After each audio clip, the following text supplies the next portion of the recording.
There was a ticket in his name. There were some people who claimed they had seen him. The trouble is, there was a pretty drunk bon voyage party. Most everyone was in no shape to remember anything. Oh, yes, the steward did claim to have seen him aboard, but... What? I'm convinced the steward was bribed. So I bought her story. I fell in love with her. Just as you did. And I helped her kill it. Just as you're going to help her kill me. You know what I think? I know what you think. You think I'm a nut. You could look it up. 5 years ago, Stacy's Mountainville Lodge in the Adirondacks. She called me. She was desperate. Come up here. He's going to kill me. I flew up. I found them. They were near a cliff. She was screaming for help. I started fighting him off. I guess he slipped. He fell over the side. He was killed. Look it up. Coroner's office. You'll see. An accident. Let's assume I buy all this. How does it make her a witch? Oh. She told me. She'll tell you afterwards. She's a witch. She falls in love with men, gets tired of them, and destroys them. I think you must be... I know. I'm here to warn you. But I'm going to kill her first. Let me get you a cup of coffee. You're a fool. I'm here to save your life. Sure. Okay, sure. Look her up. I mean that. See if you can find a trace of her. See if you can find out where or when she was born, who her parents were. She has absolutely no background, I tell you. Don't get excited. Lord, this is all so familiar. All of this is what he said to me. And what I said to him. Back there, before I killed him. Now, nobody's going to kill anybody. I don't know you. But you look like a nice guy. Take my advice. Save yourself. Save yourself.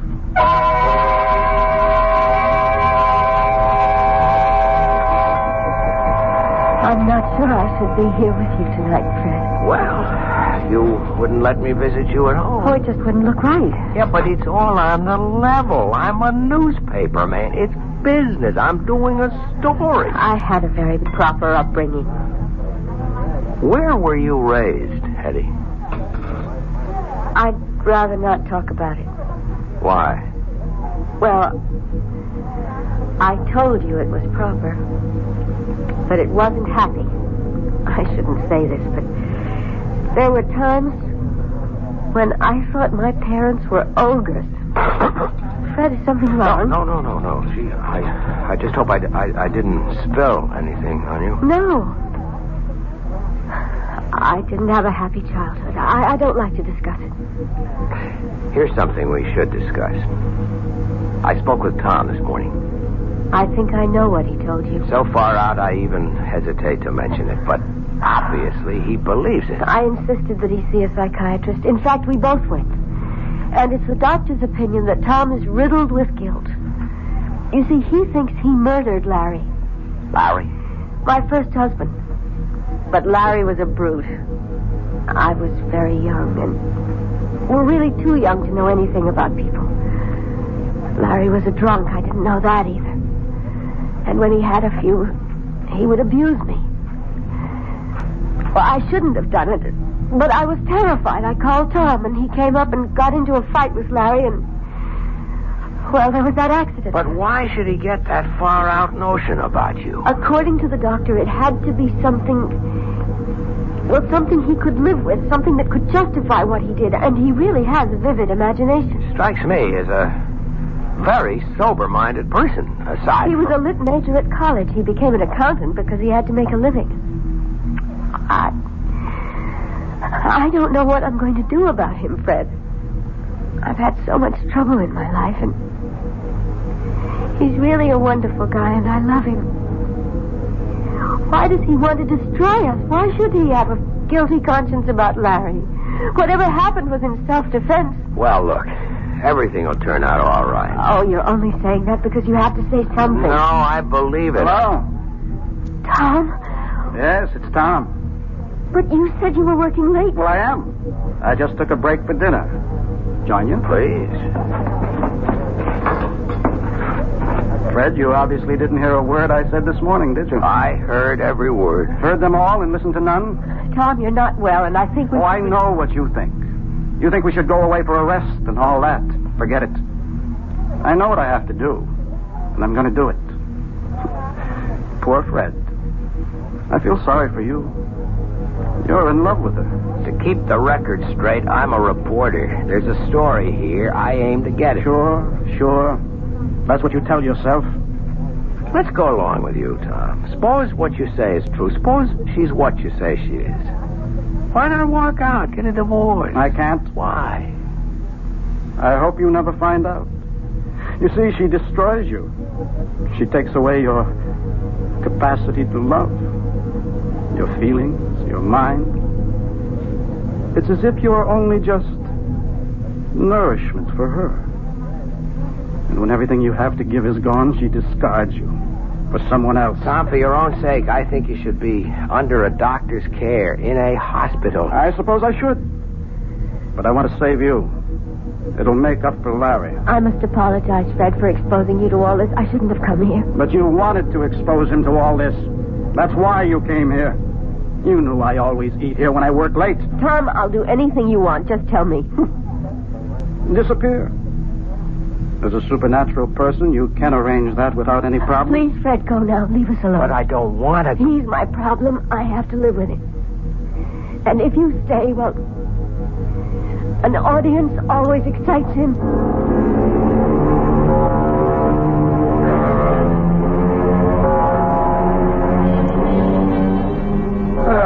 Now, look who finally showed up. What happened to that Nobel Prize for journalism you were working on? Lieutenant, there is no Nobel Prize for journalism. Oh, well, what happened anyhow? I got off it all. Couldn't make heads or tails. Well, we're still on it. As a matter of fact, information keeps pouring in all the time. On her? On him. Funny duck. He was always interested in spirits, that kind of thing. He wrote his master's thesis on something called demonology. Well, there's nothing there for me. As a man or a reporter? Both.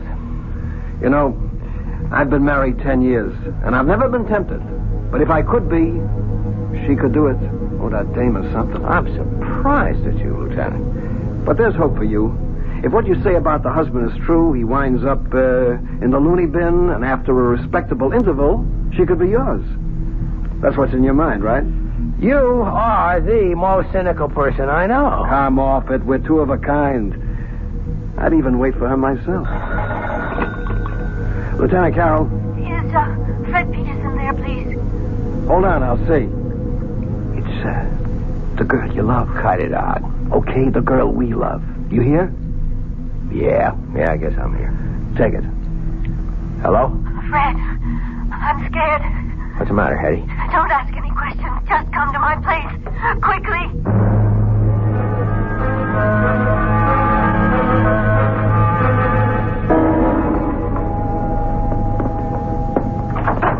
Come in, Fred. Oh, darling, I'm so glad you're here. Hetty, why are you shaking like that? I'm frightened. I'm so frightened. Please, Hetty, calm down. I'm here. Everything is going to be all right. I know it. I know. It's wrong for me to talk to you like this, to feel like this.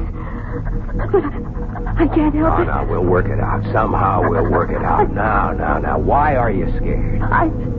He asked me to take his suit to the cleaners this morning, and I found this in his pocket. It's a receipt. Read it. From Carrington's, one double-action Danforth Wilson revolver, caliber 32. He bought a gun. Don't you see? He bought a gun. All right. Why would he buy a gun if he didn't want to kill me? Well, I think we have enough to interest the police now. Are you sure about that? Stop. Well, answer the question, Fred. What do you expect from the police? I have a permit for this gun. I have every right to own it. Look, Tom, I get very nervous when people point guns at me. Maybe it's unreasonable, but do you mind putting that thing away? Well, I will. After I use it. No, Tom. Don't be a fool. You're not a killer. I always thought that. Till just now. Tom, listen. Let's say you're right. That she is a witch, okay? Don't you see? You couldn't kill her anyhow. You'd empty the gun at her. It wouldn't mean a thing. Fine. Why don't we find out? I won't let you. Get away from me, Fred. Up. Come on, step aside. Behind me, Eddie. Behind me. Fred, give me that gun. If you move, I'll kill you. Gun. Just lower it. Drop it. I'm going to kill her. No, drop it. Drop it. Tom! You did it. Again, Eddie. It did it. Again. Call a doctor, Eddie. What for? You poor sucker. You think she's not worth it. You think she's paradise? She is. She is. But it doesn't last. It doesn't last. And then she'll kill you. She'll kill you, too. Tom. He's dead. Tom. You saw there was nothing I could do. I know. Let her call, please.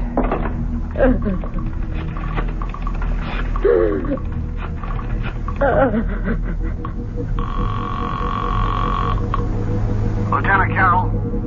Lieutenant, it's Fred. Hey, Fred, I got news for you. What I mean is I have absolutely no news for you. Lieutenant, listen to me. You know, we drew a complete blank on that dame. We traced her back to St. Louis City Hall, where she married a guy named Larry Bellows. She gave her home address as Charterville, Illinois. But there's no such place. Listen, Lieutenant. It's as if this dame just materialized out of thin air. No background at all. Wait a minute.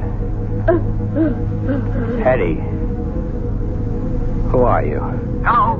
Oh, Fred? Fred, why did you call? Who are you, Eddie? Fred, what's on your mind? Eddie. I warned you 3 times, Fred.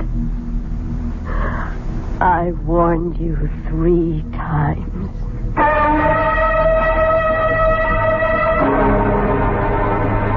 And how many warnings would you have needed? Or heeded? That's the trouble. When they have honey blonde hair, it's so hard to take them seriously. A mistake. You should always take every woman seriously. We'll be back shortly.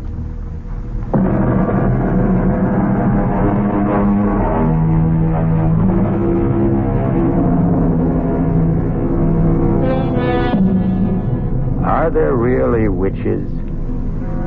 Everyone must keep his own counsel on the matter. However, if you should happen upon a damsel in distress, and she has honey blonde hair and baby blue eyes, remember, we warned you 3 times. Our cast included Joan Loring, Mason Adams, Tom Keena, Alan Manson, and Sam Gray. The entire production was under the direction of Hyman Brown. Now, a preview of our next tale. Look at me, Mama. Listen to me call you that, Mama. A grown man, 38 years old, tied to his mother's apron strings like some sniveling little boy. Father's life wasn't his own either. You killed him. You are mad. Keep away. Keep away. You want to kill me. I'm not going to kill you, Mama. You know I haven't got the strength of will for that. Oh, of course you won't, son. But you can have anything you want now. We've had this little talk. Now, please get Hannah like a good boy. Oh, no, Mama. I don't need you anymore. You left me everything in your will. But I'm not dead. To all the world except me, you are. This is E.G. Marshall inviting you to return to our Mystery Theater for another adventure in the macabre. Until next time, pleasant dreams.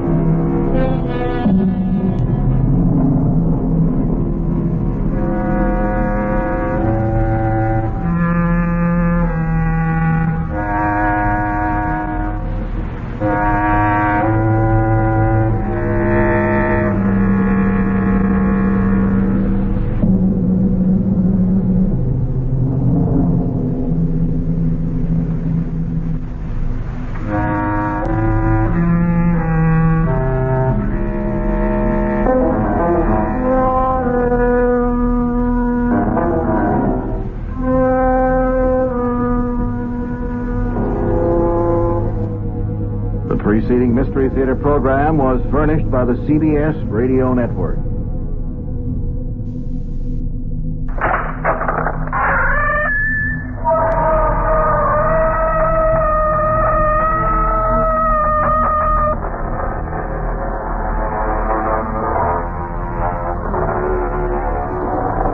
Come in.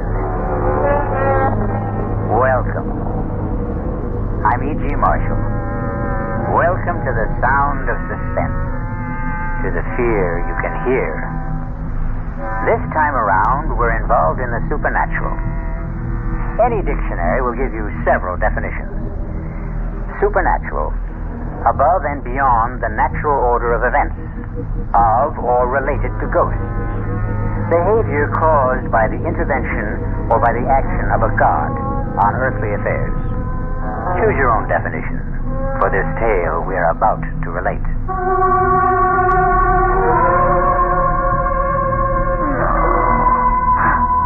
They don't want me here. Something doesn't want me here.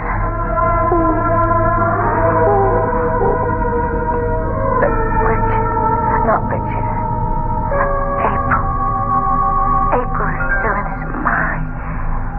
April. No. I don't believe in ghosts.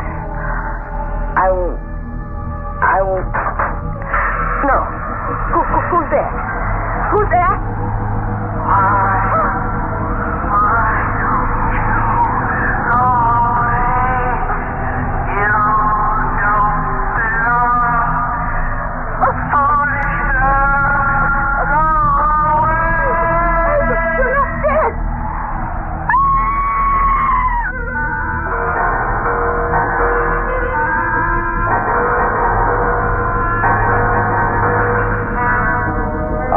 Drama, Here Goes the Bride, was written especially for the Mystery Theater by Ian Martin and stars Ruby Dee and Michael Wager.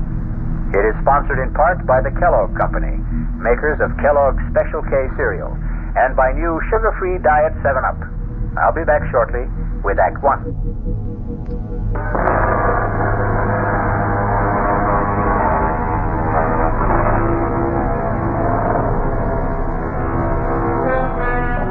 The supernatural doesn't always have to presuppose something totally beyond this earth. There are those among us who hover somewhere between earth and sky. The stars who light up our theater marquees or movie screens. All the human beings who have become, by extension, a little larger than life. This is the shocking tale about two of those. Richard. Yes, Jenny? It's such a lovely day. Can't we put the top down? Well, I don't want to take a chance on being recognized. Nobody will recognize me. Just do as I say, please.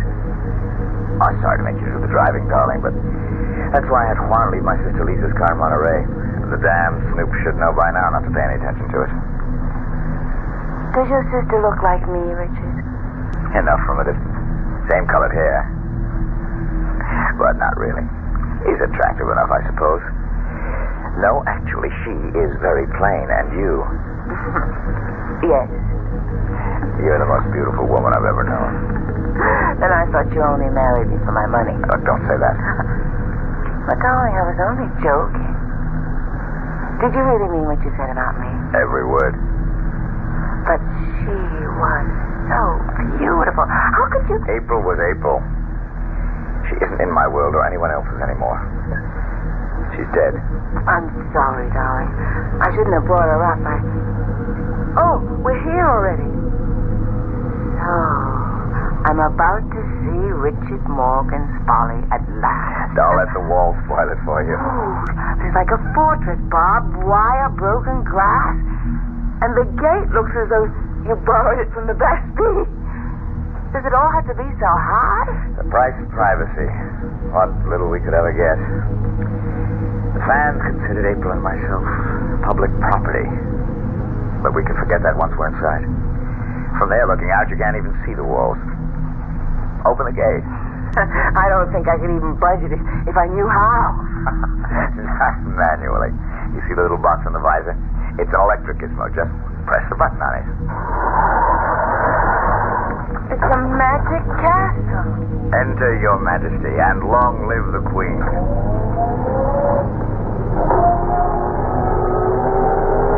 Pull over to the gatehouse. Stop a minute.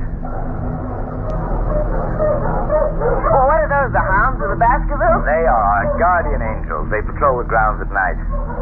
Juan, amigo, ¿qué pasa con los perros? They know you are back in casa, mi patron. They will not be tranquil till they see you for themselves.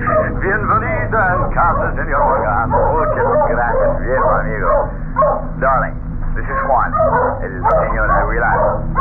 Juan, permíteme presentarle con nueva señora. Mi esposa. Señora Morgan.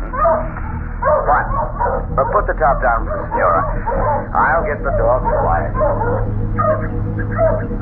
Could you get some fresh air? Well, my husband didn't have any trouble quieting down the dogs. They're not really as savage as they sound. Are they one? They are trained to kill, senora. Anyone who does not belong here. Oh, goodness. I hope they get to know me soon, then. If they learn to know you belong, you have nothing to fear. You've been here a long time? Since the house was first built. Then you were here from the beginning with Richard's first wife, April. See? A terrible tragedy for all of you. You must have loved her. She was la señora de la casa. I hope you won't blame me for trying to take her place. There is no one to take her place.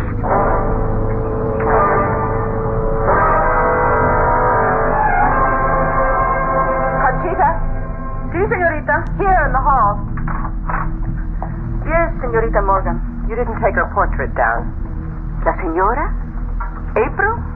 That is her place. I don't think my brother is going to agree with you. He is bringing home a new bride, you know. I know. Didn't he suggest it might be a sensible idea to clear away all the portraits and memories of April from around the house? The portrait here in the hall is painted on plaster. It cannot be removed, any more than her memory can be removed.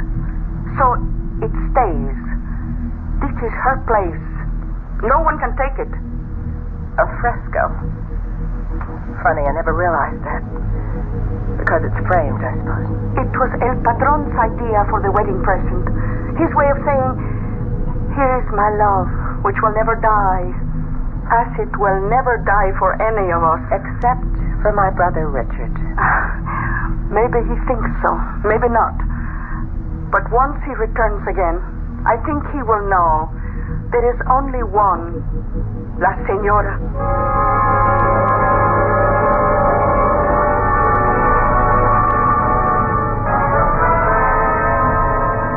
Now you're really going to see what Bon Repos is all about. I'm going to drive slow so you can drink it in. Look. Oh, it's breathtaking. That's Bon Repos. Not only the house, but the cliffs. And that wild leap off into the Pacific and all the way to the horizon. Oh, I love it. I hope you'll be able to. But I do already. Except... Except what? Well, the rest of it is all so vast that suddenly the house seems small. Now, the closer we get, I realize how huge it is. Well, it's rambling. Started from small beginnings and then just kept on growing. Looking at that main house, it wasn't all that small. Well, for its day it was. Big families then.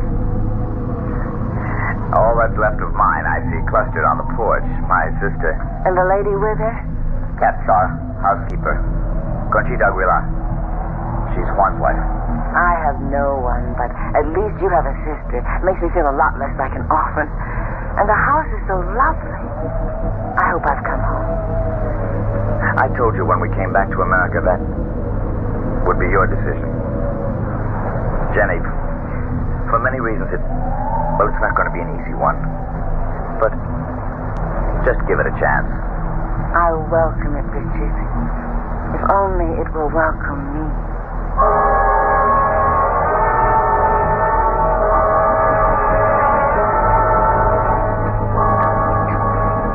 We flew straight from Japan to San Francisco, then drove Ray to pick up the car. Oh, it's so good to see you.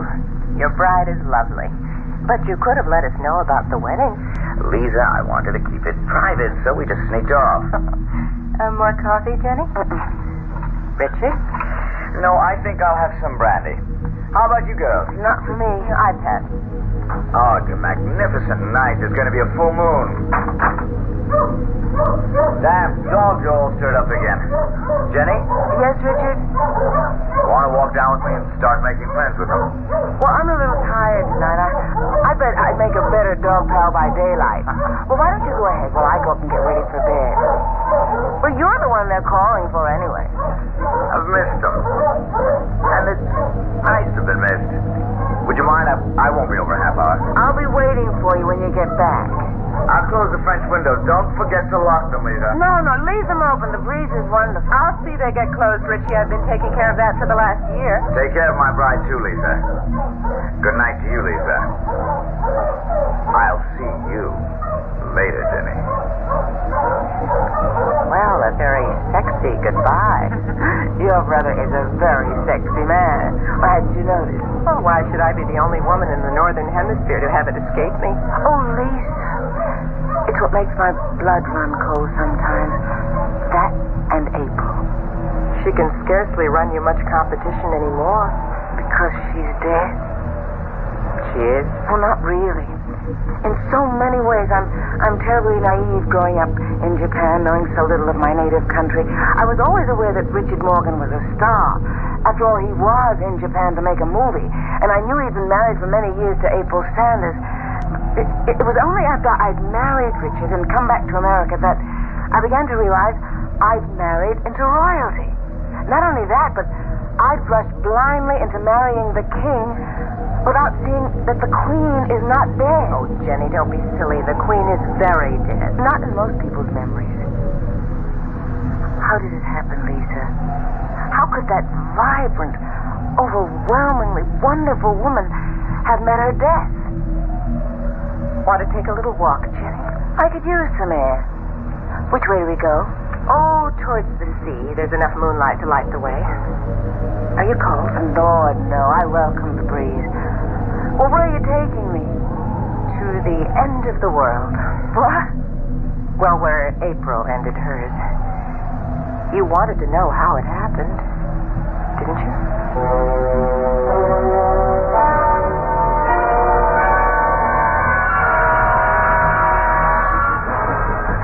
I think I've gone far enough, Lisa. Only a few steps. What is this path? I mean, somebody cut it out of solid rock. It's called the 7 Steps to Heaven. More like 70. Richard had them cut for April on their 7th anniversary. You'll see why now as we come out on the ledge. It's windier tonight than I thought. Most days it's calm up here. The sun pours down. You can lie out here on the ledge with the sea 400 feet below and drench in the sun as though you were the only person in the world. April treated this as a shrine. She was an inveterate sun worshiper. But it's sheer heaven, bathed in moonlight. If you look up, I can't see too much of the shadows looking down. The rocks jagged and teeth. 400 feet straight down. This is right where she fell. Spread-eagled on the rocks, broken and mangled, but speared by the sharp edges so even the restless sea couldn't wash her away. Oh, my God. How could she have gone close enough to fall? She didn't fall. But the paper... That's the story that was given out. Conchita believes it. Richie claims he does. Others are not so sure. Come on, this place gives me the heebie-jeebies. Let's get back to the house before Richie sets those damn dogs loose.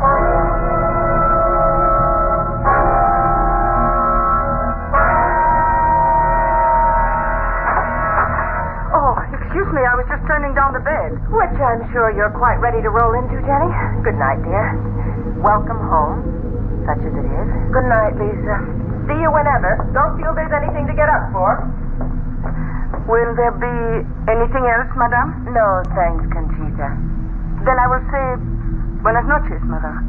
Wait a minute. See, madame. Madam is not a Spanish word. Why do you call me that? What would you have me call you? Well, since I am Richard's wife, shouldn't it be Senora? In this house, there was only one Senora. But she's dead. Jamás en el corazón. Never in the heart. For anyone who knew her. Buenas noches, Madame.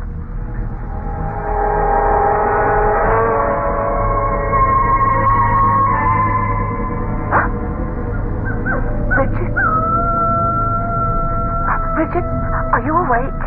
Huh?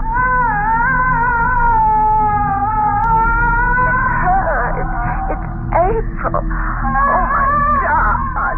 Stay away. Stay away. Richard, wake up. Help me. What's happening? Jenny, what is it? Don't you hear? Hear what? There's nothing. But there was... What is it, darling? You look as though you'd seen a ghost. Not seen. I heard. It was her. April, your wife. Be quiet. You're my wife. April is dead. But she still doesn't want me here. Nobody does.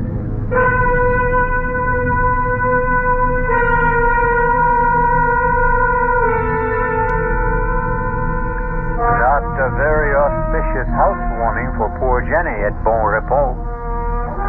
Bon Repos. A reasonable translation of the French is sweet dreams. But there will be few sweet dreams for Jenny, at least this night. As for others, we'll find out when we return shortly with Act 2.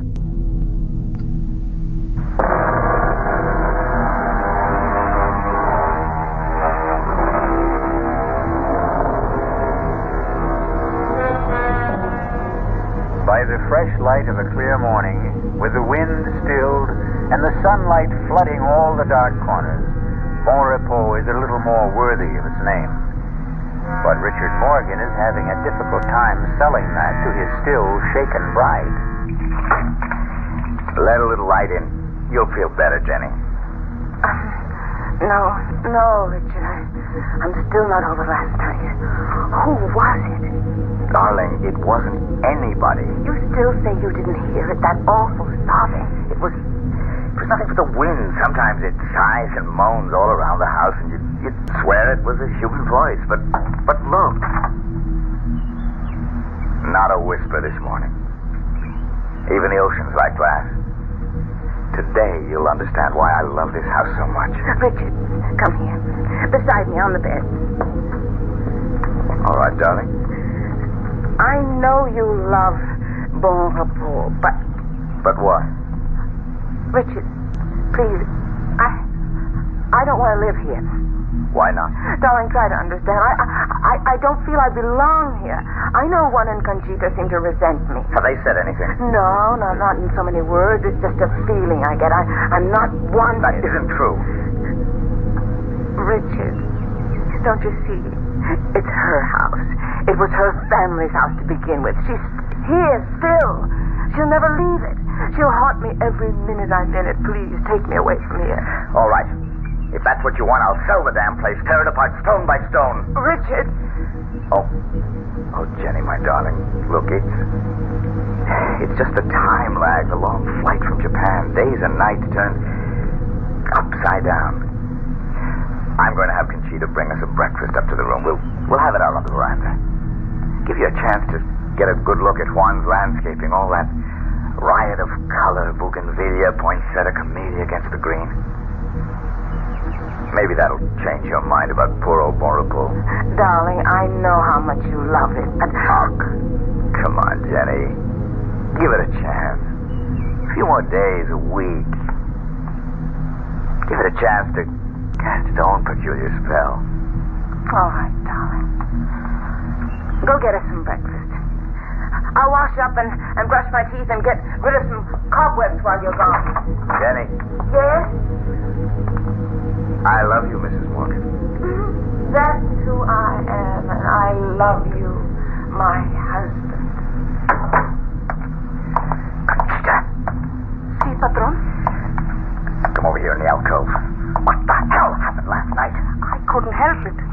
woke up, started to scream, and then to sob.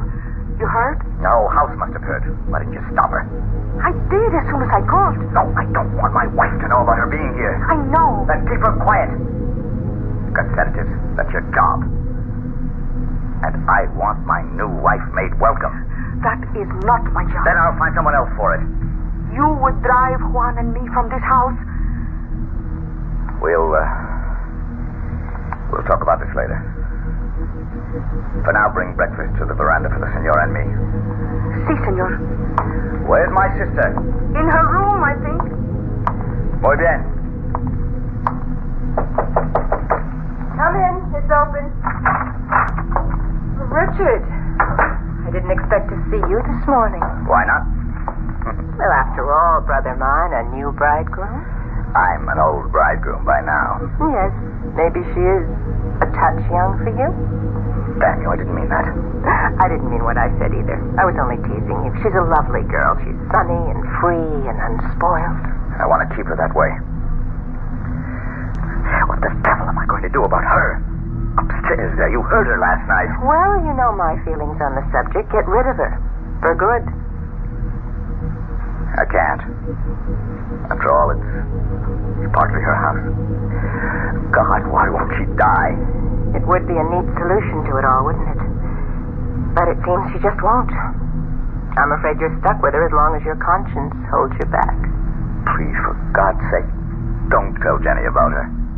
Just how long do you think you can keep her secret? Oh, I don't know. All I need is a few days, a week.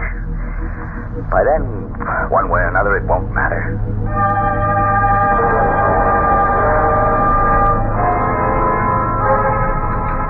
Are you going to start country hopping again, or are you going to stay home and make some nice, solid American movies? Well, that depends on my negotiations for the next week or 10 days. Jenny, you're not eating your steak.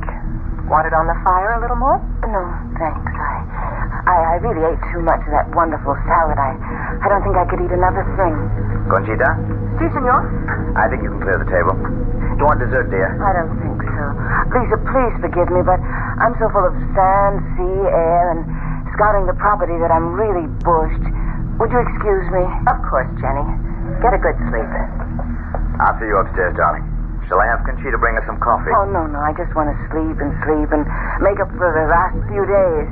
You don't have to come up. Try and keep me away. Good night, Lisa. Night. See you tomorrow. I feel like such a party pooper. Please, oh, forgive us. I'm bushed myself.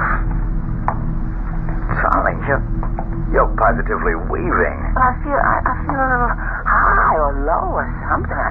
Well, here, how about my arm for support? I'd love it. No good? No, fine. I was just... She was so lovely, Richard. Huh? Oh. April, the fresco. That damn thing, I wish I'd never dreamed it up. I promise you it'll be removed or covered or something. Oh, no, darling. It's too lovely to destroy. Besides, no matter what you do or anyone tries to do, the memory of April Sanders in our time can never be wiped out or erased. It's something we both have to live with. She was like Jean Harlow, Marilyn Monroe, Elizabeth Taylor. She belonged to the public. But you had her painted to endure forever.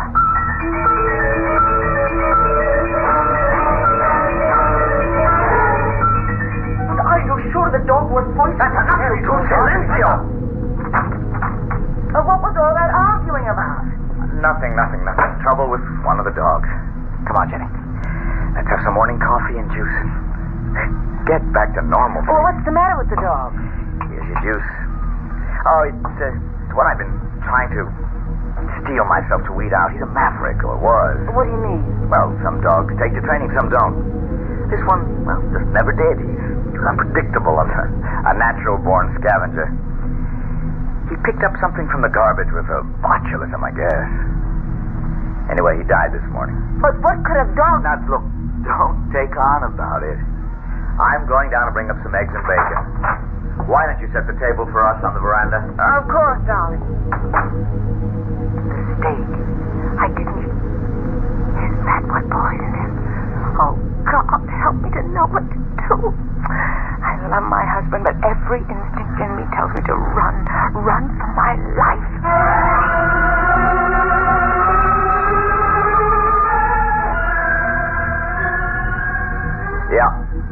Yep, sure, JB. No, I don't like it, but if it's the only way, I'll be there. Yes, right away. No, I'll drive down. It's almost dark already, so I'm not taking much of a chance. What? Well, yes, thanks, yes. I'll stay with you overnight and come right back. You're going to Los Angeles? What? Just overnight, darling. But take me with you. Oh, Jenny, I can't. This is all strictly business. And I stay here alone? I'm not alone. Lisa's with you. Thank God for that. You have nothing to worry about. Of course I haven't. Go, do what you have to do and come back to me safe. And you stay safe for me to come back to.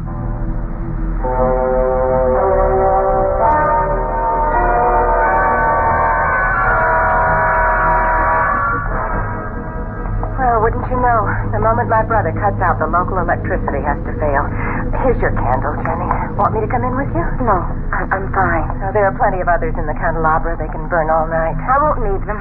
That good night drink we had has curdled my brain. No, me too. I don't know about you, but I'm sailing. Maybe there was something in Conchita Dora's Concordia, but I'm positively lightheaded. Well, whatever it was, thank God for small favors. I'll sleep sound tonight. If I can just find the bed. Whew, I'm really high as a kite. And no reason for it. Whatever it is, don't let Conchita see me like this. See me to bed, Lisa.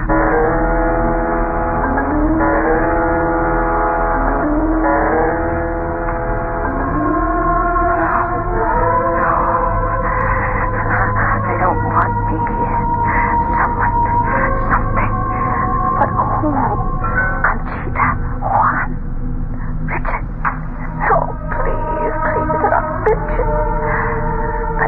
But April is still in his mind. April. No, I don't believe. Ghosts. I won't. No. Who's there? Who's there?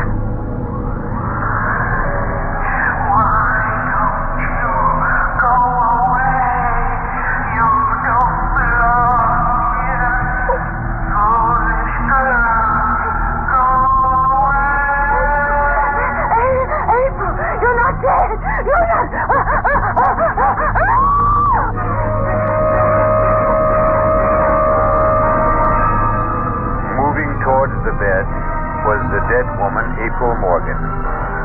But what a travesty of that beautiful woman. A face gaunt and haggard, the eyes staring blankly from the desiccated skin, a hellish ghoul raised from the year-old grave. No wonder Jenny mercifully passed out. We'll return shortly with Act 3.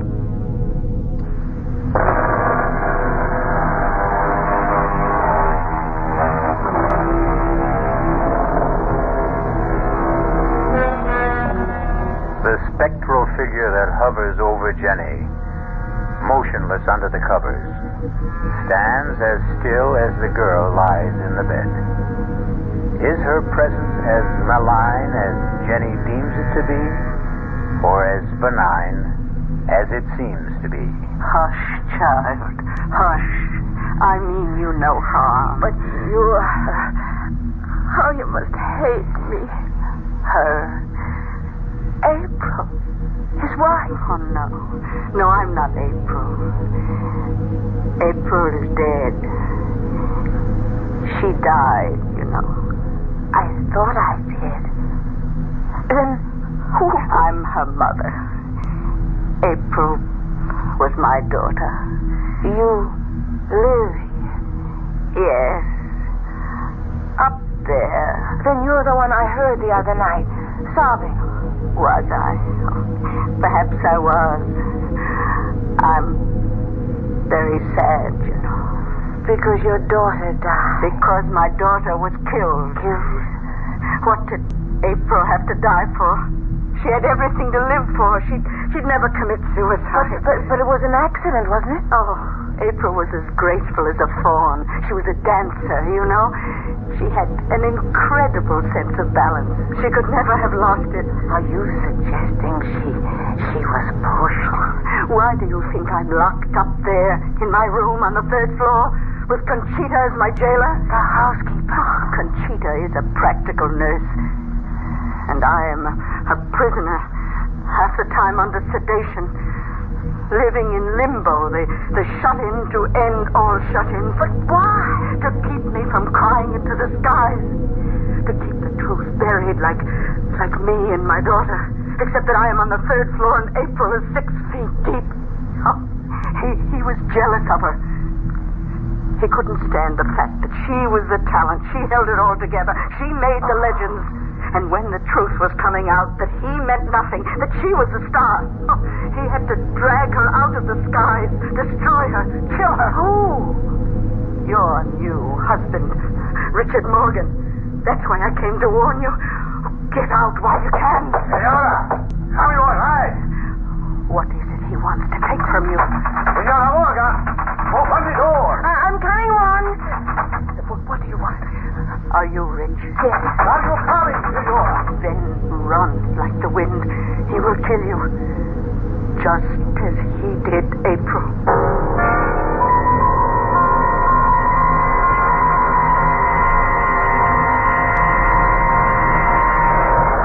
Are you all right, Jenny?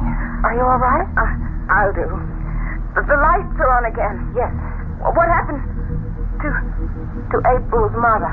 Juan has taken her back to her room.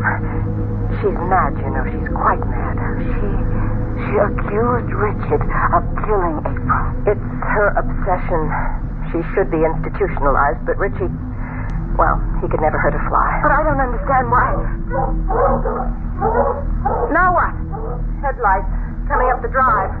Must be Richie. I better go down and let him in.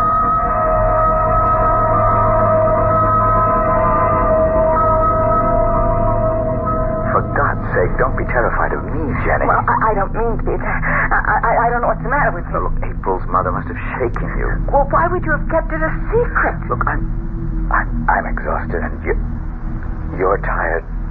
Must we go through it tonight? I don't think we can go through any other night if we don't. Okay. It all has to do with living a legend. April was a star, a sex symbol developed by the studios. I was a stage actor with a gift of reasonable looks and an unusual voice. Separately, we had great success. But together, when we did get together, and particularly after our marriage, we became something not only wildly larger than life, but larger than even just plain stardom. Our own lives disappeared, replaced by a storybook romance that our careers had to conform to, despite the fact that we had learned, not to hate each other, but that we had no love left. You didn't love April. Jenny, I couldn't stand her.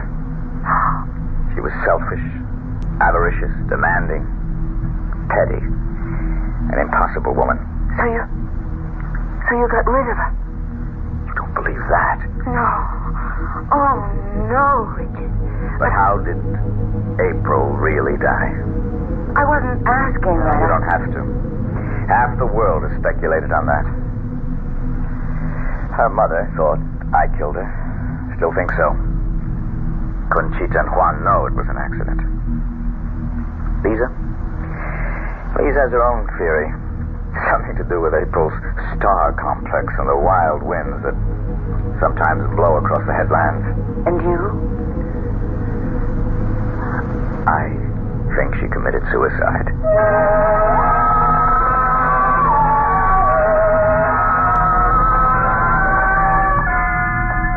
Buenos días, Conchita. Buenos días, senor. You can serve breakfast for all of us, and where's Juan? In the south garden. Will you tell my wife when she comes down where I am? Si, senor. Patron, Yes? will you close up the house? If I'm going to save my new marriage, I think I must. I'm not going to argue the facts. But it's quite clear that Jenny doesn't fit here. I'll have some juice and coffee, Conchita. Sí, señorita. Oh, and for Senora Morgan, too. Sí, señorita. Morning, Jenny. Good morning, Lisa. Oh, heavenly day. Breakfast is on the way. Where's Richard? Oh, off on the grounds somewhere.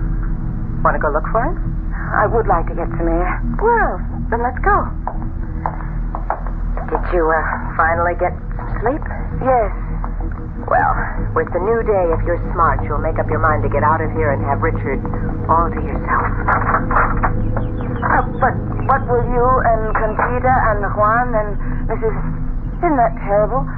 I don't even know April's mother's name. Well, what will all of you do?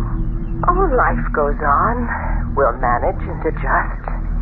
We might even be able to do it here in time. Oh, no, Lisa, I never could. This isn't my place. It's April. It wasn't hers either. But I thought it was originally her family's. That's why her mother is still... It was a run-down, no-account mess. The stucco peeling, the plumbing, antediluvian, the gardens a shamble. Richie cured all that. He's marvelous with his hands, and his imagination knows no bounds. He made Valrepo what it is. It's all his. I can appreciate that, Lisa, and I know how beautiful it is, but it's dark and sinister to me. Nothing will ever change that. I remember that first evening when you took me to Seventh Heaven. Yes? That was the mark of what was wrong here. Such free, wild beauty, but somehow it was evil and destructive. Oh, Jenny, that's not fair. You went by moonlight. You knew a tragedy had occurred there, but Seventh Heaven is just what its name implies. Especially on a day like today with no wind and the sun riding high. Come on, let me show you. No, thanks.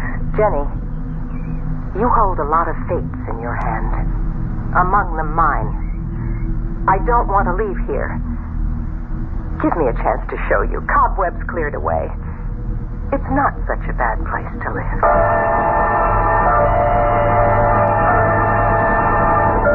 Conchita?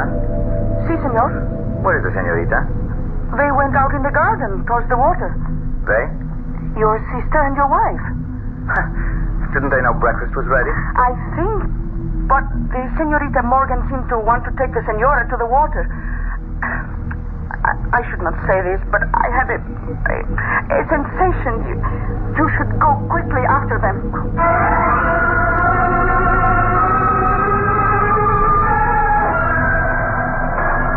I really don't know why you insisted on me coming up here. I won't change my mind, Lisa. Even now, looking out here at that incredible view? I told you I didn't like height. You know, Jenny, you're a little person with no stature. Well, I wouldn't quite agree. Like April, really, for all her cheap beauty. She just couldn't measure up. And I had to sit by and take the fact that she had cheated and stolen Richie away from me. What? My brother? Oh, does that shock you? I've loved Richie longer and deeper than all of you. How much have I gotten in return? Do you have any notion how I hated that smug, superior, superadulated April? Would you be very surprised to find out that she didn't fall or stumble or take her life when she blew off here into eternity? She was hastened, Jenny, pushed, shoved by me, just as you're going to be. Why? Even allowing for what you confess. How can you hate me? Because you are far worse than April. He really didn't love her. They were a team. He was trapped. He had to stick with her. But you, no, you're different. Because he loves me? Because with you, there's no chance for me. There's no chance at all. How could there ever be? I don't have to share his bed, only his life. I could have been the one to care for him, to console him, to love him. Love him, damn you. It'll never be you. Never anyone. Lisa, wait. There is no... You can't stand against me any more than April could. You are going over. Down the rock. Look, put that grass break down. It's a marvelous weapon. Hang on to it if you want to. Take it with you, but you're going. Then you are... Yes, too late. Hurry. If I cannot Rika, what are you doing? Give me that gun!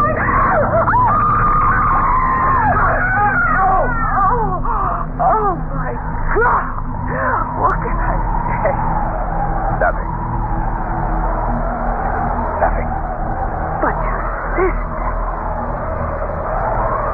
I loved my sister, either more or less than my first wife. I can't mourn either one of them. Jenny, it's too important to celebrate you. It'll take some time to straighten out my affairs, but once we do, you and I are going to enjoy our private life. You'll still be public property. No. My new deal as a director. I'll never act again. Not even for me. For you. For you, I'll be whatever you desire. This affair is finally beginning. Will end only the same way. Finally. Which is forever. I love you forever. That's what I just said.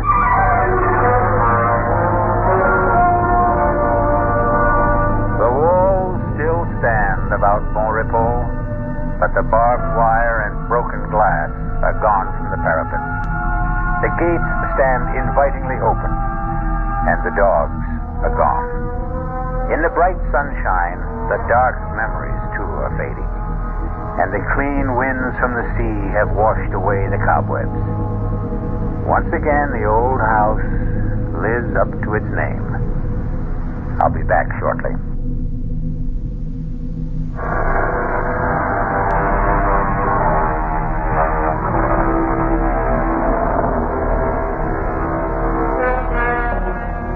So again, we return full circle to our definition of the supernatural as it applies to tonight's tale, of or related to ghosts, behavior caused by the intervention or by the action of a god on earthly affairs. Well, April Sanders was both ghost and, by our modern standards, goddess. But her reign is over. And so is our up-to-date fable of Richard and Jenny. Our cast included Ruby Dee, Michael Wager, Terry Keane, Bryna Rayburn, and Ian Martin. The entire production was under the direction of Hyman Brown. This is E.G. Marshall inviting you to return to our Mystery Theater for another adventure in the macabre. Until next time, pleasant dreams.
Welcome. I'm E.G. Marshall.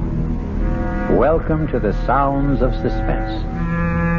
Welcome to the world of your own terrifying imagination.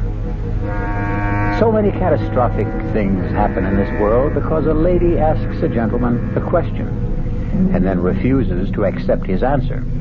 For instance, the Lady Eve. What great harm could it do if I took just the tiniest bite of that apple? Or the lady named Pandora. Why would it be a calamity if I should sneak just a quick little peek into that box? Now add to the list a charming young lady named Millie. She also has a question. Why can't I have the bracelet, Kevin? It belongs to the temple. Oh, nonsense. It's been lying here in the jungle for at least 1,000 years. Who'd miss it? Its owner. the beast goddess. Oh, come on, Kevin. And you know what she does with people who steal her property. She turns them into animals. Really? Well, it's the local legend, Millie. Now, you just take that little bracelet off your arm and put it back exactly where you found it. Sure. Millie, I mean it. Sure, Kevin. Sure.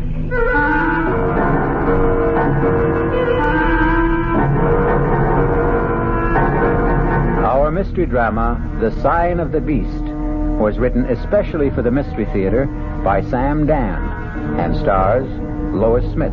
It is sponsored in part by Anheuser-Busch Incorporated, brewers of Budweiser. I'll be back shortly with Act One.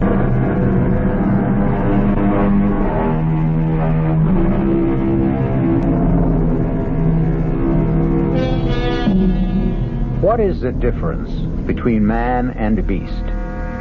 There are those who ask, is there a difference?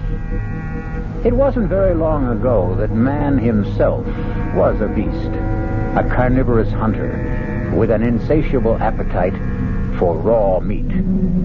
True, quite a bit has happened since. We've learned manners, we've invented civilization and culture, we've created a conscience, a code of morals, a system of ethics. But how deep do all these things go? Does the beast still slumber in each of us, waiting patiently, biding its time, ready at any moment to assert its mastery with fang and claw? This is going to be a very vital question for the very pretty and vivacious young lady who at this moment is riding in a helicopter. The copter is hovering over a large clearing deep in a South American jungle. Here you are, Millie. Thanks a million, Larry. It's a sure bet Kevin and Professor Jorgensen won't thank me. Better lift us out of here before they make you take me back. You know, Millie, I don't think I'm doing you a favor. Just toss my duffel bag over the side. What's more, it could cost me my job. Company's coming. And leading the parade, the adorable Kevin himself. Well, all shots going ashore. This ship's sailing right now. Thanks again, Larry. And if I ever leave Kevin, I'll marry you. Gee, and I thought you liked me. Now jump out fast.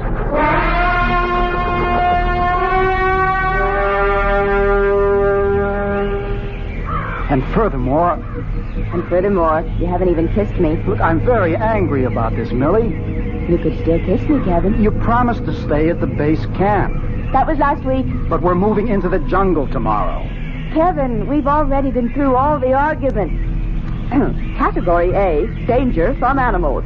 Well, I brought the 405 Anson Carter-X, and I'm a better shot than you are. Now listen, Millie. Category B, danger from rare, unknown, mysterious, incurable tropic diseases. You have just as much chance of getting one as I do. Dr. Jorgensen will be furious. Your Dr. Jorgensen is my Uncle Bert. I can handle him. It isn't a matter of handling people. Well, it's true, you know. Millie can always handle me. Uncle Bert, I love you. A kiss to see. Dr. Jorgensen will have to radio that idiot Larry. I'm not going back, Kevin. Sir, won't you make her see reason? I warned you about this, Captain. Last year, when you said to me, how about an introduction to that good-looking niece of yours, I told you the problems, but you would have her. And I'm worth it. Oh, Millie, it's only because I love you so much. Uncle Bert, why don't we leave Achilles here to sulk in his tent while you show me around the camp?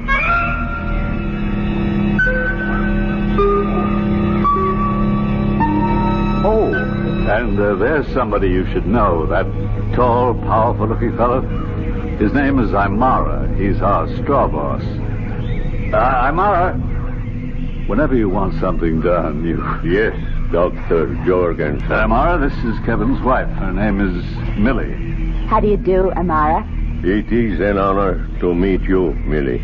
Imara is in charge of setting up, taking down, and moving the whole camp. Ah, well, I can see he does a splendid job. No. The fact is he does a very bad job. What? What did you say? I said he does a poor and unsatisfactory job. Uncle Bert? No, it's the truth. But everything looks to be so neat, so orderly. Actually, Aymara is unbelievably incompetent. He deserves to be fired. I think that's unfair and heartless.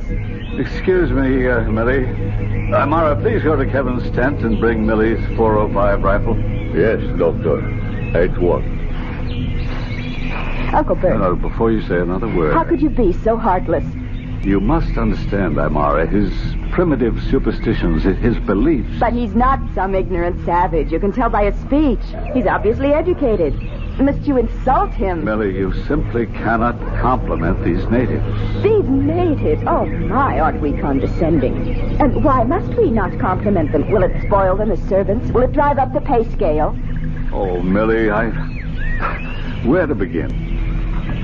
In Aymara's religion, he is surrounded by a host of jealous, angry, implacable gods and goddesses. They do not tolerate praise for human beings. That's nonsense. One man's nonsense is another man's devoutly held belief. You terrify Aymara when you praise him. Therefore, on this expedition, never. There's a charm in being, quirky, kooky, offbeat. Just obey orders. Don't, under any circumstances, praise anybody. Understand? Yes, Uncle Bert, I understand. Things are bad enough. In the first place, you're a woman. Well, I like that. You need some prestige. That's why I sent him for the rifle. Hit some tin cans, break a few bottles at 300 yards, and you'll be one of the boys. Uncle Bert, you actually are a male chauvinist. Who would have suspected it? Well, I have to pack away my instruments. Can I trust you not to get into any trouble? Implicitly. Very bad shot, Millie. And now, I'll break that bottle next to it. Oh, that was terrible. Not bad, if I do say so myself. And that's every bit of 250 yards.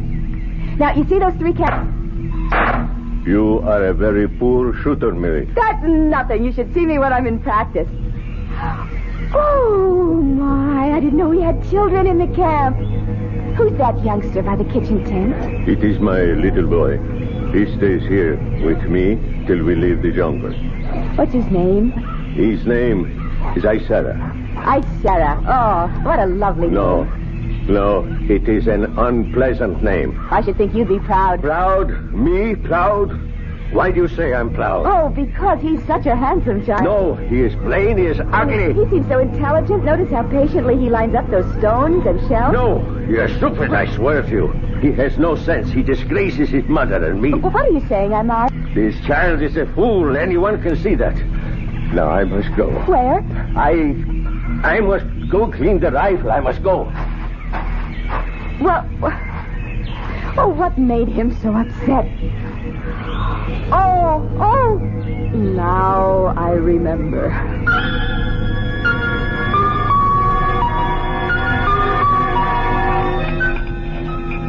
Amira, you may serve the coffee. I know the cuisine has left something to be desired these past few days, Millie. Oh, none of this bothers me. I can live on tea and toast, fruit and vegetables. By tomorrow sometime, we'll come to the ancient temple, the forbidden ground. I have the cameras ready. I must caution you, Millie. We were permitted to come here only because I promised the chief, who is my blood brother. We do have a wild family, don't we, that Uncle we Bert? will not defile the holy grounds. Now, all around you'll see scattered ornaments, bric-a-brac, all sorts of things. Touch nothing. Uncle Bert, I hardly have to be told. We can photograph anything, everything, but it all belongs to the goddess, the beast goddess. It'd be dangerous to touch anything anyhow. You see, dear, this is very possessive. I don't know why I have to be treated like a child and indoctrinated with lessons in basic honesty. I've been on digs with you before, Uncle You Bert. take anything that belongs to the beast goddess, and she'll transform you into a wild animal. What's that, Uncle Bert? Those drums.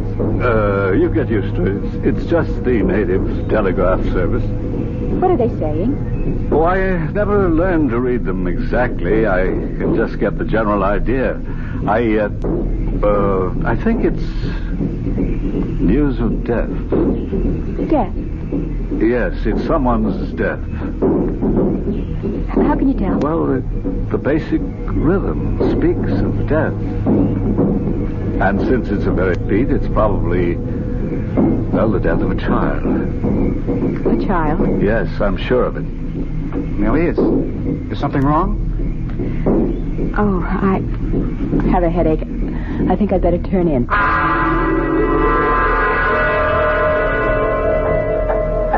Amira, let's put the scaffold here. I want to climb this wall and study the inscription. Millie! Darling, you feel better? Yes, I suppose so. I'll just have to live with this headache. Come here a minute. Okay. Amara, Yes, Millie. your little boy, Sarah, he's dead, isn't he? Yes. How did you know? I know. I'm sorry. I thank you. I mean, I hope you don't... Yes, Millie. I hope you don't think I'm responsible. Why should I think that, Millie? Because... oh, I don't know. Yes, I do. It's because I praised him just a few days ago, and you seemed so upset about it. I was upset? Oh, yes, very much. And Dr. Jorgensen told me... I know. I know what he told you. But my little boy, died of fever. The way so many children here do. Suddenly, without warning. Then you don't blame me. I blame you? No. I am not a... I felt terrible. I was afraid you might. You see, in our culture, we believe in praise, especially when it comes to children. We automatically say nice things about children. I understand. And have a gift for you. For me? We have a custom. When we make someone feel bad, we must give that person a gift. And the person must accept. Oh, that's such a lovely bracelet. Where did you get it? Here. Oh, but we're not supposed to... There are thousands of pieces of ornament. Who would know? Place it on your wrist. Ah, see how pretty it looks. Oh. Wherever you look, thousands of beautiful things. This is the very last. Besides, it is the custom. You see, you would have to explain why I gave it. I understand. And it would make them uncomfortable. Because everything they have come to believe about superstition would be wrong. Millie! What is it, Kevin? Bring the camera. I want to shoot these inscriptions. Thank you again, Amara. And it will be our secret. I'm coming, Kevin. Yes. Go to him. Go to your husband, arrogant, heedless, ignorant woman. You have defied my gods and killed my son. Your punishment has been decreed. It has already begun.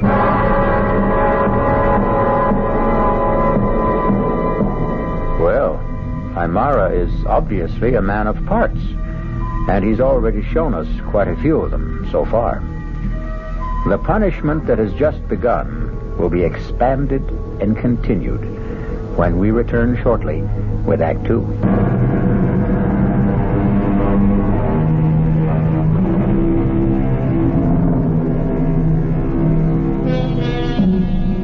Is it entirely valid to suggest that the best way to... There seems to be some historical basis for it. Archaeologist Kevin has ordered his wife Millie not to touch any of the artifacts or ornaments found in his latest discovery. And now, he finds it impossible to take his eyes off her wrist. Is this the section of the temple wall you want me to film, Kevin? Kevin, what are you looking at? What's that on your wrist? Oh, well, it's just... Millie, Dr. Jorgensen told you. I told you. Under no circumstances were you to touch anything. Well, you not only touched it, you're wearing it. Look, the silly superstition. Where did you get it? Kevin, I don't like that tone of voice. Hey, what are you two quarreling about? Show him, Millie. Oh. Uncle Bert, listen. I must ask you, Millie. Where did you get it? I found it. You found it here? Well, around. Millie, I could tell by the workmanship. It was made by an ancient priest of the temple. It has the same symbols. What's all the fuss? Millie, I thought we all understood. Why can't I have the bracelet? Because it belongs to the temple. Nonsense. It's been lying around the jungle for at least 1,000 years. Who'd miss it? Its owner, the beast goddess. Kevin, are you serious? Listen, go ahead. Tell me the rest of it. Tell me she turns people who steal her property into animals. Amira, let's put the... Overlooking a point, Millie. If it were made of gold or silver or precious stones, I could understand, but it's just a twisted piece of copper. Well, for all I know, we're being watched. If so, you can expect a poisoned arrow through your throat any second. You know, I listened to the two of you, and Millie, your trouble is that you don't listen. Now, let's not have an argument. I gave my word. That's all there is to it. Millie, you will take that bracelet off your wrist and put it back. Put it back exactly where you found it. Sure. I mean it, Millie. Well, sure, Uncle Bert. Sure. Here. These are the symbols the Incas used for weddings. Well, could they have originated this far north and east, Dr. Jorgensen? Millie, photograph this section of the wall. Yes. I need some more film. I'll be back in a second. Well, you don't have to go. We'll send a mirror. No, it's all right. I just want to stop off at the kitchen tent. I think I need a snack. We just had breakfast. I know, but I'm hungry. Are you sure you feel all right, Millie? Oh, I'm fine. Just a little hungry, that's all. Millie, about yesterday. What about yesterday? The bracelet. Oh, that. Forget it, Uncle Bert. I know that you see so much just lying around. It seems silly to make a fuss over some trinket, but... I'm willing to forget it, if you are.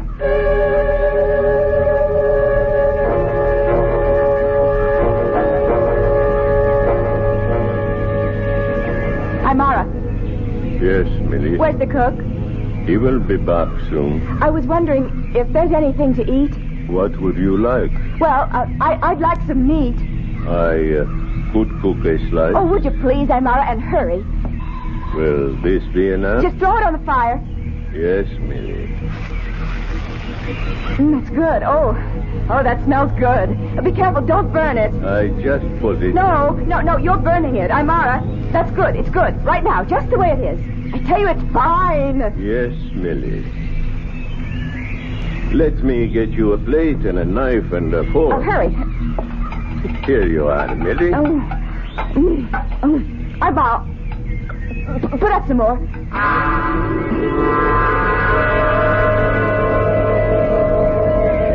Kevin. What is it, Amara? You asked me to prepare a list of supplies for the helicopter. Yes, good. Let me write it down. First, we need fresh meat. Okay, fresh meat. Wait a minute. Didn't Larry fly some up just a couple of days ago? Yes, Kevin. Oh, we should have at least enough for the rest of the week. The cook says he has only enough for tonight's meal. Oh, that's impossible. Would you like to see, Kevin? I take your word for it. But is someone stealing meat? I cannot say, Kevin. Well, I know we eat a lot of it, but still, All right, put down meat. And this time, get plenty of it.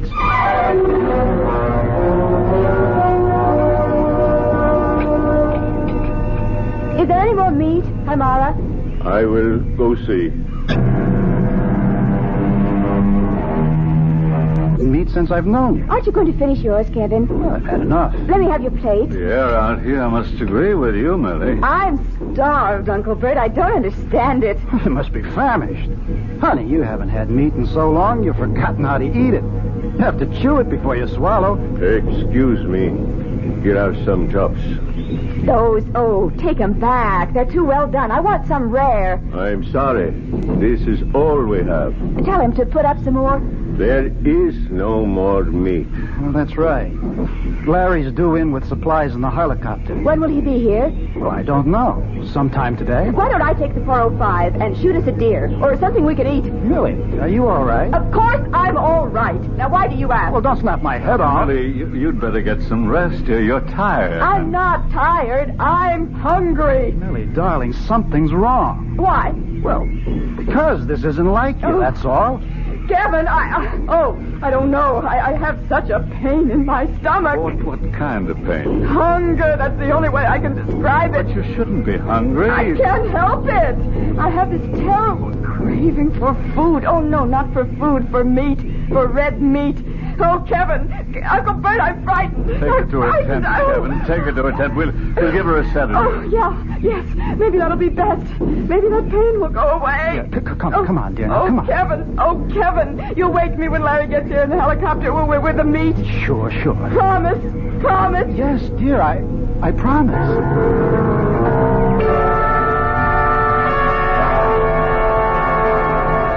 Is she asleep, Kevin? Yes, finally. Dr. Jorgensen, what's wrong? I don't know. I've never seen her hysterical. Are you as worried as I am? I'm worried enough to want to get her to Rio, to a hospital. Let's radio Larry to get that damn helicopter here pronto. I just spoke to Larry. We have a problem. It seems the helicopter needs some repairs. What kind of repairs, for God's sake? I don't know. It was technical. Larry's working on it. Larry, he's an idiot. If he hadn't brought her here... It's our fault, yours and mine. We let her stay. What are we going to do? You say she's asleep. Well, all she needs is rest. Maybe when she wakes up, she'll be better.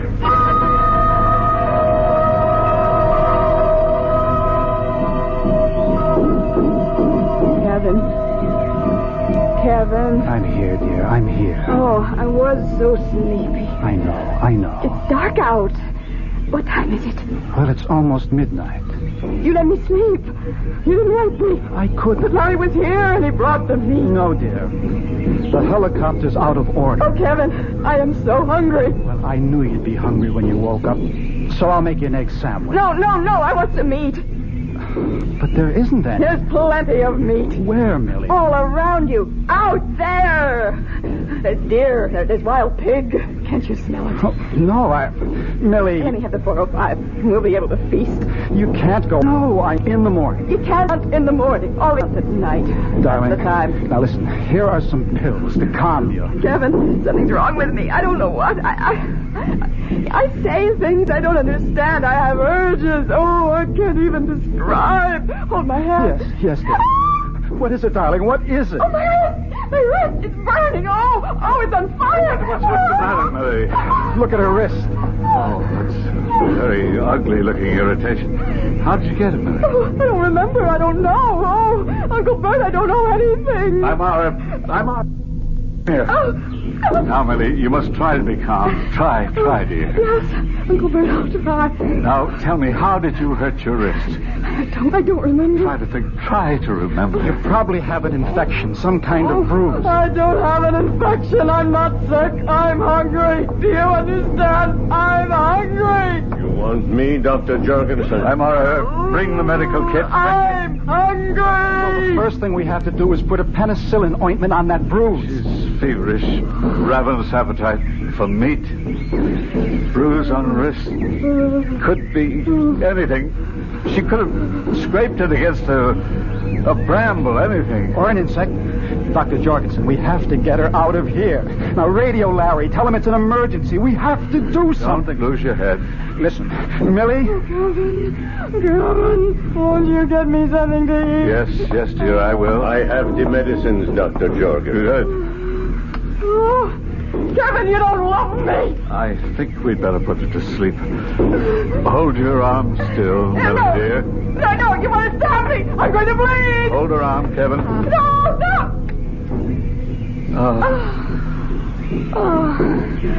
Amora, I want to ask you a question. Yes, Dr. Jorgensen. Have you ever seen anything like this? Yes.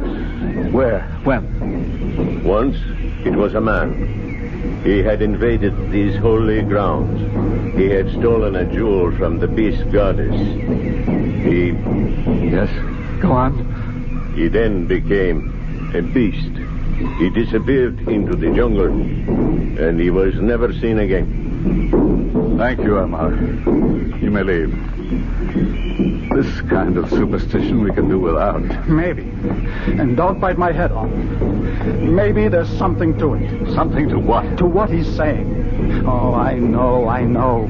Primitive superstition. But look at us. You and me. Between us, we carry a considerable supply of the knowledge of the civilized world. Between us, we have degrees in medicine, anthropology, chemistry, sociology. Can we explain it? Are you saying the legend is true, that Millie has offended the beast goddess, being punished? I don't know what I'm saying. But look at her. Look how troubled, how agitated she is. She's flushed, breathing rapidly. She could burst through that sedative any minute. Kevin, I'm so hungry. Try to rest, darling. I'm going to get on the radio. The helicopter is out of order. We're past all that. I'm going to speak with the hospital in Rio. I'll describe her symptoms. They'll arrange to get her there. My wrist. Oh, my wrist. Oh, Doctor. It's burning. Oh. Look at her wrist. Look at her wrist. Something's on it. Oh. It's a design. It's the shape of that bracelet. Kevin, it's your imagination. Is it? Look. Do you see that symbol? It's on every ornament worn by the goddess. The design decorates her dress. It's just a raw, ugly scar with some very wavy lines. But it's her sign. The sign of the beast goddess. The sign of the beast. It could be a coincidence. Do you believe that? Tell me, do you believe it? Kevin, I don't know what to believe.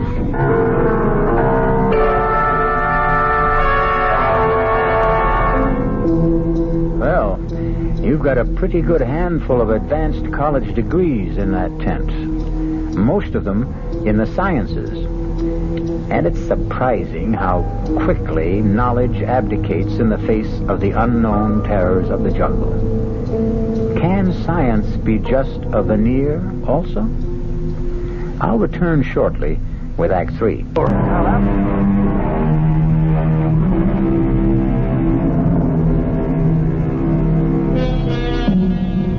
Hamlet said that there were more things under heaven and earth than were dreamed of in philosophy. Hamlet should be with us in a tent, deep in a South American jungle, amidst the ruins of an ancient temple, because there are more things than any of us can dream of. Is she still asleep? I think so. She shouldn't be left alone. I'll go back in the tent in a second. Dr. Jorgensen, I just had to find out. Were you able to radio the hospital? Kevin, it's 2 o'clock in the morning. What's the difference? My contact there, the chief of medicine, he's due at 7. Can't he be reached? Kevin, he's returning from vacation. He's on the road. It's only 5 hours. Don't worry. Poor Millie. You know, she really didn't mean any harm. And there are scads of this stuff lying around. I know. It's a pretty little thing. Who'd miss it? She didn't think it was stealing. Kevin, don't talk as if... As if what? As if you believe this is the revenge of the beast goddess? Can you rule it out? Kevin! If they can't send a copter for her, I'll carry her out of here on my back. Those damn drums, what are they saying? Is it important? I'm getting so jumpy. What are the drums saying? Oh, no, nothing. That isn't so, Dr. Jorgensen. Why do you make an issue out of it? Why do you refuse to tell me? Now, you can read those drums. The way I can read a telegram. Now, what are you trying to keep from me? It's just that I thought the agitated state you're in right now... Well, don't make it worse. What are those drums saying? Well, it has to do with revenge. Revenge? What was that? Well, those are rifle shots. Well, who'd be firing at this hour? Come on. Millie! Millie! Oh, she's gone. She's got a rifle. Amira, wake everybody up. Rouse the camp. We have to find Millie. Millie!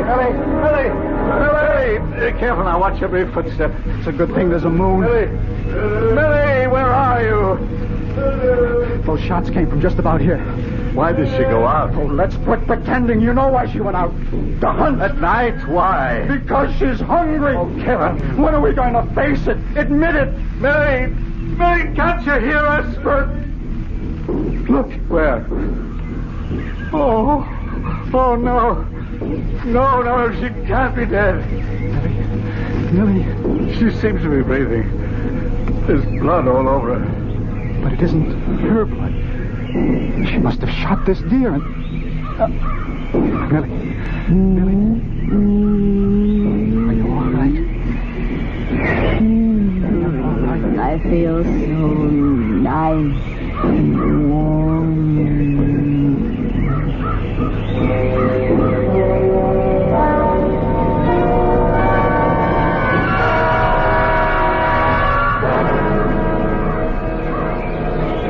Have you reached the doctor yet? Yes, Kevin.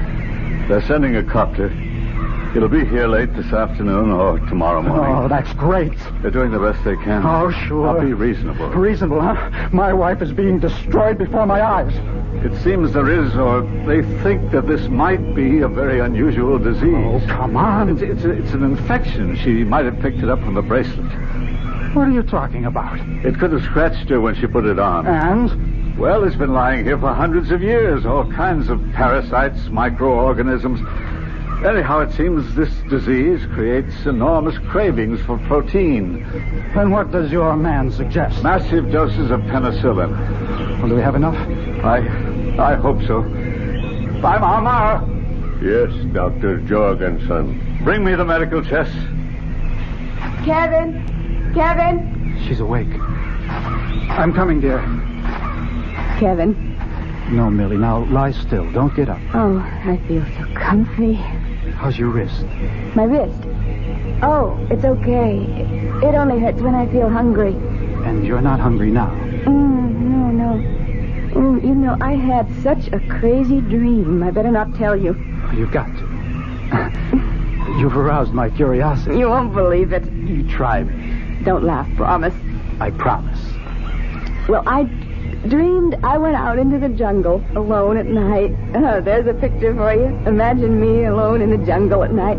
Anyway, I dreamed I shot this, I think it was an antelope. Something like that. Yes. And I was so hungry, I ate it right there. What a dream. You know, I felt so full just before, but just talking about food seems to give me an appetite. How about some tea and toast? Tea and toast? Ooh, how about a nice chop? Or steak? Rare. Very rare. Well, Larry's been unable to fly up the supply. Doesn't matter. I can go out and shoot. Later, Millie. Later. You're not hungry now, are you? Oh, well, not very, but in a little while. Okay. Then just a little while. Huh? Promised. Okay, I promise.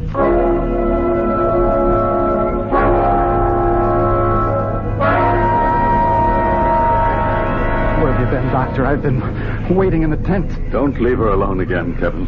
Where's that penicillin? That's just the problem. What problem? Look, we just can't have any more problems. We do. The penicillin is gone. That's impossible. All the bottles of penicillin solution, all the tablets, gone. But how? I don't know. Are any other supplies missing? No, everything's here. Kevin! You go to her quickly. The penicillin. Amara brought me the chest. The drug was missing. We have spares in the supply depot. I looked, gone from there, too.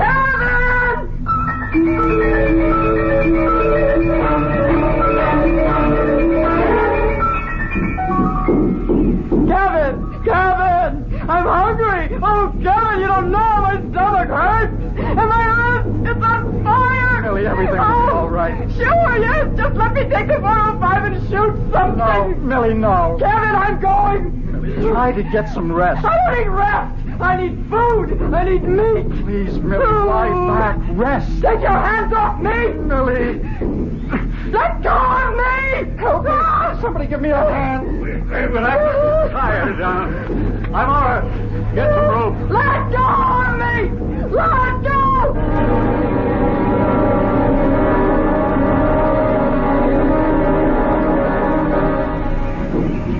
Where's that damn helicopter? He could never find us at night. It'll have to wait till morning. I don't know if she can wait until morning. Listen, we don't have medicine. Let's try the other thing. What other thing? The legend. Maybe we can placate the goddess. Kevin. Is there anything else we can do? Now, there's something happening here. The penicillin is gone. How do you account for it? We may have forgotten to pack it. Nonsense. Last night, you said the drums were talking about revenge. Revenge for who? For what? And what are they saying tonight? It's revenge. Kevin! Come in here! I'm coming. Kevin, I want the 405. Untie me. No, Millie. What did you do with it? Untie me. What did you do with it? The bracelet. You didn't put it back, did you? I'm hungry. I'll die, Kevin. I'll die. I'll untie you. If you just tell me, where did you put the bracelet? I'll get you some meat. Yes. Oh, Kevin, yes. The bracelet. It's in my makeup kit. Oh, no, untie me. Let me hunt. Where did you find the bracelet? You promised to untie me. Where did you find the I bracelet? must go hunting. Oh, Kevin. Where did you find the bracelet, Millie? I didn't find it. Tell me the truth or I'll never untie you. I didn't find it. I'll leave you here to starve. Amara. What about Amara? I promised him I wouldn't tell. What about Amara?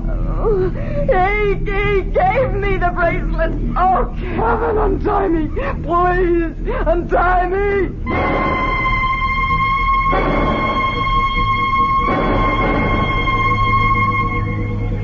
Amara, you will tell us where you hid that penicillin, or I'll blow your brains out. You may kill me. That's not the way. Let me beat it out of him. For the past 2 nights, Amara, the drums have talked of revenge.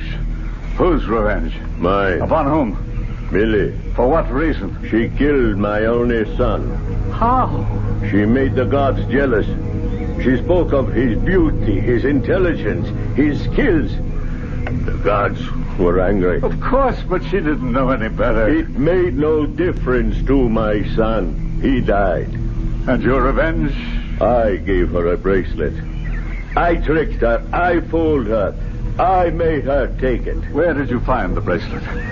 So that we may return it with a suitable prayer and beg forgiveness from the goddess. I will not say. Stand aside, Doctor. It's my turn. You may kill me. No, he won't kill you. Who says I won't kill him? Be quiet. No one will kill you. But I am a blood brother to your chief. I will tell him that you committed a sacrilege. I will tell him that you stole a bracelet from the goddess for an evil purpose. Now you may go, Amara. What do you mean he may go? He'll be disgraced for life. His wife, his parents, his brothers and sisters, all will be driven from the village into the jungle. No one will speak to him. Why do you stay here, Amara? We have no further use for you. Oh, I believe we owe you a month's wages. Here, plus 2 weeks' notice. The bracelet. It was taken. I took it from the arm of the statue of the goddess.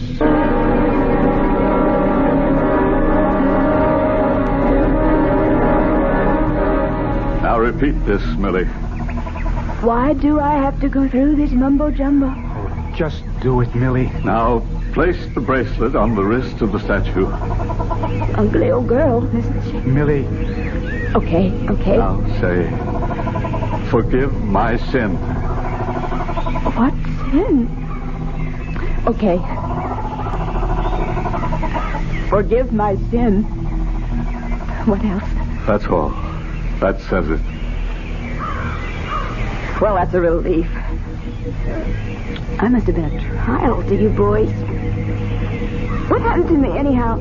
The way you were shooting penicillin into me. How are you now, darling? Okay, I guess. Oh, but I'm so hungry. Hungry? Starved. For what? Meat? Meat. Since when did I ever eat meat? Just point me at some tea and toast, and salad, and fruit. I might even have an egg.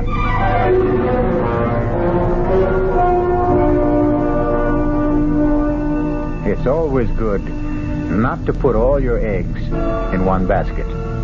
Always have another course of action in reserve. What cured Millie? The atonement before the goddess and the return of the bracelet? Or the penicillin? Or both? I'll be back shortly.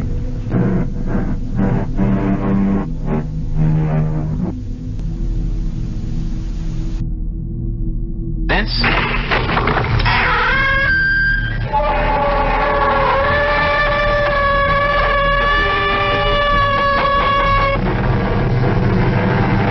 Come in. Welcome. I'm E.G. Marshall. Welcome to the world of your own terrifying imagination. It has been said that we are prisoners in a dark closet with small openings that on occasion admit some light. Small wonder that the demons who lurk in the deepest corners are more real to us than the sweet light of reason outside. There is so much evil in our world that light turns naturally to shadow. Even the love of Stephen and Amelia Stampler for their son Michael is converted to suspicion in this dark closet we live in. Reverend Stokes, I don't want a theological debate. I want you to tell your congregation the truth. And what is that, Dr. Stampler? That my son Michael conducts his lab experiments for scientific purposes. And shall I ask them to believe in coincidence? What coincidence? That a peaceful town is ripped apart every time your son returns. That cattle die for no reason at all. That we are suffering epidemics and the worst drought in our history.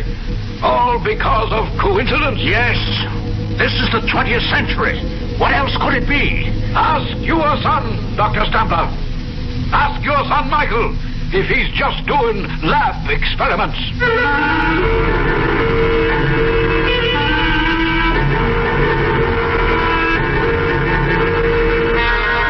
Our mystery drama, A Sacrifice in Blood, was written especially for the Mystery Theater by Milt Wisoff and stars Patricia Rowe and Ralph Bell. It is sponsored in part by the Kellogg Company, makers of Kellogg's Special K cereal. I'll be back shortly with Act 1.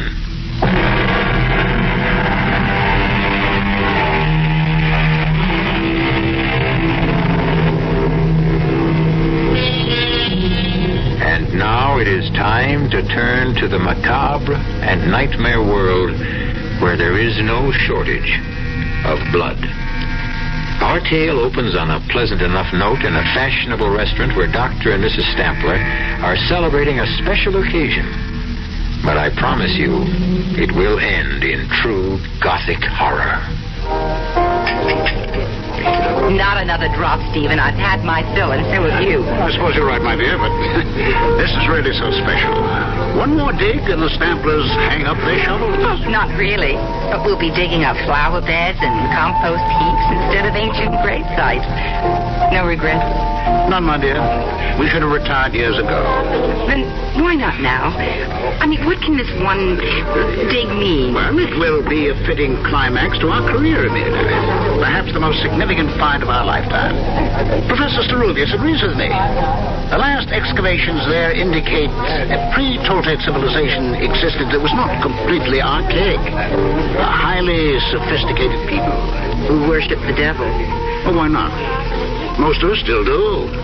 Black masses are held in California. Covens of witches gather in New Mexico. Blood rites take place in the shadows of New York skyscrapers. Oh, nonsense. You've had too much wine. Oh, too much wine. I haven't had enough. Come, Amelia.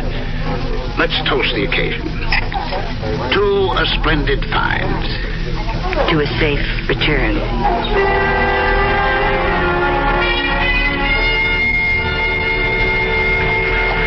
Dr. Stampler? Dr. Stampler? Yes. I am Professor Sarubi. Oh, thank you for meeting us. This is my wife, Amelia. My great pleasure. It's very nice of you.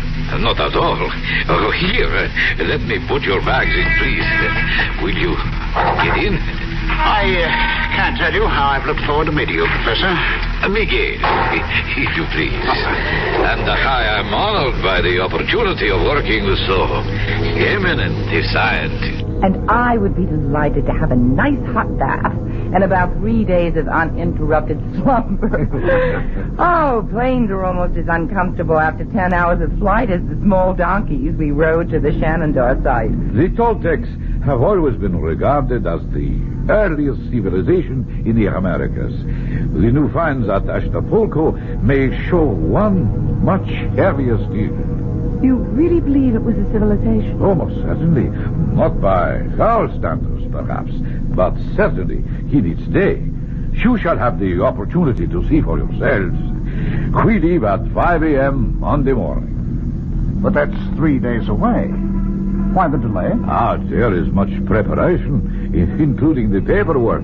You shall get some rest, and I will have the pleasure of acting as your host, if you will permit it. Of course. And forgive my impatience.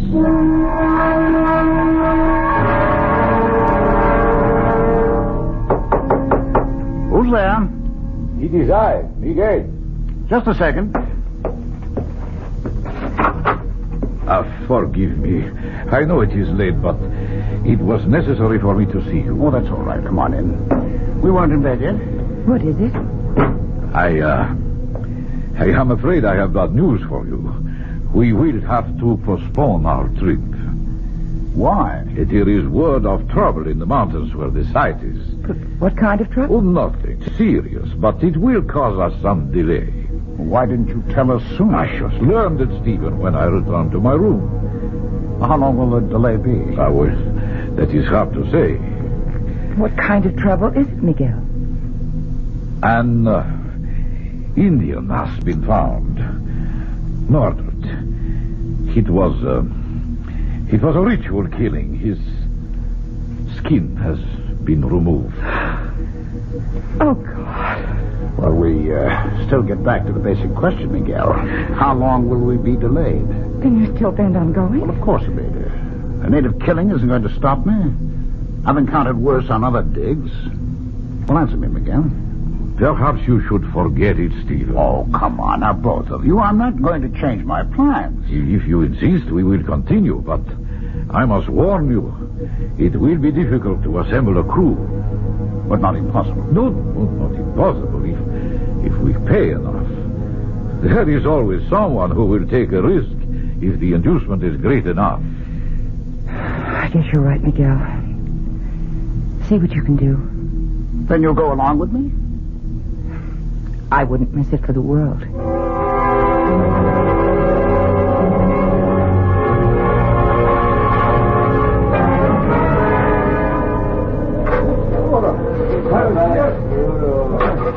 They're not making much headway, Miguel. Can't they dig any faster? We are up very high, Stephen. More than 10,000 feet. It is not conducive to strenuous exertion. They didn't display too much zeal on the climb, either. But they're not used to the altitude. Why didn't we get men who are? But you know the answer. No one else would come. You haven't seen anyone else since we got up here. They know better. They have broken through to a new chamber. Well, I hope it's more fruitful than the last one. Let's go take a look. Look there. They have an opening wide enough to go through. May I? Of course. This is your excavation, Stephen. Are you all right? Yes. Come on in. My God. It's so still in here. Even echoes die after thousands of years. We seem to be in the anteroom. I imagine the main chamber is just through those doors. It would appear so. Get the men in here. We've got to get those doors open, and it looks like one heck of a job. Siga pronto. No quiero entrarlo. Siga. No. Siga pronto. Well, what are they waiting for? They will not enter. Well, tell them they'll get docked if they're not in here pronto. It is no use. They will not come. All right, then we'll get the doors open by ourselves. Let's see how thick they are. Throw me a hammer, will you?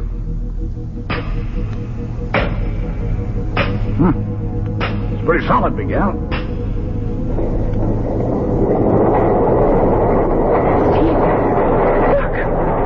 doors are opening. How? Perhaps Stephen struck some kind of a trigger mechanism by accident. Well, never mind how. It'll save us some sweat, that's all. Stephen, please, be careful. There's something here that makes me... I will go ahead. Not on your life, Miguel. This is one big step I'm going to take. Come on, follow me.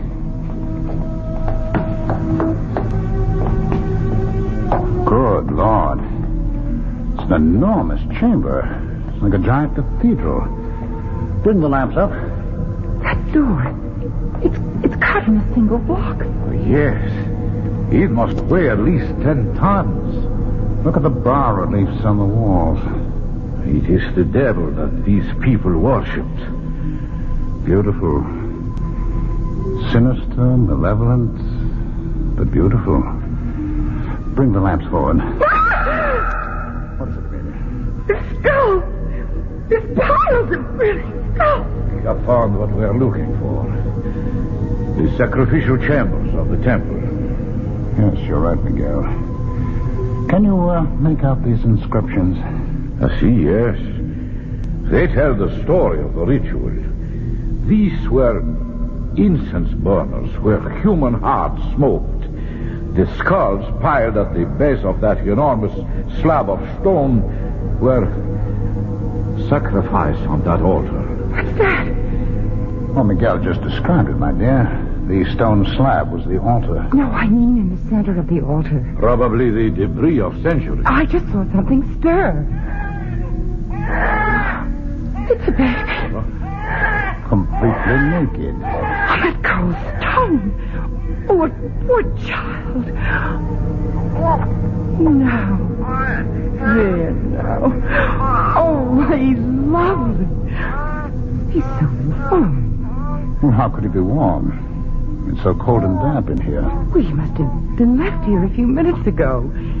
Well, perhaps someone left him as a warning to us. Oh, but impossible. There is no other entrance beside the stone doors, not even windows. This was the sacrificial chamber of these ancient people. Well, then how, Miguel? I don't know.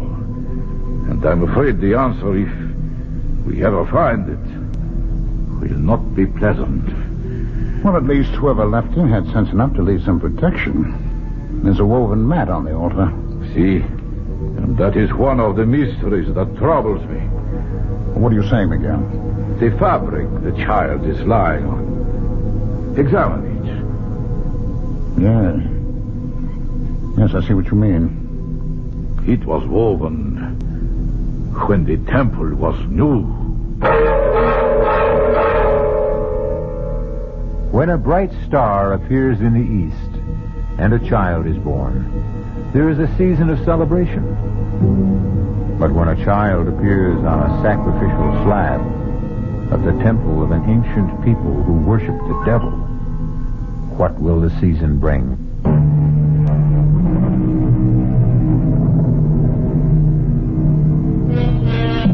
We live by the philosophy that no one is born evil, that only time and circumstance can corrupt the innocence of an infant.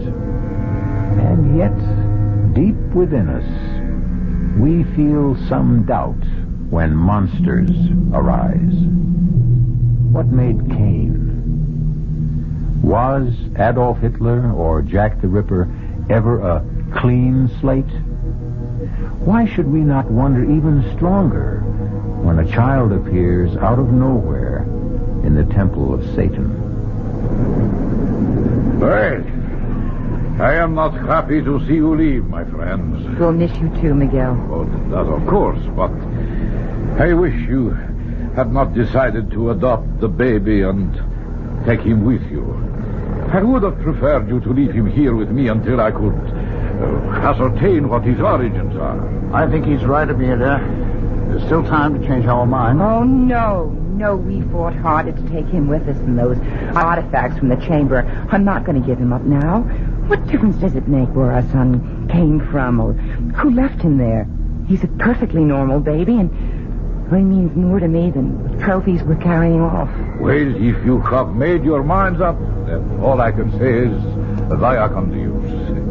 I am very delighted that you both have what you wish. Stephen, your find will have an historical impact.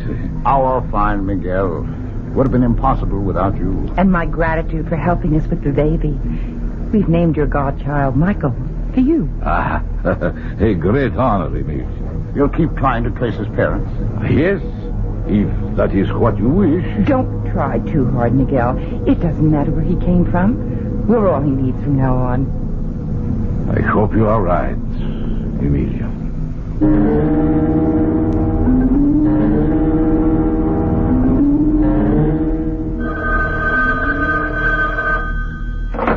Stamper here.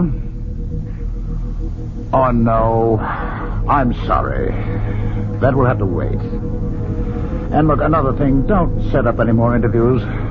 My wife and I have had it. All right, I'll let you know, right? Don't be so short with Conrad. He's only trying to promote your book. I know he is, Amelia, but we're entitled to some privacy. We've been back home for almost a year now, and I'm sick of interviews and publicity. The people poking around here. Oh, you know you don't mean that. You're positively glowing with success. Yeah. You proved your theory about the pre-Celtic people, the influence they had on earlier civilizations, and, well, just look at the results. Academic honors and, oh, the fantastic sale of your books on the expedition. This year's been good for you, Steve. Well, of course it has, Amelia, but if we hadn't gone on that bloody trip, we'd have some peace at least. You wouldn't have Michael. Well, no, you're right, my dear. Oh, he's quite a handful for a kid his age. Only a year old. He's been walking for months. And he's such a good-looking child. He's so well-behaved. Oh, too well-behaved. You know, it's scary. He hardly makes any sounds at all. Oh, count your blessings. Our neighbors envy us so. They want to know how I discipline Michael. He's such an angel. Doesn't need any discipline. Well, maybe he does, but I do. I've got to finish my notes for the lecture tour. Are you sure you won't come with me, Amelia? Well, who'd look after Michael? Well, Karen. She's perfectly capable. Oh, nonsense. I mean, you'll be gone in a month. He needs me. So do I. Oh, don't tell me you're jealous. Oh, no. But I am disturbed. You've got to give a little, and don't try to smother him. It's no good for either of you.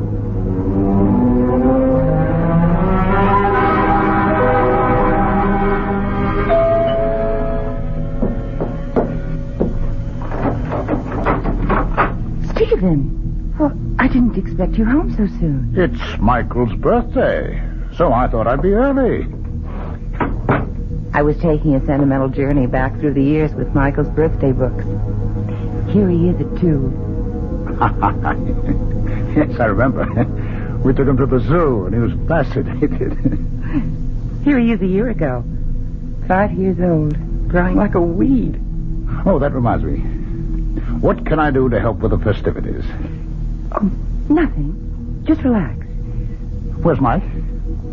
Well, I sent him out to play. On his birthday? I don't understand. What's wrong, Amelia? Nothing.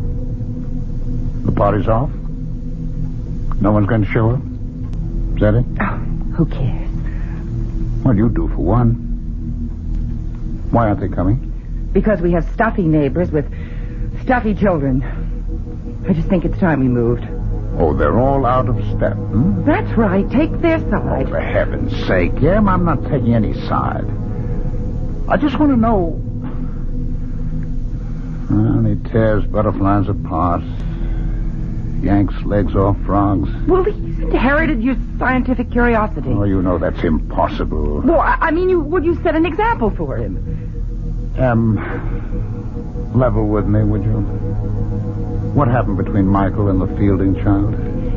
Nothing. I told you. All right, then you don't mind if I call them and straighten this out? You go ahead and call. You'll agree. It's a tempest in a teapot. I'd rather hear it from you, Em. Sarah? This is Stephen. Stephen Stambler. Well, yes, I know. I read your note. Well, can you tell me why? Michael did what? Are you sure? I see. Yes, I know how you feel. And, thanks for being direct. Bye. Well? I just don't understand. Curiosity. It's simple, childish curiosity. Children try to discover the world around them. They smell, taste, feel. They hurt? Well, yes, sometimes they hurt. Not out of malice. Try to be honest, Em. How would you feel if you were Sarah Fielding? I hope I'd have the good sense to take things in stride. Would you? I can't believe it's you, Amelia. You've lost all sense of objectivity. And you've lost all sense of proportion. Are you trying to cast Michael as a monster? I'd like to understand him, but I think I need help. And so does he.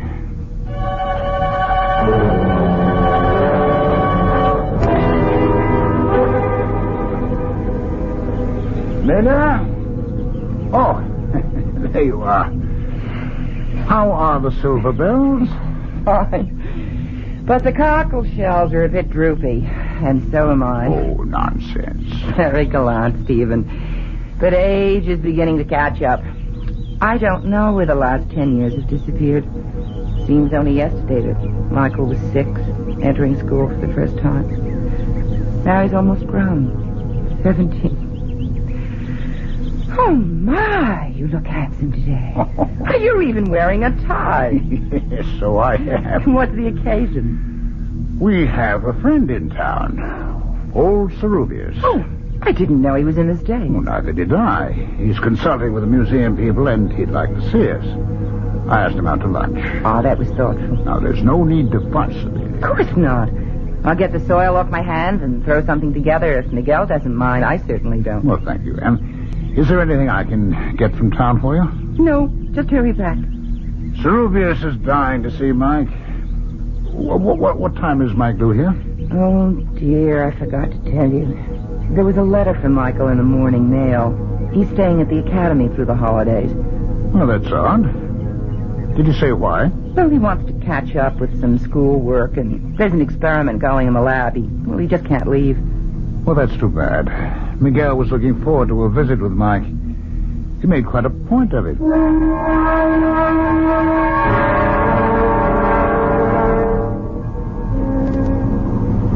This is quite a machine. It sounds like my coffee grind. It's reliable transportation, Miguel, despite the noise it makes. And how is the boy? Well, very well. And so is Amelia. You look fit. I should be.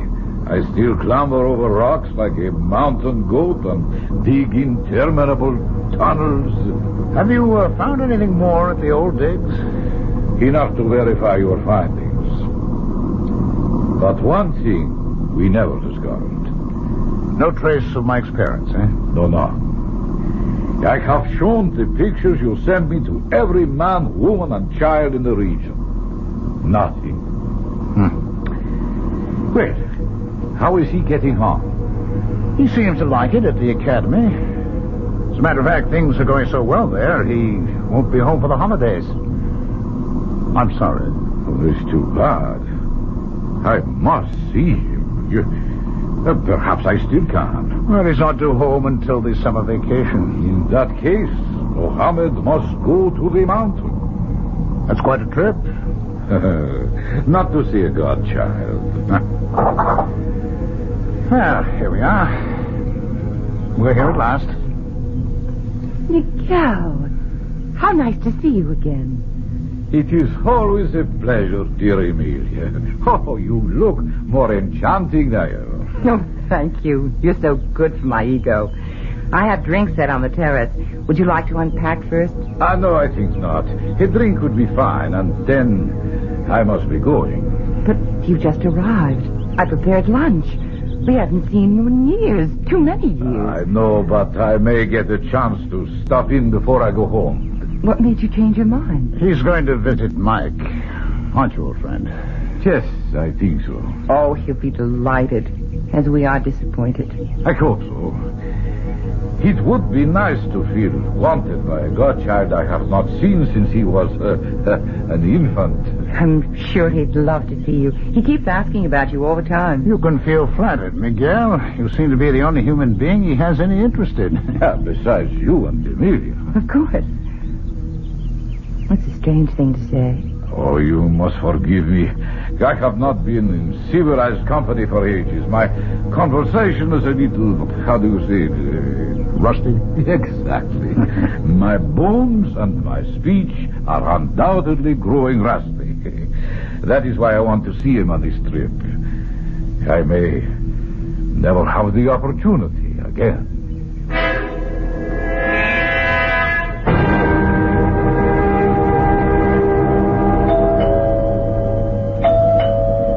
Could you get back, Stephen? I'm just finishing the shelf, yeah? Very well. Michael, I don't understand. No hello? Should I go out and start over again? Quit not silly. Hello, darling. That's more like it. Stephen, it's Michael. Mike! I know. Mother had the same reaction. I just got through sooner than I thought I would. So I rushed home. Put your bags in your room and I'll fix something to eat. You look well, Dad. Why shouldn't I? Leisure is good for the thinking classes. Oh, you look a bit drawn. Are they pushing you? No, I'm pushing myself. There's so much to do. What's new? Your godfather paid us a visit. He wanted to see you. Well, here I am. Well, you had to leave. Obviously, he didn't get to see you at the academy. No, I didn't even know he planned to make the trip. Oh, that's odd. He said he would go to the academy directly. We must have crossed paths. Oh, excuse me, Mike. Hello. Yes, this is Dr. Stephen Stamler. Would you mind reading it? What? Would you read that again, please? Oh, my God. What is it, dear? It's a wire from the academy. They found Cerubius. Found him? Yes. Miguel is dead.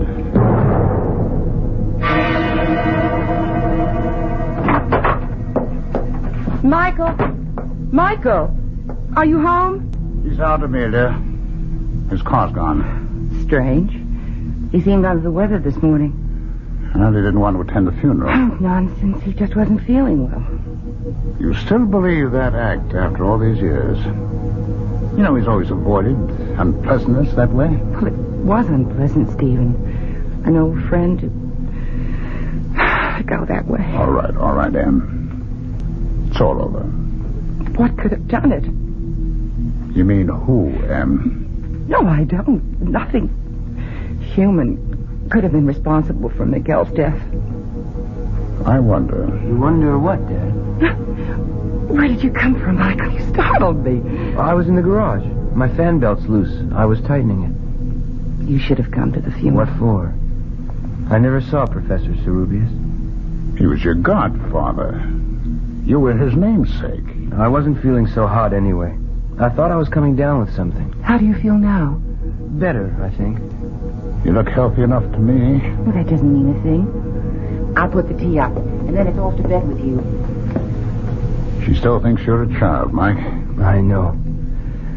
I want to talk to you, Dad. That's why I came home from school. All right, shoot. I really don't know what I want to do. I think I've had the academy. But you said you liked it there. You're doing well? I know, but I can't make the scene there anymore. Too much work? No, not really. I'm just not on to some of the stuff I've got to handle there. The creeps in Fairmount are still living in the 17th century. They'd have witch burning if the law didn't forbid it. What's that got to do with you? Well, some of my experiments have got them on the warpath. How about you were working in the physical sciences? Well, not exactly. I've been going beyond that. Like what? Well, for one thing, ESP. You've always felt I had it. Well, that's not considered supernatural today. Yeah, I know, but the townies think it is. Well, that's all the fuss. I think you should stay on. It never pays to bow down to ignorance. I'm glad you see it that way, Dad. Oh, but there's more, isn't there? Huh? What do you know about my people? Where I come from? Not too much. How about Cerubius? Well, he thought he was on to something. He was on his way to talk to you about it. Too bad we missed each other. Did you? Well, of course. I told you I was on my way back here when I heard... That's not exactly what happened, Mike. He called me from the airport when he landed. What did he say? I don't know. Amelia and I were out. He left a message with our answering service. He said he was going right out to see you. That he had phoned ahead. I never heard from him. And that if anything happened, there was a letter that he was mailing to us. Well, then you did hear from him. By mail, at least. We never received the letter. Did you? Now you're accusing me of tampering with your mail? I'm only asking, Michael. Do you really think I saw Cerubius that night? Did you, Mike? You're as bad as the townspeople. What do you want to hear? A full confession? Oh, okay. I saw the old man. I killed him. Is that enough? Or do you want me to invent the gory details, too?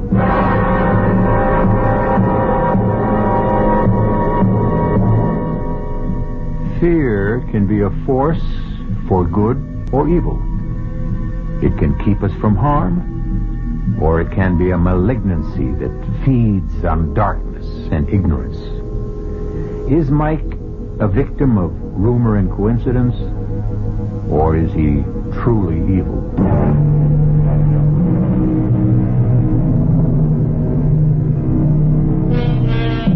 There is a peculiar kind of fear we call courage that makes us go on when all we want to do is find peace and shelter. It makes men who fear heights climb mountains. Soldiers who detest war and suffering advance on bloody battlefields. Some call it pride rather than courage. Choose now.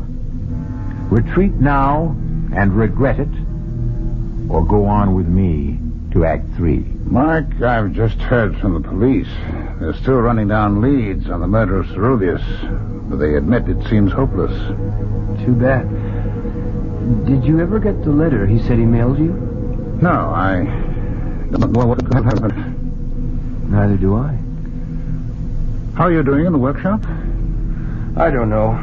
Thank God frogs are such fast breeders. I killed them off so fast. No results? Only with our neighbors. They seem to connect my frogs with everything bad that's happening. The Gilmore child comes down with meningitis, my frogs are responsible. The drought and the unusual heat, the salmonella outbreak, all part of my wicked machinations. How would you like to come out of retirement, both of you? What do you mean? I'd like to go back to the place you found me, to see if I can trace my origins. Maybe I'll find myself then. Well, I don't know, Mike. I just hadn't thought about it. Well, then don't. Let's just do it. Oh, Father! It's a gift from our loving neighbors. It's a wreck. There's a note attached to it. Let me see that, Mike. This is your last warning. Leave, or we will send you back to the hell where you belong. They're not all clods after all. Someone has imagination and a gift of expression. This is no laughing matter, Mike. I'm going to find out who's responsible for this outrage.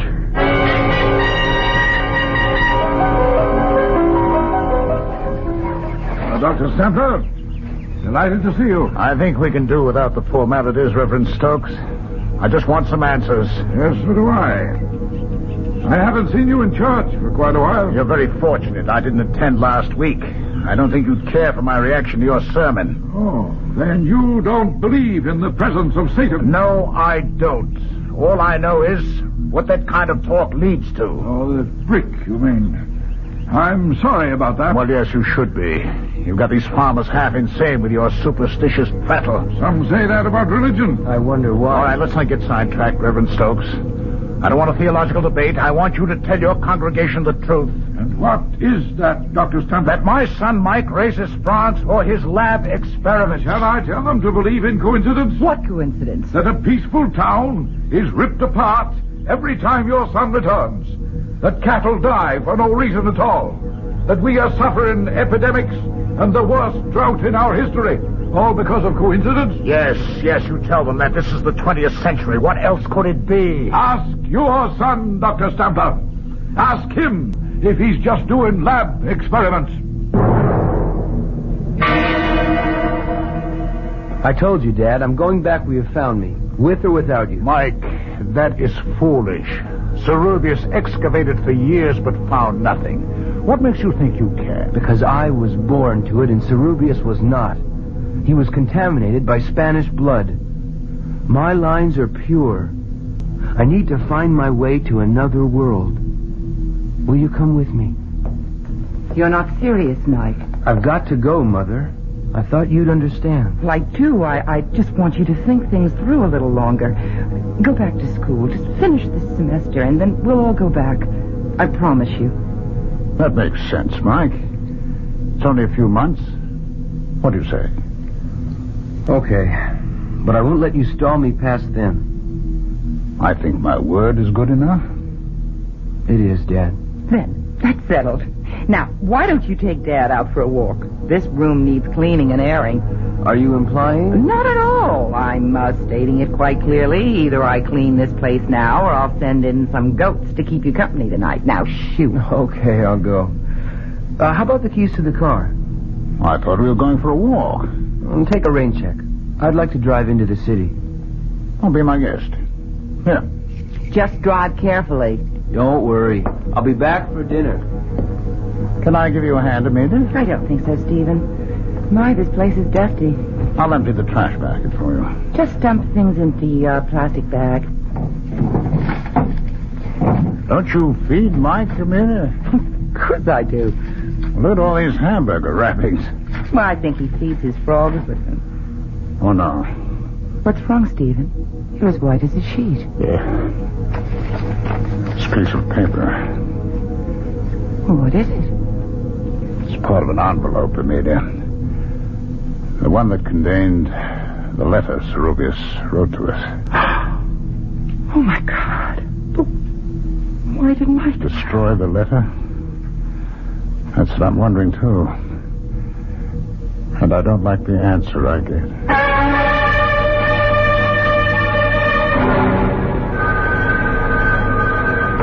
Hello. Yes, this is Dr. Stabler. He what? Can't be. We'll be right over. Yes, but I want to see my son. What is it, Stephen? What? Stokes. I don't want to see him. I want to see my son. Hello. Hello. He hung up. What happened? Mike. They're looking for him. What for? They claim he's killed someone. I don't believe it. What? With the car? I mean, with an accident? It was no accident. They found Claire Baxter dead. What's that got to do with Mike? They claim he was seen near the place where the body was found. Where's Mike now? He disappeared. They found our car in the ravine. Oh, no. I'll go see. Good evening. Yes, Reverend Stokes, what is it? May I come in? No, you may not. Now clear out of here. What's wrong with you, Steve? Please come in, Reverend. Thank you, Mrs. Stapler. I know it's painful, but I must talk to you. What is there to talk about? Your son. I tried to reach you before with facts, but you wouldn't listen. Well, why should I? Of all these silly nonsense... No nonsense this time, I'm afraid. Your son has committed murder. Just because he was seen near where the girl was found, I'll bet half the town would have been in town would kill the way Claire was slaughtered. Please, I don't want to hear any more. And we just sit quietly and wait. For what? For your son to return. And then what? Then we'll do what must be done. You won't wait here. Now be sensible. There are men just beyond this door. I would prefer to do this as reasonably as possible. Do what? Just ask him a few questions, Mrs. Sampler. Now, please let me handle this. Or would you prefer mob violence? Ask your questions, Stokes. I'm here. Run, Mike. Save yourself. Not yet. I've got a score to settle with old Nosleep. Sit down, Michael. It's all over for you. For you, meddler. No, Asmodeus, your time has come. Asmodeus? Asmodeus, Satan, whatever you call yourself. Sit down and answer my question. I've changed my mind. I'll answer your questions if you catch me. Stop him, Stephen. Please don't let him go. Oh, Lydia, don't worry. Stokes will never get him. Neither will that mob. He's on his way back. Back where? Well, we found him, Amelia. In the sacrificial chamber. Zerubius said someday Mike would return.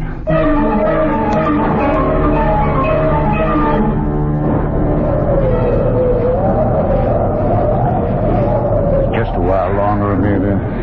I'm all right, Stephen. Do you think we'll find him? He wanted so badly to find his way back, he must be here. I'm glad he got away from them all. I'm not so sure about that. I pieced together Zerubius' letter from the scraps in the wastebasket. It explains a great deal. Michael was not just an ordinary Indian child abandoned by his parents. The tribes have a legend about the pure-born son of kings who is sacrificed for his people. Do you think Michael? I don't know, Amelia. I don't know what to believe anymore.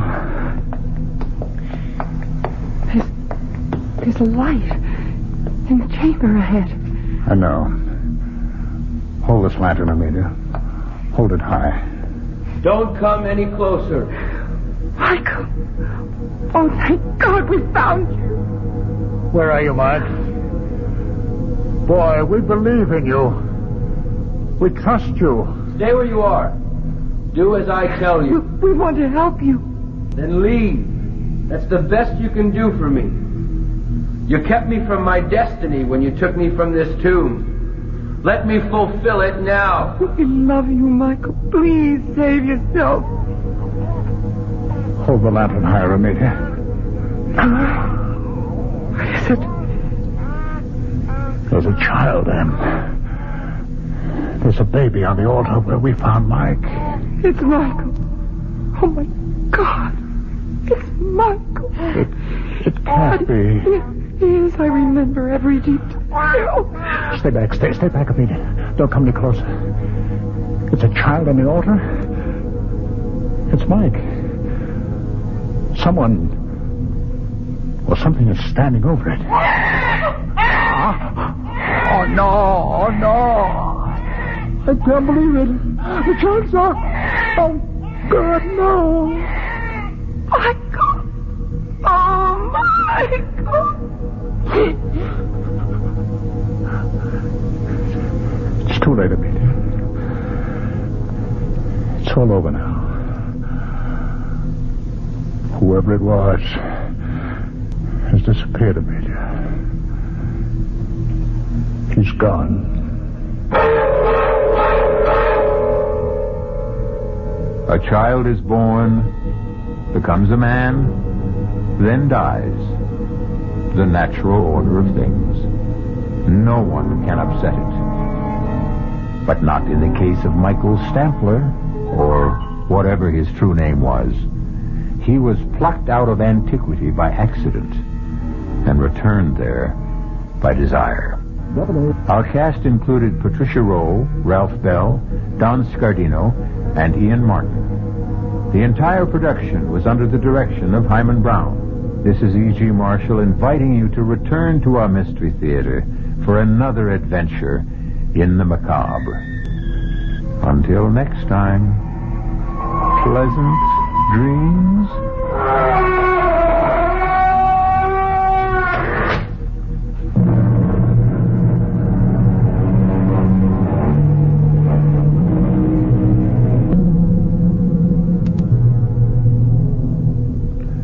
preceding Mystery Theater program was furnished by the CBS Radio Network. Your dial is set for 15 minutes of late news with John Scott reporting. This is WOR New York, an RKO General Station, your station for news as it happens.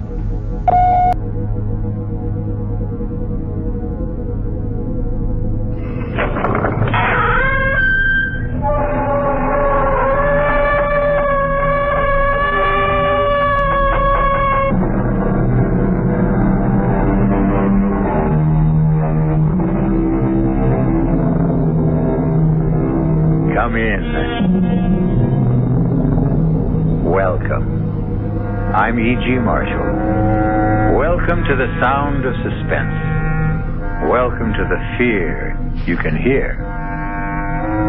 Even before Phoenicians first sailed out of the Mediterranean and opened up the seven seas to mankind, the rolling waters of the world have boiled from their depths some of the greatest stories of adventure, romance, and mystery. And of all the stories dredged up from old Davy Jones' locker, I think my favorite is the strange and seemingly insoluble puzzle of what happened to the Annabella. How best to start the story? Oh, yes, of course, why not? Let's read from the log of the ship that found the Annabella becalmed in the doldrums. August 7th, 1865. Log of the Penguin, Captain Brisket commanding. No wind again this day as we drive through the doldrums, moving by paddle and steam to find becalmed a merchantman named Annabella. No answer to repeated hails sent Mr. Bascom to board her. His report as follows. Not a living soul aboard. The boat's still snug in the davits. The captain's table freshly set for 6. The crew's meal warm in the galley. All shipshape. The log records an uneventful voyage with no clue as to why she should have been deserted. Not a living soul aboard. Not even a rat. What can be the answer to the mystery of this ill-fated ship? I cannot even guess. I fear no one will ever know.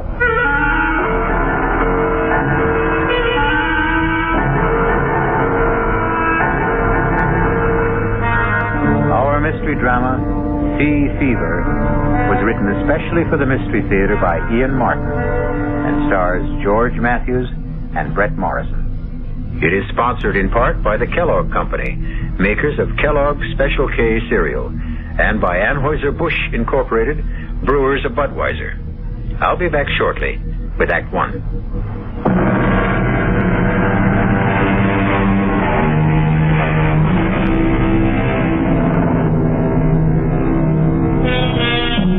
The Annabella set sail from Charlestown Harbor on the 13th day of July, 1865. Her captain was Josiah Adams, a huge and forbidding giant of a man. And all the rest on board were as choice a crew of cutthroats, thieves, and murderers as you could set between bulkheads. There was 1 woman aboard and 19 men, including the cook and 2 passengers. And the mood of all of them was ugly. In the forecastle, the boatswain led the grumbling. I tell you, Briggs, I saw them. 6 of them running down the after hawser like old Nick was after them. 6 of them, Briggs. I don't like it. When the rats leave a ship, it's a nasty sign. No, I don't like much about this ship. 7 men on the crew shanghaied, no cargo aboard, and sailing on the 13th. Still, the pay is good. When we get it. If we get it. Now, you don't think we're the owner of board? No, it ain't Mr. Ames that worries me. It's Captain Josiah Adams.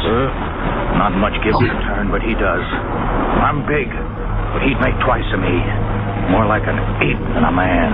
Strong as one anyway. Yeah. Or like a bull, as you might say, if the liquor hasn't rotted his vitals. He's got a scowl on him like the colic was at him. Colic? There's no colic that's eaten him. Have you ever seen him without his cap? Huh. How often does a forecastle hand see a captain bareheaded? What do you mean? It was when I piped Mr. Ames aboard. I went to his cabin to tell him the owner was on ship. He opened the door and I saw him. His head, bald as a white turnip, and his scalp as chewed up as the riptide off Chatham Light. I don't get you. They say he lost his last ship in Hudson Bay. He was washed ashore and found his way back to the States overland. The Indians caught him and... You mean? I scalped him. And he lived. You see? So that explains his sour face. He mightn't be a bad master at that. I wouldn't count on it. I think his heart is as black as his skull is white. Don't forget the rats. There's 4 bells. Your trick at the wheel. Let's not keep Mr. Peabody waiting. Come on. What more do you know? Why don't you ask the captain himself? I think you're full of wind. I'd best get to the helm. You're afraid to ask the captain, Briggs. Why don't you ask the mate? Just this way. Tell me, Mr. Peabody, where are we sailing with no cargo? Why did we have to Shanghai half a crew? Take a leg there, Briggs. Charlie, 4 bells sounded and gone. Stand to the wheel. Aye, sir, Mr. Peabody. Mr. Peabody, sir. Yes? It's like I was wondering to myself, as it might be, where are we headed for, sir? Africa. The Gold Coast. I knew it. I knew it in my bones. You knew it? Why did you ask? It's blackbirding. That's what it is. Slave trade, ain't it? The slave trade is dead, I believe, Briggs. In America, legally. But not in Brazil. They still pay fancy prices in Brazil. That's what it is. I might have known. And if it is, would you object? Me? Not if the pay is high enough. One question, sir? Any further questions or answers you'll have to get from the captain. Mr. Ames or his fellow passenger, Mr. Rogers. After you've stood your watch. They're in the cabin if you'd care to risk it. Ah, sir. So it's blackbirding, eh? Just what Christopherson guessed.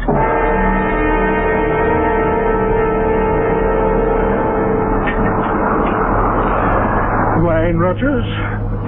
Sherry from Spain. Sharpens the appetite before dinner. Something will have to wet mine. This miserable tub rolls like a horse in mud. Well, you'll soon get your sea legs. A small need of them I'll have where I'm going. You'll need them to get there. To the Gold Coast, Mr. Rogers. The Gold Coast. Heat and dust and flies and traffic in human bodies. Slave trader Rogers. A fine job for a fine gentleman.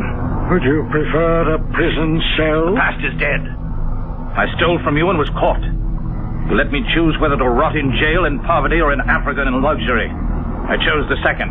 Now, in heaven's name, let's forget the first. Gladly. More wine. As much as you desire. There's no lack of it. More than enough for the voyage. If the captain doesn't drink it. Captain Adams prefers a lustier brew. He must be the biggest man I've ever seen. And that head... I wouldn't refer to it in front of him. He's tender about that scalp plate. I wouldn't blame him. How he ever survived. Tribute to his magnificent constitution. The man is all steel. Not all. What? No, he has at least one soft spot. Is you mean his wife? Well, you know, the old legend is that it's bad luck to have a woman aboard. A woman aboard? Are you trying to tell me that Mistress Adams is aboard this ship? Why, of course. I thought you knew. This is no place for a woman. Oh, damn it, Rogers, I won't have it.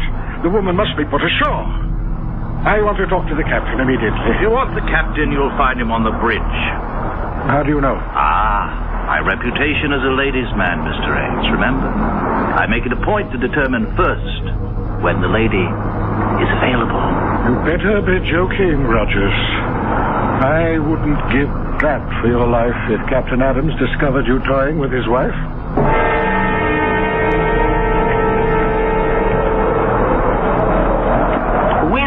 happening, Captain? That's God's worry and mine, Seaman, not yours. Hold it to the point. Aye, sir. Captain Adams. What is it, Mr. Ames? A word with you, sir. No. What? You heard me and get off my bridge. No one sets foot behind the wheel except on my orders or invitation. Yes, sir, I take umbrage at your attitude. Take what you will. My only concern when I'm on this bridge is the sailing of this ship.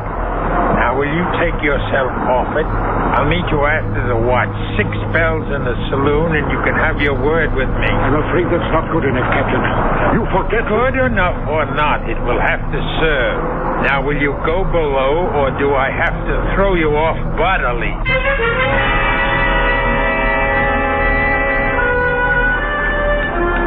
What time is dinner, Cook? Oh, Captain said 6 bells for you and Mr. Rogers and the mates. He and his lady will eat later. Oh? They don't join us? No, sir. Really? Either one? No, sir. Curiouser and curiouser. Why is this lady so afraid for us to meet her? I couldn't care less.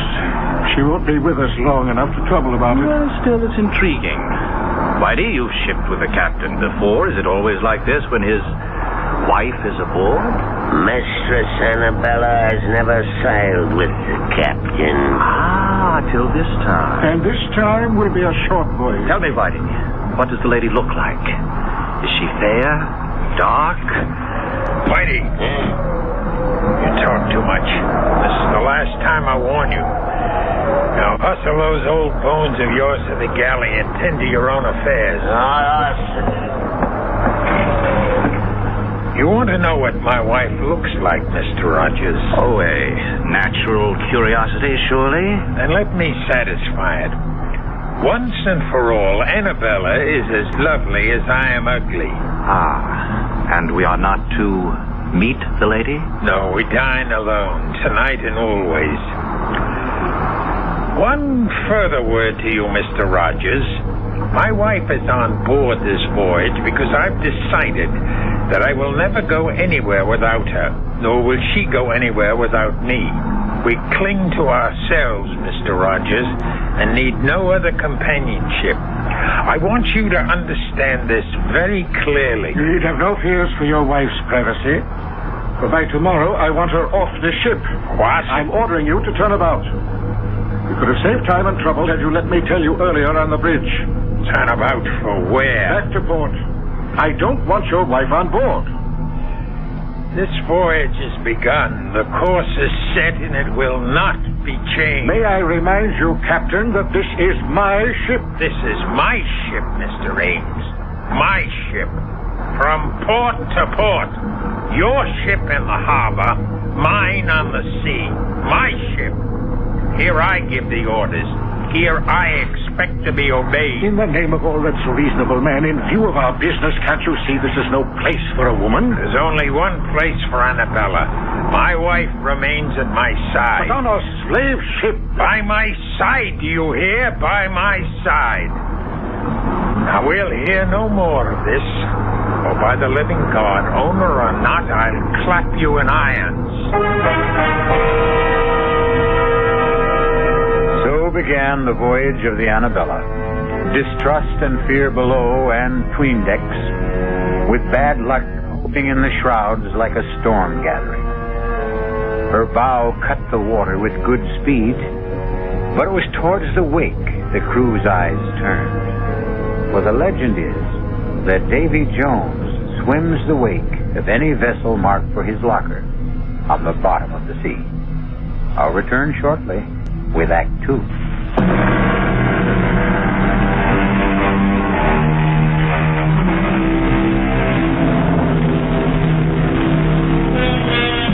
For the first week, the Annabella sailed southeast by south, beating down towards the tropics. The crew still grumbled, and Rogers strove to drown the irresistible temptation to try and catch a glimpse of the captain's wife by drinking steadily. Two things served to deter him: the captain's wary vigilance and his fear of the sheer brute strength of the man. But once the ship veered due east and the mounting seas demanded more and more of the captain's time on deck, Roger's courage and desire began to grow.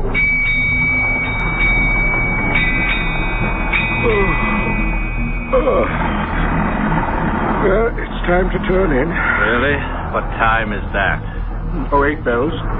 I'd take a turn on deck if the sun wasn't down. Instead, I'm for my bunk and a book. And you? Oh, the only book I care to open is the closed one that lies astern of us. If you're wise, you'll steer clear of both the captain and his wife. And that Spanish sherry, it's stronger than it seems. Good night, Rogers. Good night, Mr. Ames. Oh, good evening, Captain. Off to the bridge. It's making up some dirty weather out. I won't sleep much this night. Batten down tight, Mr. Ames. We may be taking some seas. Are you now for bed, Rogers? No, Captain, I'm not quite finished the bottle. I'd take it with me to my bunk if I were you. You'll be safer on your back when the swells begin to lift. Aye, aye, Captain. But you'll bring us through safe and sound, won't you? I won't leave the bridge till I know all's secure. I want you to sleep sound this night, Rogers. Who mans the wheel, Mr. Peabody? Hazard, sir. Soundest hand we have. And the second mate mans the bridge? Aye, aye, sir. Good enough. Follow me aft. Right, Captain. Here. Help me to move this hatch. Here. That's well enough. Now batten down tight when I've dropped through. Make sure she's watertight. Aye, aye, sir.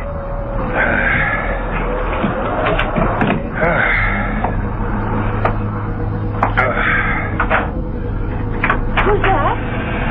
Who's there? Oh, Josiah.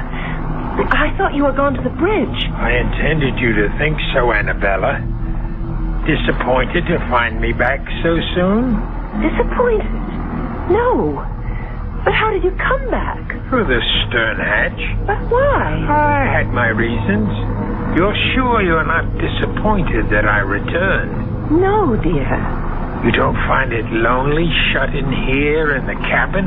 Well, sometimes. I'd like to go on deck and feel the fresh, salt breeze on my face. And meet the crew or the passengers, perhaps? Perhaps. At least the passengers. The owner of the ship and... Mr. Rogers, isn't it? You know his name. Whose name? Rogers. You said it just now. How did you know his name? But you've mentioned it to me yourself, Josiah. How else would I know? And you love me, don't you? Of course, Josiah.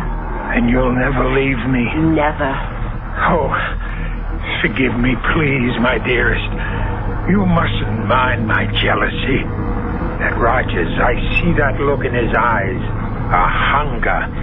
A burning hunger for the sight of a woman and the feel of her body beneath his hands. Annabella, you knew his name. If you've been deceiving me... I've never even seen the man. How can you accuse me of ever forgetting I'm your wife? How can... What is it? Someone's coming to the cabin. Who is it? I don't know. Who is it? Josiah, what's in your mind? Whoever it is, I swear... Go in the inner cabin. But you... Do as I say. Very well, Josiah. Mistress Adams, are you alone? Come, I know you are. I saw the captain off to the bridge for the night. Will you allow me to introduce myself? Thomas Rogers, gentleman, at your service. Can I persuade you to share tonight's vigil and join me in a glass of sherry? Oh, how kind of you. The sight of a pretty face. A pretty face, Rogers? Captain Adams. Mine was not the face you expected to see. Oh, you see, I thought you'd gone to the bridge. So you did. Won't you come in? Well, I think... Come in. You wanted to meet my wife, didn't you? Well, yes, I must... But not with me present, right? Believe me, Captain, you do misunderstand. Oh, no, Rogers. The misunderstanding is all yours. Your first sea voyage, you said. You should have said your last. No, in the name of my wife. Do you hear me? Mine, and no one shall touch her but me. No one will take her from me. No one. Josiah, what happened? I heard it. Oh, you killed him. Should have snapped his neck like a chicken. I wanted him to suffer. But how could he? He was nothing to me. No one shall have you but me. Josiah, aren't you afraid? Afraid? The owner, the crew, everybody on board. When they find They out... won't find out. No one knows he's here. He'd make very sure of that. His body will go out the stern window and into the sea. Men have fallen overboard on a rough night like this, especially drunken men. No one will know what happened to him except you and me.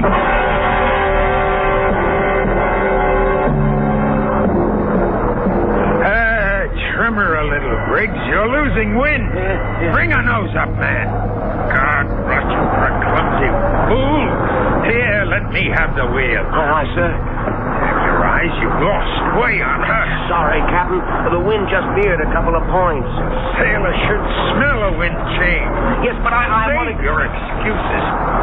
Do you think you can hold her on this tack? Just try me, Captain, sir. Here, then.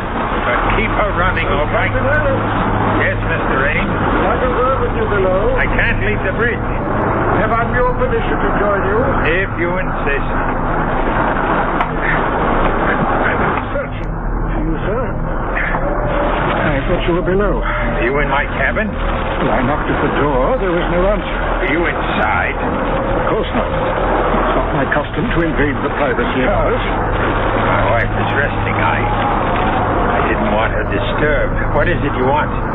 Can we get out of this cursed wind? I don't want to leave the wheel. This fool handles it like a landlubber. You can trust me, Captain. I wonder. Come on to the taffrail, Mr. Ames. Lead the way, Captain. Over here on the lee side. You'll find the breeze a little more to your liking. You know, I've been concerned since Mr. Rogers' mysterious disappearance last night. Mysterious? A drunken sot who never found his sea legs? I warned him to steer clear of the deck. We did every mortal thing we could to find him. Yes, I know. But without him now to leave as my agent on the Gold Coast, Go on.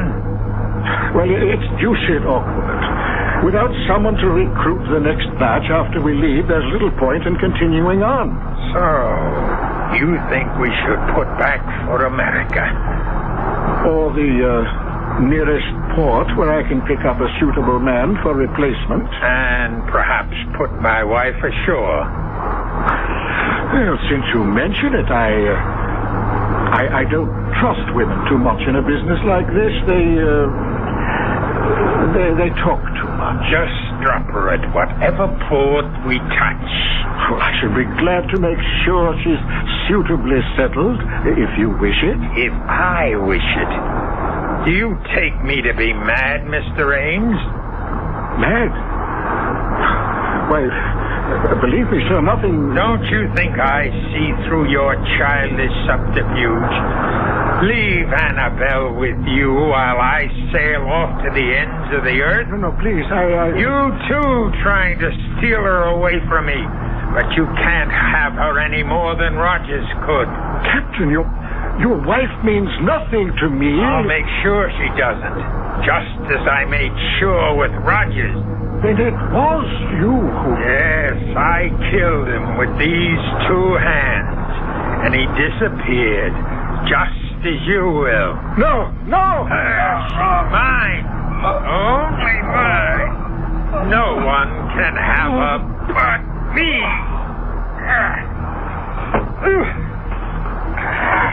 Into the sea, Ames. like Rogers.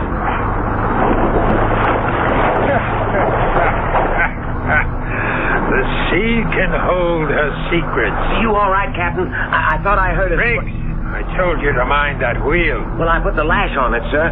I thought I heard a cry, and Said I could trust you. Well, you can, sir.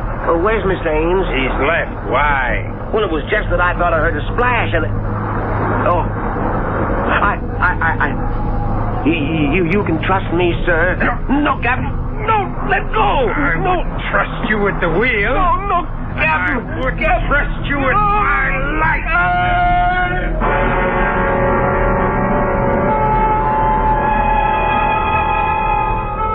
Two more overboard. 19 men the Annabella sailed with, and now there were 17. Evil men, all of them. And Davy Jones swam the wake, waiting for them.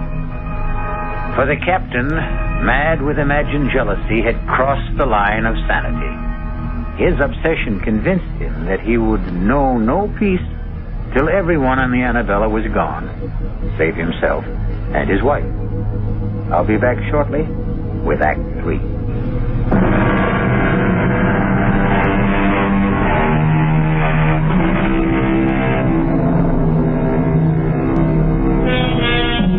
The squall that blew up so suddenly on the Annabella proved to be a full-fledged hurricane that so fully occupied all aboard that there was no time to question missing men. Indeed, 2 other hands were blown out of the rigging or shaken loose before the Annabella found calm waters in the eye of the storm. Now again, discontent grows in the forecastle. The talk of a haunted ship resumes. The word mutiny is on everyone's lips. Mr. Peabody, sir. Dinner's so early, Whitey? No, sir, it's mutiny. What? You heard me, sir. Mutiny. And about to break out. Whitey, forecastle grumblings. You know it's all talk. They wouldn't dare. Mr. Peabody, sir, I've been at sea, man and boy, for over 60 years. I know when it's talk. They say the ship is cursed. Who says? The bosun, sir, Christopherson. He says he saw the rats leave the ship before we sailed. And for an old wives' superstition, he's ready to mute. It's a great deal more than that. There's 5 men lost already. I'm aware of that. And most of all, it's the captain's wife. Bad luck with a woman aboard, particularly one that he keeps it away. Well, do they expect the captain to parade his wife in front of common seamen? No, sir, but they wonder. Wonder what? Some say she's a witch. She's ugly as sin. And some say she's sick of the smallpox. The smallpox? It's aboard, sir, I'm feared. Now you do allow me. I'd best have a look at it. If he has it, he has it. Or put him in the lazarette so it don't spread. The first thing is the mutiny, sir. That has to be stopped. It has to begin first. It'll begin unless the captain puts about. You know how much chance there is of that. You of all people. Yes, I've sailed with the captain before. I always found him a hard man, but a fair man. Not this voyage. Something happened when he brought his wife aboard. He's not the same man. I think the captain means to kill everyone, as he did the owner, and Rogers, and Briggs. And even Paget and Breton. And we're blown out of the rigging. Perhaps, sir. Perhaps the captain shook 'em loose by luffing. Whitey, I think you're the one whose brains are scrambled. The men were lost overboard. And the 2 passengers and Briggs. Rogers fell over, obviously drunk. A wife took the other 2. Then why is there not one mention of any of them being lost in the ship's log? That's kept in the captain's hand. How could you know that? He was writing in it. Here in the saloon last night. I was clearing the table. He left to get fresh ink, and I looked at it. You can read? In 60 years at sea, a man has a lot of time on his hands. I taught myself long ago. You're sure of what you say? On my oath, sir. And by God, we'd better turn back. Now! I'll not risk my neck to the hangman's noose by mutinying. Maybe if you was to speak to the captain's lady, she's the only one to influence him. By damn, you're right, Whitey. Look, go hold off the crew till I see if the lady'll come to our help. Aye, Mr. Peabody.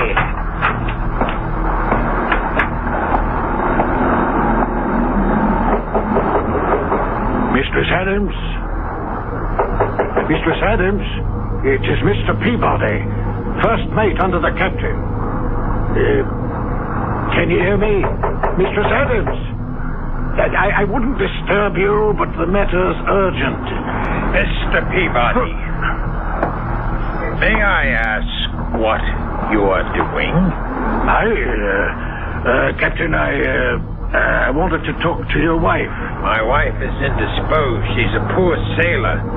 And these last days have worn her out. How dare you disturb her? I felt the matter urgent. Attend me in the saloon, Mr. Peabody. First, let me see to my wife. Aye, sir.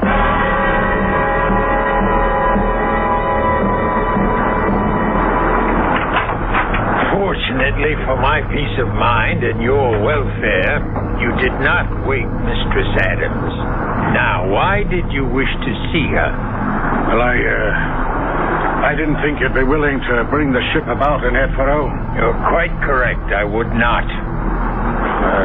Feeling sure of that, I hope to enlist Mistress Adams' aid in persuading you to change your mind. That was the only reason you chose to disobey my orders? That no one was to approach my wife? And what other reasons? What other, indeed? Why would you be so anxious to turn for home, Mr. Peabody? Because otherwise you face a mutiny, Captain. Mutiny? Damn. I could ask for nothing better than to cut down some of the forward scum. If I didn't wear my pistols at all times, I'd have a knife between my ribs before this. Mutiny, eh? And if they do, where do you stand, Mr. Mate? I'm an officer, sir, but unarmed. We'll remedy that. Fetch the second mate while I break out the arms. Then we'll muster the crew on deck and have this out. Aye, sir. What about the bosun? The bosun? No. I won't put firearms in his hands. The three of us can stand them off. Turn back, Turn back, rough pack of lily-livered swine. I'll see us on the bottom, bird. Now, hark to what I tell you. This voyage can make us all rich. No owners split now. The profits are all ours. Sail on with me to Africa, and we'll all reap our reward. Aye, Deep Six in Davy Jones's locker. Speak for yourself, Mr. Christopherson, or all. Or for both. This ship is cursed. Turn back and we'll make you, Captain. You question my orders? I say to hell with your orders. Mr. Peabody, sir, you know what's happening aboard this ship. We'll sail under you. Will you stand by us, sir? Well, Mr. Peabody, where do you stand? You see where my pistol is aimed, Captain? At me. I suspected something like this when I found you below at my cabin. What would you do now? I'll ask for your pistol, sir. I'm taking over the ship. But I guarantee you safe conduct home. And my wife? Your wife, too, of course. And if I refuse? Don't make me pull this trigger, sir. That's just what I intend to do. Don't come any closer. You fool! Do you think I'd have handed you a loaded gun, knowing what was in your mind? Punishment for mutiny is death. Well, who's next? Who else wants to go on trial? I thought so. We'll smell the wind. The hurricane's coming back. To the rigging, all of you. And reef sail, or by heaven... Reef them yourself, old baldhead! We've taken our last order from you, you murdering devil! Go back to your cabin and tell your Gustafson. Captain Josiah, some are armed. You should never have started this. Never started it. It's just what I want. I want to be rid of you scum. Now I have my chance. Turn back to where I will lose Annabella forever. Never! Never!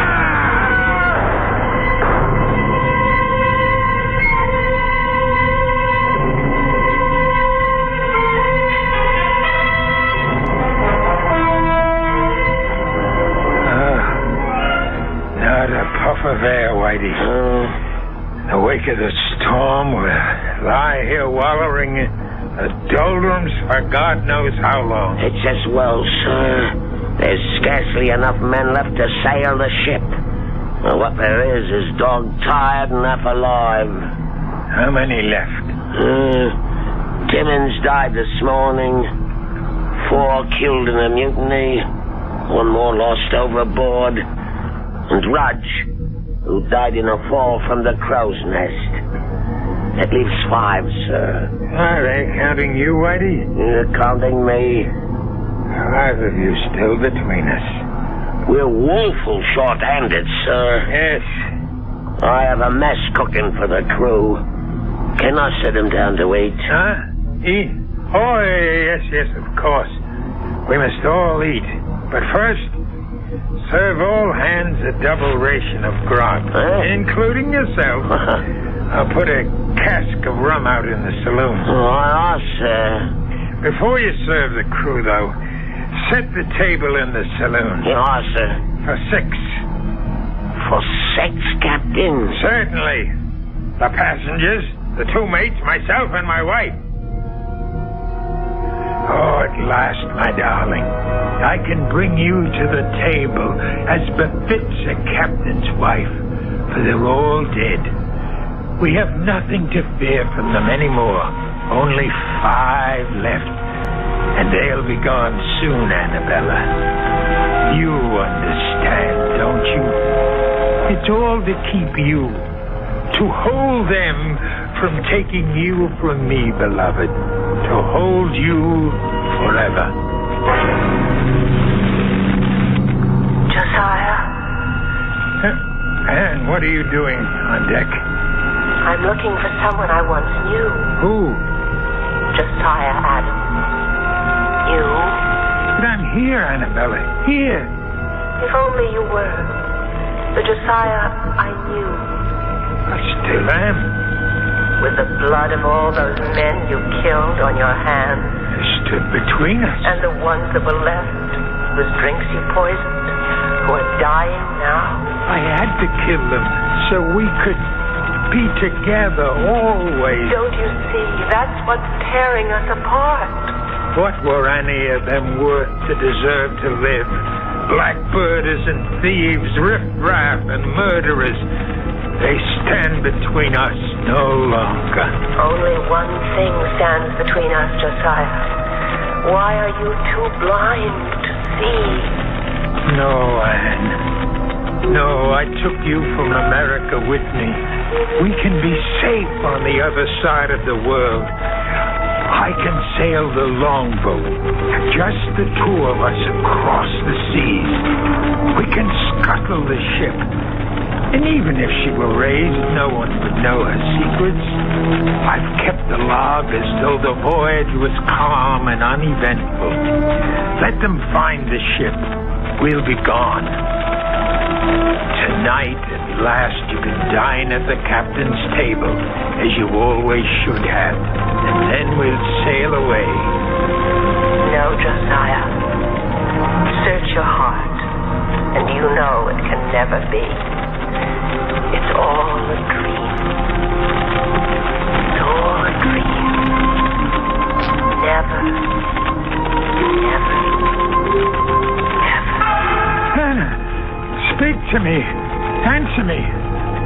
Call for her, Captain. Call for her. Whitey. Don't be afraid. I'm still alive, but not for long. I thought you were a ghost. No, only one ghost sailed with this ship. Be quiet. You can't scare me anymore, Captain. I'm dying. But your wife... What about my wife? She's dead, Captain. No! She always has been. Long before we ever sailed. No. Yes. Killed when the Indians got you. Dead for over 2 years. No. It had to be, Captain. It had to be. There's nobody in your cabin. Never has been. Don't you think I didn't know? Didn't I see her die before my eyes? But I cheated death, and I cheated him of her. I took her away with me to the ship. I had to keep her alive. I had to. And you had to kill all of us to do it. Because all of us, alive, were proof that she wasn't. It had to be. And you're alone at last. Or will be. All of us are dead save me. And I'm almost gone. I'll be alone at last. And I can bring her to my table like the lady she is. The table is set for 6. But there'll be only one of you there, Captain. Or 5. The dead don't mix with the living. There's only one way to find your wife again. Only one way. The last of them. Annabella, we're free. Annabella, where are you? Annabella. Anna, come to me. Annabella. Annabella.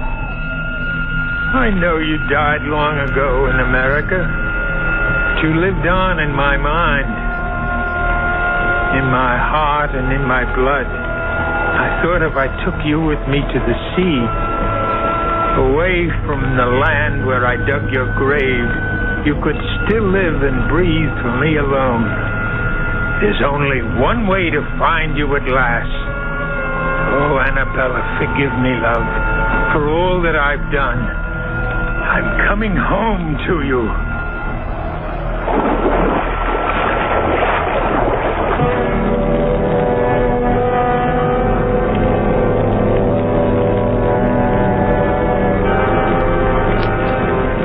19 men sailed with the Annabella, and 19 men went to the bottom of the sea. The ship weathered all the storms, but then a ship is a woman, which only goes to prove that on land or sea, the ladies have the better instinct for survival. I'll be back shortly.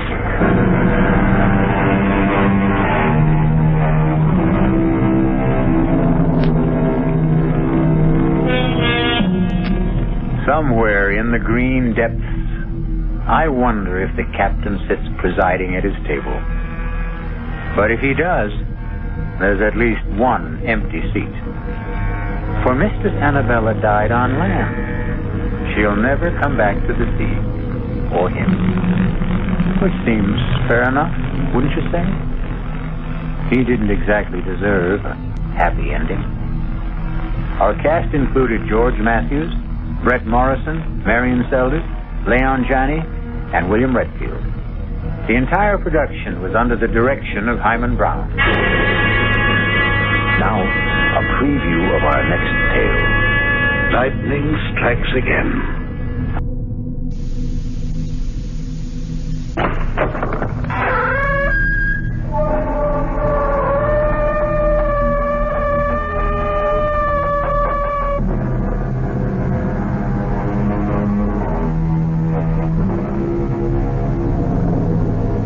Come in. Welcome. I'm E.G. Marshall. Welcome to the world of terrifying imagination.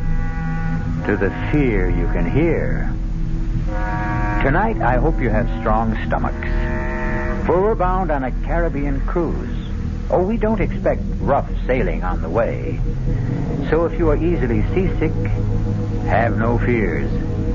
Save them all for your landing on the twin island of Mauritius and Sandorin. For it is the home of voodoo and the living dead. The soulless legions of men who are called zombies. That's it, compadres.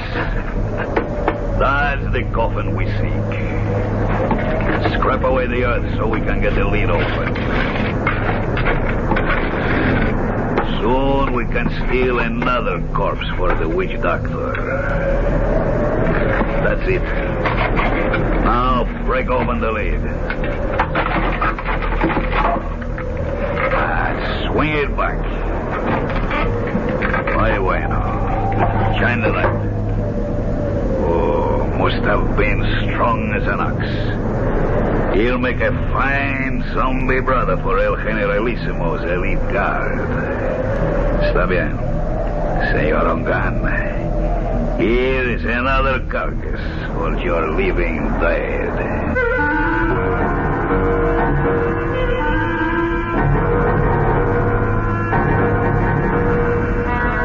Our mystery drama, The Walking Corpse, was written especially for the Mystery Theater by Ian Martin and stars Tony Roberts. It is sponsored in part by Anheuser-Busch Incorporated, brewers of Budweiser, and by the Kellogg Company, makers of Kellogg's Special K cereal. I'll be back shortly with Act One. Great taste in the morning, Kellogg's has that wholesome taste to get you up and grinning. This is Jerry Coffer for Kellogg's Special K. We've been having some fun in our television and radio commercials by using a ball and chain to symbolize the slight overweight problem common to so many of us. We point out that being a few pounds overweight is just a little more difficult for you. Climbing stairs, just walking around, even sitting down can feel, well, like you're wearing a ball and chain. In case you missed the message, it's this. If you really want to get rid of that extra weight, you really have to work at it by exercising and with sensible meals like the Special K breakfast. A 1-ounce bowl of Special K, America's favorite high-protein cereal, 4 ounces of skim milk, tomato juice, and coffee, less than 240 calories, nutritious, and by the way, delicious. So why not begin each day with a Special K breakfast and then keep up the good work? Special K can't help you lose weight all by itself, but it really is a good start. Hey, Mom, what's for dinner? Hey, Mom, what you got? What's for dinner? Your ShopRite is featuring ShopRite or Shenandoah brand Grade A Rock Cornish hens, a real family treat at just 47 cents a pound. What's for breakfast? Listen to these ShopRite values. ShopRite Grade A large eggs, 59 cents a dozen. ShopRite sliced bacon, 1 pound package, 79 cents. ShopRite Grade AA butter, 1 pound brick, 69 cents. Crown Top white bread, 22-ounce loaves, 3 for $1. Save on every meal at ShopRite.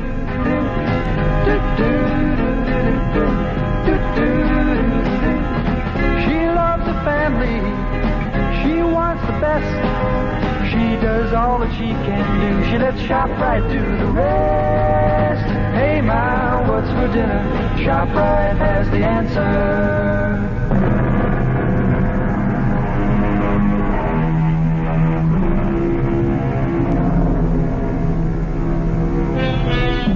The body of a dead person, given the semblance of life, usually for some evil purpose. That is a zombie.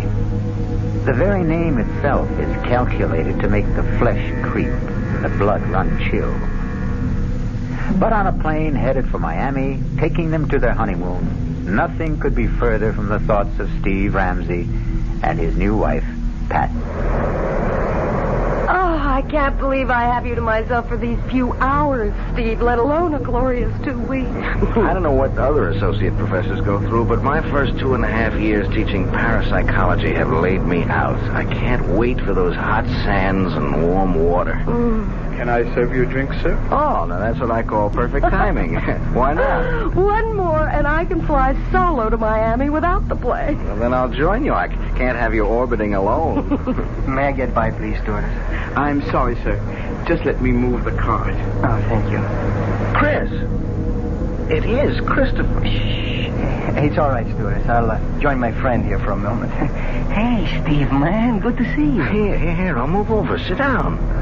Chris, you look something else. It's great to run into you. Only just for a moment there, I thought you were thinking of giving me the brush. You? Never. I'll explain in a minute. Oh, Pat, this is Christopher LeClaire. I want you to meet my brand new bride. Oh, this is a pleasure, Mrs. Ramsey.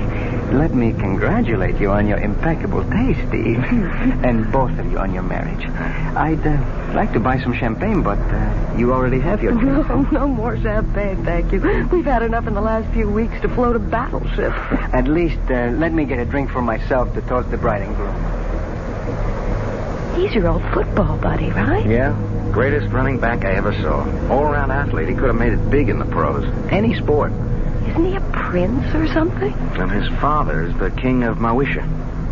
I wonder what's bugging him. Now, this is better. A toast from my country. To be a good man is first to have a good wife. Abusantes. Thank you, Chris. And to yours. Yours, too. Oh, yes. Drink to my good health, please. What is it, Chris? You want to talk about it? I wish I still had you calling the plays for me, but this is a different ball game. You know about my father? No. What? He's dead. Oh, no. What can I say? Hang in there, man. Oh, I will be tough, all right. Was it recent? The day before yesterday. I didn't see anything about it in the papers. It wasn't in the papers. He didn't die. He was assassinated. Oh, no. Any idea who did it? There is no proof, but I know. Who? Oh, maybe not by his own hand, but at least on his orders. Hernando Trujillo. The Generalissimo? But I thought he was your father's best friend. And my godfather. His gift to me on my 21st birthday. His own good luck charm. The bracelet of the sacred serpent. The head, the voodoo symbol of life. The tail, the symbol of death. You see, they are woven together. But then why should he? Because, Mrs. Ramsey, my father gave our people freedom. A freedom the San Dorindian cannot share. Why not? Because if they had it, they would tear the man who rules them by terror to pieces. So he's planning to move in on Mawisha and annex it. The moment my father's assassination is revealed. A coup d'etat while the people are in confusion with no leadership. That's why I've given up any dream of becoming a doctor and am going home. A private plane will meet me in Miami to fly me to Mawisha. To save time, I took this commercial flight under an assumed name. You think Trujillo might... I was warned just in time. Less than an hour after I left my apartment, a bomb gutted it. I'm a dangerous man to know these days. So, before I do cause any... Oh, my God. Steve, what is it? Two hoods with machine guns. Looks like a sky. Senores. Ladies and gentlemen. Oh, my God. May I have your attention, please? That's Juan Garcia, Trujillo's hatchet man. Oh. What can we do? Nothing. It's me. Everyone quiet. If you do as I say, no one will be hurt. We are commandeering this plane. Quiet! Quiet! There is nothing for any of you to fear. The plane will land at Miami, and our passengers will be discharged, except for the flight crew and 4 hostages.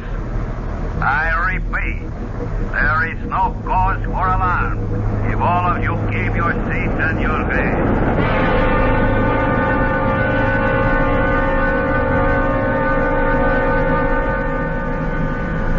Hold still, everybody.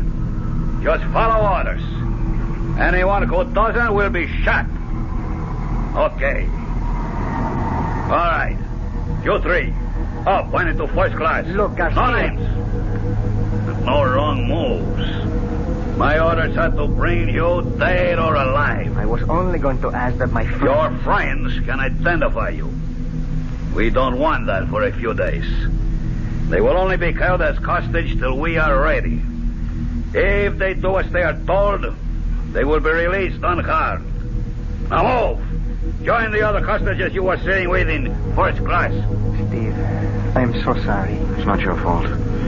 You okay, Patricia? Ready, unwilling, but able. That's my gal. Let's go. Just walk ahead of me, nice and steady. Muy bien, mis amigos. Zanka, Roban. Nobody moves till I come back. Okay? Inside. That's it. Go sit by him. Gato, don't let them move till I come back. I'm sorry I got you into this. We'll make out. Are you okay, honey? Well, a few butterflies in the stomach. What does he want? To move in and sit down, I think. Better keep him happy. He's a surly character at best. Why don't we sit in these four together? Our friend's a little deaf. If we keep far enough away, we can talk safely, if we keep our voices down. Why are you being held hostage? Any number of reasons. I'm U.S. government. I know who you are. They took a dim view of me for carrying a gun, and they have a pretty good idea who I am, too. Well, who are you? Hawkins will do. Bill Hawkins. What branch of the government? Well, I think I won't reveal that. I was assigned to see that you cleared the country safely, Your Highness. Someone slipped me a knockout drop in the coffee. That's when I lost consciousness and my gun. You were asleep when I came back. This is Mr. and Mrs. Steve Ramsey. How do you do, Steve, ma'am? Yeah, hi, Hawkins. How do you do, Mr. Hawkins? Any idea what their plans are? Refuel, clear the rest of the passengers out. Then we head straight for San Dorinde. That's the notion. So, the moment they get our friend Christophe here to San Dorinde, he's a gone goose. He'll just drop out of sight suddenly and for good. Now, my guess is they'll set up one of these goons as a fall guy, have a big show trial, and in the meanwhile return the plane with us aboard. Only, somewhere on the way, we'll all disappear in a puff of plastic bomb smoke. We're just as long gone as the king here. What's the alternative? Distract Ugly there long enough for one of us to disarm him. Garcia and his other boys can only get at us through the narrow passageway between tourist class and here. I can keep them pinned down till you get out the emergency exit. He's a big guy, but I'll admit. Okay, no time to argue. Now, how do we distract him? That's my job. Pat, please, stay out of this. I'm in it just as much as all of you. Watch this. Hey, mister, come here a second. Okay, then, I'll come to you. Take it easy. I just want to ask something. Well, if you can't hear me, I can't speak any louder. Oh, please, come closer. That's it. I just want to ask where the ladies... Watch it, he's strong as a bull. God, he's broken my arm. It's all right. I have the gun. Stay where you are. Don't let him near you. I'll shoot. What are you waiting for? Stop him. No! Let's stay like that. Don't move. All right, Guido. Bring up your gun. Chris! You shot him, Garcia. You killed him. They talking dead or alive. It makes no difference. But that other man, Chris shot him twice. Point blank. It should have killed him. Guido? Oh, no. Don't you know you can kill a zombie?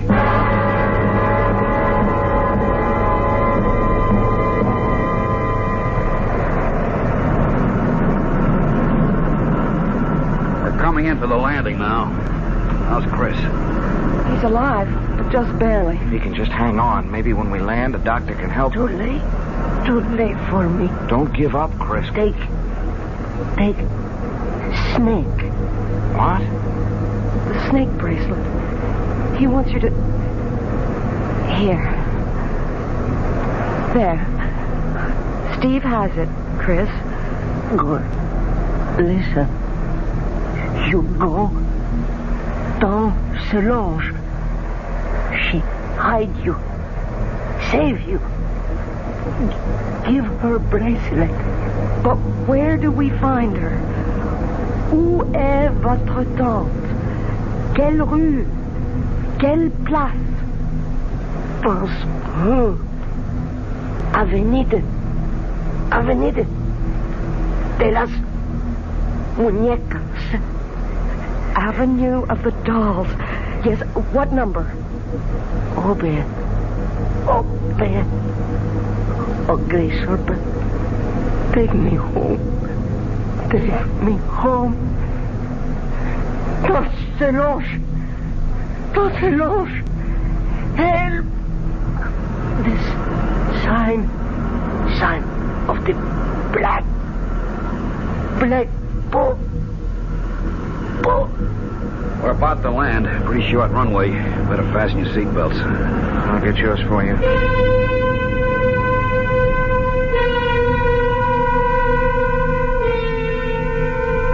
Not the most promising way to begin a honeymoon, particularly when it seems there is more than a little chance of ending it, even before it's begun.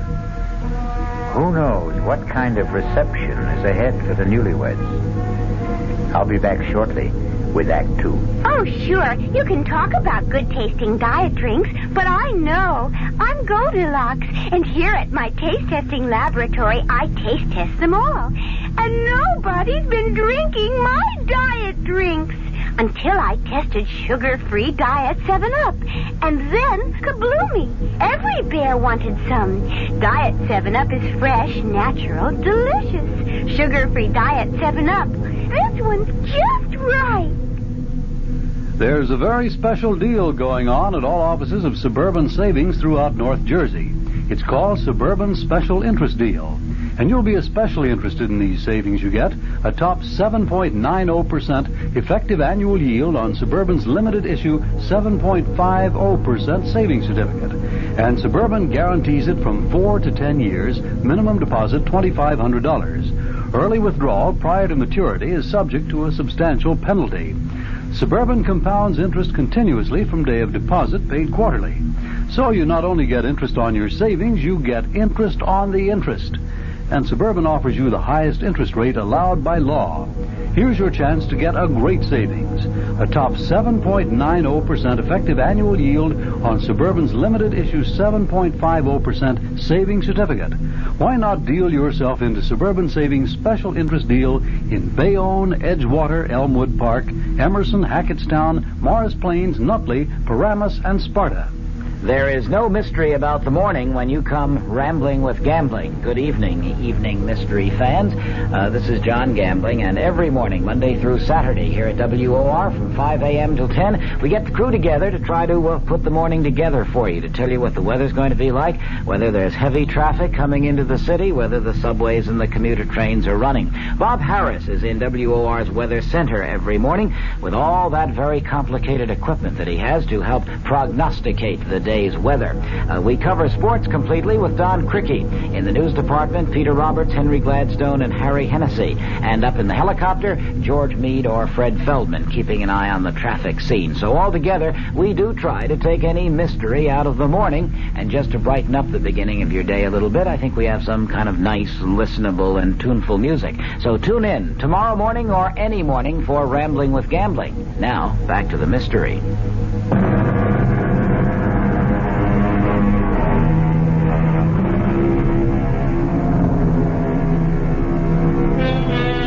Under other circumstances, Pat and Steve would have no complaints about their accommodations on the island. Drained and exhausted, the silk-sheeted bed in an expensive suite is an alluring invitation to sleep. Except, even if you're dead to the world, who wants to become part of the world of the dead? Oh, Steve. Is it possible? Could there really be such a thing as a zombie? No, of course not. It's just a superstition. But you saw Chris fire 2 bullets right into his body. Yes. And he didn't even flinch.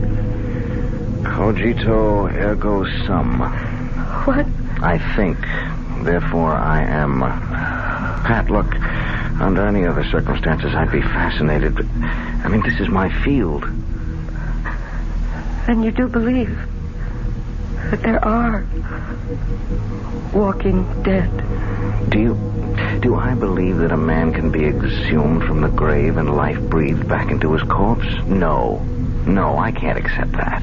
That's beyond my credulity. But I've seen things in parapsychological experiments and in psychic research that, honey, the power of supernatural belief is beyond belief. The right subject, particularly one of low mentality, under hypnosis, is capable of incredible feats. Superhuman strength, no sensation of pain, no shock reaction. Oh, Lord. Now what? The knock wasn't at the door we came in. It's that one over there. Wait a minute. Stay where you are, Pat. Yes? Who is it? Bill Hawkins. I'm in an adjoining room. Is there a bolt on your side? Yeah. Half a sec. Hiya, Bill. Listen, we've got to talk. What's the sense in talking?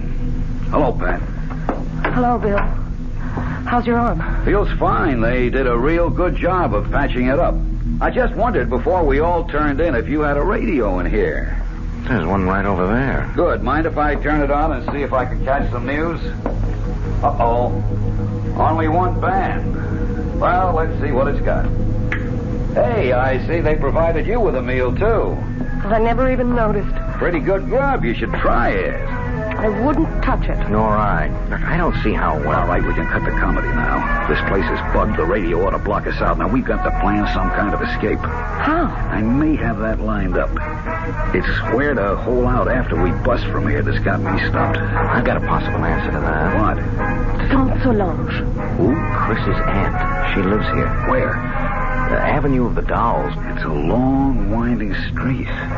Any idea where? You know it? Well, I spent 6 months on Secret Service here before we closed down our embassy. Did he give you a cross street, a number? He was pretty incoherent before he died.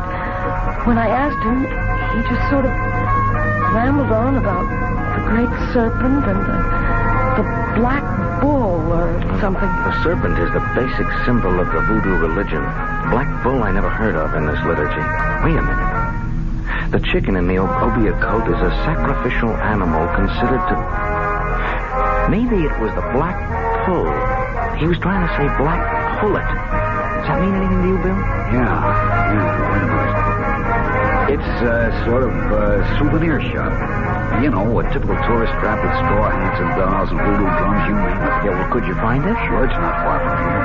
But how do we get out first? You got slacks on. Good. You got a dark scarf to cover that blonde hair? Right here. Right, come with me. Walk soft. Keep your voices low. Turn up that radio a little. Roger.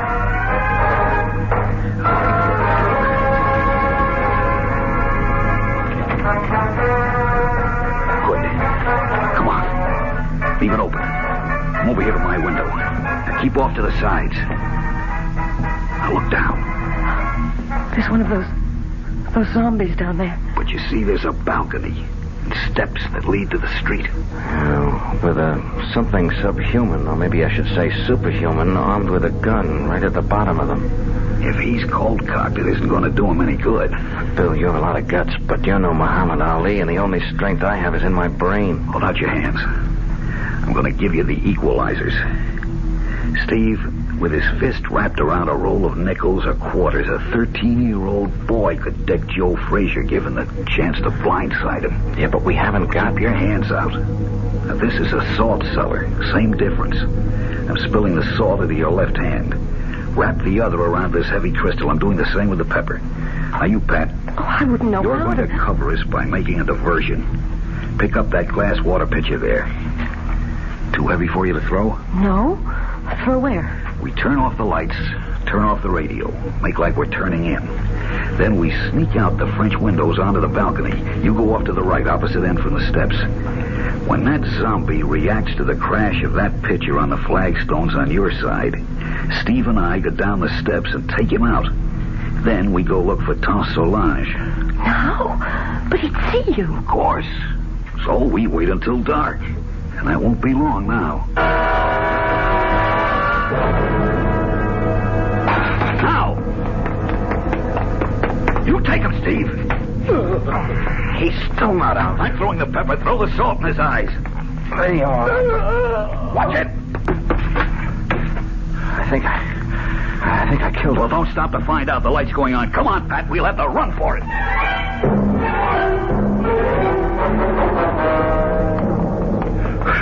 Hold it. We'll have to chance a light.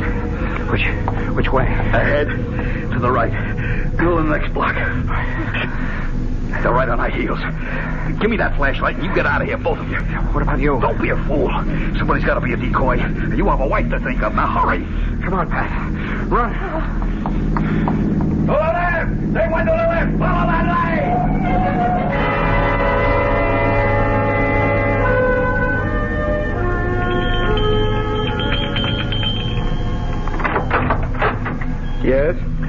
Count de Solange. Who wants her? I am Christopher's friend with my wife. We are running from Tuxedo, the Generalissimo. Christopher told me to seek refuge here and to bring you this. The great serpent. A moment. Enter, my children. Quickly, quickly. So, turn out your lights also. We must hide like cats in the dark.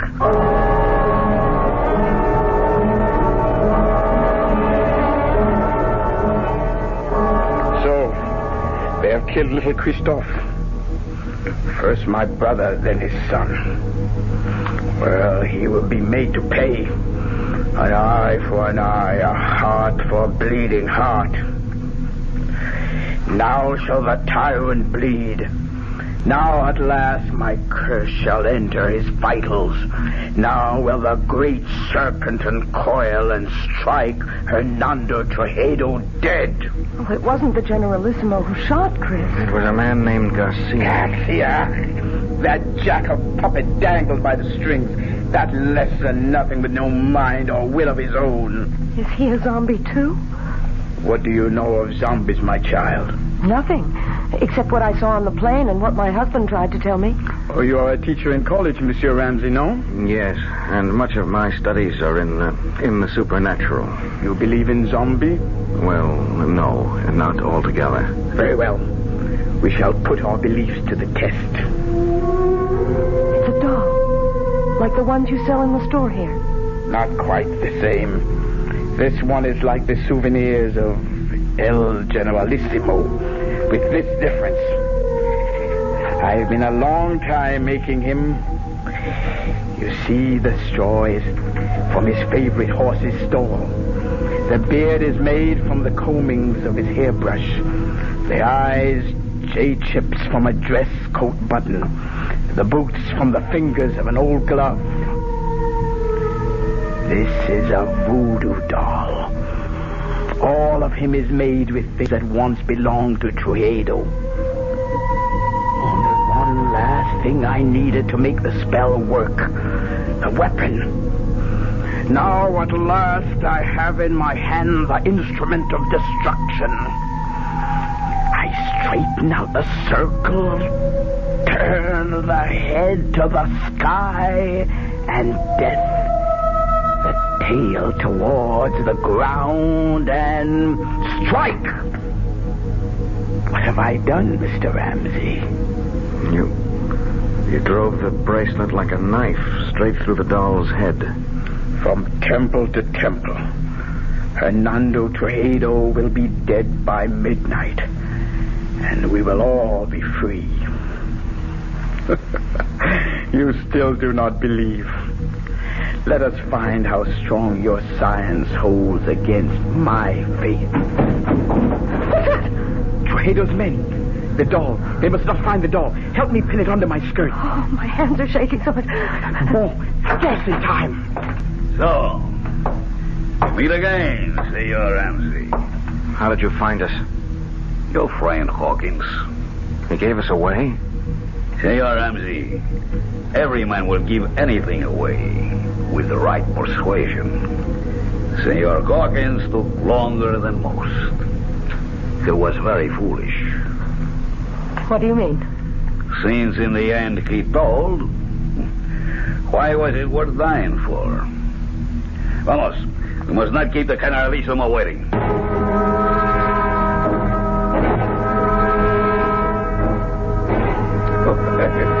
Please, let me assure you that you have nothing to worry about. I ask you all to relax. Now, the table is set for a late supper. I am sure you must all be famished after a long and difficult day. Won't you be my guests? Prisoners, you mean? Tuxedo. Ah, yes. La bonne Princess Solange. I am honored. I had no idea you had come to live among us. I've been here longer than you know. Yes, I must speak to my secret police about that. Had I been told you were honoring our country with a visit, I would have arranged a more suitable welcome. I am sure you would, by disposing of me as you did my brother and my nephew, Christophe. I suppose it would be impossible for me to convince you that I had no hand in the death of King Francois. The sad truth is that his heart failed him. His death was a natural one. Lie upon lie. But one truth you cannot twist. The death of my nephew. Did you see him die?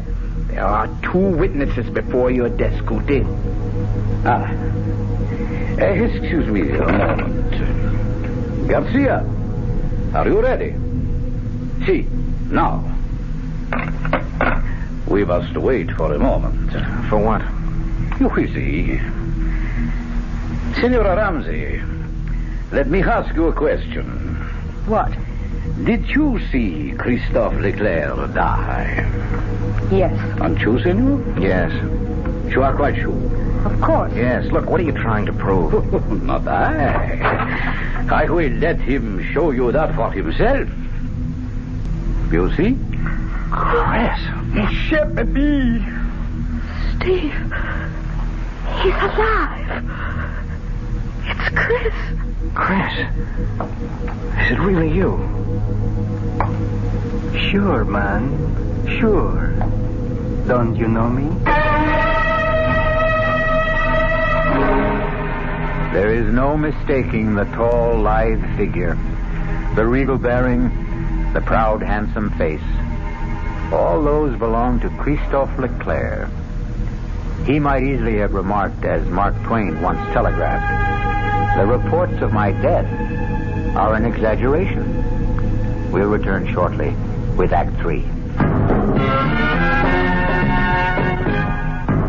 Some research experts say you can't taste the difference between beers. Well, if they're right, then Anheuser-Busch wastes a barrel of time Beechwood aging Budweiser. Only they don't think so. Brewing beer right does make a difference. And they're betting a bundle that you can taste the difference in Bud. When it comes to brewing Budweiser, the Anheuser-Busch choice is to go all the way because they still care about quality.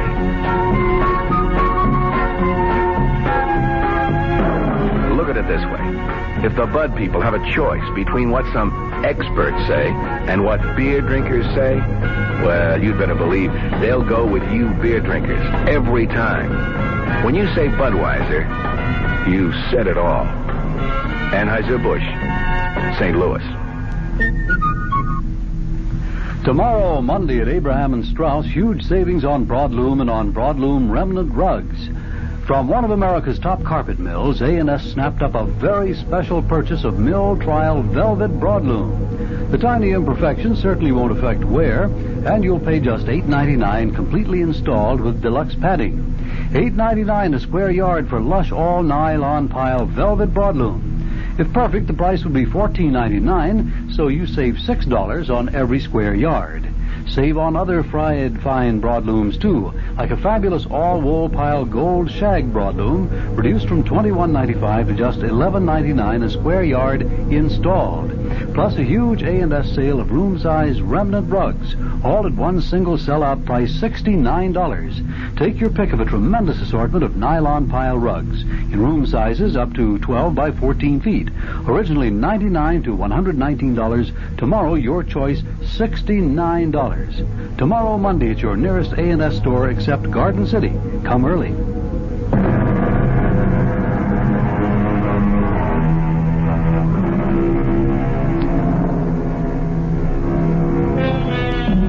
At the shock of the reincarnation of a dead man appearing from the grave, it is not surprising that his friends and relatives are literally frozen in their tracks. Under the circumstances, then, it is only decent courtesy for the returned corpse to break the ice. Tante Solange, qu'est-ce que c'est? Have you no greeting for me? Ah, mon pauvre. Je te remercie, pardon. Forgive me. I thought never to see you again. But here I am. Ah, mon cher baby, mon cher baby. Well, now, here is a reunion worth celebrating. That was a pretty rough wound you had, Chris. Worse than it looked. Thank God. It was mostly flesh damage. The doctors tell me the bullet bounced off my sternum and never entered the chest. But should you be on your feet?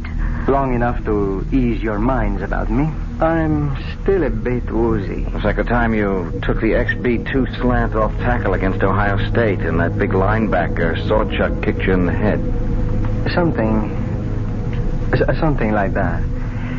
Tell them the good news, El Generalissimo. Set my aunt's mind at rest. Well, I know you hold out my motives, even Christophe did. I can hardly blame him, since I took such extreme measures to bring him here to Sandorinde before his planned arrival at the Moesia. What was your reason for that? We walk a tightrope on this shared island of ours. 2 cultures, 2 languages, 2 forms of government, perched precariously on a ever-increasing population in a far more ancient and primitive culture than either of ours. Your brother and I, each in his own way, preserved that delicate balance. With his unexpected death, steps had to be taken. Why? You know his plan was to return the government to the people. That would not have worked, not even for them. We would have ended both of us in anarchy. Fortunately, my godson was perceptive enough to realize that. We have worked out between us a better plan. A compromise? I would prefer to call it an entente. But tell them, Christophe. It's quite simple. Tomorrow, together, my godfather and I shall proclaim a union between Mauritius and Sandorinde. A trilingual state with one government. Ruled by whom? By the Generalissimo and myself. I as president, and my godfather as prime minister. Trujillo in second place. We elders grow no younger, Solange. Someone must take our place. I am happy to yield to the future. What better hands could this island be in than in Christophe's?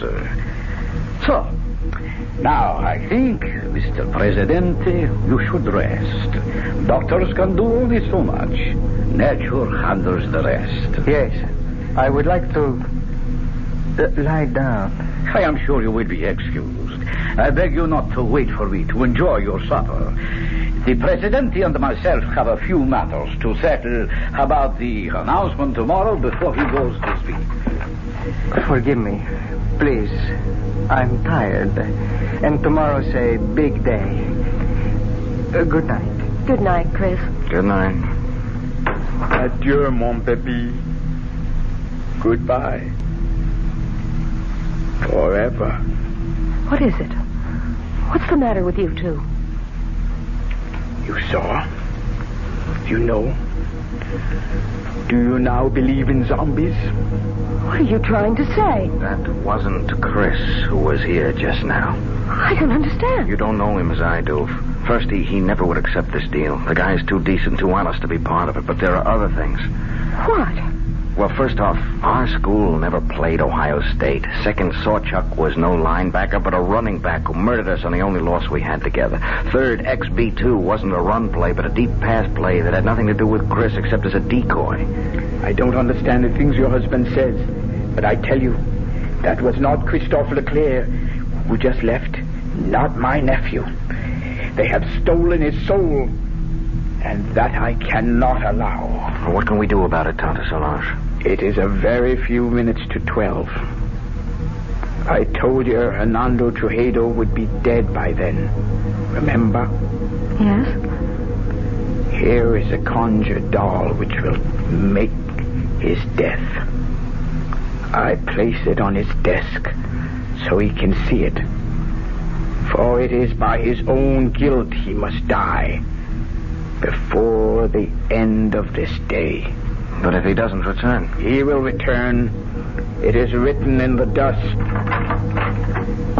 Oh, nobody feels like eating, Well, I don't suppose I can altogether blame you.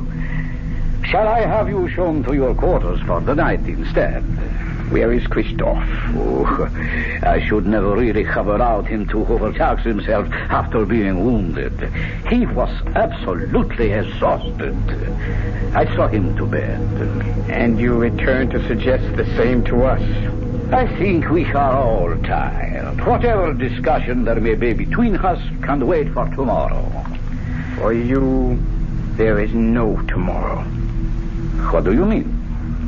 Liar, cheat, thief, murderer. Look on your desk. A conjured doll. Your image. Made piece by piece from your belongings. Fashioned in your likeness.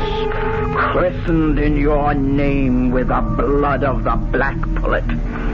Your own bracelet of the sacred serpent driven through its brain. Do you think I could buy such childish superstition? I am no savage. What a man thinks is what he is. This primitive mumbo-jumbo will have no effect on me. Are you sure?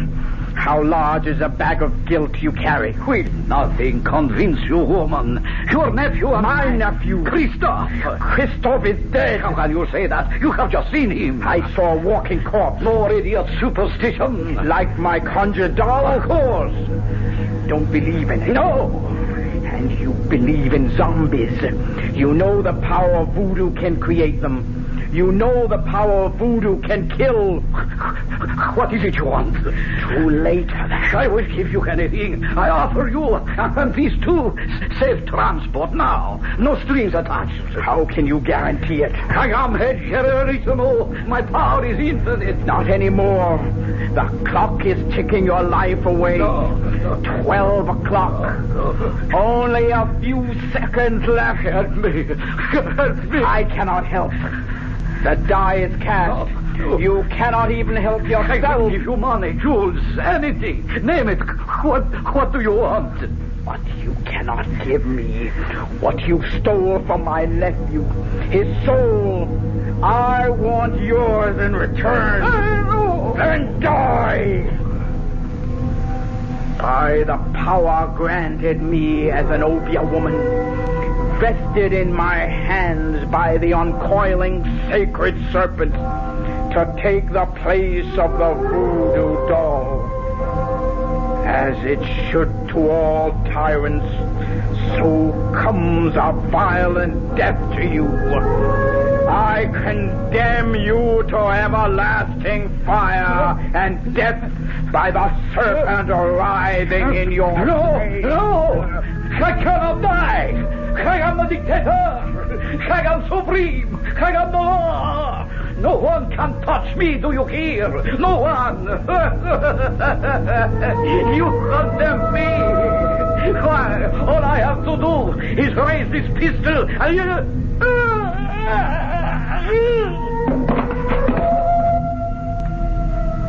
What happened?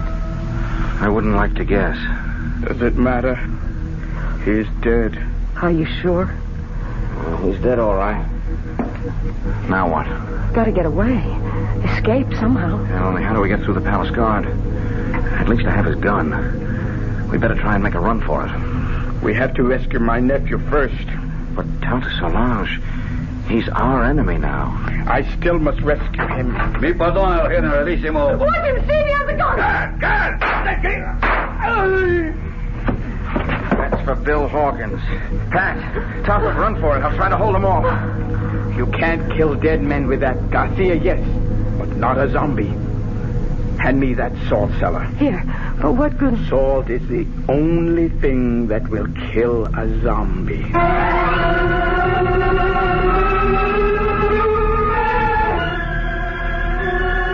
Chris. Lying on the bed. Is he... No, he's still breathing. He's just asleep. Leave me alone with him. Go if you want to, but leave me with Christoph. Will you be long? As long as it must take. Go. Well, we can't find our way out of here without you. We'll wait. Oh, great serpent who coils about the sky and holds our world together. Help me now. Help me to break the black magic that chains my baby to a living death. Help me to bring his soul home to you. Christophe,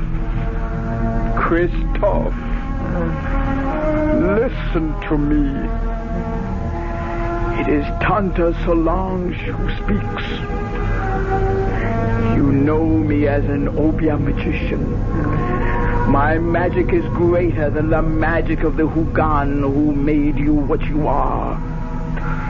He summoned you from the grave and stole away your soul. Now I must summon you back to the grave. Back to the dead. The everlasting dead. So that your immortal soul may live. But only you can break the bonds. Rise, zombie. Rise. And cross to the window. Open the shutters. Now, open your eyes and look at the sea. No!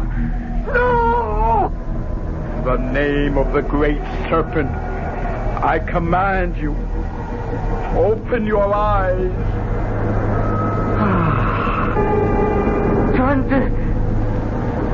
Tante, I'm going home. My baby.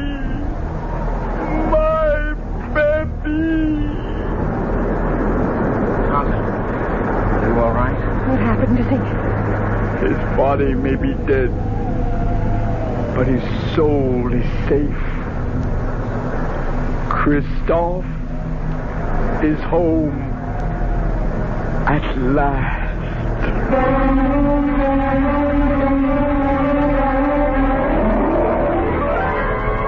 The death of the dictator set a people free in a mad orgy of festival and delight. In the wild celebration that lit up the city, no one had time to pay any attention to the three somber people who found their way back to the hotel.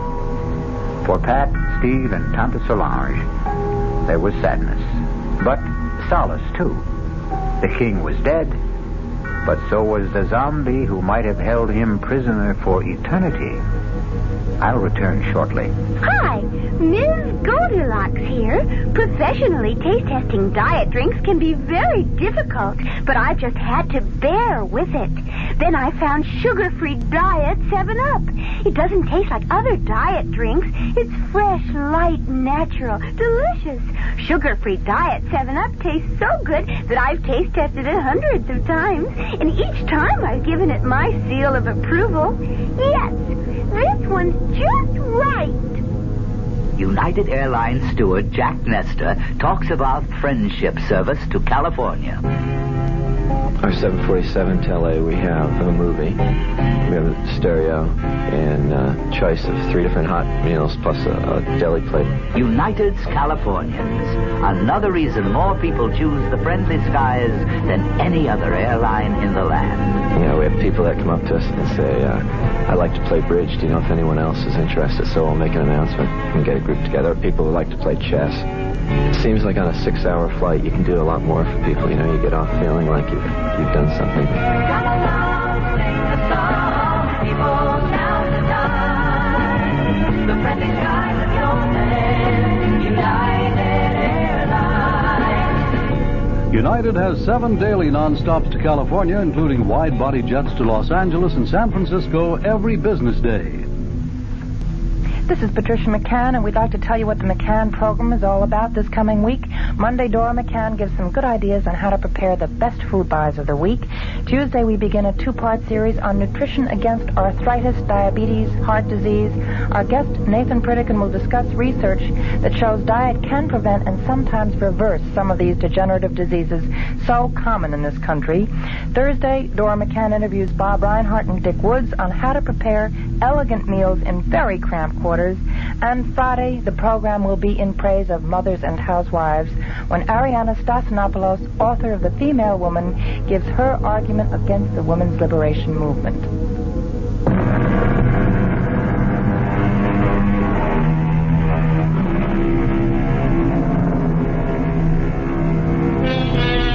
Power of suggestion, hypnosis, superstitious fear, overpowering guilt complexes, terror of the unknown.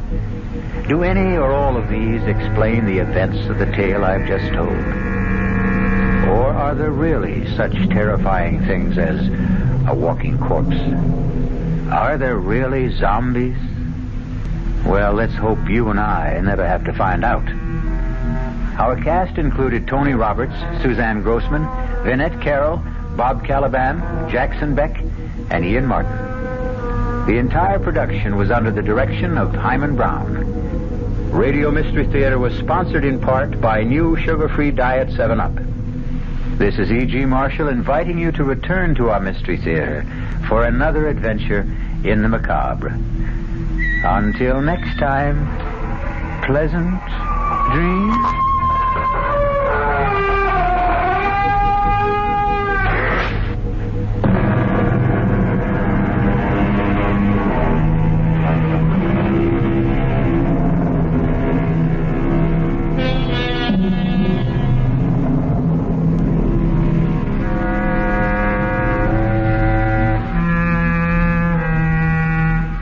WR Mystery Theater has been brought to you by ShopRite Supermarkets, where you get a lot more for a little less, and by Suburban Savings with offices throughout North Jersey. The preceding Mystery Theater program is furnished by the CBS Radio Network.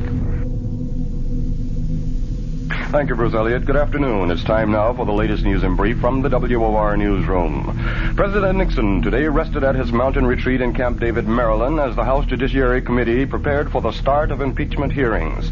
That panel is expected to begin assembling information on Tuesday in its quest to determine whether to bring charges against the chief executive. A survey by the Gallup organization says that the White House apparently gained little or nothing in the way of public support by releasing transcripts of Watergate or tape recordings. The Gallup poll says 700 persons were questioned after that release. And the finding was that 17% had a higher opinion of Mr. Nixon because the transcripts were made public, but 42% said they had a lower opinion of him. A prominent Democratic senator, Henry Jackson of Washington, hammers away at the Nixon administration's economic policies. That story from WOR's Bob Brady. Senator Jackson put his own label on the economic policies of the Nixon administration. He called it elephant economics. Jackson, a potential candidate for the Democratic nomination for president, says there's no better symbol to represent the slow and sluggish economic state of the nation. Everything that is going up should be going down. Everything that's going down should be going up. We have our interest rates at the highest rate in history, with no end in sight, and with the only remedy for all of this is to put the economy of the United States into a major recession that'll hurt everyone. Jackson says the working man has taken the economic beating because the Nixon administration has been made ineffective by the loss of confidence in government as a result of the Watergate crisis. For WOR News, Bob Brady reporting from the Hotel Commodore. The senator is in Manhattan to speak before a meeting of the League for Industrial Democracy. If computer projections are accurate, France will soon have her first non-Gaullist president in 16 years. The computers say that the communist-supported socialist candidate in today's presidential elections will come up with the most votes, but not enough to win outright. The projections, that is, say that Francois Mitterrand will get about 44% of today's ballots. A conservative candidate is projected to run second with 33%, and the Gaullist hopeful is running a poor third. On the basis of these projections, Mitterrand and the conservative will face each other in a runoff 2 weeks from now.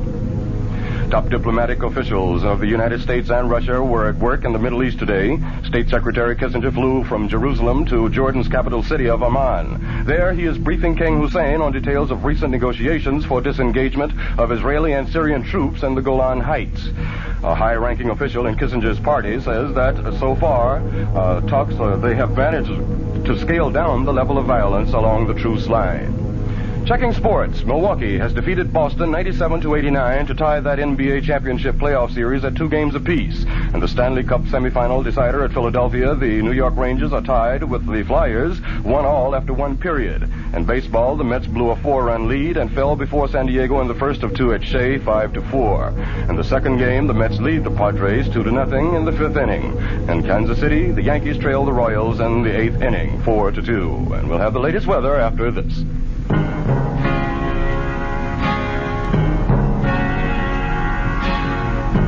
Someday you'll own, someday you'll own, sooner or later you'll own Generals.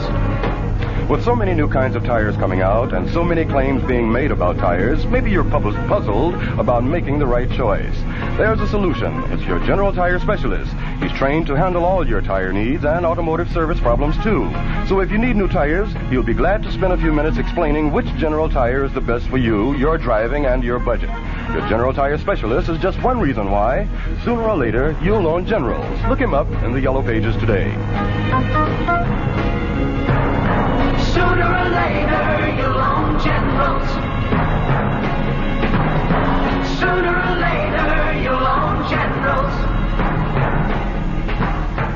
Here's the latest forecast for New York City and vicinity. Cloudy and cool tonight, with rain likely developing towards morning. The low tonight in the mid-40s. Tomorrow will bring periods of rain into tomorrow night. The high in the mid-50s tomorrow, the low tomorrow night in the mid-40s. Under cloudy skies in mid-Manhattan, the temperature 52 degrees, humidity 38%. Barometric pressure 30.02 inches and falling. The winds are out of the south at 9 miles per hour. That's the latest news. I'm Bert Wilson. This is WOR New York.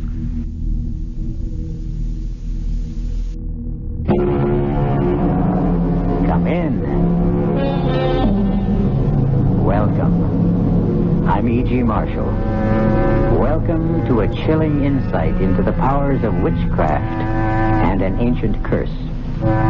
Witchcraft today is an in thing with the young, which may appear somewhat incongruous since witches, demons, and warlocks are older than the beginning of recorded time. And somehow, despite all of society's maledictions and efforts to stamp it out, witchcraft has survived, as we will demonstrate in our spine-tingling tale. Do you believe in demons, Miss Bell? Frankly, no. Do you believe in God? Any God? Of course. Then you must also believe in angels. And demons, according to all we know about them, they are simply fallen angels, fixed eternally in evil. And although we may not know whether we are being fanned by airs from heaven or blasts from hell, it is best to be on guard. And having said that, I should not like to be Robert Anthony, whom you will meet very soon.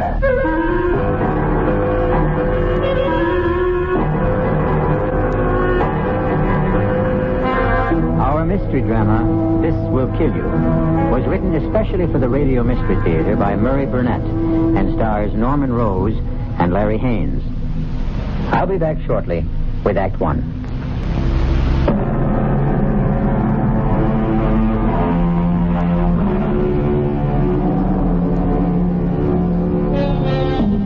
Rage, my friends, is one of the curses of mankind. Rage thickens the blood, assails the eardrums, racks the body with a mad urge to destroy. It has been said that whom the gods would destroy, they first make mad. And that applies to all of us, even if some are on speaking terms with God or the devil. Witness a man who is consumed with rage. Theodore Rackazzi. Honestly, you couldn't have heard me come in here. What are you breaking things for? Are you thinking of redecorating? This is the wrong time to try to be amusing, Liz. Well, what should I do? Ask if you've gone crazy? Evidently you have not read this filthy, ignorant, arrogant, vicious review of my book. Oh, of course I have. That presumptuous idiot, Robert Anthony, to write such a review. Oh, come off it, Ted. You know, you sound like you're back to the Middle Ages. What are you going to do? Challenge him to a duel? I have other powers, other resources. You're serious. Serious? After this review, let me read just one part to you. Mr. Ragozzi, possessor of an awesome reputation as an expert on witchcraft, in this unnecessarily long book titled Demons and Demonology, has gathered the wildest concoction of old wives' tales, superstitions, and demons ever brought before the public. And, what is worse, he has given credence to them. To take witchcraft as seriously as Mr. Ragozzi does is simply childish. Ted, he's just another writer reviewer trying to be clever. Yes, at my expense. At anybody's expense. You just happen to be the target of the day. Mm-hmm. And now he is my target. For what? The nasty letter to the editor? For death. Oh, sure. If you thought this review was bad, wait until you see the ones you get after you kill him. I will not kill him. Oh, that's a relief. Liz, pick a date. What? Pick a date. Any date that comes to your mind. And the time. Write them down on this slip of paper. What for? Oh, to please me. All right. What's today? The 14th. Here. Okay, will this do? The 28th. 10:53 p.m. Yes, it will do beautifully. Thank you, Liz. You're welcome. And now that we finished playing games, can we go? Of course. But the game is just about to begin.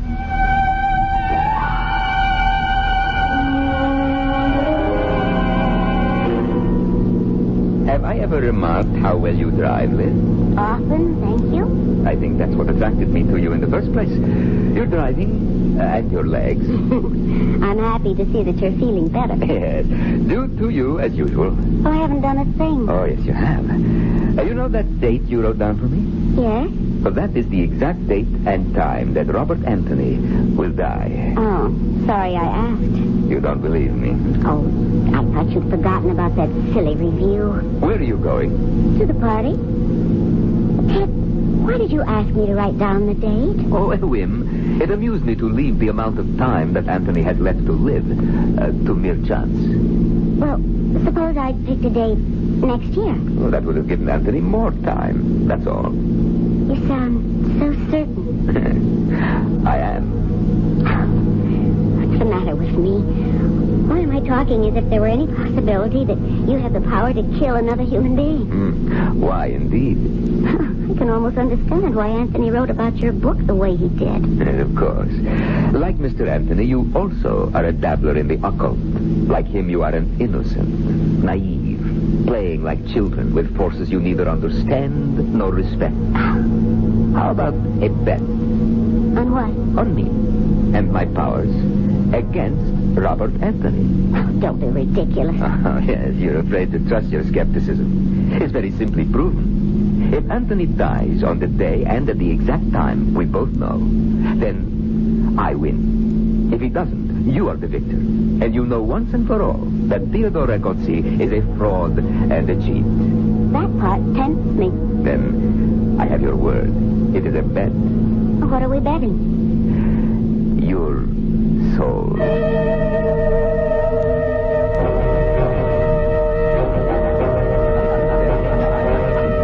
Anthony, you're not leaving the party already. Well, I'm sorry, Carl. I just dropped by to meet your guests, but my publishers are getting uptight about my new book. Well, everyone here is talking about the hatchet job you did on Ragozzi. Well, why do they think I've got a bone to pick with Ragozzi? Well, I read a lot of reviews, but... Look, I've had a job to do, to review a book. I never even met the man. I took off because his book was so ponderous. Instead of writing a history of demons and demonology, which would be interesting, Ragozzi wrote as if he were putting down facts. Sorry if I touched a nerve. It's all right, forget it. I just think there's entirely too much fuss about the review. I know a little about witchcraft, and I think it can be amusing, but... Okay, but I hear Ragozzi's taking it very big. Well, I don't want to hear that Ragozzi's out to get me with the same crazy, demonic curse superstitious idiots believe in. Well, let's forget Ragozzi. What about that play we cooked up? Well, I just told you, Carl, my publishers are getting restless. I'm spending most of my time in the library. Look, can we put it off for a week or two? Okay. Fine. I've got to run. But I'll call, Carl. Just to let you know I'm still alive.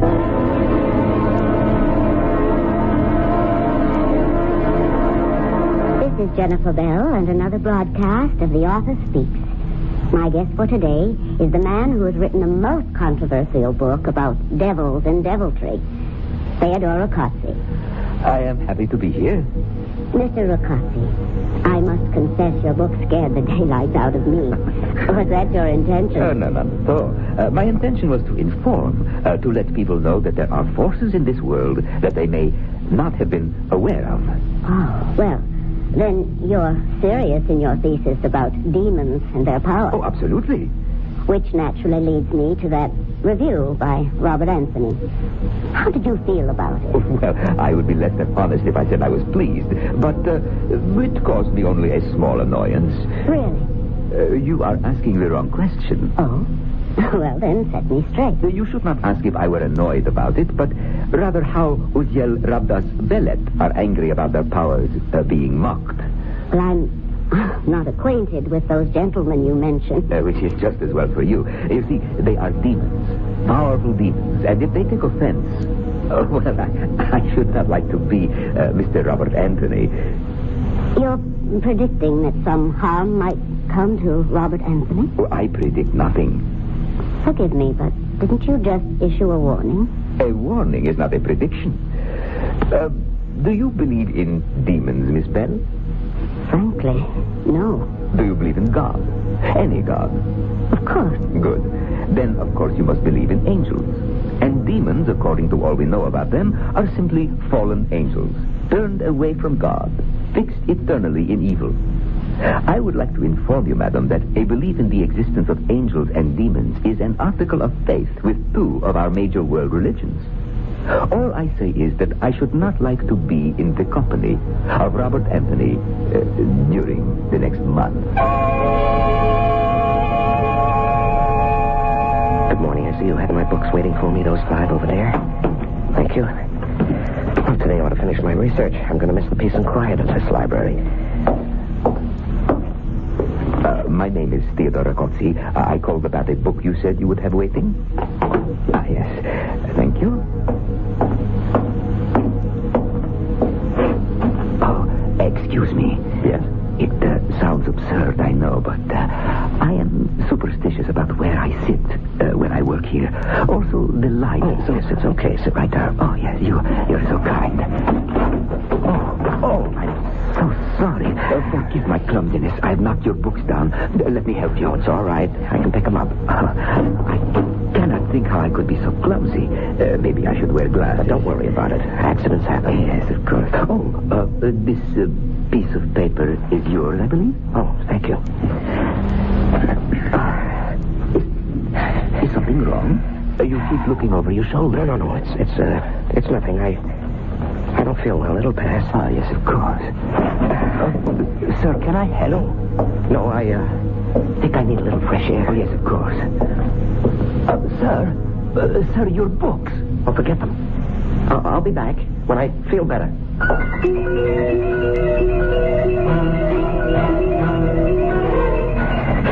got to slow down. I must slow down. There's nothing following me. Nothing. That's better.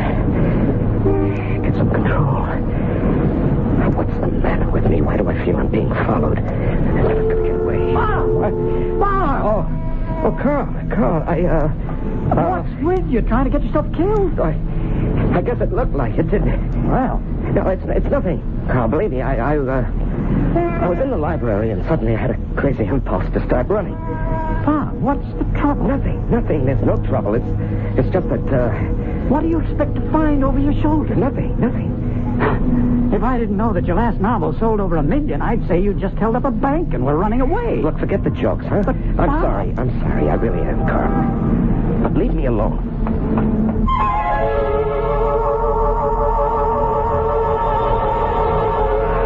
Whom the gods would destroy, they first make mad.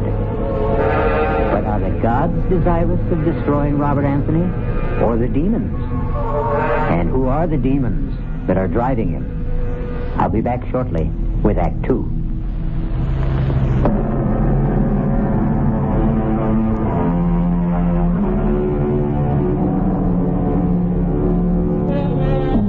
I am back to lead you along the dark roads of witchcraft.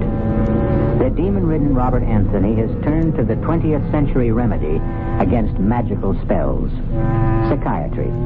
and is attempting to explain his terror to an eminent psychiatrist. How can I make you understand, Doctor, how intensely real this fear is? I'm not imagining it. It's there. I feel it. Every minute I feel it. It's at my shoulder, behind my back, pressing in on me. Of course. Have you ever heard of anything like this before? Nothing exactly similar, but fear is quite common. Most people are afraid of something. But don't they know what they're afraid of? They sometimes think they do. And what do you tell them? I think it would be best if you talk about yourself. You say you first felt this way about a week ago. Yes. I was working in the library, and I suddenly felt I just had to get out and run. Had anything happened that day to upset you? Anything out of the ordinary? No, nothing, Doctor. Have you felt this fear before? I mean, early in your life? Well, just the usual, Doctor. You know, when my friends would dare me to jump over a large hole in the ground or something like that, but... Wait. Yes, I just remembered. When I went to college, there was a suspension bridge, a shortcut from the campus to my dormitory. Everyone took it. Well, one night I was with some friends, and we came to the bridge, and it was out. There was only one single plank, and this was a deep chasm, Doctor, maybe 100 feet. Yes.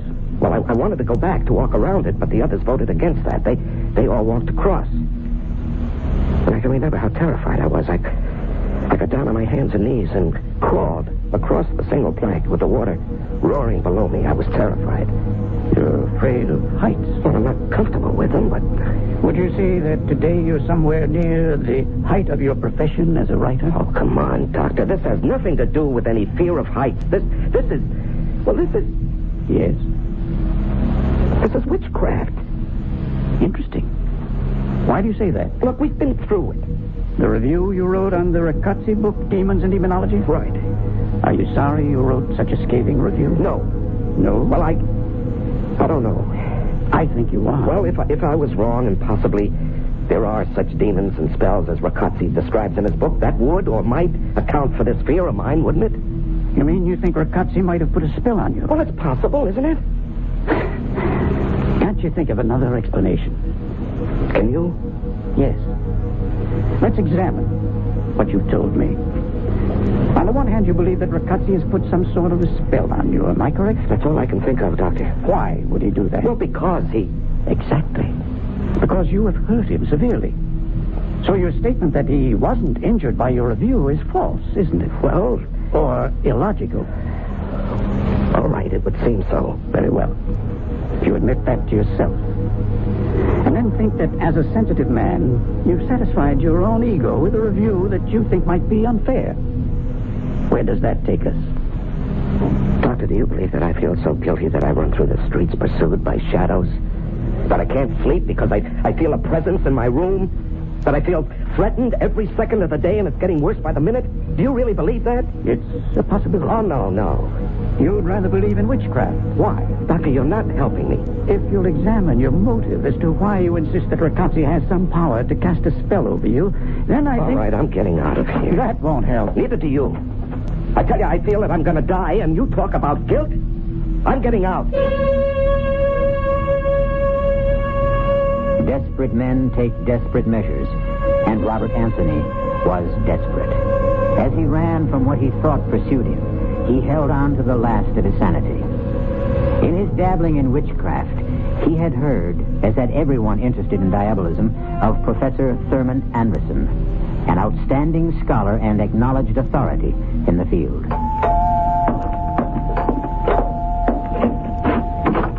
Professor Anderson? Yes? I'm Robert Anthony. Oh, come in. I've been expecting you. You have? Why? Because I read your review and I know Riccozzi. Oh, then you think he might have done something to me?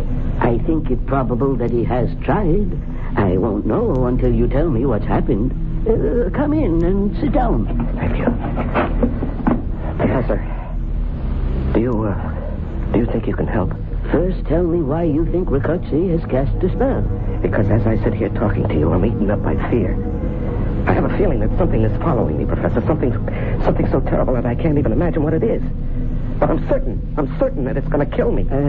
How long have you had this feeling? About a week. And can you remember when you first felt it? Oh, yes, very vividly. It was in the library. Do you know Riccozzi? No. No spell can be put upon you unless the Creator has some contact with you. Did you meet him by chance, perhaps? Well, I don't know. No, I don't think so. I haven't been very social this past week. I can't even begin to think what it could be unless you give me something to go on. Did you have a chance encounter with anyone? Did a stranger bump into you, perhaps? No, I... Oh, wait. Yes?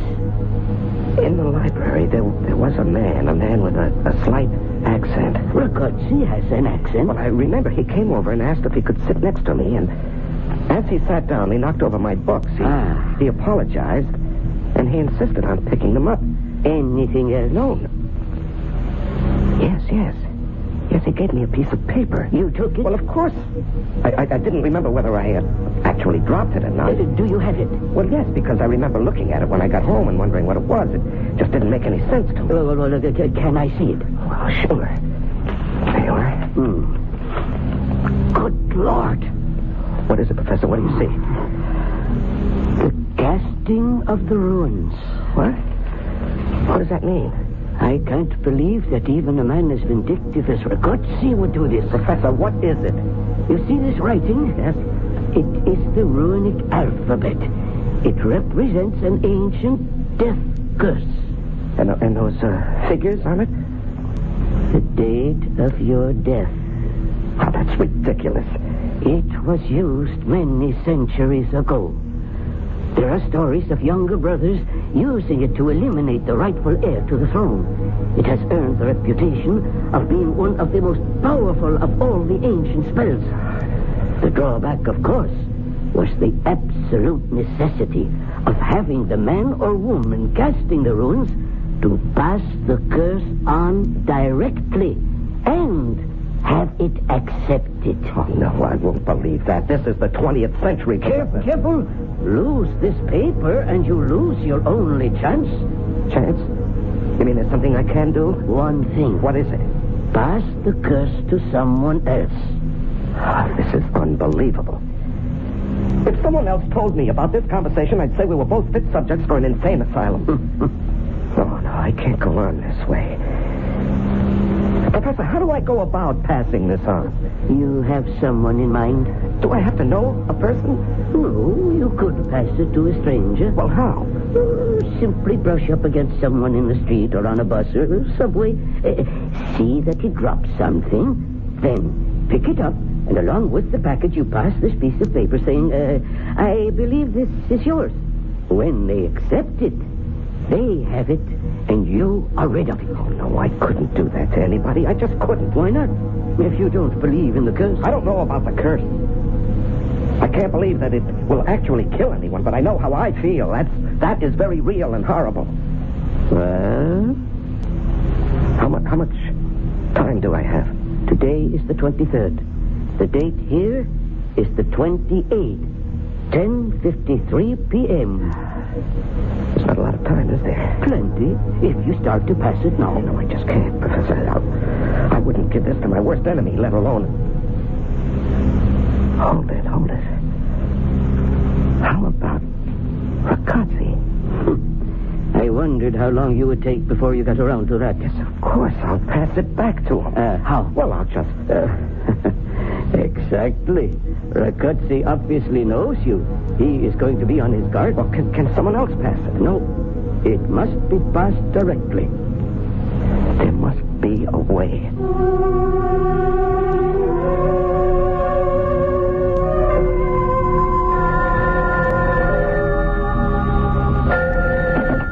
Hello? Liz, Aunt Anthony. Oh, Liz, I must see you. I don't understand. I hate to sound like an old-fashioned melodrama, but it really is a matter of life and death. All right. Where shall we meet? Someplace where we can talk. How about, Sherry's? Oh, I don't think we should be seen together. Well, that's not the kind of talk I had in mind, Liz. I know. I still don't think we should be seen together. You know? How? How about the cafeteria at the zoo? Yeah, okay, but Liz... Half an hour. Okay, see you.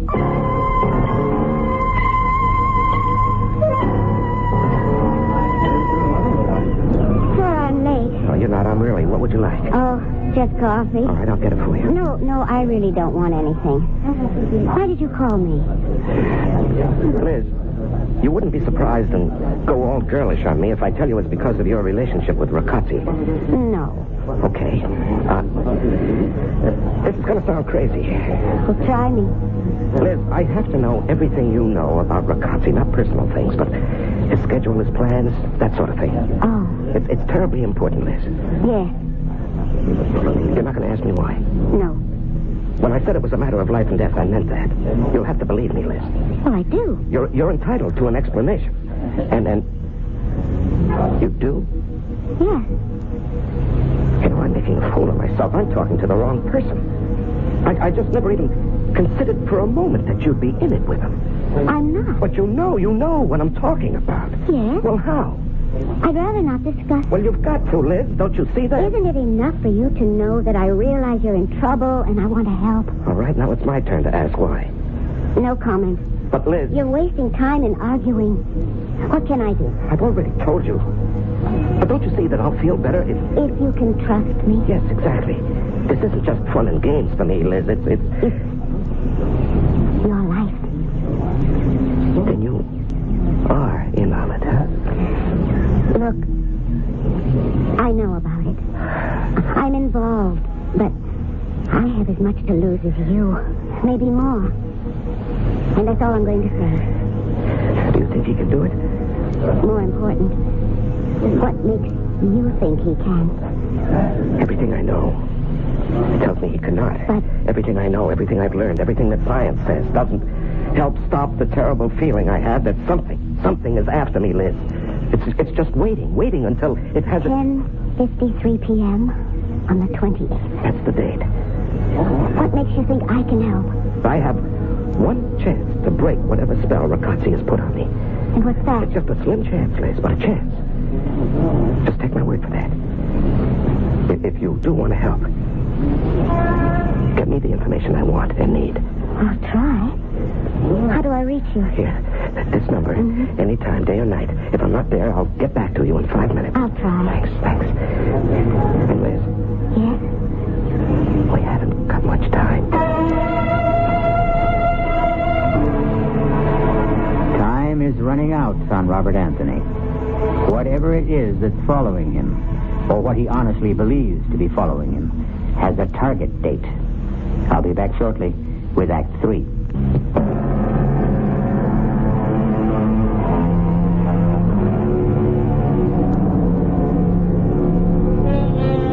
Let us get back with Robert Anthony under a spell and convinced that he has now only 24 hours to live. The date set for his death is 10:53 p.m. on the 28th, and it is now the afternoon of the 27th. And Theodore Ricazzi has a visitor. Liz, come in, my dear, come in. I took the chance that you'd be home. Yes, and I am, and I'm delighted. Of course, I shan't be home for long. As you can see, my bags are all packed. Where are you going? To my little hideaway up in Perdis. You remember it? Of course. As a matter of fact, your dropping in might be called providential. I was going to call you to ask you to drive me. When are you leaving? Tomorrow night, fairly early. I think it would be wise for me to be out of the city when Anthony meets the demons. Oh, call it off, Ted. I beg your pardon? I'm asking you to call it off. Call what off, dear Liz? You're much too modern and liberated a young woman actually to believe in demons. Or even more fantastic, that I can control them. Don't fence with me, Ted. Call it off. I wonder if I talked with Anthony today, would he write the same review of my book all over again? Or would he have a more open mind? Why don't you ask him? I would like to. I would very much like to, but, well, it's not practical. By the way, you haven't said you would drive me up to Perdis. I cannot. I'm sorry. Ted, I really want... Liz, have you forgotten our little wager? No. Don't you think you might owe it to me to be with me when we hear the news of Anthony's death? Ted, I'm asking you to call it off. Your bet or... The whole thing. My dear, I would like to. I would really like to please you. Well, then... There are others involved. I don't understand. When you call upon these forces for help, you're taking a very serious step. It is understood that you're not indulging a whim. These forces do not like the idea of being used carelessly. They are not to be toyed with. I'm sure you could do something. It's really amazing how you have come full circle in your belief in my powers. Would it help if I said I believe everything you claim? It would be an immeasurable aid to my ego. I mean, would it help change your mind about Anthony? I admire you not asking to get out of our wager. I sincerely admire you for that. Oh, save your admiration. I'm not asking to be released. I'm telling you that I'm not going through with it. Oh, you disappoint me, Liz. You really do. But I don't think you can withdraw. I can do what I want, and I don't want to play this game any longer. You have no choice. But I do. We're talking now about my soul. I don't know whether a person has a soul or not. Take my word for it, Liz. You have a soul. Oh, fine. But it's mine. And I'm not giving it to anyone. You have already committed yourself. To what? To a bet made on the spur of the moment and not in any seriousness. I only made it to keep you happy. Whatever your motive, you made it. I intend to hold you to it. Hold me to what? An oral agreement? In the circles in which I move, it is binding. And I say no. And that is most unwise. Are you threatening me? Of course. I think you should know that I will be powerless to help if you should change your mind. I'll remember that. I advise you to keep it very strongly in mind. And along those lines, you won't change your mind about driving me to Purvis? I can't, really. Uh-huh. Then I shall have to take the train. That seems obvious. I'm going to ask another favor. For your own sake, it is necessary that you be with me the day after I have won my wager. I would take it kindly if you would get me a ticket on the 9:30 to Purvis. Ted, I believe there is such a train. And then I'll give you the keys tomorrow. About my... And you can drive up the following day. What makes you think that... Because of our relationship, I've been extraordinarily patient with you, Liz. Now, you will do me these favors. It may predispose me to have more patience with you on the day my wager is due.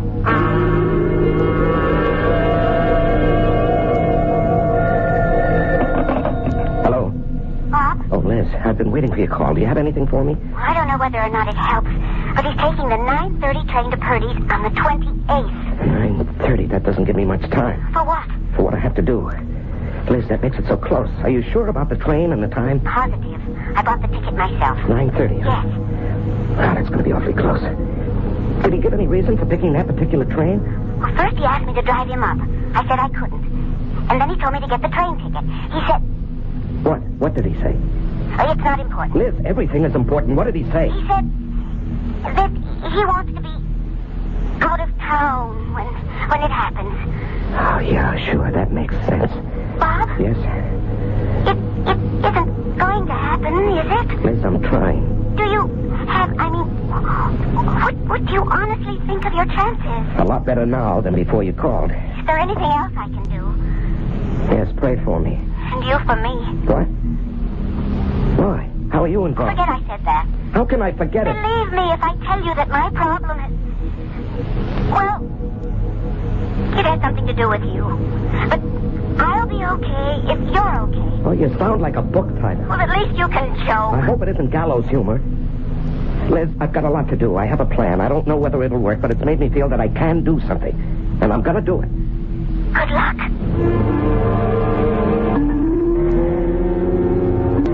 I said Bob Anthony. I didn't believe it when you called. How can I help you? I need a makeup job. For a TV appearance? No. I must be disguised so that even my own mother wouldn't know me. Can you do that? Well, maybe if you tell me what it's for, it might help. No, I can't tell you. You'll have to take my word that it's deadly serious. Well, how long will you need to wear the disguise? 4 hours at the outside. How many people do you want to fool? One. A man. Uh-huh. How well does he know you? Well, that's hard to say. He's not an intimate friend. In fact, I only met him once, but he knew me then. Yeah, one more question. Mm-hmm. How does this guy think of you? Oh, I suppose he sees me as a young, smart aleck. Good. So we have to make you... step into my parlor. Aren't you going to lock it? Okay. Sit in that chair over there. Now, relax. You're too tense. Sorry. See, now, the hairpiece is no problem. Your head and hairline are easy. but the eyes. The eyes? Exactly. With the hair you have, you can't have those alert brown eyes. Now, let me see. Watery blue with little veins running through them. Yeah. Okay, now. Ever wear contact lenses? No, of course not. You'll love them. Slight effort. There. How's your vision? Well, I can see. Good. The wrinkles come last, and, I think a little goatee. Yeah. Bushy beard wouldn't be right. Now just put your head back. Grand Central Station in New York City at 9 o'clock of any evening is a dreary place. The waves of homebound commuters have washed away. The garish light serves only to point up the cruel deterioration of past grandeurs. The waiting rooms are almost empty. It was 9:20 exactly that Robert Anthony, carrying a small suitcase and disguised as an old man, walked slowly up to the ticket window. Mount Kisco, one way, please. Anthony walked slowly to the station platform where the 9:30 was about to depart. He wanted to be almost the last one to board the train so that he could locate the car that Ragazzi had selected. He boarded the train and passed through several cars, and then his pounding heart slowed. He saw Ragazzi seated in the middle of the car and with the seat next to him vacant. Excuse me, would you mind if I put my valise on the rack? Oh, not at all. Let me help you. Oh, it's very kind of you. Not at all. You certainly cut that close. I'm afraid I don't walk as quickly as I used to. It's hard to get accustomed to growing old. Yes, I suppose it is. I hope you'll forgive an old man's curiosity, but that book you're reading... The Dynamics of Witchcraft. Yes, that subject has always fascinated me. Too. Did you ever study it? No, but when I was younger, Halloween was my favorite holiday. You know, dressing up and trick-or-treating. Yes, I know. Oh, that was such great fun. Yes. Well, I won't disturb you anymore. I know you're anxious to get on with your reading, but where are you getting off? Purvis. Is that before or after Mount Kisco? After. I wonder. I mean, I have a tendency to drowse off. You know, I wonder if when we reach Mount Kisco... Yes, I will let you know.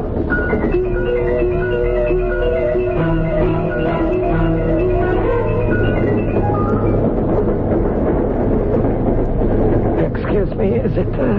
It's the next station. Did you have a nice nap? Oh, yes, very refreshing, thank you.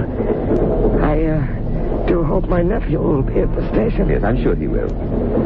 What time is it? 10:20. Are we on time? Well, I don't know. I suppose so, but even if we're running late, I'm sure your nephew will wait. Yes, I hope so. You know, when you get old, you seem to worry about everything. And the young have their worries. But they're not the same, are they? Sometimes they are. Sometimes a young man can worry himself almost to death. Oh, that seems such a waste. Or even worry about dying. Yes. I have known some young people who are simply terrified of dying. Oh, I didn't think the young gave much thought to death. Oh, some of them do. Some of them do indeed. Take my word for it. That seems strange. Strange? Old man, I could tell you stories that are beyond belief. Stories that...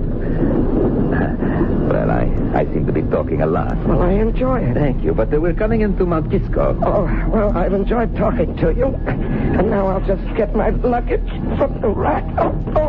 Oh, my. Look what I've done. I've dropped my bag. Here, let me help you. No. I've caused you too much trouble. I'll be able to... Oh, your book. I just seem to make things worse. If you will let me do it, it will be much simpler. Oh, yes. Thank you. But don't let me return your book. I believe this is yours. Yes. And now you'd better start if you want to get off and meet your nephew. Yes. Goodbye, and thank you. Wait. What? You bastard. The paper. Please, let go of me, my nephew. Stop acting. You're Anthony. I know it. Yes, you're right. And I'm getting off here. Not until you tell me where you hid the purse. That paper you passed to me. Miss your train. Damn the train. Where is it? The paper. I'll do anything. But you know how close it is. This very little time. I beg you, please, for the love of God, tell me where you put that paper. It's in the book. I slipped it in the book when I gave it back. The book. Where? Oh, Oh, my God! Catch it! Catch it, Anthony! Grab it! No way, Riccozzi. Get it yourself. It's blowing away. You know I'm lost if I don't get that paper. Come back! Come back! I'll get you! Riccozzi! Look out! The train!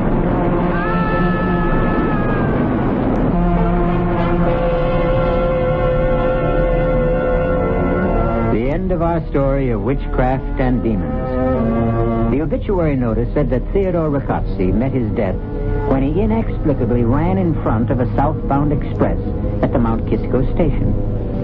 Inexplicably? I'll be back shortly.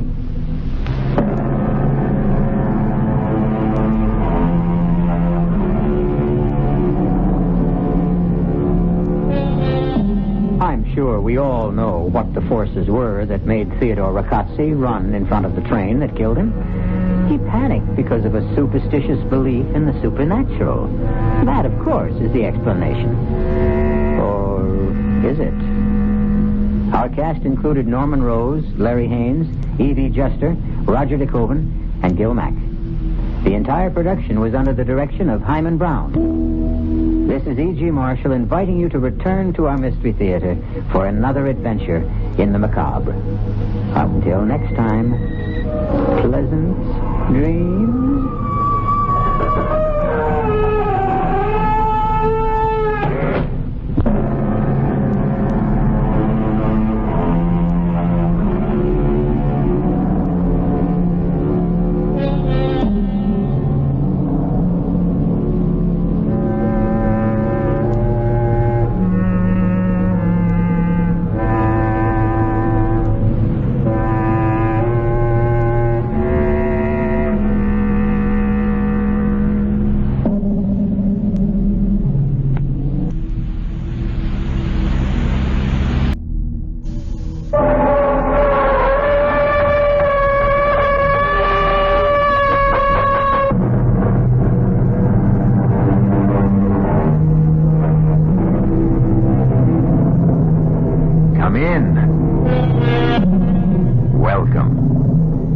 I'm E.G. Marshall.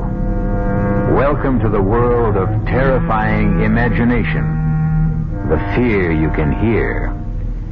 This time, a contemporary tale concerning the ill-fated flight of the first American woman astronaut, the flight of the Diana I. A tale of 3 astronauts who reached Skylab only to be literally snatched into the void. But before Diana I ever left the ground, the aura of doom hovered around her as she stood poised on the launching pad. This is Diana Control. We've been holding at T-minus 45 minutes while a faulty computer monitoring the loading of propellant has failed. This is a scrub. We will set back countdown to T-minus 13 hours. McDonald at Capcom. Gordon, do you read me? I read you. I'm sorry for the bad news. It's a scrub. Roger. Tell Luke I'm sorry, too. And, what do I say to the doctor? Same thing. Same for all of us on the team. Yeah, but it's tougher on her. I mean, you know, the disappointment. First American woman into space and all. Terry will manage it. Don't you worry about her. Over and out. Roger. Only I do worry.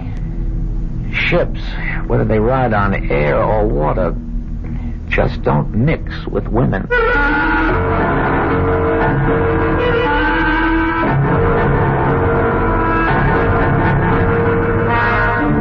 Our mystery drama, Out of Sight, was written especially for the Mystery Theater by Ian Martin and stars Julia Mead.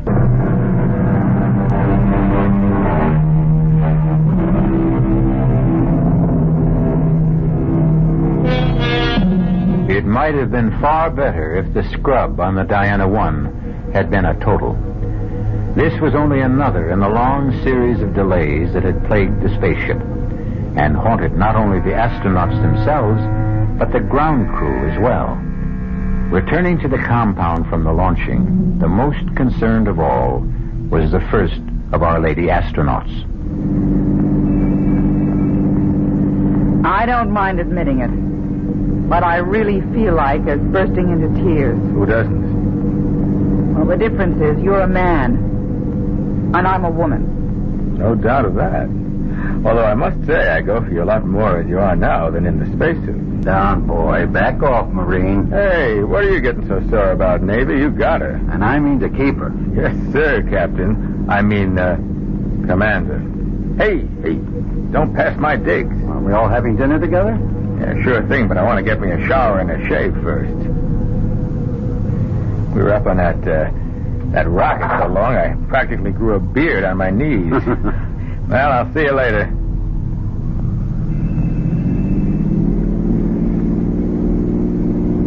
Good old Luke.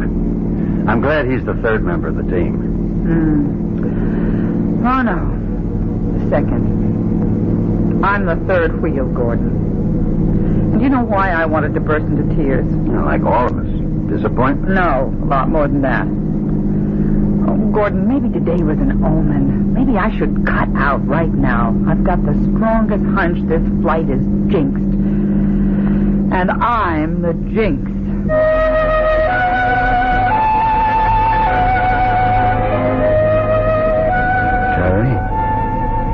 Terry, where are you? At the window, Gordon. I didn't mean to wake you. It's okay. What's wrong, Terry? Look, darling. The sky is filled with stars, glistening like fish in a net. Oh, hold me a minute. Of course. How many nights we've talked about this trip. Hope to make it together. All the long training and planning. And now it's here at last. Or almost here. I'm not going. What? I'm not going, Gordon. Oh, but you've got to. You can't back out now. Lieutenant Nettles is back up for me. Oh, but she's not a doctor. She's a woman. That's the important thing. I wasn't picked for this trip primarily because I'm a doctor. But why would you cut out now? Because I'm scared. Oh, honey. Everybody gets buck fever. You know, I had it my first time. This is more than buck fever. Well, what is it then? It's not me I'm scared for. It's you and Luke. Why? Because I'm a jinx. No, you're not going to start in with the superstitions like Luke. It's more than just superstition.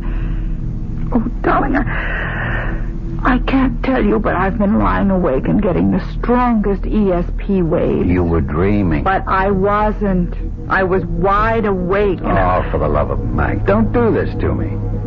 But it's you I'm thinking of, darling. I want you safe. And I honestly, for some reason, I can't explain why. I think if I go up there with you... Damn it, Terry, I never thought you'd do this to me. And I never thought the first woman astronaut would be such a flop. Oh, I'm so ashamed. You better answer that. Hello? Oh, yes, sir. Did you reach Luke Strong? Good.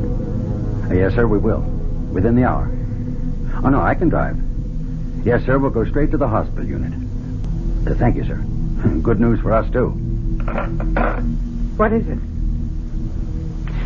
Weather forecasts are for quick changing conditions that would ground us for 2 to 3 weeks unless we get off tomorrow.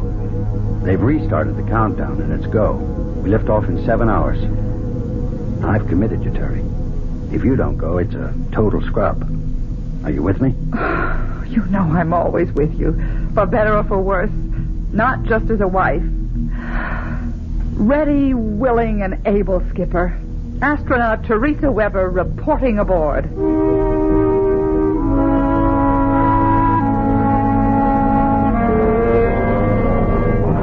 Pilot to Capcom. You read me? Yes, Commander, we read you. Are we still on countdown? Yeah, Gordy, T5 and counting. Any okay with you? All systems are go here. Check, Luke? Everything reads good to me. Cabin pressure is holding at 6.1 pounds. Roger. We are T40 and counting. Looks good all the way. Good. Keep me posted. Roger. Over and out. How do you feel, Terry? Now that I'm here, great. Hang in, lovely. You've only begun to live. What do you say, Luke? Well, let's get it all put together. Skylab, here we come. That's the spirit. Let's check out the inertial guidance and the boosters again. What do I do, Captain? Just sit tight and get ready for the thrill of your life.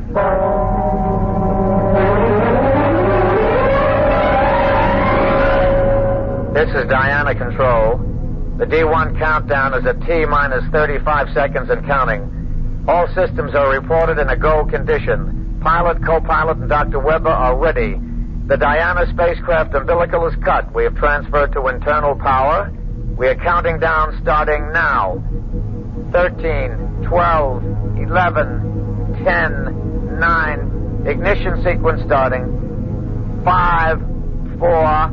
We have ignition. All engines are running. We have a liftoff.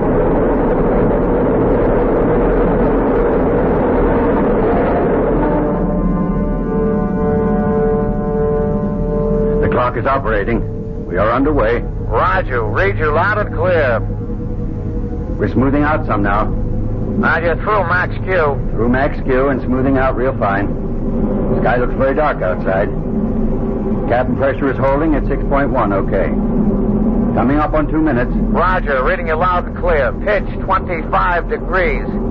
Your flight path looks very good.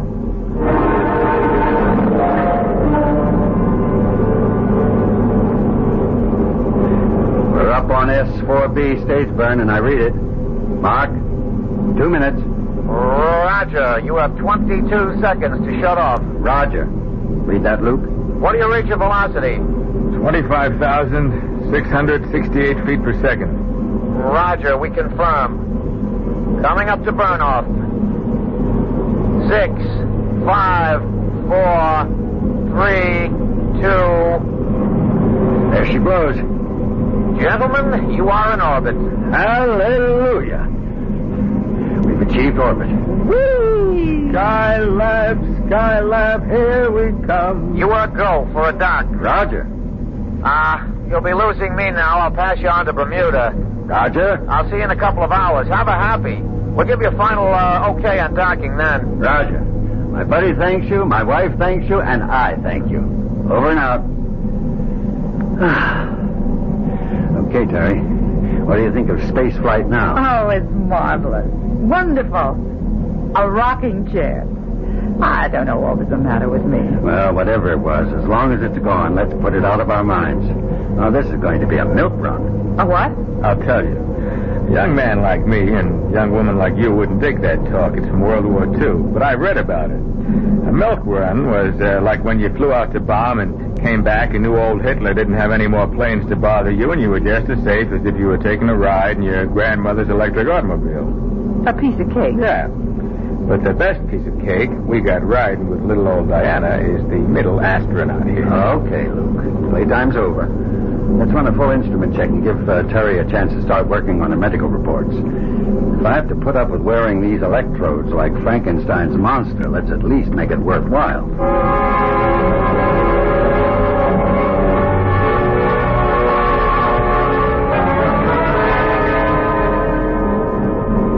Can you boost your signal, Hawaii? Do you read me? Anything wrong, Gordon? No. We just passed out of range of Hawaii. We should be picking up on Houston and Mac any moment. It's always kind of scary, though, isn't it? What? Anytime the tracking stations don't overlap and you lose contact. Ah, you get used to it. It's only for a few moments at most. Wouldn't it be... Wouldn't it be what, Terry? Oh, that's just silly imagination. No, you got me going. I want to hear what. Well, I was just thinking, wouldn't it be awful if we did lose touch completely with Earth? Not possible. Too many backup systems. Different frequencies, emergency equipment. Yeah, but just supposing as long as Terry brought it up, we did lose contact. What would happen then? Well, we can still fly the ship. But with no arrangement for splashdown, where would we fly to? Well, we can always dock with Skylab and use their equipment. We don't need ground to make a dock. Yeah, but if Skylab's equipment goes out... come on now. It's just not possible, so forget it. I'm going to call in... Diana 1, this is Skycom. Do you read me? Roger. I sure do. Loud and clear. Good. We'll have half an hour's clear contact. During that, we'll give you coordinates for the dock. Roger. Now, let's synchronize our time. I'm coming up on 10:32. That's 2232. Mark when I give you wow. Wow. Roger. I read you. Dead on the button. A-OK. Hear this, then. In order to achieve Mac? Mac? You read me? Mac?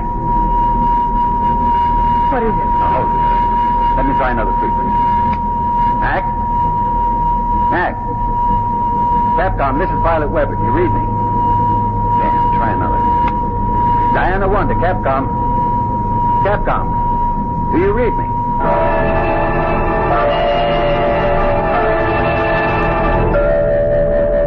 Can't raise a thing, Skipper. I've tracked over Bermuda, Africa. Everything's dead. Every frequency. I can't understand it. All other systems are go. Yet we've lost contact with ground. That means we're on our own? Unless we turn up Australia, Hawaii, or Mac back at Houston. And if we don't? We head for Skylab. Is that so terrible? Certainly its radio must be working. And if it isn't? Now, that isn't anything I want to start thinking about right now. Maybe we better, because... Because what, Terry? You don't know, Luke, about my dream. For God's sake, this is no time for dreams. Hello? This is Diana 1 calling. That isn't going to do any good, Gordon. This is what I dreamed, that we'd lose contact. I remember that humming sound. You'll never get through it, even if we make Skylab. That would mean that... Thanks to me, the first woman, the Jinx, we're lost. We're lost in space.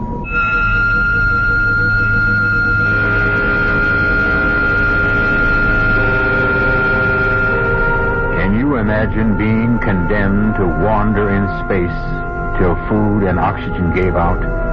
Or the orbiting vehicle you made your home plunged through the friction of the atmosphere to roast you to ashes in fire and flame? The very thought of it makes my blood run cold. But perhaps you will prove to be made of sterner stuff. For another full orbit, the Diana 1 circled the Earth. But it seemed that all communication was irretrievably gone. On all frequencies, on all tracking stations our astronauts tried to raise, they heard only that high, oscillating hum. Now, we've got to face it. We're clear out of touch. There's only one thing left to do. Make the dock ourselves. Well, we've used up a critical amount of fuel attitudinizing ourselves to try to pick up Capcom signals. I know. Do we go for a dock this time around or wait till next orbit? No, we've repositioned all the way around this time. We'll never be aligned more favorably. With a tweak burn, we ought to have precise apogee and gain on her enough to lock onto target with radar. How soon will we see the lab? 25 to 20 miles we ought to have clear. There she is. Ahead and just a little bit above us. She's right, Gordy. Okay, we'll intercept. We're on our own. We're going to have to chase for a while, but we're locked on by radar and fitting.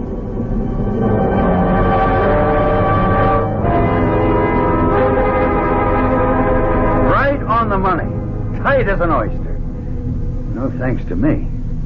What do you mean, Gordon? What is it, Skip? I don't know. Do you remember how we began to roll and swing over the Pacific?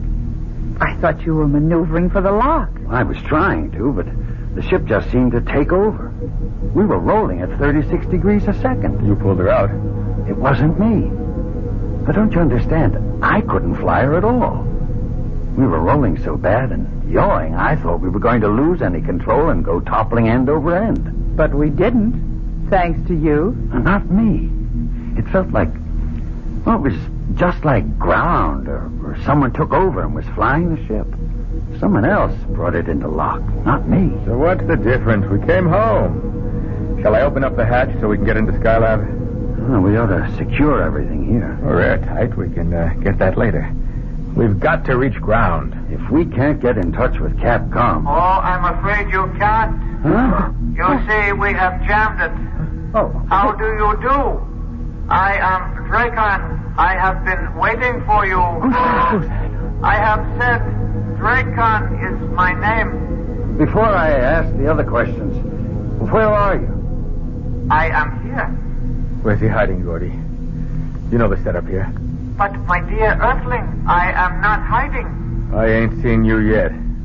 So, will you I am not made like you, nor are you civilized enough to be able to imagine me. Now, wait a minute. Hold it, Luke. Mr. Dracon, if I have your name right. The title is meaningless for me, and even the name is only an approximation in translation to your tongue. Call me then, Dracon. Very well. Dracon. Who are you? I will try to simplify. I am not of your galaxy.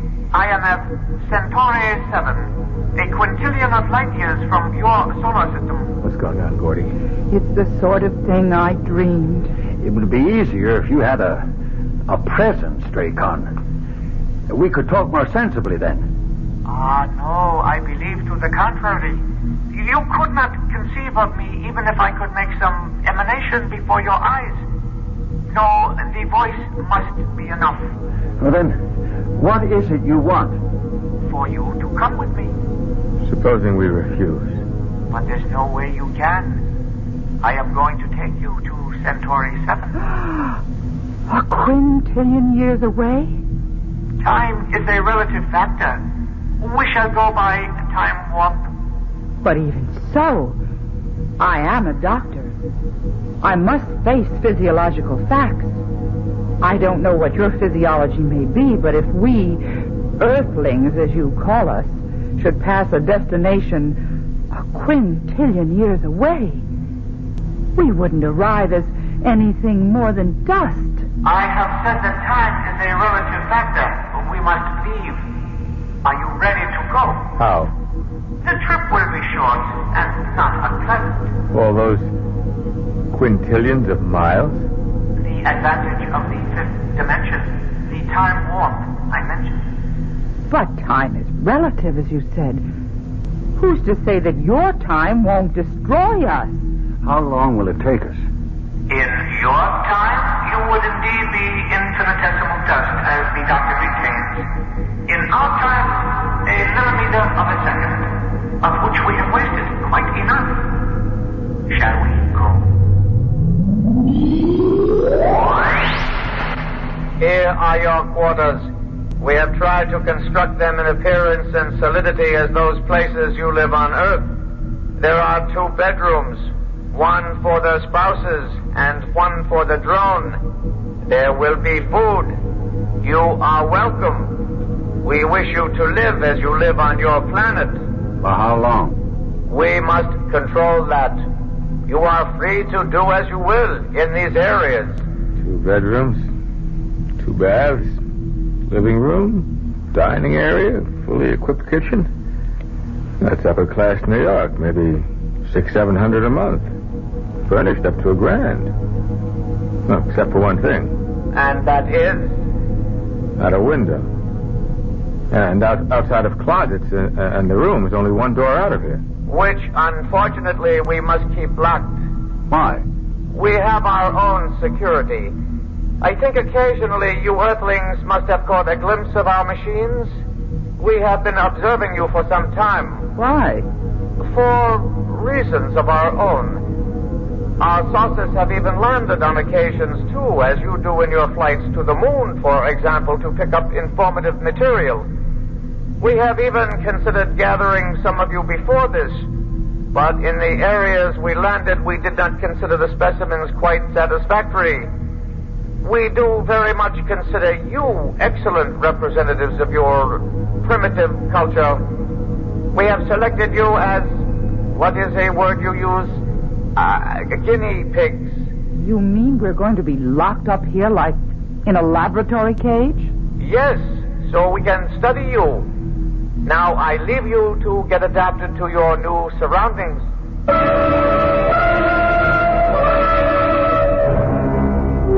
I have brought the Earthlings, O Ancient One. You did not pluck them from the planet itself. No, Ancient One. From the atmosphere, from one of their spaceships. Why did you pick these?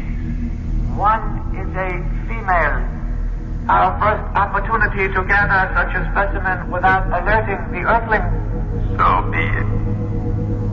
What is your wish now, Dracon? Permission to start the test. As you wish.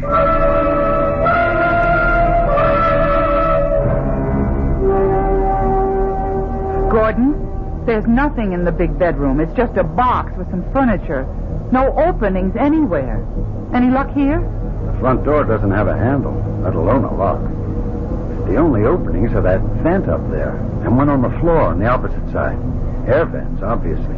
Otherwise, we wouldn't be able to breathe. You find anything, Luke? You think it's okay to talk? No, but we might as well. I'm sure we're bugged and they hear everything we say. What did you find? Nothing. You? Neither of us. Except 2 air vents in this room. There was some way to... You hear a kind of hiss? Yes. And... Oh, it's getting stifling in here. They've turned on some kind of heat. Damn. What are they trying to do? I've got to get this suit off. I'm sorry, Terry. It's okay, Luke. Just forget I'm a woman. That'll be a day for the old prowler. Now, but let's strip down. Come on. Nobody needs to have any hang-ups. I can tell you, as a doctor, we can stay in our thermals. It's safer if they try to roast us alive. Where's that ever-loving heat coming from? Probably the vent at floor level. Yes. Hey, come on. Let's all stuff our suits against it. Maybe we can keep it out. Good thinking, Charlie Brown. Man, I tell you, this is no way to go. You what? Son of guns. Come on. Fight fair and give us a chance. Stop it, Luke. I don't mind dying. But I want a chance to fight back. Luke, it isn't doing any good. Don't give them the satisfaction of... Gordon. Yes, Terry, you're right. I don't know if we're just blocking it or... Hey, wait a minute. What is it? He's testing to see if... Well, they've stopped it. They've stopped feeding the heat. Thank God. I never could stand heat. I am scared witless of smothering to death or burning up in a fire. Who isn't? You all right, Terry? I'm okay, darling, but we've got to get out of here. How? I don't know. I'll leave that up to you fellows, but we've got to get away. To where? Anywhere but here. This is only the beginning. The beginning of what? The tests. Don't you see it? We're guinea pigs. And as a laboratory animal, you know what all guinea pigs have in common. You're the doctor. You tell us what. They're expendable. Oh, it's getting cooler. We passed the first one, but... Oh, no. What is it, Gordon? The other vent. Can you hear it? They're starting the Turkish bath treatment again. Just the opposite this time, I think. This is Operation Cold Freeze. How can we get up to block that vent? Luke, get on the other end of the table there and drag it over. Roger, Skip. Terry, bring the flight suits. That air is like dry ice. Oh, I can take this better than heat. Here, Terry, I'll help. Now what, Skip? Oh, this is my weak spot. I can't stand cold. Oh, get on table. Terry? Yes, darling. You get up. Luke's shoulders. I help. Then I pass flight suits to you. Block out cold air. Here you go.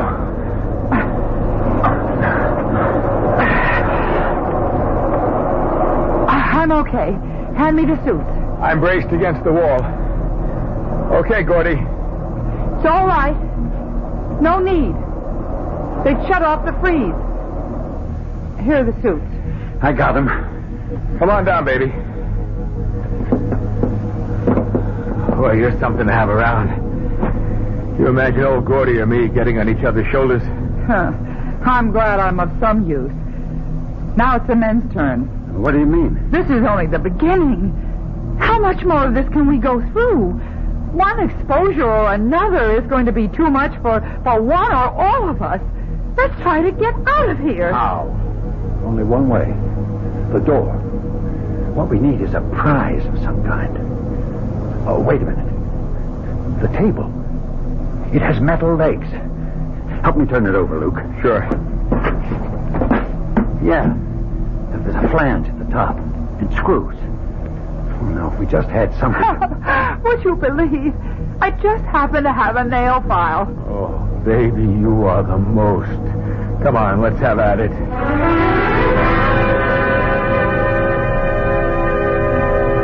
Have we got the flange far enough in between the jamb and the door this time?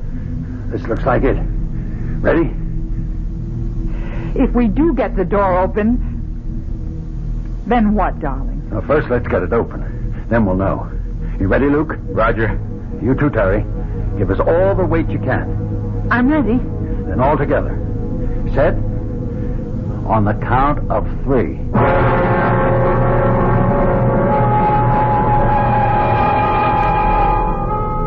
Three lost and desperate astronauts, far beyond the stars. Should they succeed in opening this door, what can they hope to find at best? Another world, and one apparently hostile to them. What infinitesimal chance do they have to return to landfall and splash down on old familiar Mother Earth? Is there any threat worse to sanity than the unknown? And yet, faced with the prospect of death by any factor of the known, which of us would not gamble and reach for the unknown as an alternative? Our 3 lost astronauts are no different as they struggle to open a door on what? What kind of a world lies beyond it? She's open! But... Nothing. Well, there's nothing. Nothing outside, but... What? It may look like nothing, but it's solid. It might just as well be a wall. For you, it is. For us on Centauri 7, it is our world, but not yours. Are you now satisfied? But what do you intend to do with us? We must finish our tests before we tell you that. Now you are weary. First, you must rest.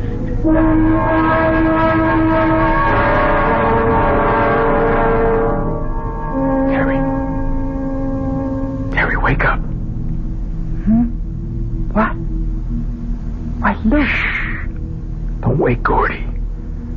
I've got to talk to you. What on earth? Please.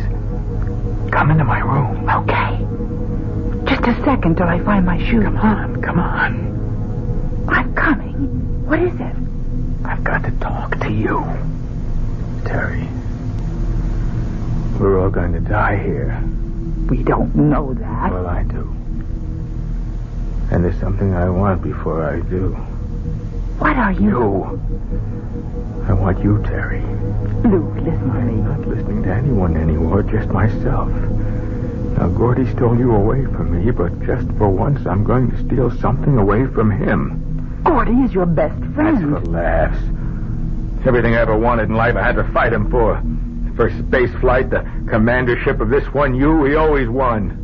Keep away from me. Not this time, not this once. You can't. I won't. I'll scream for Gordon. You do, and you get this in your throat. I can't have you. He never will again. Oh, where did you get that knife? From the table. 3 of them there. Okay, Terry. Come here. Get away from her, Luke. Gordy. Look out, he has a knife. So have I. All right, Luke. You wanted to use the knife? Come on. Try it on me. That suits me just great. You bought yourself a real Donnybrook. Stop it! Stop it, both of you. Stay out of this, Terry. I won't stay out of it. And for the information of both of you, I have a knife, too. Okay, Luke. Drop yours. Let your lousy husband get me in the back, no thanks. Hey, stay out of this, Terry. He's had this coming a long time. Will you listen to me? Both of you? Don't you see this is just another test? A what? Don't you remember? We're guinea pigs. They're testing every kind of reaction in us. Luke, please. I know how you feel about me. You love me. That's right, Terry. But not that way. As a friend, as you love Gordon. Love? Yes, love. You weren't made for hate or frustration or violence any more than Gordon is. It's them, Dracon or whoever they are. They're putting it all into your heads. They want to see how far they can provoke us, how much we can stand. They're the ones we have to fight. They're the ones we can't let win. What am I doing with a knife? Oh, God, Terry. Gordy, forgive me. I didn't know what I was doing. Neither did I. I woke up choking with this black hatred, and where did I get this? They put them on the table. It's just as I said. Another of their tests. What's that smell? It's coming from this lower vent. It smells like... bitter almonds. That's cyanide. Get away from there. They sealed up the door again. We've got to get out of here. The vent... No, they're louvered doors. They'll seep through. We've got to get away entirely. How? Even if we could get the door open again, I thought of it when the heat was coming in before. I think the cover on that vent up there is loose. It's big enough to crawl through. Get the other table, Luke. Drag it over. I've got the table leg that we used on the door. Maybe I can pry it open with that. Come on, Luke. The smell is getting heavier. I'm with you. Okay. Now give Terry a hand up. There you go. Now up on my shoulders. I got the table leg. All right. Now give it to her. Then support her while she levers it. Okay, Terry? Yes, I think I can. It's quite loose. I'm sure I can. Oh, look out! Can you scramble in there? If I can just... Get your hands under her left foot, Luke. Roger. I'll get mine under the other. Now, lift. All right, Terry? Yes? There's a duct. I can't see where it goes. Is it big enough for all of us to get through? Yes, but how? You're smaller than I am, Luke. I'll give you a leg up, and Terry can lift from above. What about you? I'll get a chair, and you can haul me up from there. Come on. Let's not waste any time. That smell is getting stronger.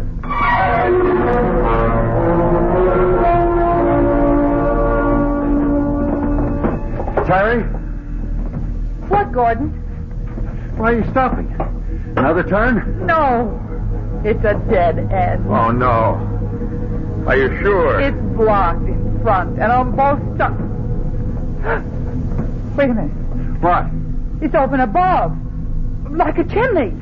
How wide is it? Just a moment. It's round. About maybe 3 feet in diameter. Any light? No. Just as dark in here. It's no use. We'll have to go back. We can't go back. Not to that cyanide. Maybe they stopped pumping it in. What else can we do?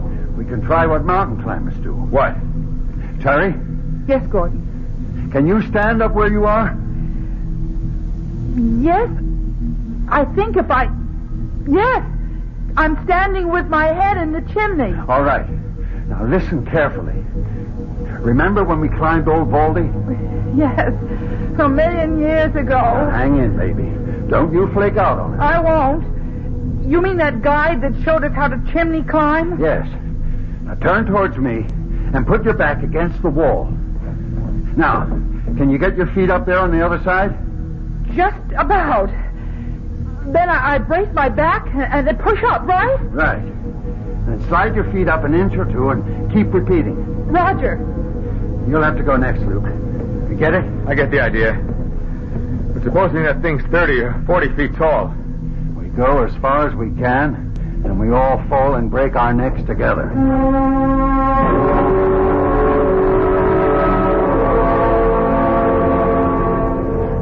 Hold it! What now? It's getting wider, but I think it's another dead end. Oh, not another chimney. I couldn't make it. This one goes down. There's a draft and... Oh, Lord. What? We only had a light. I have only one match left. I've been saving it. It's wider. You think you could come up here? I'll try. Watch it, darling. You're right at the edge. Where do you suppose this could go? There's fresh air. Maybe outside. Let's see. Maybe we've gotten a break at last. It's only about a 30-degree pitch. Well, there goes the match. But where goes the tunnel? I'll let you know any moment. If anything happens to me, You and Luke can try going back. Oh, no, sir. Anyone tries the roller coaster, old Luke gets to go first. No, Luke. Here I go. Feet first. Too bad I forgot my parachute. Geronimo! Luke! Luke, are you all right? I didn't break anything. Should we come ahead? Might as well. But you sure ain't gonna like it when you get here.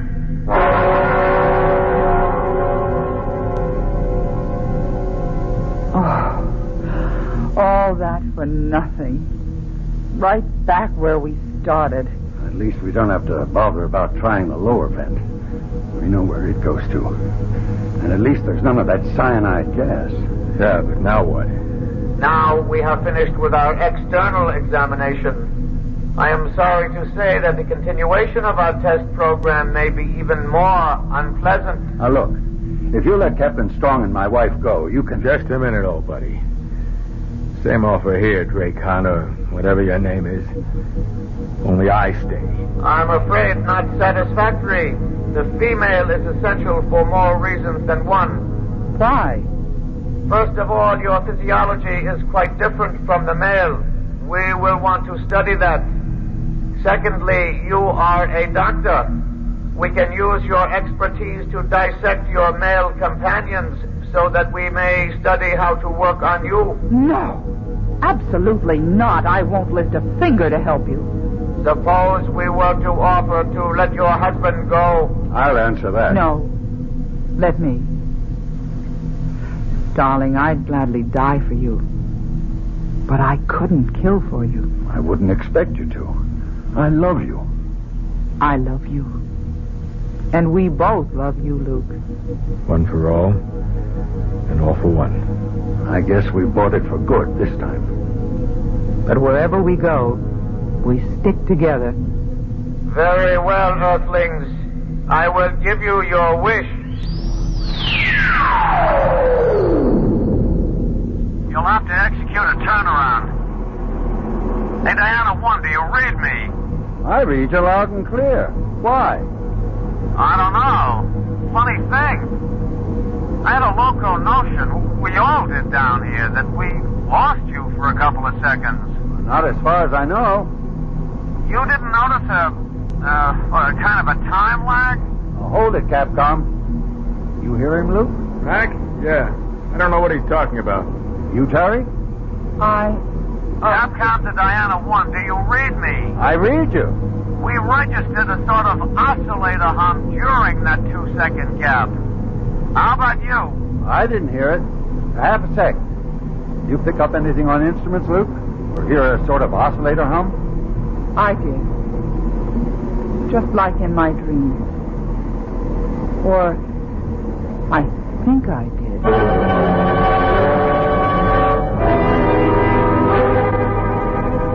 And are you sure they come? The Earth people will know nothing of our interference. Oh, Ancient One, in their time referenced, they were missing but the blink of an eye. And the three who were here will not remember. Can the eye of an Earthling see a bullet? Can it follow the speed of light? They will not remember. As to the planet itself, what is your recommendation? Observing them close at hand, particularly the female one, I have seen a capability for self-sacrifice and love. There is some hope for them, then. We might allow them another millennium to better themselves. So be it. We will allow the Earthlings one final chance.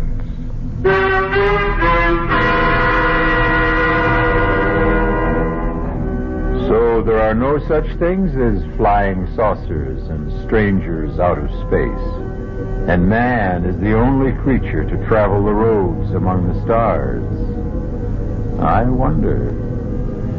Oh, well, it may not be too much longer before we find out for sure.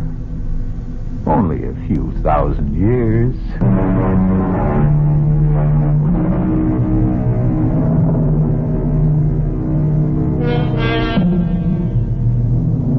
A 1,000 years. The millennium. Perhaps the one mentioned in the book of the Revelation, when the angel came down from heaven with the key to the bottomless pit and a great chain in his hand. And he bound the devil and cast him into the pit and sealed it, so that he should deceive the nations no more. Not a bad idea. Not a bad idea at all. We could all begin with the devil in all of us. It might just be worth a try. Our cast included Julia Mead, Sidney Walker, Ira Lewis, and Jack Grimes. The entire production was under the direction of Hyman Brown. And now, a preview of our next tale. I'm afraid I'm going to puncture that theory of yours about Hatcher being something of a time bomb ready to blow up. I'm certain that he's not dangerous. On what do you base your findings? Well, he's been under intense treatment and has begun to respond very rapidly. He's mild and cooperative. He's almost childlike. I see. I've reduced the guard to 1 8-hour shift, midnight to 8 in the morning, and at all other times he is constantly in the hands of our nurses and therapists and other personnel. Well, you are something of a gambler, Doctor, taking that kind of a risk. No. I don't think so. Doctor, has it occurred to you that this entire mild convalescence may have been programmed into the mind of this man to throw you off guard? Oh, nonsense. I know a harmless man when I see one. To leave him unguarded is taking chances with the lives of many people. Heaven only knows what has been fed into his receptive and willing mind. This is E.G. Marshall inviting you to return to our Mystery Theater for another adventure in the macabre. The preceding Mystery Theater program was furnished by the CBS Radio Network.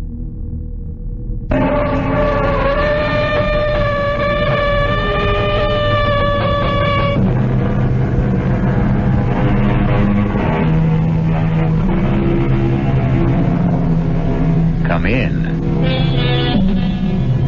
Welcome. I'm E.G. Marshall.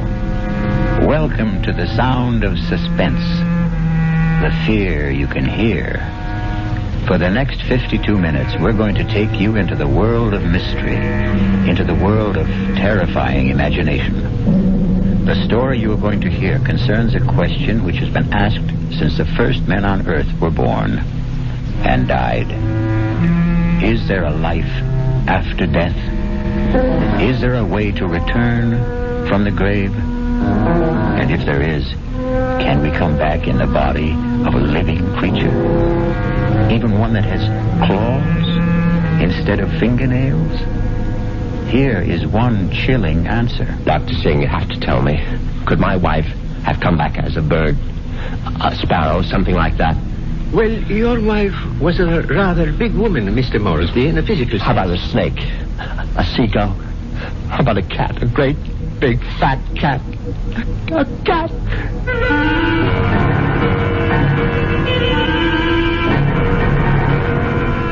Our mystery drama, The Return of the Moresbys, was written especially for the Radio Mystery Theater by Henry Slessor and stars Patrick O'Neill.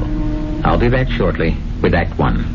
Now, back to Mystery Theater. There's always news and more on 74 KCBS.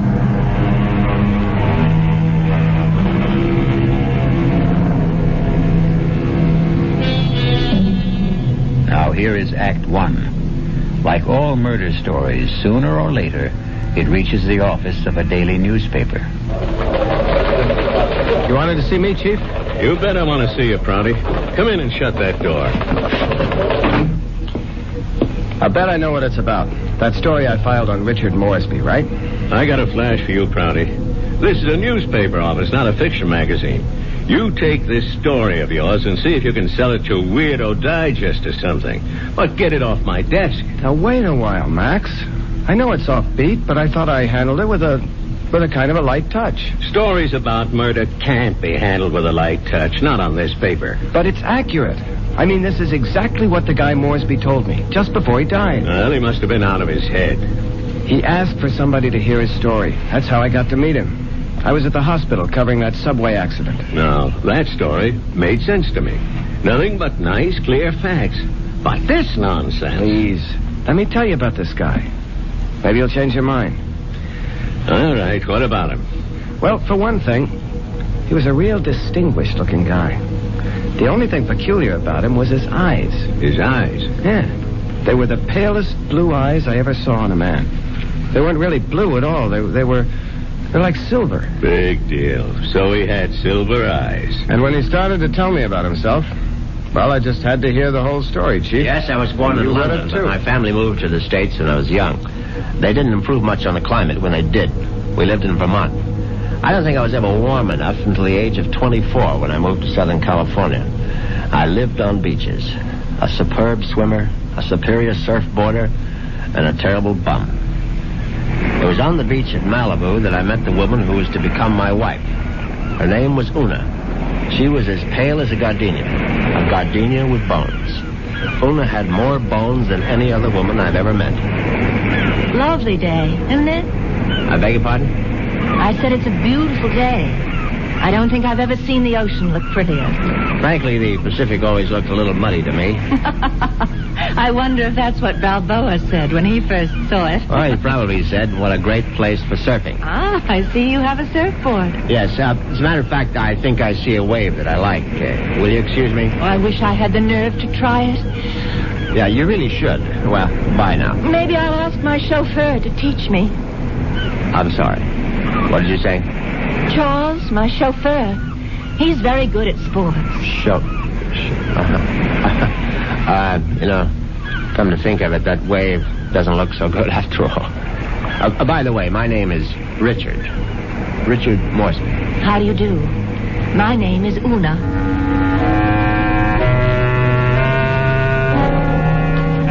Una Vandermeyer. That was her name. As soon as I realized that she was from the Vandermeyer family, she didn't seem half as bony as she did before. In fact, not only did I become accustomed to Una's appearance, I was even able to tolerate her inane conversation. Can't you just feel the mystery of the stars, Richard? Sometimes I feel their vibrations as if they're trying to communicate with me. Do you ever feel that? Well, sometimes, I suppose. I really think we must be one with the universe, don't you? I really believe there's just one great universal soul, and we're all part of it. Don't you think so, too? Yes, of course. Right on, as they say.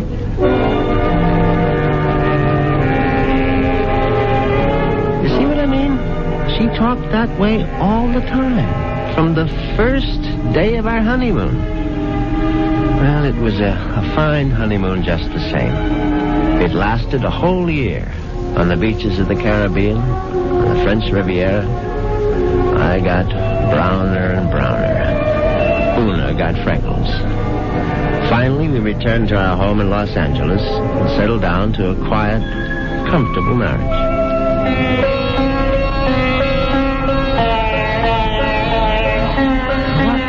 Earth is that you're playing? It's sitar music, darling. Oh, it's just so spiritual. What made you buy the record? Oh, Dr. Singh recommended it. Who? Dr. Singh, at the Temple of Metapsychosis, you know. The Temple of what? Metapsychosis. I told you about joining the temple last week. Oh, Richard, sometimes I think you don't listen to me. Now, as you may know, Southern California abounds in quasi-religious organizations. And she'd gone through a number of them without discovering the universal soul at any of their altars. Darling, please come to one of Dr. Singh's lectures. He's such a magnificent speaker. He emits such vibrations.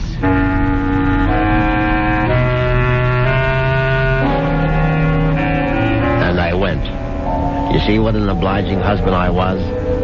Actually, it turned out to be more interesting than I thought. The temple itself was unpretentious, and Dr. Singh was an impressive man. And when he spoke, I realized why his message had such appeal for Una, because he preached a doctrine that combined eternal life with a love of small animals. The soul is immortal. The soul cannot die. The soul, upon leaving the body, must make its passage elsewhere. There is a science called eschatology, which deals with the last four things: death, judgment, heaven, and hell. It is the most ancient of all sciences, and from its wisdom has come the inescapable certainty of the transmigration of souls. Yeah, I know it's a bit weird, but stay with it. And where does the soul go? According to the wise men of all generations past, the soul departs from the mouth of the dying.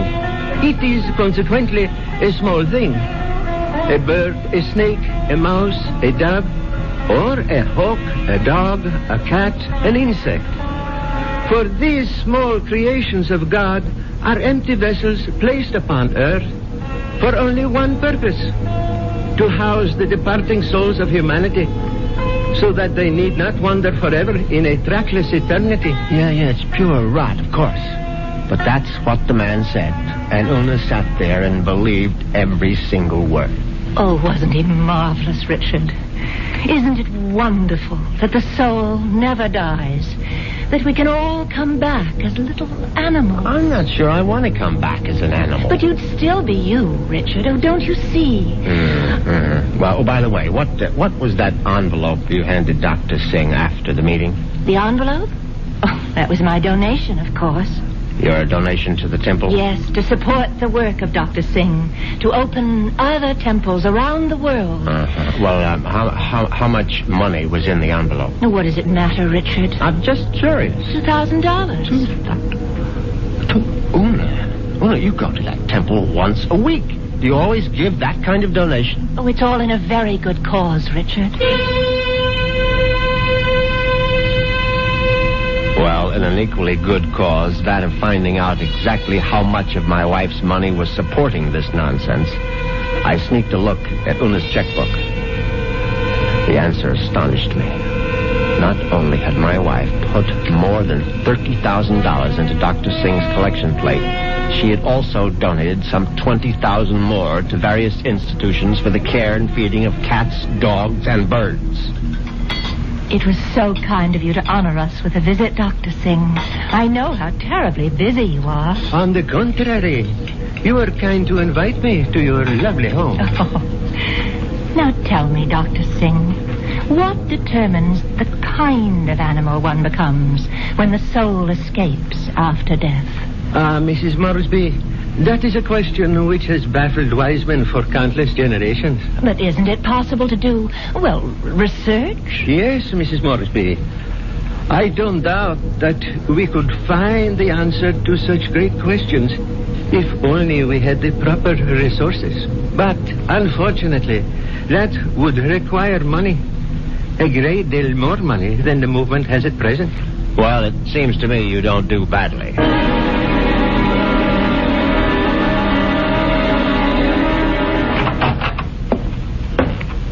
Well, there you are. Hello, Richard. Where have you been all morning? Right here, in my little sewing room. Don't tell me you were sewing. Oh, don't be silly. Actually, I've been composing something. A letter? Oh, something more important than that. Richard, do you realize that I have no last will and testament? Well, why should you? Healthy young chicken like you? I can't call myself young anymore, Richard. You'll always be young to me, darling. Oh, that's very sweet. But just the same, it's only practical to have a will. Would you read it over, Richard, and see if it sounds legal enough? Certainly. Well, let's see now. I, Una Vandermeyer Moresby, a resident of the city of Los Angeles, state of California, residing at 8 Sheridan Drive, being over the age of 21 and of sound and disposing mind and memory. Darling, this is superb. Where on earth did you get the language? Well, to tell you the truth, I copied it out of Daddy's will. The one that left you $10 million? Yes. Well, I don't see how you could go wrong. Let's see now. Not acting under duress, menace, fraud, or undue influence of any person whomsoever. And good Lord, Una. What's that? What is it? What?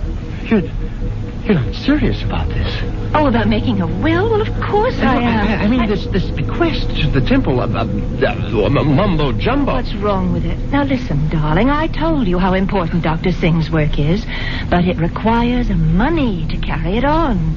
Tons of money. So the least I can do is to help the poor man as much as I can. But you're giving him 90% of your entire fortune. Ah, you'll still have $1 million if I go first, Richard. Isn't that enough? No, it isn't. I mean, the whole thing is ridiculous.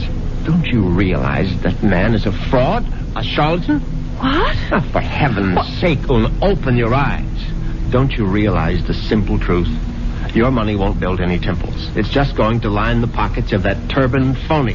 Richard, what a terrible thing to say. Well, you told me you liked Dr. Singh, that you were very impressed by his theory of transmigration. Darling, I was only saying all that to please you. But now I'm telling you that the only thing Dr. Singh is planning to transmigrate is your money into his savings account. And frankly, I'm not going to let him do it. Richard, what are you doing? You're tearing up my will. That's right. How dare you do such a thing? It's my money, and I'll do whatever I please with it. Una, darling, I just want you to have a chance to come to your senses. Oh, there's nothing wrong with my senses. I can see very clearly what the real trouble is. If I didn't leave a will, all my money would go to you, wouldn't it? Well, naturally, I'm your husband. You don't have any other And relatives. that's why you're acting this way. It's just plain and simple greed. Una, listen to me. No, it's all right. It's all right. I'm glad you tore up that will, Richard, because I realize now that I was quite wrong. Do you? Yes. It's a mistake to leave only $9 million of my money to the temple. I'm going to leave all of it to Dr. Singh. When Una actually drafted that incredible document and called our attorney for a Monday morning appointment, I realized that I had to do something very drastic before the weekend was over. I had to kill my poor, misguided wife. I had to make her one with the universe.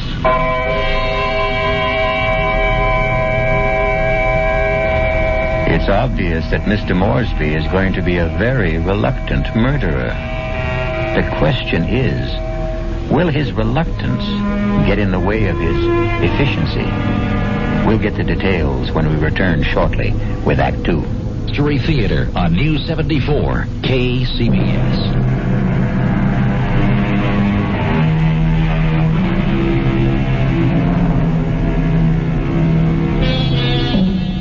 Now let's return to Richard Moresby.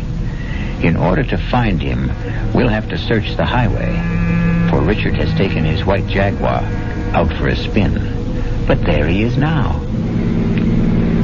On Saturday morning, I took a little spin in my XKL and did some thinking on the open road.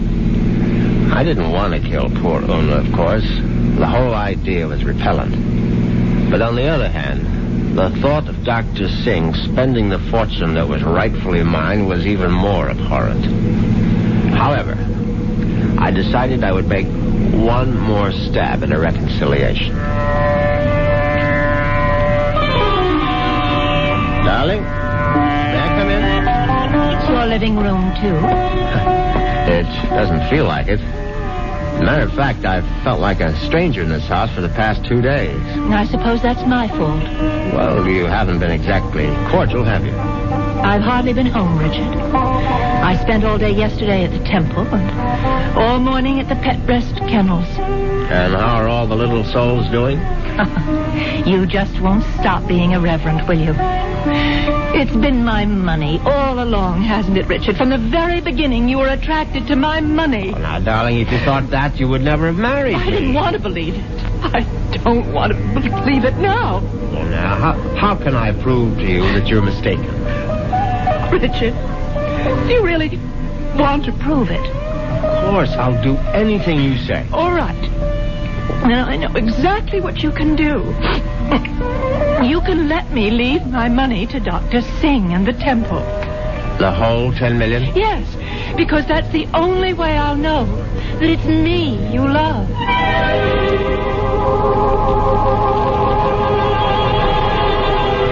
Well, you can't say I didn't try. But Una's decision now left me with absolutely no alternative. I was still deeply unhappy about the necessity of taking her life. However, fate was kind to me that very afternoon. Now you're sure that you want me to continue reading, Richard? Of course, darling. Well, I'm sort of embarrassed about this part. It's a paper that I wrote myself. Something you wrote? Yeah, I wrote it this morning. I was going to show it to Dr. Singh. It's it's a sort of a poem. It's called Death. Snappy title. Hope I can read my own handwriting. Death has become nothing to me. Death holds no fear for me. Come, death, I welcome you. Lead me to the woods, the waters, the air above the earth. Come, take me, death. Your touch is kind.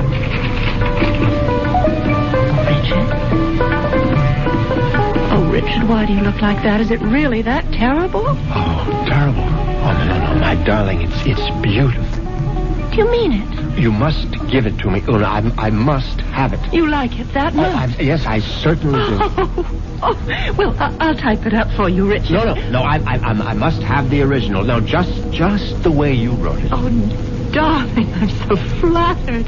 What will you do with it? Oh, I'm going to put it in a frame, of course. And I know just where I'm going to hang it.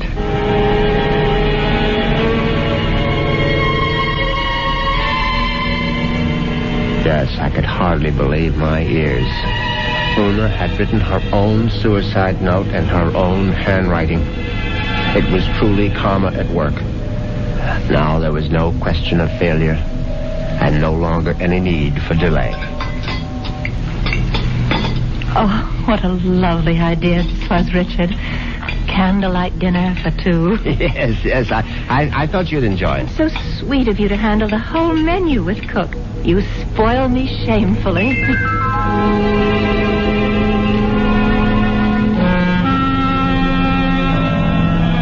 that night, I spoiled her just a bit more by bringing hot cocoa to her in bed. Oh, Richard, you shouldn't have bothered. But I know how you like your hot cocoa before retiring, Una. You can't get to sleep without it. No, but Parker could have brought it to me. Oh, no, this is something I had to do myself. No, drink it down now. Yes. I'm drinking it. Does it taste all right? Oh, it tastes just fine.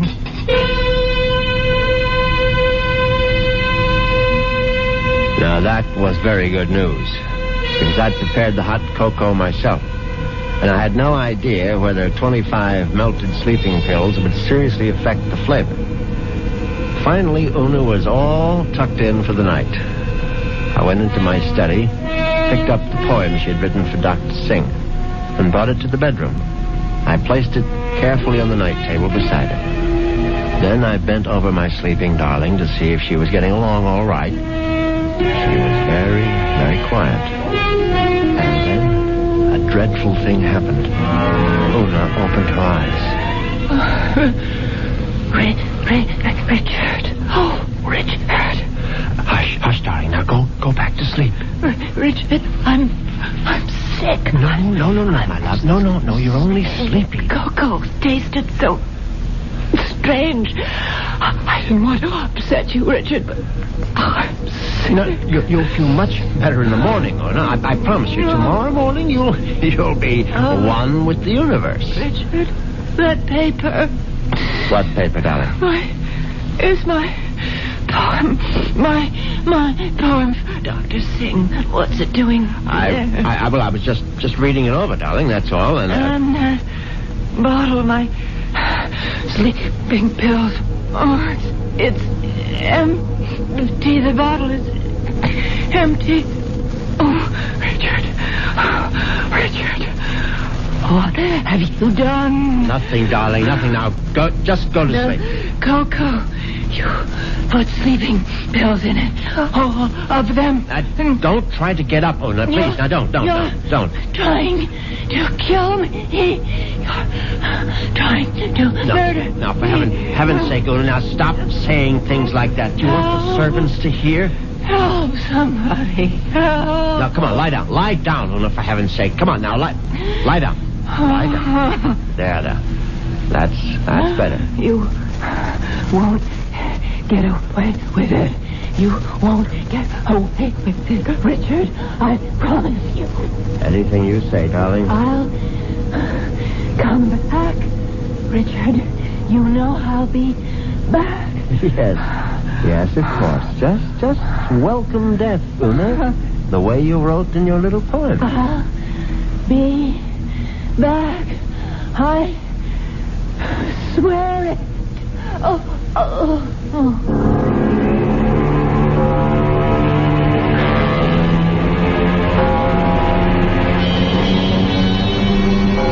The funeral was held 2 days later. It was a magnificent occasion, of course. I gave Una a farewell that was consistent with her vast fortune. Everything was the best. Coffin, flowers, preacher, everything. Her burial place was one of the choicest bits of real estate at Forest Lawn. The only discordant note was the fact that Dr. Singh insisted on saying a few words at the service. They were familiar words, but frankly, they gave me a slight bit of a chill. The body of Una Moresby is dead, but her soul lives on. The soul cannot die. The soul is immortal. It has left the earthly remains of this woman and has sought the body of a small living thing. There it will abide until the Almighty is ready to choose its next home. Mourn not the end of Una Moresby, for there is no end. I couldn't help congratulating myself on how well everything had gone. When I called for medical attention the night of Una's death, the physician was only too ready to declare her a suicide. The police had to be informed, naturally, and they, too, agreed with the doctor's verdict. Una had died by her own hand, and she had died without a will. There was simply no question that the matter would be probated in my favor. Suddenly I realized I was not only rich, but a rich widower. What vistas opened for me? The devil. Look out, you stupid mongrel! Dog trying to get run over.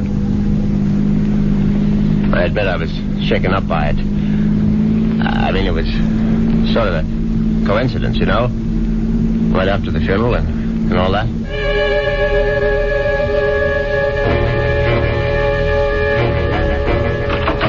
I was very glad to be home again, you can be sure.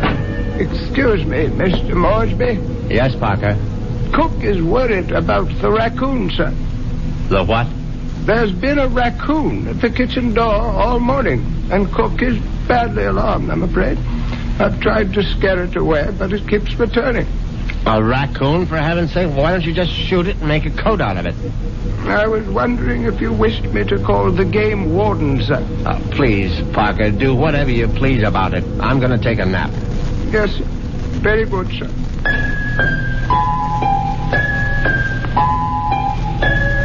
I went upstairs at once, undressed, and got into bed. It was a warm day, and yet I found myself cold. I got out the electric blanket and soon felt very cozy indeed. In fact, I felt so much better that I made a phone call.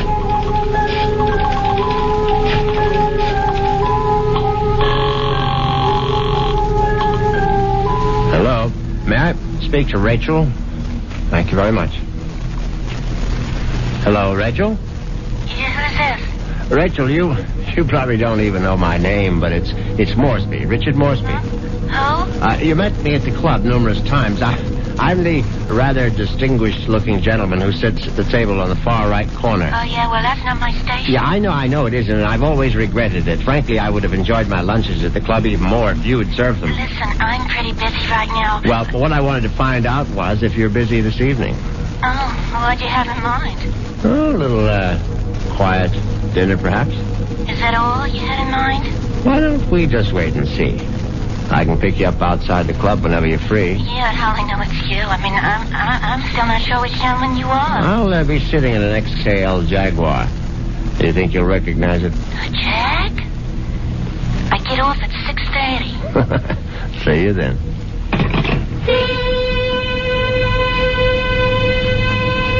Yes, I was feeling very good now. Very good indeed. I would have drifted off into a pleasant sleep except for one thing. For a moment I thought a bomb had gone off in the room.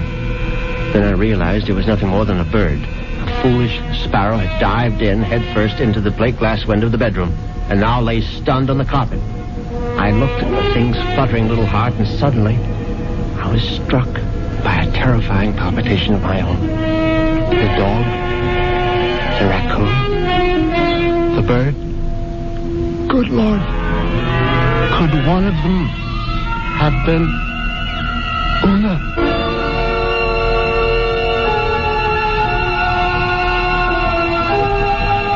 Has Una Moresby returned from the grave? Nonsense.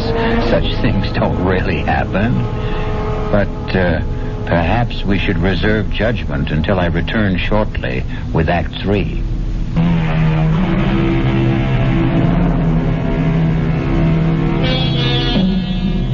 Now let's see if common sense has returned to our hero. He's doing a sensible thing right now. He's taking a good, refreshing shower.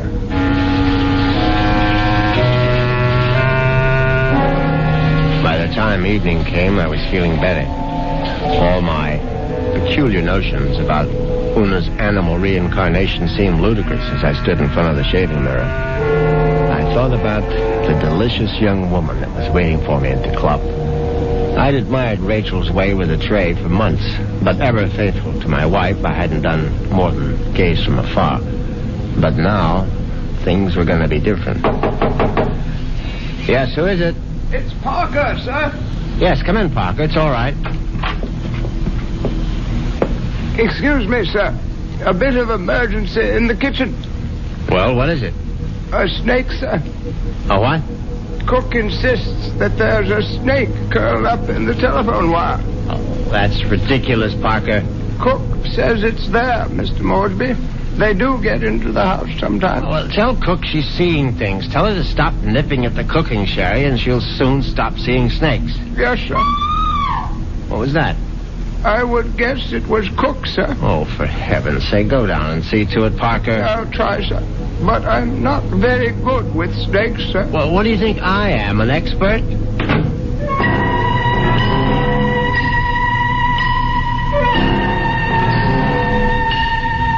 But that wasn't the end of it.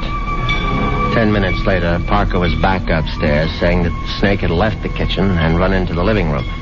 No, I suppose snakes don't run, they slither. It slithered into the living room and was now embracing still another telephone wire, obviously mistaking it for a long-lost love. But then, another unsettling thought came into my mind. What if the snake... No, that was ridiculous. Hello? Hi. Is this Mr. Moresby? Yes, who's this? Rachel, from the club. Oh, yes, Rachel, what is it? Listen, could you make it 6 instead of 6:30? I'll try to sneak out a little early. Yes, fine, I'll be there as soon as I can. In the Jaguar, right? Yes, in the Jaguar. Listen, the reason I want to leave earlier is because my husband always picks me up at 6:30. What was that? So I asked one of the girls I work with to tell him I got another job someplace. He won't care. He likes me to earn extra money. Yes, I see. So, just to make the story look good, I guess you'll have to lend me a few dollars after our date. Yes, of course. And listen, I really do remember you, sugar. You're the handsome one with a cute bald head. See you soon.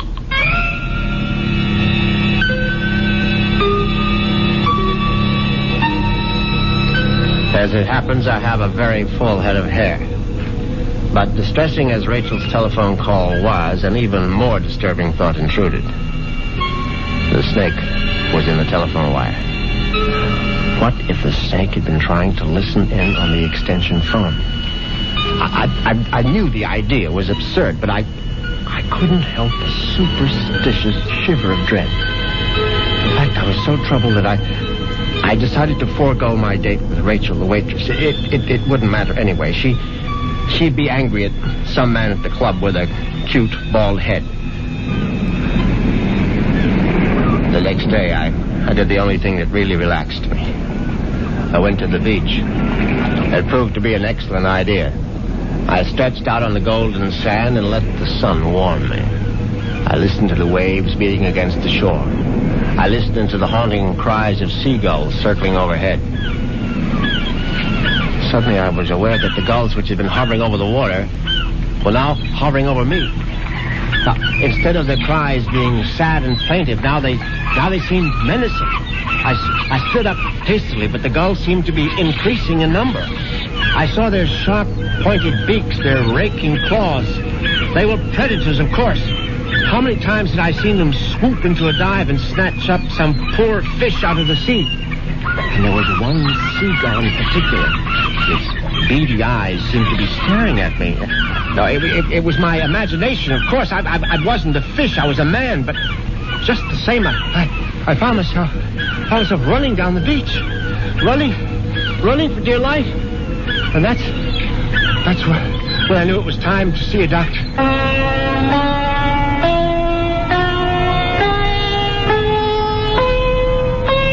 Yes, Mr. Moresby. I'm very pleased that you honored the temple with your presence. I'm grateful that you're willing to see me, Dr. Singh. I realized that, well, you had a disappointment. A disappointment? I'm afraid I don't understand. I know my wife made certain promises to you concerning her will. I believe she mentioned some modest donation. She wasn't in her right mind, of course. I mean, when she took those sleeping pills. Yes, it was very sad. I trust that she has found the peace and happiness that she sought. Frankly, that's what I wanted to talk to you about. I mean, about whether you really believe that my wife is, well, that she's some kind of animal right now. But of course I believe it, Mr. Moresby. I don't merely believe. I'm positive. When your wife passed from this world into the next, her soul made its escape. Yes, I know how it goes, but what I'd really like your opinion about is what sort of animal do you think she might be now? I told you, Mr. Moresby, we have no way of knowing. But can't you take a guess? I mean, you said it might be influenced by a person's karma. Am I quoting you right? Yes. The kind of person she was in life may well determine the kind of animal she is now. Your wife was soft. Your wife was gentle. Your wife was independent in spirit. Now, what animal does that remind you of? I don't know. I can't think. Then go home and think about it, Mr. Moresby.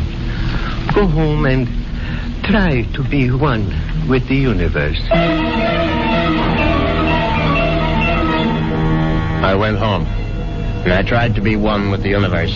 And when that didn't work, I tried being one with a bottle of scotch. I was still in the library, asleep in the big leather chair, when I heard the noise in the cellar. I simply had to investigate. I looked into the cellar and found that one bare bulb wasn't enough for a thorough search. I found a flashlight and went down the cellar steps. At first there was nothing I could see. But then, there's an empty oil can. Swiftly, my flashlight picked out the culprit. At first, I thought it would turn out to be a mouse, but instead, it was a large, white cat. I don't like cats. I never have. Skulking, cynical creatures. When the beam of my flashlight hit it, the cat froze. I saw it was an alley cat. Its fur shaggy, its eyes baleful in the light. It was fat, and yet it was bony, too. I said scat, but it didn't scat.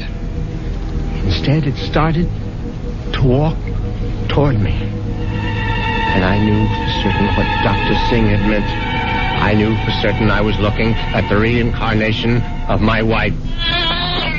As soon as that hideous apparition howled at me, I made a cowardly dash for the cellar door. Once I was on the other side, I remembered the hunting rifle that Una had given me for Christmas. It stood unused in an upstairs closet. I found it. I loaded it and brought it back to the cellar.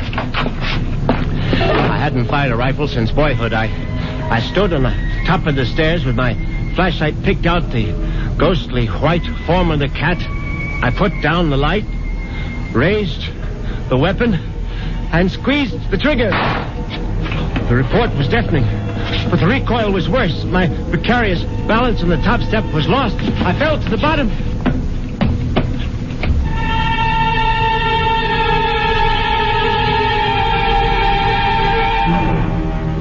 I tried to get up again, but the pain in my right leg was agonizing. I found out later that it was broken. But the cat was still alive. And it was regarding me at eye level now. Its fur matted with plaster dust. Its eyes filled with hatred. I tried to crawl toward my fallen rifle. Just as I saw the creature advancing toward me, I screamed, "Una!" My hand was on the rifle now, grasping it too quickly in my panic. My fingers touched the trigger. The rifle went off again.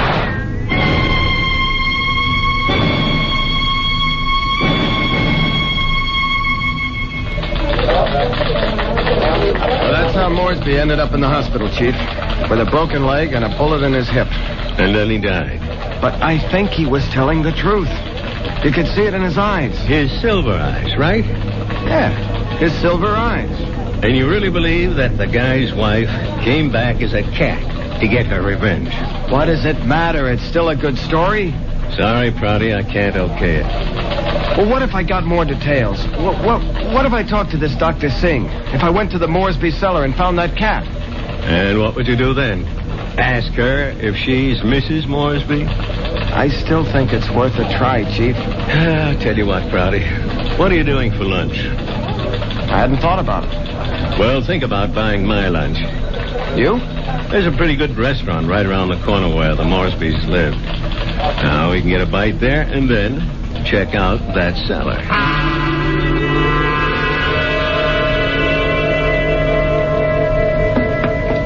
So, this is where it happened, huh? Moresby fell from these steps when he fired that rifle. Hey, you can still see the plaster dust where the bullet hit. Yeah, I see it. But I don't see any white cat. It might be hiding someplace. Or it might be a figment of his imagination. Maybe so. Hold it. Did you hear something? No. Listen. There it is. Look. It's a cat, all right. And it looks like it just found its supper. Oh, that mouse is still alive. Yeah, but not for long. Look at it squirm. He's eating it. Yep, and there goes your mouse. Oh, my God. What's the matter, Prouty? Never see a cat eat a mouse before? Chief, did you see that mouse? Sure I saw it. But didn't you notice something? Like what? Its eyes. Chief, did you ever see a mouse with eyes like that? They were so pale blue, they were almost silver.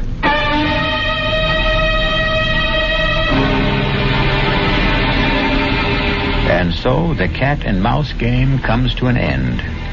But according to Dr. Singh, there is no end. Perhaps Richard Moresby will have his turn next in another afterlife. I'll be back in a few moments.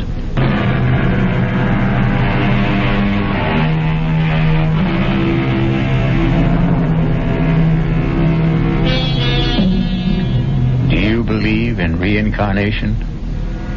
Do you believe the dead return? We have to believe it, because here we are, the reincarnation of radio drama.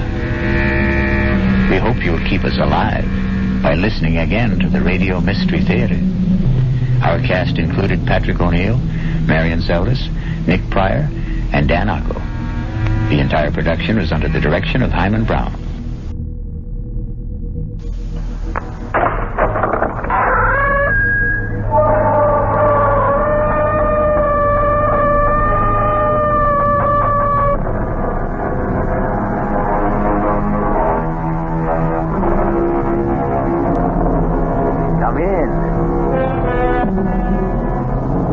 Welcome. I'm E.G. Marshall. Welcome to the world of unbridled imagination. You know, man is a curious creature. Most of us settle for routine and habit. 8 hours on the job, another 7 or 8 in bed, and the other 8 on some hobby that is neither too physically demanding nor asks for too many mental gymnastics. Few of us stretch ourselves beyond a reasonable limit. We coast through life. Our mettle never really tried. But some of us, through harrowing experience, are stretched to the full capacity of our beings. It's then we find out what fiber we are made of. David! David! Help me! Eve, what is it? What is she? Help me! It's got me! Where's the flashlight? But I can't see where she is. Eve? Pulling me on top! We gotta get her! Eve, what is it? Thing! He's pulling me on top! Where is she? Eve! Where is she? Where is she? She's gone! Where? We dragged her under the arch there. Did you see anything? No, but you heard Eve. It's true. There is a thing that lives in these caves. And we're trapped. Trapped here. At its mercy.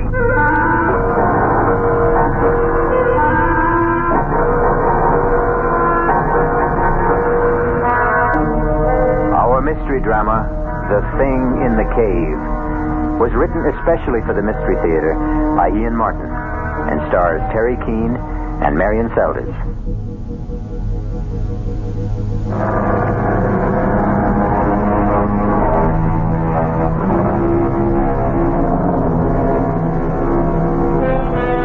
I don't suppose many of us ever plan to grow up to be speleologists, since most of us are subject to claustrophobia to at least some degree. For the very few of you who don't recognize the Latin terms, let me add that a speleologist, of course, is someone who studies and explores caves. And claustrophobia is that suffocating, pervasive dread of being shut in. This tale concerns itself with 4 young spelungers. Those are cave explorers who do it only for fun, and their gruesome experience of being cave-bound. Literally buried alive. It's just around the next bend in the trailhead. It's funny being born and bred in these mountains, and yet I've never been inside Choctaw Cave. Well, I'm not sure I want to myself. You get claustrophobia too, Barbara? David, I never even dare close the door in a phone booth. Darling. Yes, Eve? We can forget all this, you know. I don't have to have my childhood revisited. No, thanks. Right on. If I refused you this little memory trip, I'd hear about it for the rest of our marriage. If you ever decide to go through with the wedding. Oh, just you try to leave me at the altar, David Tower. Well, here we are. Are we here? Yes, sir, General Custer. Cavalry dismount. Oh, I don't see any caves. It's right behind that scrub oak there. Listen, what do we do about the horses? Oh, here. I'll hitch us all to the aspen here. My old Baldy, all I gotta do is let the reins trail. He won't budge more than 20 feet till I get back. Hey, you know, it's kind of clouding up over in the northwest. Maybe we ought to be getting back down the mountain. Ah, come on, give Eve her kicks. What's this? Oh, just my old faithful knapsack with some of the remains of lunch and a flashlight. Meet an old Boy Scout. Be prepared. I brought a water bottle, too. Hey, come to think of it, if Eve wants to get up to the ledge, which she says goes to the back cavern, we ought to bring along a rope. Fetch my lariat, too, while you're at it. Will do. Where are you fellas? Come on. Bobby and I have found the entrance to the cave.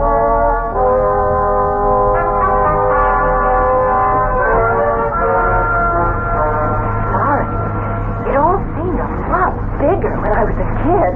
Barbara and I can make it all right. Crawling, but Hank comes in the giant size. Hank, can you make it? It's just about as tight as a cork in a bottle. If I get stuck, you can be sorry if this is the only way in and out. With just a moment, we can all stand up. You'll see. Maybe we should all forget it. You scared? No, but I'm not exactly happy either. I don't know if again. We're here. In the cave. I can stand up. Oh, come on, everyone. It's just beautiful. It's just as I remembered it. You're right, Eve. It's breathtaking. Like a cathedral buried at the bottom of the sea. Oh, hey. All green like Saint-Chapelle in Paris. How in Paris? Oh, it's a marvelous chapel near Notre Dame with all stained glass windows that make you feel as if you're scuba diving and looking at it through water. Yeah, I can hear water, too. Somewhere. Come on. I'll show you where. Listen, look out for the, what do you call them? Stalactites, if they hang from the roof. And the ones from the floor are stalagmites, right? Here it is. Here's the waterfall. Oh, wow, that. Oh, that's beautiful. But where does the pool drain? Well, nobody knows. But some say it's bottomless and it goes right through the earth. Well, where does the river that makes the waterfall come from? Up there? Well, the kids I used to know climbed up to the ledge there and then went in through the cleft. They say it comes from another cave behind this. Where it comes from before that, I guess nobody knows. What's that? Maybe it's him. Him? I know, I'm crazy. Oh, but it's such fun to remember how we kids used to come here together and talk about the thing. The thing? Well, what was the thing? It was just something we made up, some country legend someone had heard about this creature, this monster that lived in an underground river, whatever it is. What kind of monster? Well, you know, slimy and slippery and all the blob, with one great red-rimmed eye and long, flaky tentacles that crept and crawled along the rock until suddenly they bounced. What was that? Sounded like thunder. I bet that storm broke outside. Come on. We better get going. Oh, just wanted to get into the cave behind us, where we are. Just once again. Oh, no, count me out. This place is giving me the heebie-jeebies. I'm getting a little tight in the throat myself. Come on, darling. You're right, David. I must have been a little crazy. I don't know what it was, but something seemed to draw me here. Almost as if it was something calling. Come on, Eve. Run! Yes! Eve, come on! It sounds like the whole mountain's caving in. No, go back! Go back! Come on!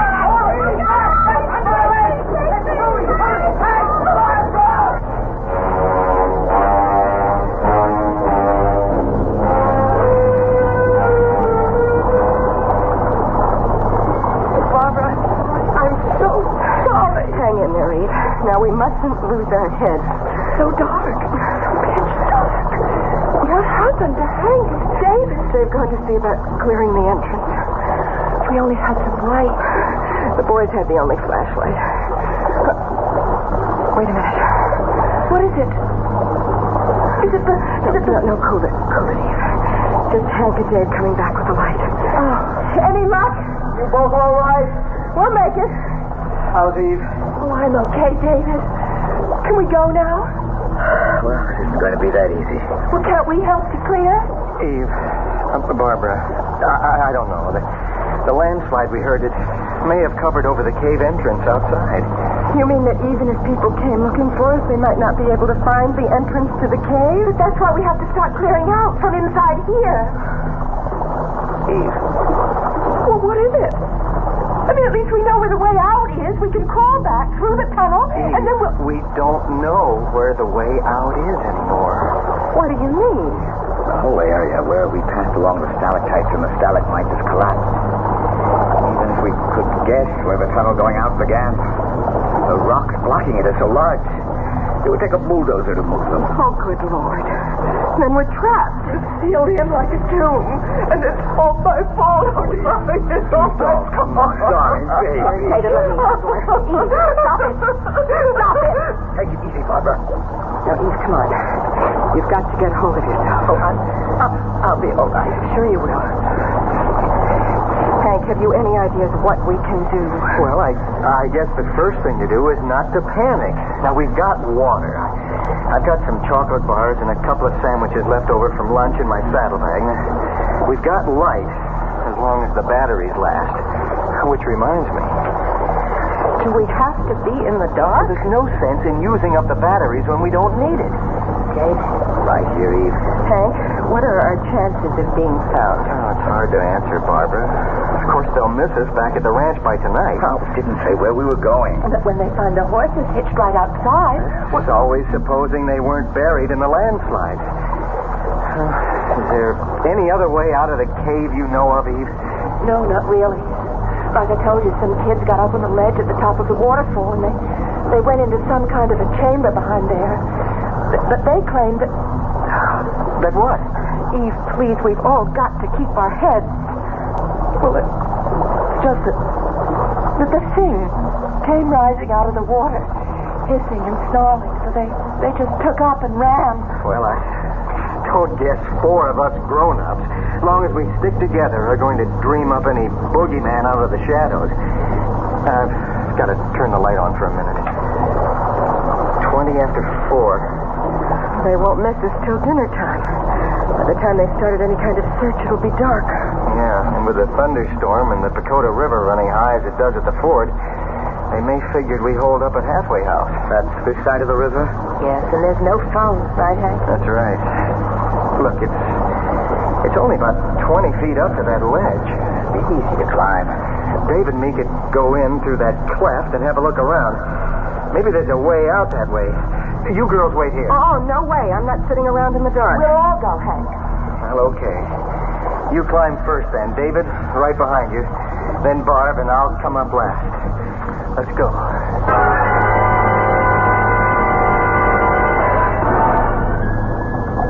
Bingo. We're in the second cavern. How big is it?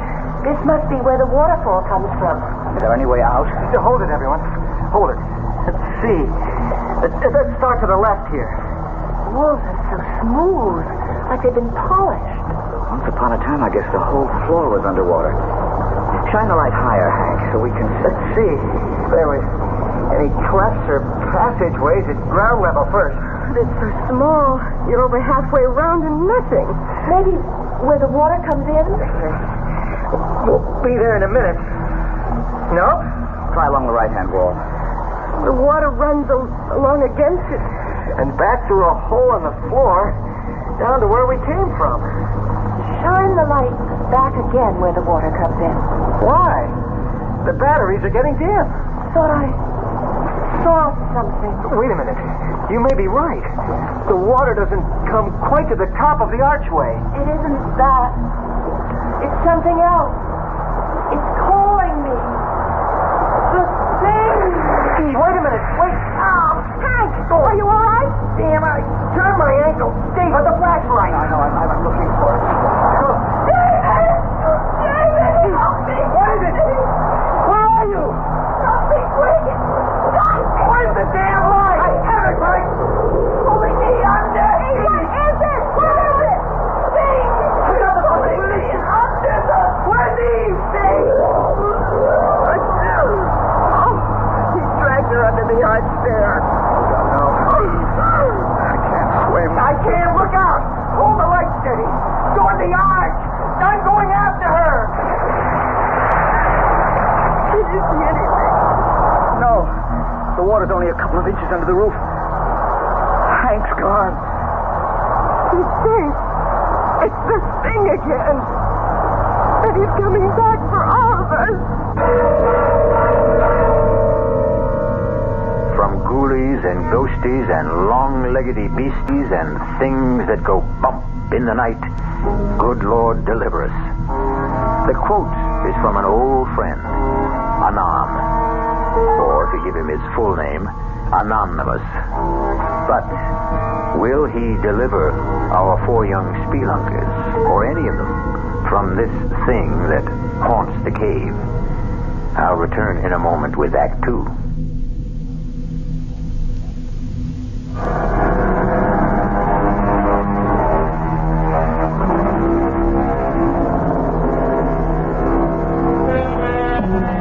There's a creepy, crawly feeling about the very thought of being shut in anywhere, without doors or windows. Confinement of any kind is as foreign to the human animal as it is to his fellow beasts. And as for caves, I know I wouldn't be found dead in one. Though,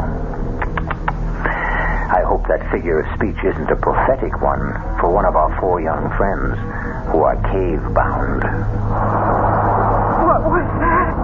Column of water. I don't know. But didn't you see something inside it with great arms reaching out like a tree? It was just a geyser, a water spout, some freak of nature. Eve said there was a thing. Oh, what does it matter? She's gone. She's dead, drowned. And it's my fault. And Hank hasn't come back to surf. David, you can't help it if you can't swim. Hasn't helped Hank, but he could. He's disappeared. She was my girl. If anyone had to die with her, it should have been me. Maybe they've gotten to another cave. If they hadn't, their bodies would have come up to the surface. Look at that vortex there, Barbara. Where the spout, or whatever it is, came from. Just before the archway. Spins like a whirlpool. It could have sucked them both down to the bowels of the earth. Oh, David, what are we going to do? I don't care anymore. Well, I do. Give me that flashlight. It's getting dimmer. Maybe there's a hole or passage higher up that must... What's that? Back. The lights to them. Put it out. No, I can't. I don't want to be in the dark with them. We'll have them all over us. One brushed against me. Please help me.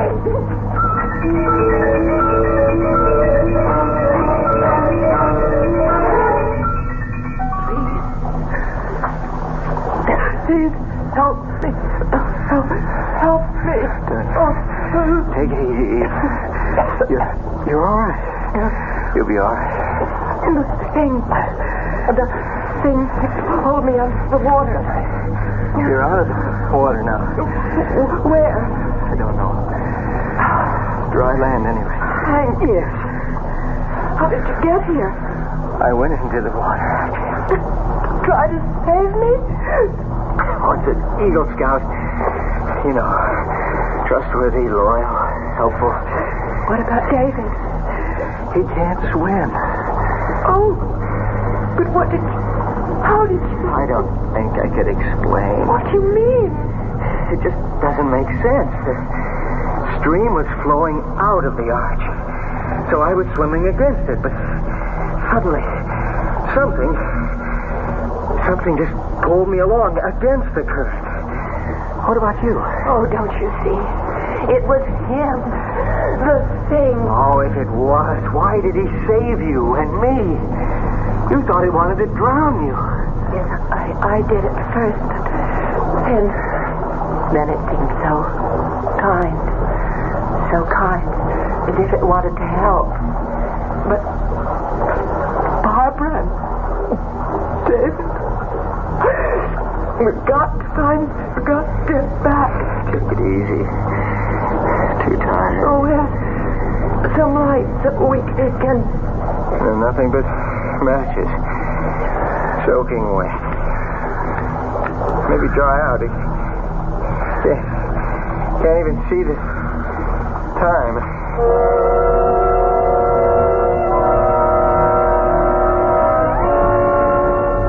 David? Yes, Barbara?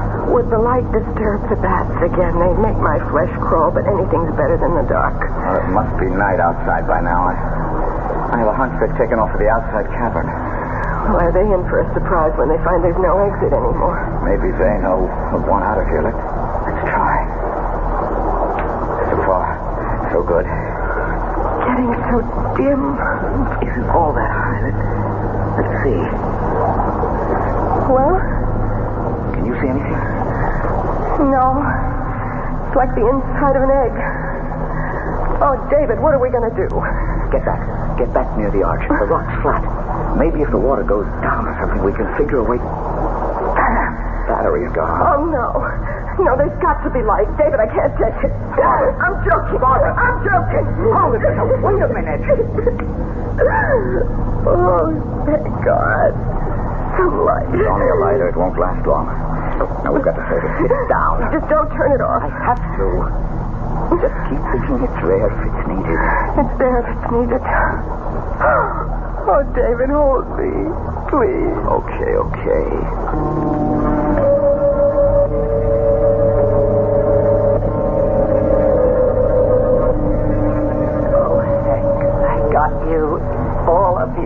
to this.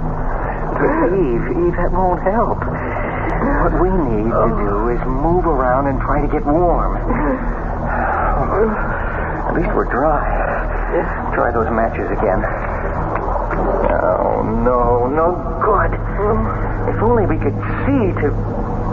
What is it? Look up, Eve. Way up there. What do you see? It's a shaft of light. Sunlight. That's coming from outside. It means there's a way out. But it's so high up. It's so little. With any luck, as the sun rises, it'll give us more light. Then we can explore.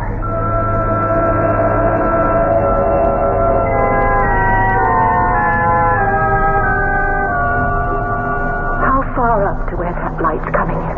Oh, must be a good 60 feet. It's hard to tell in this light. Could we climb up there? Oh, Lord, no. We've got to think about Bob and David first, anyway. Oh, I've been thinking about that. Trouble is, I was groggy when I fetched ashore here. I've no idea how long the underwater swim is. But with the current going with you... There's a good chance I could make it through, but making it back's another problem. Especially since David doesn't swim.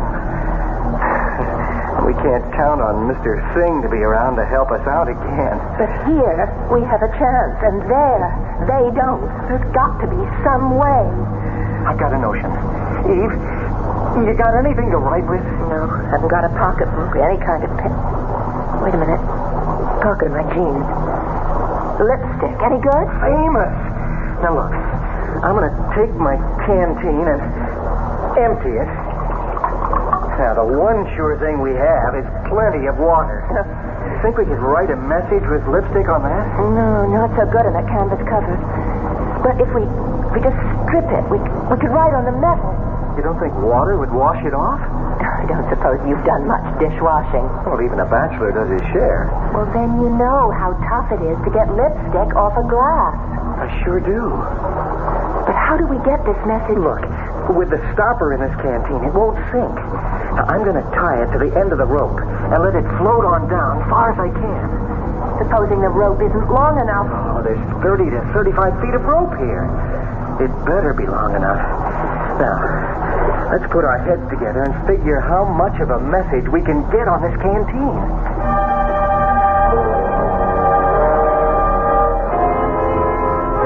David? Yes, boss? Is it me? Or is it getting hard to breathe in here? It's all in the mind. You know, it's funny. What? I used to be kind of jealous of all the big brains.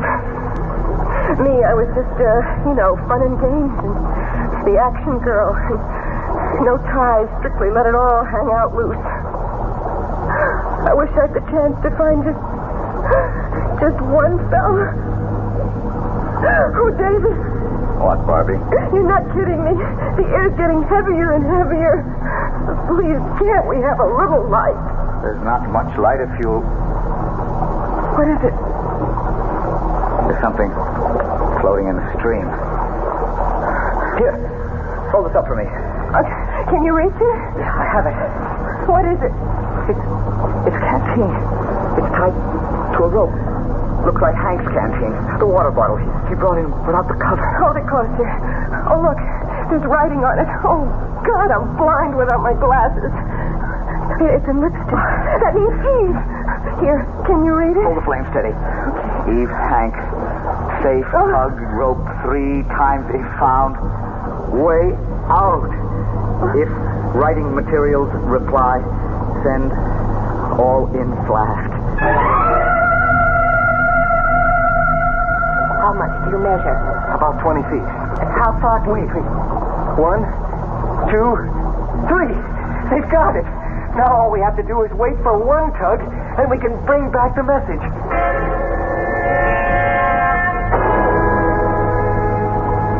There's so much more we should have told them. Time. The light is almost out of fluid. Thank God my watch has an illuminated dial. If we miss their return instructions, well, we can't, that's all. Hold the lighter. I've got to be sure this bottle's tied to cap. Okay. Here goes. One tug and Geronimo, to the light. Oh, if I ever get out of here, I'll write for special dispensation during the energy crisis. I never want to spend another moment in the dark again. What does it say? We could use a better reading light. What's it written on? Pencil on a handkerchief. Dearest Eve Hank, light only for one more message from you. Air supply failing. Trapped here. Give instructions. Expect answer 5 minutes. Pencil enclosed. Can you imagine?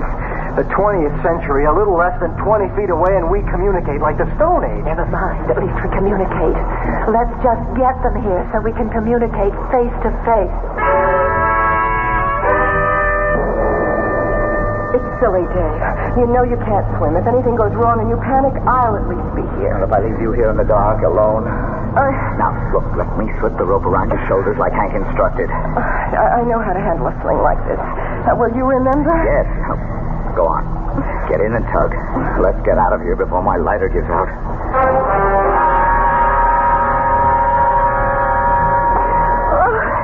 It's nothing. I could have swum it alone. I didn't hold my breath more than half a minute. Oh, Bobby, it's so good to see you again. Let's get that sling off and float it back on the bottom of David. Yes, hurry. You think you'll be able to manage? Oh, sure, I think. Oh, here you are, Hank. Oh, I just hope your boyfriend isn't jealous. You mean the thing? No, I'm sorry. I shouldn't have said that. 17, 18, 19... 20, 21. It should be right on the mark now. What's the matter? Haven't he tugged yet? Give him a chance. I hope the lighter hasn't run out of fuel. But if he can't see, then how can he get... Watch it. There's the tug. Come on. Let's all pull fast. Should it come as easy as that? Something's wrong. He's lost the rope. Oh. He's lost the rope, all right. But it's something worse than that. Get back, everybody! Get back!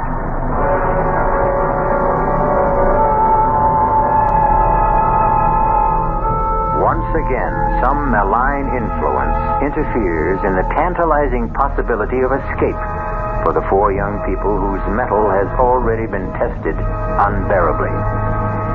And for the lovers, the tables are bitterly turned. It seems that it is Eve's turn to mourn David. We'll return shortly with Act 3.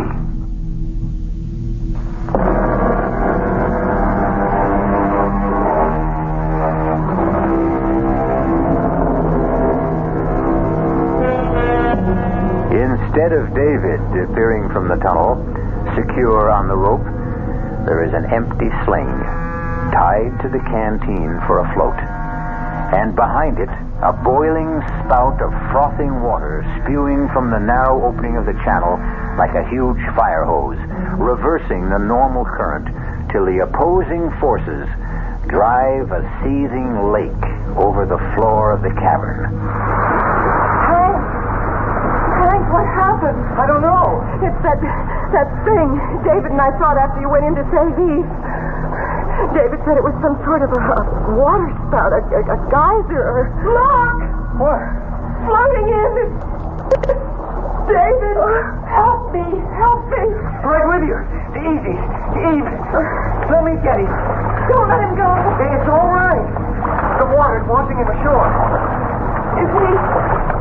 He swallowed a lot of water. Let an RN and an old lifeguard handle this one. Get him on his back, Hank. Yeah. That's right. Now, help me pull his jaw forward. What's that for? Free his tongue so he doesn't strangle.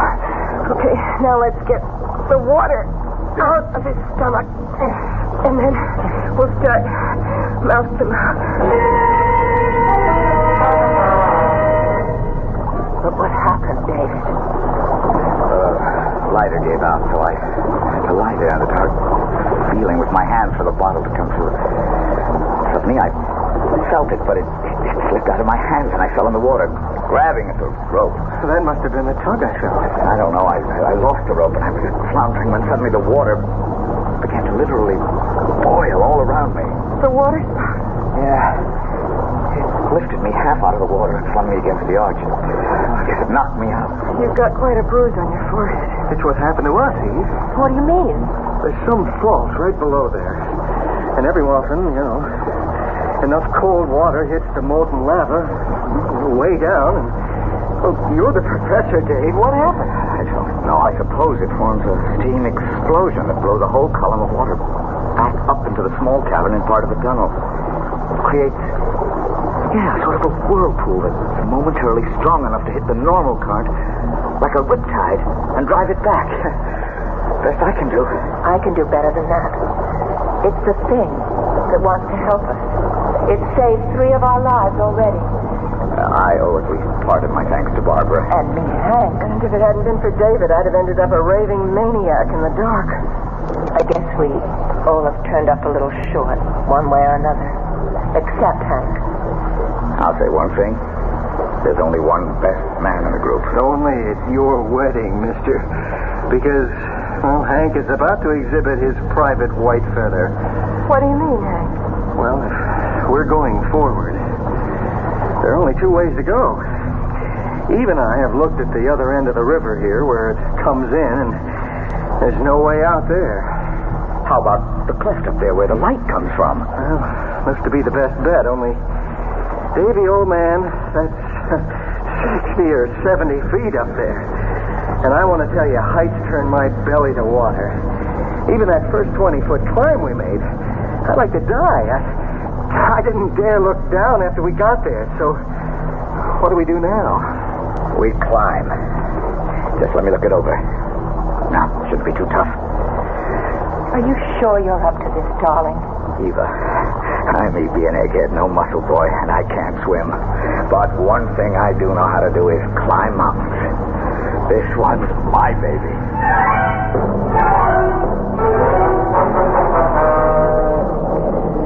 Now, just let me go over a few points once again. I lead, Eve follows, Barb, and then Hank. What if I fall? You're on a sling. The rest of us can hold you, and if you don't lose your head, try to relax. And as you swing back to the wall, grab hold again. But you're not going to fall. Yeah, but... Okay, it isn't a tough climb. The main thing is, don't look down. Just keep your eyes up. And each one follow whatever toe holds or hand holds the one before is used. I'll test each one of them first. Most of the climb we can follow ledges. If they feel narrow, face the wall and move sideways. Don't look down. And no hurry. Don't anyone try to play hero. If you're tired, let me know, and we'll rest, okay? I'm not worried, darling. I trust you, Dave. So if we don't get started, I may never move. Here we go.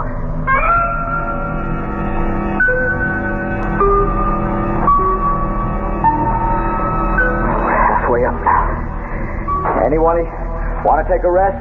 No. I'm all right. Let's just keep going. I'm afraid to stop. Next part's going to be a little tougher. Hang in and keep your eyes up. Dave! Dave! Hold on, anyone. What is it, Hank? Dave, I can't! I can't! My knees... It's so far down! Hank, damn it! Look up here at me! Now that's better. Now you listen. We only have about 15 more feet to go. There's a nice wide ledge we can settle on while I explore the cleft we're heading for. You lose your head, you can take all of us with you. Just cut me loose and let me... Don't be a fool, Hank. We're a few feet from getting back in the world. Come on, don't let us all down. All right, I'll try!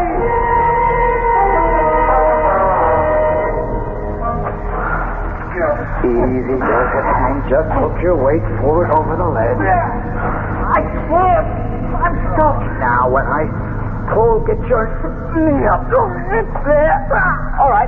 Now slide yourself back against the rock. There, that's it. I have to get out of this.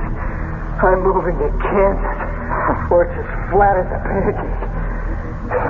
What are you doing? Tying the rope. I need it. It was all for nothing, wasn't it, darling? What do you mean? That place where the light's coming from is behind that big rock in the ceiling. We can't climb up there. It would take a fly. I can get there, darling. How? I just need some knots in this one lariat. Then Can you see that spur that sticks out? I toss the noose of the lariat over that, and then I can shinny up the rope and over on top of the rock. But you'd swing like a pendulum. If I took off from here without any break. But I'll tie the other rope to this one for a trip line. And the rest of you can let me swing over slowly and steady me as I climb. But how do we get across there to join you? See that other spur higher up between us and the rock I'm going for? Yes. After I get across, I'll sling a line over that and secure at my end. You can all swing across. Oh. Like we used to do when we were kids and played Tarzan. It's only about 10 feet. I don't think I could do it. You've got to, darling. It's the only chance we have left.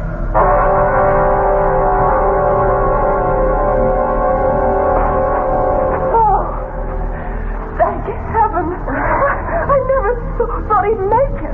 Did you find the rift? Yes. Does it lead outside? Eventually. It's a sort of long chimney. Could we climb it? Yes, if we were gremlins. It's wide enough all right one way, but the other is not over 6 or 7 inches. None of us could get through. Oh, no. Well, that blows it. But what can we do, David? There's nothing to do except lie down again. Not me. I haven't the guts. I don't think I have the strength. You have a mutiny on your hands, Captain. I couldn't make that climb down again either. Okay. We'll do what I told you before.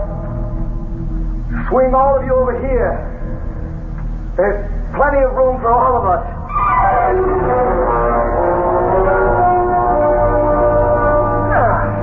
I got you, Eve. Back on good old terra firma. Just like riding down an elevator. Oh, thanks, Hank. Oh, so we all got down easy. How did David? He's got away. He sort of takes a hitch around himself and he lowers himself down. Oh, here he comes. Oh, man, that's some kind of guy you're marrying. Everybody all right?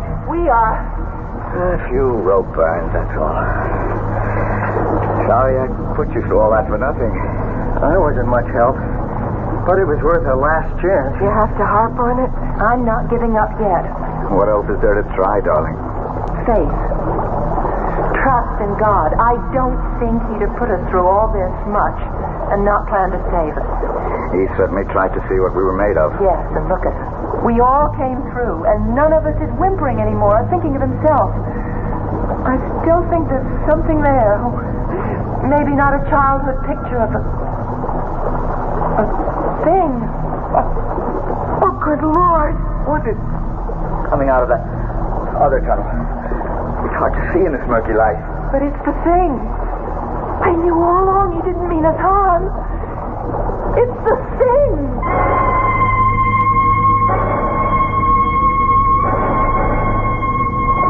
I reckon I must have thrown quite a scare into you folks. Jim Trimble here, Deep Sea Diving and Ocean Bed Recovery Incorporated, ex-frogman in the Navy. You got a mess of folks mighty worried about you on the outside. There's going to be some relief once my boys bring in scuba tanks and gear to get you to the outside there. Just, let me give them the go-ahead. Hello, Grace 2, this is Jim. All 4 missing persons alive and well. Proceed with plan as outlined.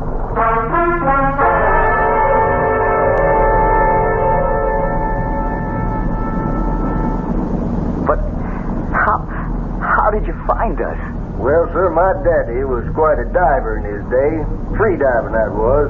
Not with gear like today. And he always had a notion there was a back way into Choctaw Cave through the underground river. And he found it one day off Chippewa Lake here, and I was about 16, and well, he went down and he never came back. I wonder if he ever made it to the cave. Oh, no doubt about that, ma'am. After I got out of the Navy, I went down myself with scuba gear and a motor outfit just like now.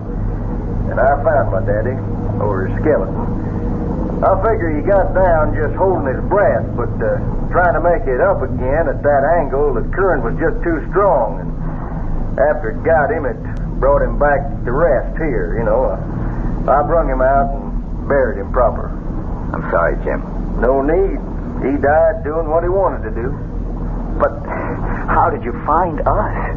Well, Hank's old horse, Baldy, was smart enough to outstep that landslide. When he turned up downhill, folks got alerted, but There wasn't a hope of digging you out, and they sent for me, and I got flown in from San Diego. And that's how I come to scare you into thinking I was that old legend I guess my father started. But the thing... It isn't a legend, Jim.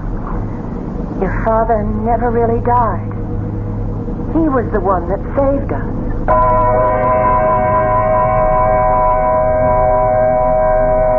Deep in the Choctaw Caves, the fountains of hot water still spout.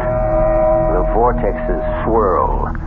The long double lariat still hangs swinging from that high spur. But no living creature will ever enter them again. For even the bats are gone, smothered in the first two caverns where air forever was shut off. Perhaps all that is left is one thing, with a small t now, for it has become the pleasant ghost of a simple, kindly man. I'll be back shortly.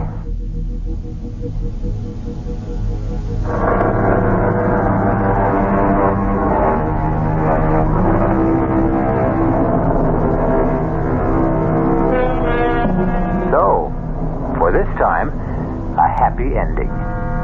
And let's write the epitaph to this tale of suspense in Milton's words. Hence, loathed melancholy of Cerberus and blackest midnight born, in Stygian cave forlorn. For myself, I equate cave with the Latin word spelled the same way, C-A-V-E, but pronounced cave. It means beware. Our cast included Marion Seldes, Terry Keane, Michael Wager, Bob Caliban. The entire production was under the direction of Hyman Brown. This is E.G. Marshall inviting you to return to our Mystery Theater for another adventure in the macabre. Until next time, pleasant dreams.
Welcome. I'm E.G. Marshall.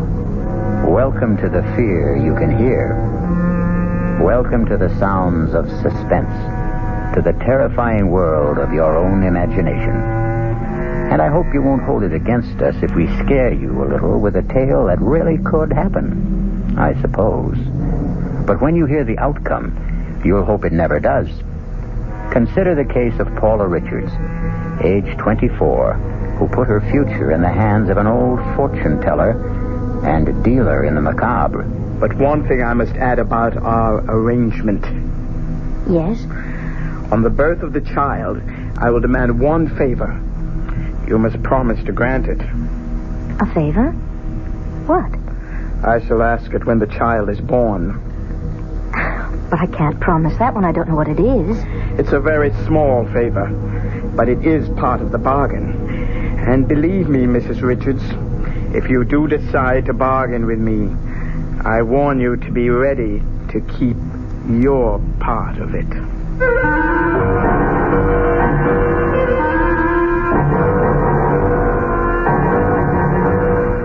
Our mystery drama, Mother Love, was written especially for the Mystery Theater by Bob Jurin and stars Joan Hackett. It is sponsored in part by Anheuser-Busch Incorporated, brewers of Budweiser, and by the Kellogg Company, makers of Kellogg's Special K cereal. I'll return shortly with Act One. Some research experts say you can't taste the difference between beers. Well, if they're right, then Anheuser-Busch wastes a barrel of time Beechwood aging Budweiser. Only they don't think so. Brewing beer right does make a difference. And they're betting a bundle that you can taste the difference in Bud. When it comes to brewing Budweiser, the Anheuser-Busch choice is to go all the way because they still care about quality.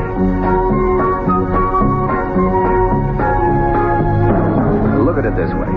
If the Bud people have a choice between what some experts say and what beer drinkers say, well, you'd better believe they'll go with you beer drinkers every time. When you say Budweiser, you said it all. Anheuser-Busch, St. Louis. This is WOR New York, your station for Mystery Theater. Hey, Ma, what's for dinner? ShopRite has a beautiful buy to help you serve dinner. Fine imported porcelain china. The beautifully crafted Lovelace pattern by Crown Victoria. An elegant white-on-white platinum-banded pattern to complement any table. Now available only at ShopRite. The basic place setting pieces, dinner plate, cup and saucer, dessert plate, and bread and butter plate, are just 39 cents. 39 cents each with every $3 purchase. A different place setting piece is featured each week at this special price. You'll want to collect all the magnificent completer pieces and matching ovenware available every week at low prices, too. Visit ShopRite and start your set of lovely porcelain china today. It's a beautiful buy. Hey, Ma, what's for dinner? ShopRite has the answer. Offer not available in Westchester, Ulster, Orange, Dutchess, and Columbia counties.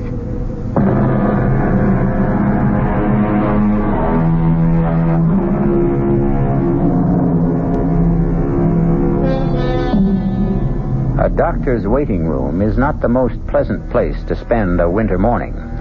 And for Paula and George Richards, this morning is a very fateful one. What's taking him so long? Easy, honey. Dr. Morton has other patients, sick patients. Why can't Dr. Morton say yes or no? Why does he have to keep us waiting? He wanted to see us together, in person. I understand how he feels.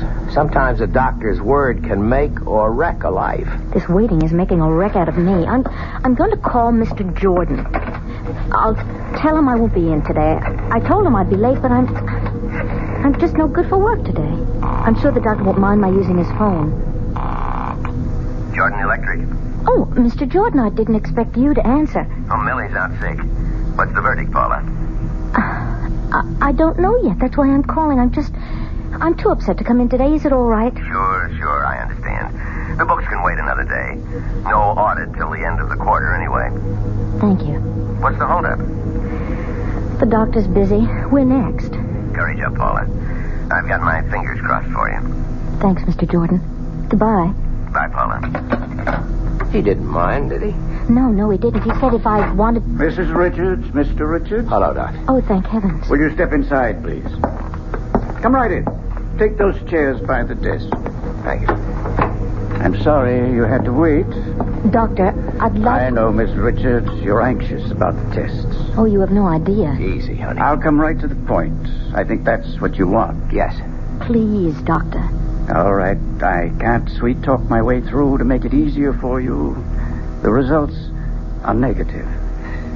I'm sorry, Mrs. Richards, but from my examination, Dr. Field's examination, and the lab tests, you simply cannot ever hope to bear a child. Oh, George. It's certain, then? Absolutely certain? Yes, it is. Would artificial... No. The trouble lies with Mrs. Richards. She's physically incapable of conceiving of bearing a child. I was trying to prepare for this, but it sort of hits you right between the eyes. Take me home, George, please.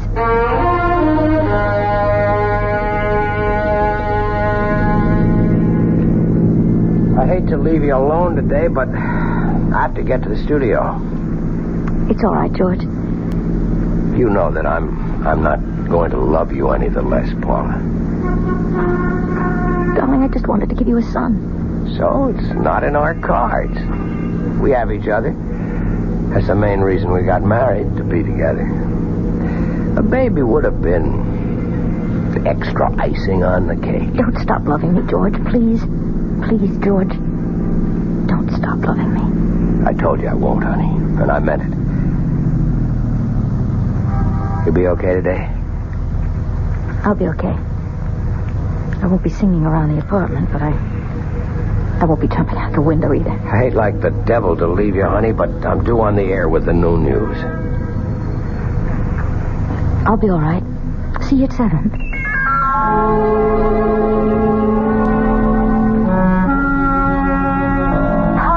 Paula, what's the news? I've been dying for your call all morning. Edna, would you have lunch with me today? I know our date isn't until Friday, and I know that it's snowing awful hard, but if you could just... Of course I'll have lunch, but get me down off the ceiling. What did the doctor say? I'll meet you at the towers, 1 o'clock? Oh, of course. Paula, what's happened? Bad news? Yes, bad news.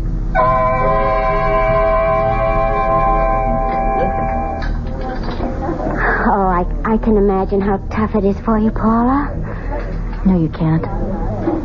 I'm going to lose George. Did he say that? No, just the opposite, but... Oh, Edna, I know. I have a feeling. Oh, now, Paula, honey, don't start planning your own downfall. I'm afraid it's all planned. It's all in the cards. In the cards? Yes, you know, it's just an expression. Well, honey, I don't know whether I should suggest this. What? Well, you're just mentioning cards. It seems sort of frivolous at a time like this, but... Well, there's a woman down in the East Village. She tells fortunes, with cards and tea leaves. And what could you do for me? Tell me what I already know. Well, this woman specializes in herbs. She calls herself Mother Love. Mother Love? Well, now, mind you, I'm just suggesting, but maybe, just maybe, this woman could help you. How? Sometimes these old crones can read things in the future. Maybe a baby is in the cards for you. After the doctor said that there wasn't... It's just an idea. Well, how do you know this Mother Love? Oh, quite by accident. About 6 months ago. Henry and, well, maybe it was Ed. Anyway, it was the current one at the time. We were bar hopping in the village when we came on this fantastic storefront. The window was painted green and purple with red curtains, and it said Mother Love in orange letters. Fortunes told, secret herb remedies. Seemed like a lark, so we went in. And all I remember from then on was mumbling and incense. And being told, 1, I'd never marry. 2, that I was too fickle and flighty. And 3, that my mother had had a wart on her right side. It darned if the old crone wasn't right about that, too. Edna, the idea that a fortune teller spell can help me have a baby is just nonsense. Well, looking at it in the cold light of day, you're right. It's just a thought. Oh, something to say, I guess. Oh, honestly, Paul, I feel so uncomfortable. I mean, what do you say to someone in your predicament?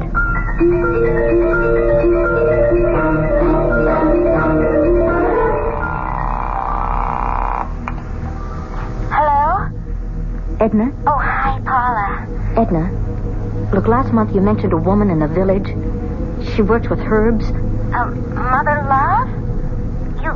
Oh, Paula, you don't mean you've been thinking seriously about that? Not until now, not really, but I'd like to know how to find her. Well, I seem to remember it was on 8th Street. No, it was 9th. Yeah, 9th, near 1st. Well, that's about all I'm sure of. 9th, near 1st. Now, Paula, I wasn't really being serious that month. Well, it can't do any harm. Right now, I'm ready to grab at any straws. Oh, when are you going? Saturday. Have you told George? No, he'd be furious. Do you want me to come with you? Would you? I'd feel a lot better. Now, Paula, let's not go too far. What does that mean? Well, we all laugh at fortune-telling and spells and brews, but sometimes when we want to believe, well, things happen. I'm going to this Mother Love because I want something to happen. Maybe she can't do anything to help me have a baby, but I'm going to try. Look, it was all your idea, Edna.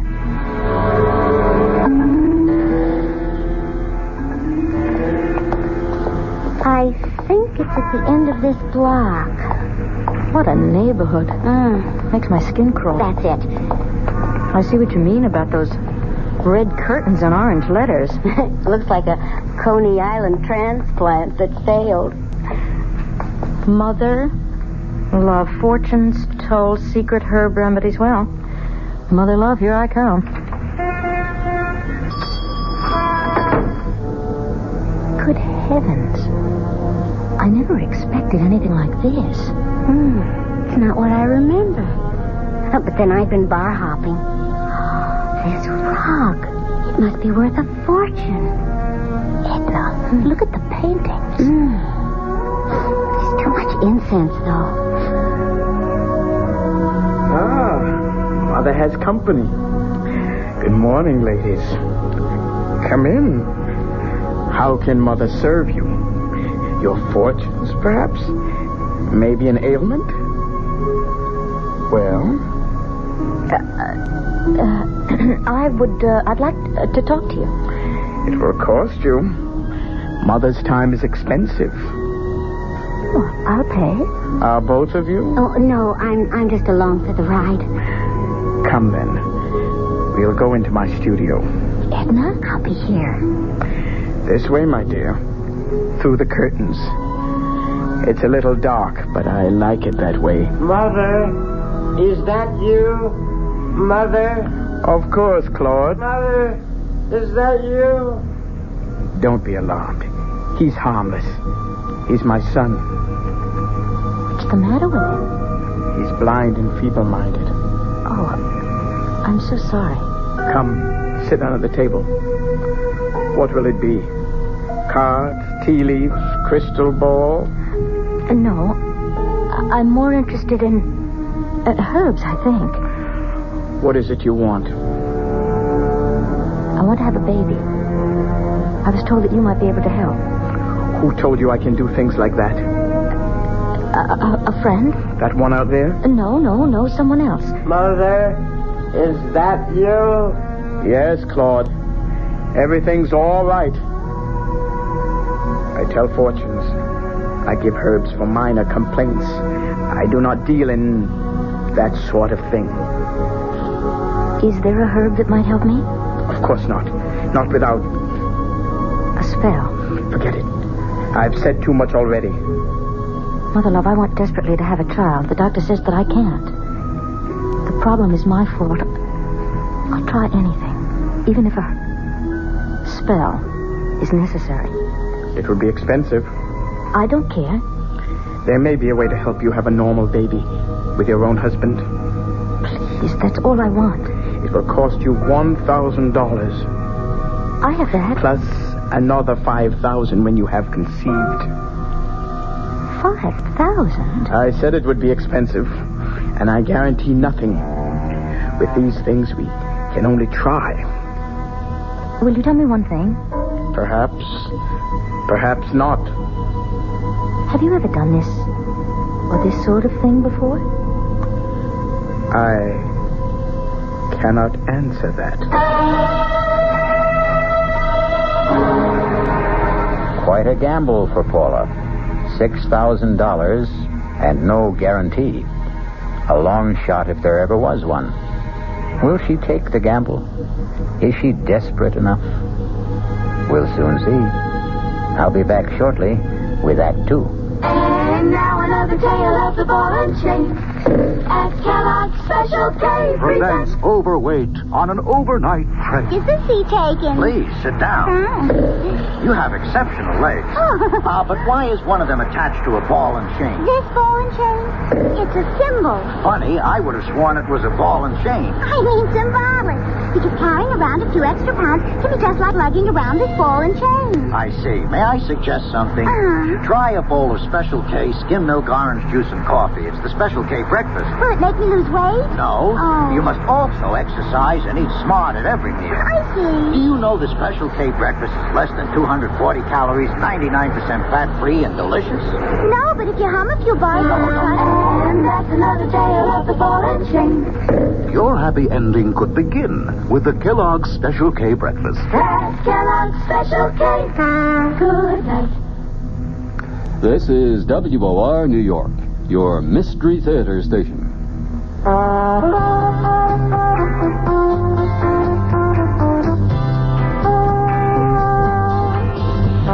matter what you're saving for, that's what Suburban Savings for Suburban. Suburban Savings offers you a regular savings account with flexibility. You can add any amount to your account whenever you wish. Withdraw whenever you want. Suburban Savings pays a 5.25% annual interest rate on regular savings paid quarterly, which earns an annual effective yield of 5.47%. Interest is compounded continuously from day of deposit to day of withdrawal, as long as $50 is maintained in the account to the end of the quarter. Come into Suburban Savings and open an account with flexibility. Our regular savings account in New Jersey at Bayonne, Edgewater, Elmwood Park, Emerson, Hackettstown, Morris Plains, Nutley, Paramus, and Sparta.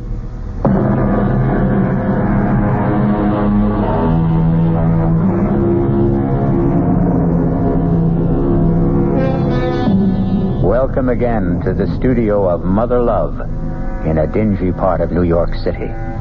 A strange and eerie place where strange things are said to happen. Let's see if they do, as Paula Richards considers a bargain for a baby. I'll have to think this over. I admit that I am desperate, but I'll just have to think about it.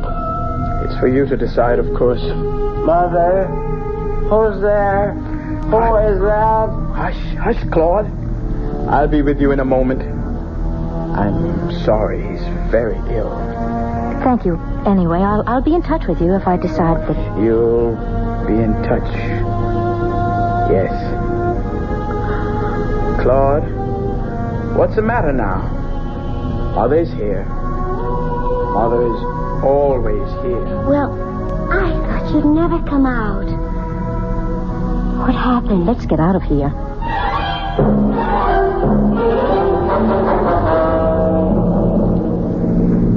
She really said that? Well, she said she doesn't guarantee anything. Paula, now listen to me.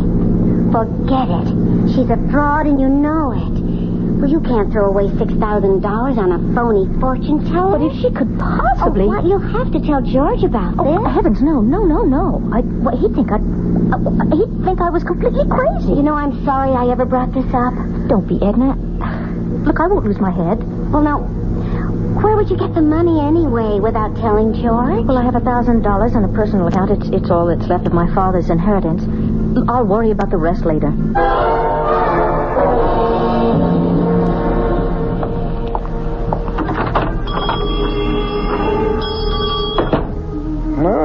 Mother has company.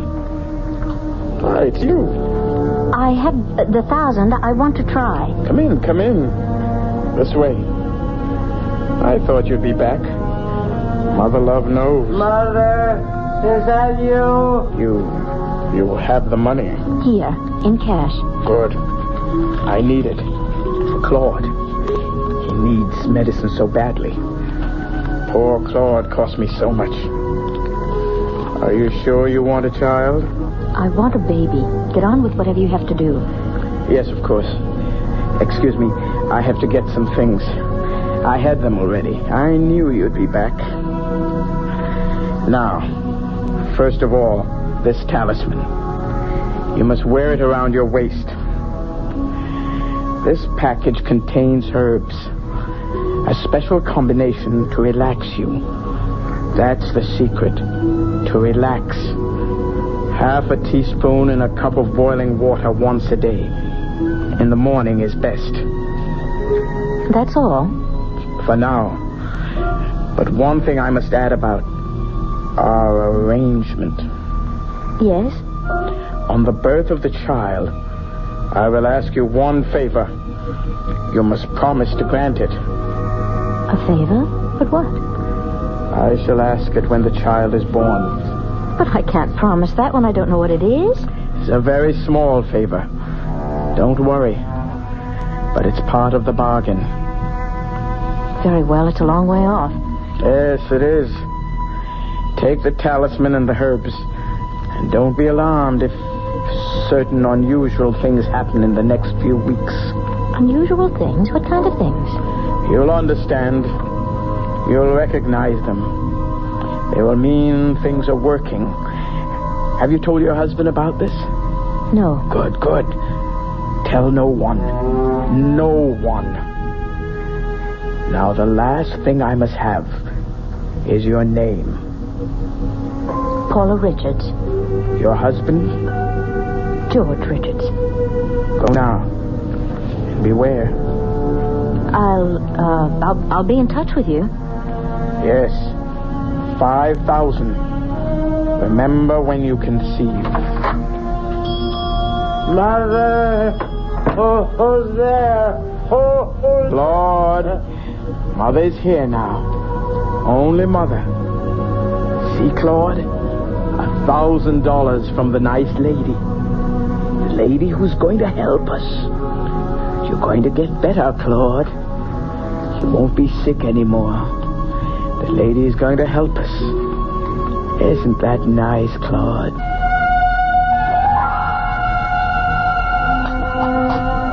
Paula? Got any for your thoughts? Oh, I wasn't thinking of anything, really. You've been like that a lot lately. Distant. I'm surprised you noticed. Look, honey, I know I haven't been a lily to live with either. I mean, we've let our problem be too important. We're both disappointed, but we can't change the situation. I mean, we have to adjust to it. Sorry if I've been a pill, if I've done anything to make you so... edgy. That's your word. Is that how you feel? I guess. George, let's go to the show tonight. We haven't been out in weeks. I'd like that, Paula. I'd really like that. I've had a lot on my mind, and you're right. I've been thinking about myself too much. I'll see what I can get tickets for. Look at the time. I've got to shower and run. Hey, will you look at that? What is it? It's a bird. At the window. I think it's a crow. No, crows are bigger. A blackbird? No, I don't know. I thought they all went south for the winter. It looks awfully cold. Well, don't invite it in. They know how to take care of themselves. I'll see you tonight, honey. Bye, George. I'll call you at the office about the tickets for tonight. Okay. Shoo. Go away. Shoo. Oh, well, a few crumbs. Then I've got to get to work.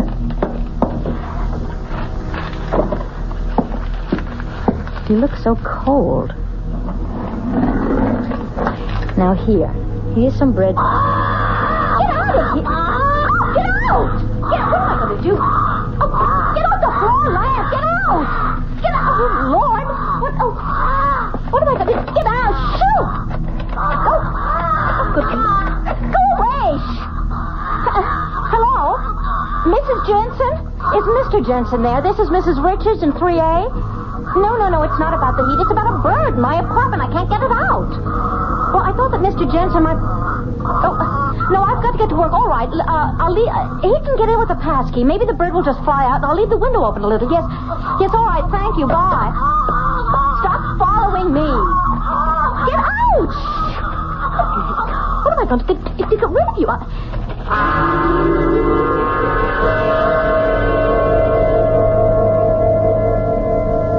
You wanted to see me, Mr. Jordan? Yes. Sit down, Paula. How are you feeling? Why? Well, I know you've had a personal disappointment. You've been under a strain. You don't have to say it, Mr. Jordan. I know that my work has just been rotten lately, and I'm just all on edge. And today there is a bird in my apartment. A bird? Tapped on the window this morning, and stupid me opened the window and gave it some crumbs. What kind of bird? I don't know. It's black and shiny. Not too big. I asked the superintendent to get it out. It's so unnerving. Well, I can imagine. I'm sorry about the work, Mr. Jordan. I know I've been letting you down. No, well, I'm sure it's just a passing thing. Your work has always been tops, Paula. But the books are important. And with the auditors coming in next month, well, everything just has to be in order. I know, Mr. Jordan, and I promise I'll straighten up. Yes? Yes, she's here. It's a call for you. Oh, it must be George about tonight. Hello? Mrs. Richards? You know who this is? Yes, I know. Tell me, Mrs. Richards, has the visitor arrived yet? The visitor? You'll know. You'll know when the visitor arrives. You don't mean the bird. Good, good. He has arrived. It's working. Yes, it's working, Mrs. Richards. Don't neglect the tea now, whatever you do. And take care of the visitor. It is most important. I'll be in touch with you again very soon. Oh, Paula, is it trouble? You're white as a ghost. No trouble at all. That is, I don't know. Well, you mentioned the bird. Is that it? Yes. The superintendent got it out. Oh, good. Then there's nothing to worry about.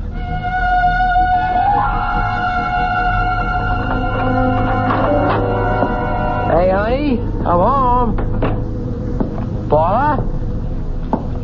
Don't touch it, George. What? Just let it alone. Oh, good grief. How did it get in? Look, I let it in by accident. It won't leave. I'll get it to leave. No, George, don't go near it, please. Paula, we are not going to live with that in the house. It has a broken leg. I was thinking of getting a cage for it. You can't cage a wild bird, and I'm not going to sit around with one beady eye staring at me like that. George, don't touch it, please. Just go along with me. Oh, Paula, a pet is one thing, but this... I have to take care of it. Why a wild bird? I can't stand the way it stares at me. It stares at me, too. Well, just get used to it. Now, this gives me the willies. I'll get dinner. You have to be back at the studio at 9, don't you? Yeah, I'm sorry about our theater date, but with Pete's wife in the delivery room, I've got to cover the evening news. Of course, Pete shouldn't be anywhere else when the baby is born. Do you want French fries or boiled potatoes? Whatever's fastest. So you found a home, did you? Well, I'm not in favor of it, but it looks like you're part of the family. Paula, come in. I haven't seen you, since your father's funeral, almost 3 years. It was nice of you to see me, Mr. Martin. And why wouldn't I? I'm only sorry I wasn't more attentive to you after your father passed away. Fred and I were good friends. I've missed him. Thank you. So have I. I'm here to ask a favor. Of course, Paula. Mr. Martin, would you lend me $5,000, no questions asked? 5,000? Are you in some kind of trouble, Paula? No questions? Yes, of course. You wouldn't ask me if you didn't need it badly. I will, Paula. I don't have that much on hand. Suppose I send you a check. Thank you. Thank you so much. I don't need it immediately. Any time in the next few weeks will just be fine. You'll have it in a few days. I promise you I will pay you back. Oh, I'm not worried about that.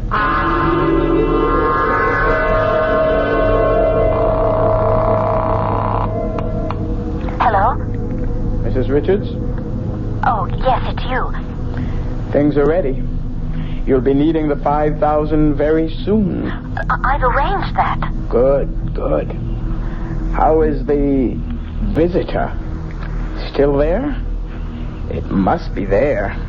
It is. Good. $5,000, Claude. What? The lady will give us $5,000. Mother? You'll be going to get better, Claude. You'll be able to see again. Your legs won't hurt. Mother has to leave you for a while. But don't worry, Claude.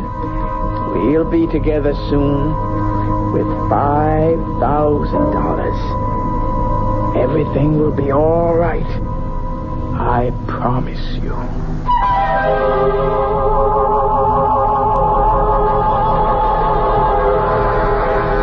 Everything will be all right for Mother Love and Claude, and presumably Paula. But when we tamper with the unknown, the results can be very unexpected. I'll return shortly with Act 3. I'm Hy Brown, producer of Radio Mystery Theater.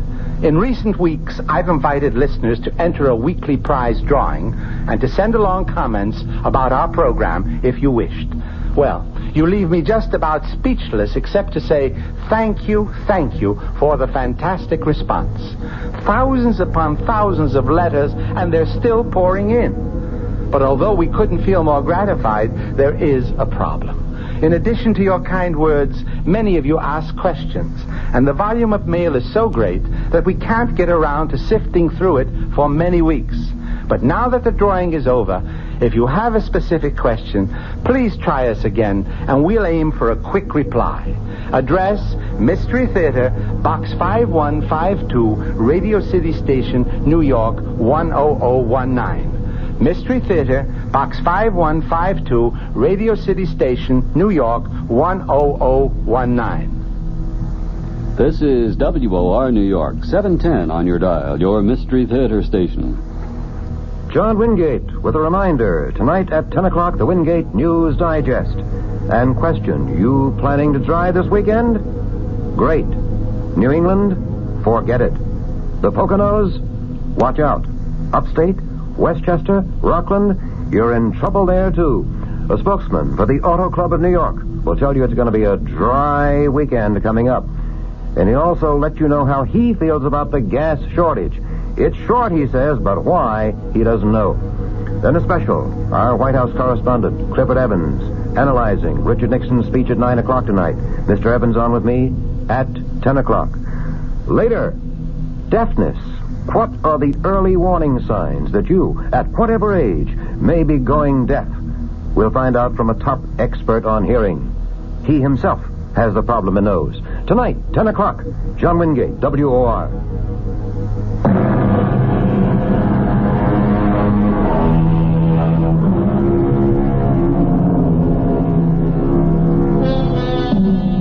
Let's return now to the plight of Paula and George Richards. You'll remember that Mother Love told Claude everything would be all right. But things are not quite so right for George. In fact, things for George are getting downright impossible. Paula, I am not going to bed another night with the bird on the dresser. It's been there every night for 2 weeks. All it does is sleep. You've got to admit he hasn't been any trouble. I still don't like the look in its eye. The way it hobbles with that broken leg. It's grotesque. Turn out the light, George.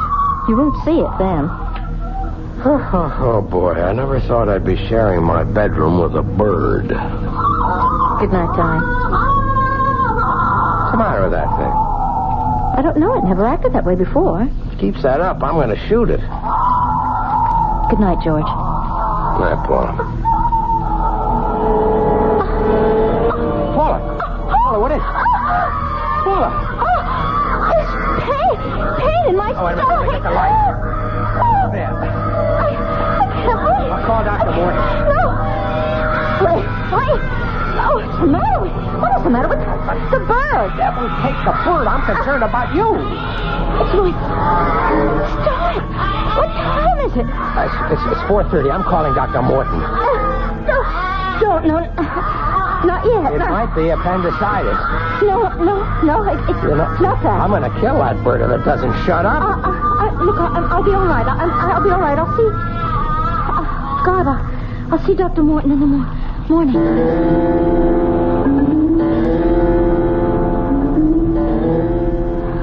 George? Yes, honey. What time is it? 7 o'clock. I fell asleep. After the pain seemed to stop. Oh, the pain. I'm so much better now. Well, we're going to see Dr. Morton just as soon as you feel well enough to get up. No, I'll be all right. I'll just stay home. I don't want to see Dr. Morton today. Paulie, you can't let it go. It might be something serious. I promise I'll see him when it is necessary. I want to stay in bed today. I'm going to call him and tell him about it after I make us some coffee. All right. I'm going to wash. I'll call Mr. Jordan also and tell him that you won't be in today. He isn't going to like that. Paula. What? Come in here. What's the matter? You sound so... I didn't do it, Paul. I know I threatened to, but I swear I didn't. I never gave the bird another thought after that paintage. I never touched it. Oh, George, it's all crumpled up. It's dead, Paul. The bird is dead. How long ago was this attack? A little over a month ago, Dr. Morton. Why didn't you see me right away? Well, I wanted to be sure. Well, Paula, there are some preliminary signs similar to pregnancy. That's what I thought. I knew it would be. Don't get your hopes up yet, Paula. I told you about the impossibility of your... I know, but I think that... And I said these symptoms are similar to pregnancy. They could be caused by something else. I'd like to run a few more tests. All right, anything that you say, but this time they're going to be positive. I know, Dr. Morton, I just know. A woman knows when life has started within her.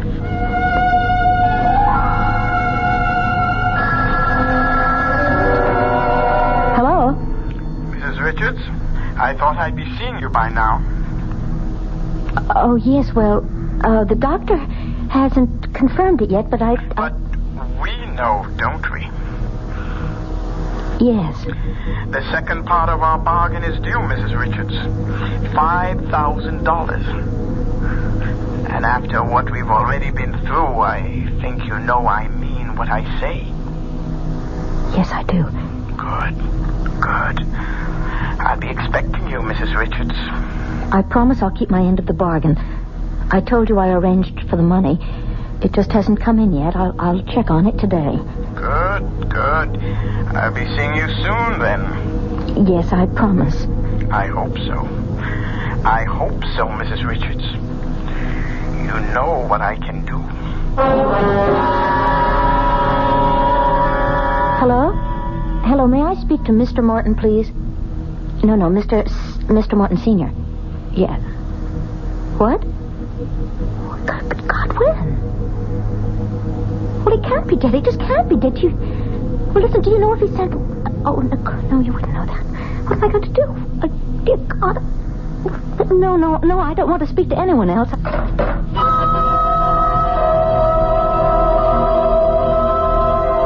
expected you sooner. I'm sorry. I had to turn to another source for the money. It doesn't matter. You're here with it now? It's all there. Good. We're almost even then, eh? I hope so. You don't sound grateful, Mrs. Richards. You wanted a child, and you are pregnant.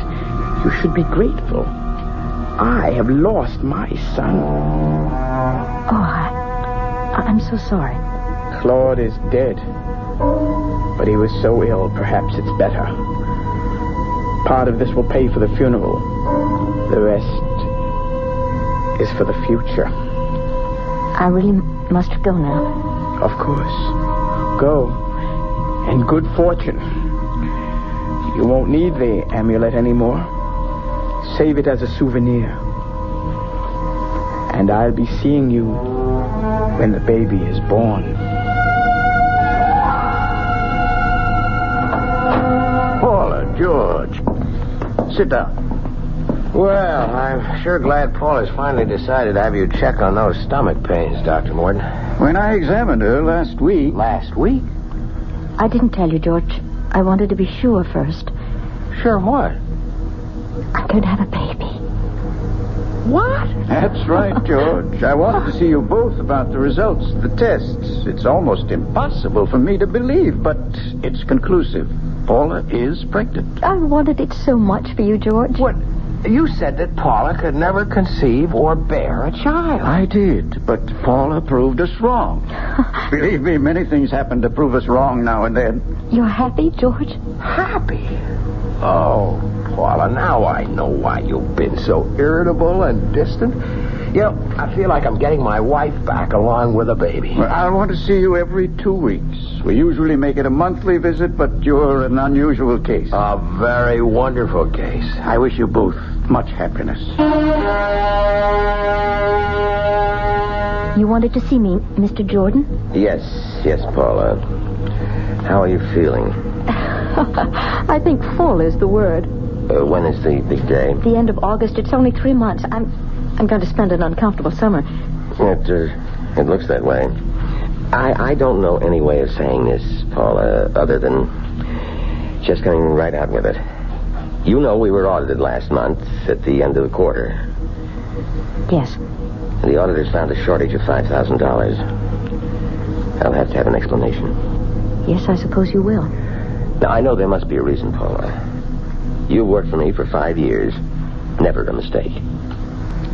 I'm going to tell you the truth. I just hope that you can believe it. Why shouldn't I?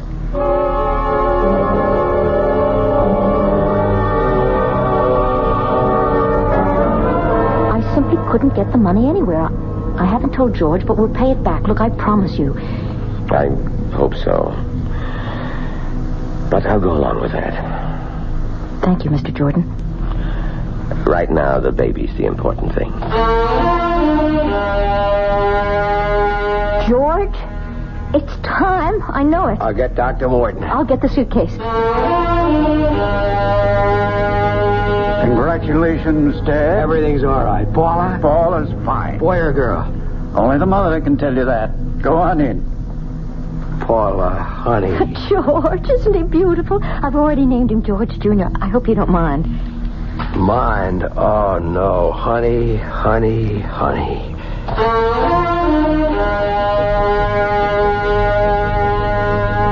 More champagne, Ed?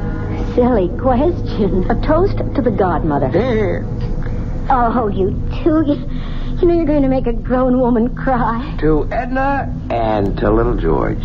Oh, I'm so happy for both of you. And you don't know how relieved I am. Relieved? Well, what I mean is, I think that Edna means that she's relieved she doesn't have to listen to my troubles at lunch anymore. From now on, everything's roses. I'll get it. Hello? Yes. It's for you, honey. Hello? Hello, Mrs. Richards. Congratulations on your new son. Well, how did you... thank you. It's time now for the favor. The last part of our bargain. Yes, I suppose it is. Good. I'll see you here in my studio tomorrow. With the baby. Just to see him? That's all. Just to see him. All right. Good.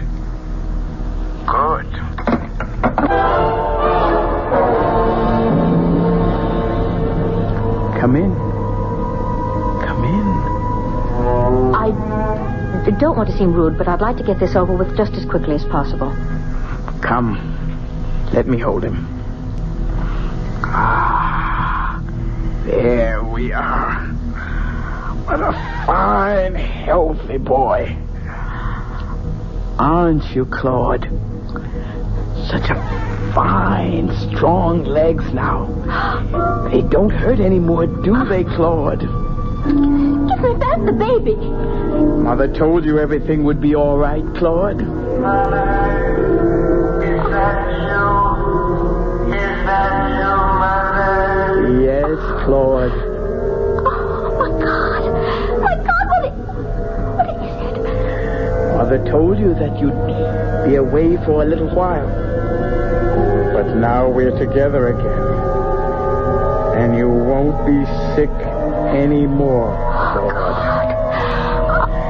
You have a fine new body now. And we'll take better care of it than we did with the last one. Mother will see to that, Claude.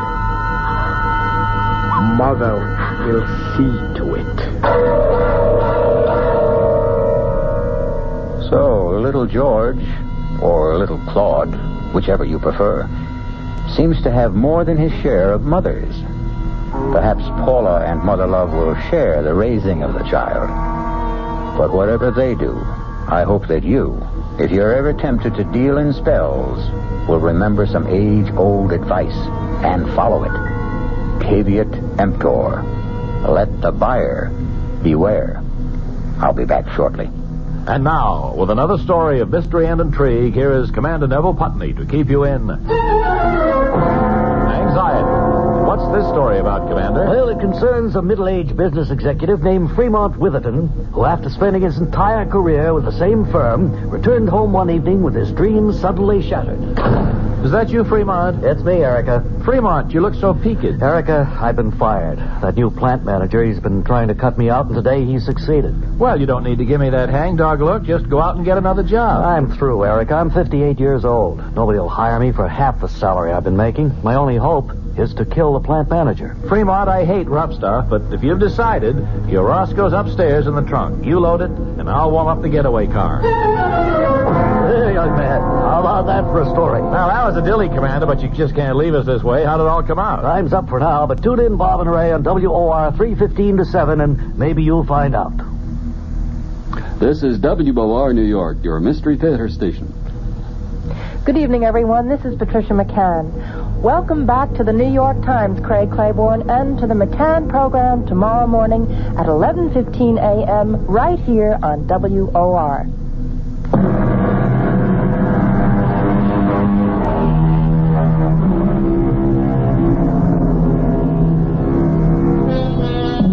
Ah, sweet mystery, magic, mysticism. These are the ingredients we mix well, chill, and serve nightly on Radio Mystery Theater. Come and enjoy our hospitality again when malice heads the menu and menace is our mead. Our cast included Joan Hackett, Vinette Carroll, Mason Adams, Leon Janney, Evie Chester, and Roger DeKoven. The entire production was under the direction of Hyman Brown. And now, a preview of our next tale. Am I dead? Not quite. You're in a hospital with a bullet in your brain. As the saying goes, as good as dead. And Sherry and Herb got away with it. Oh, it isn't fair. I only had it to do all over again. Suppose you had. Could you do better? Of course. Of course, if I knew what I know now. Naturally. That would have to be a precondition if you're asking for yesterday to live over again. Oh, please. Please, give me the chance. This is E.G. Marshall inviting you to return to our Mystery Theater for another adventure in the macabre. Until next time, pleasant dreams.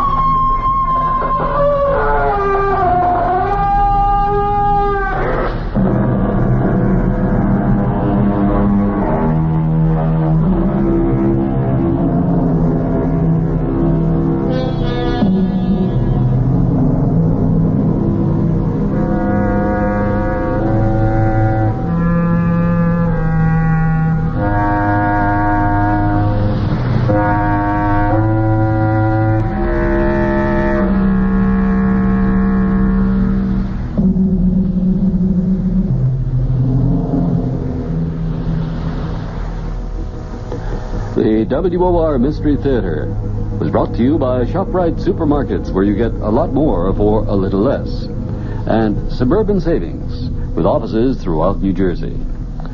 The preceding Mystery Theater program was furnished by the CBS Radio Network.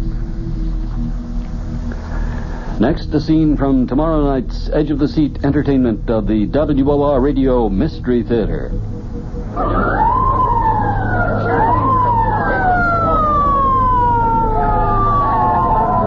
Brain injury, boys.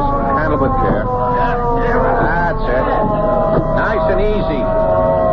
Keep him flat on the cart. How is he, Doc? Still breathing, Sergeant. Touch and go. You want to stay with it as we take him in? You don't seem to know what it is. What's he saying? Search me. Could hold up a minute so I can hear what he's Not trying a to second, Sergeant. Anything this guy has to tell you will be after he's operated on, not before. If then. Sounds like he's talking with someone. Ask him for something. Yesterday. There's something about yesterday. What this baby ought to be worrying about is tomorrow. Listen for The Man Who Asked for Yesterday, another chilling tale on the WOR Radio Mystery Theater tomorrow night, right after the Fulton Lewis commentary at 7. This is Sherry Henry, proud as a winning politician to announce my special guest tomorrow is Mrs. Malcolm Wilson, the wife of our new governor of New York. Now, you know, the truth is, even though the Wilsons have been at the pinnacle of state government for 16 years, we really know very little about them as people. And what fun, I promise you, it's going to be to meet this charming First Lady. That's Mrs. Malcolm Wilson on the Sherry Henry program. It's tomorrow afternoon, 2:15 on WOR Radio. You're now set for news with John Scott, WOR New York.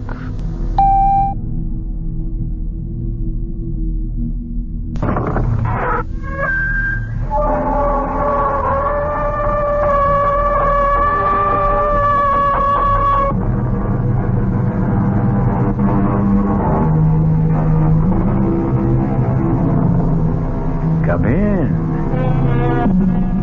Welcome. I'm E.G. Marshall. Welcome to the sound of suspense. Welcome to the fear you can hear. But mostly to the world of terrifying imagination. In the next 52 minutes, you'll hear a story about a girl with a most unusual talent. A talent for finding lost dolls or dead bodies. You may not be glad you met Iris Lloyd, but we don't think you'll forget her. Aunt Faith! Aunt Faith! I'm here! I'm here! Come and find me! Where are you? My poor darling! Where are you? Help me! Help me! It's so dark, and I'm afraid.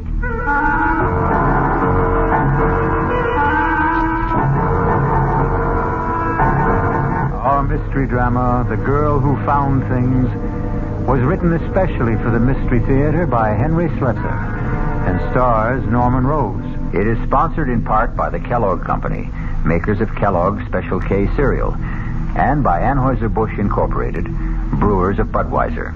I'll be back shortly with Act One.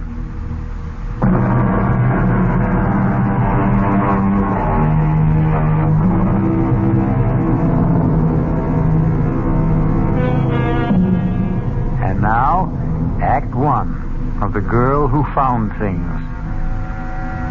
It begins serenely enough in the pleasant little town of Metvale, but with a woman who is preparing to leave it just as soon as her taxi arrives. Come in, Lucas. The door is open. Oh, for heaven's sakes, that man's dead. Oh, evening, Miss Wheeler. I hope I'm not too early. No, I'm all packed. You can take that trunk in the hallway first. Then I've got a few small suitcases, but they can go on the back seat with me. Yes, ma'am. That all you're taking to Europe? I sent the rest ahead to the ship. Well, go on, Lucas. Start loading that taxi. Yes, ma'am. Yeah, I was just wondering if there was something you wanted me to do in the house for closing it up, you know. It's all been done, Lucas. You sure you turned off the gas, electricity? How about the fireplace? I see you had a fire this morning. Are you sure it's good and cold? Oh, I suppose you could check it again, just in case. Better safe than sorry, they say. Seems to me you've got a couple of embers burning there. Maybe I could put them out with a shovel. Please hurry, Lucas. Yes, ma'am. I'm going about this as fast as I can. You see, this isn't easy for me. What isn't? Lucas, for heaven's sake, put the shovel back. You're tracking ashes all over the floor. Please, turn around, Miss Wheeler. Don't look at me. Lucas, are you crazy? I can't do this if you're looking at me. Lucas, put that down! I'm sorry, Miss Wheeler.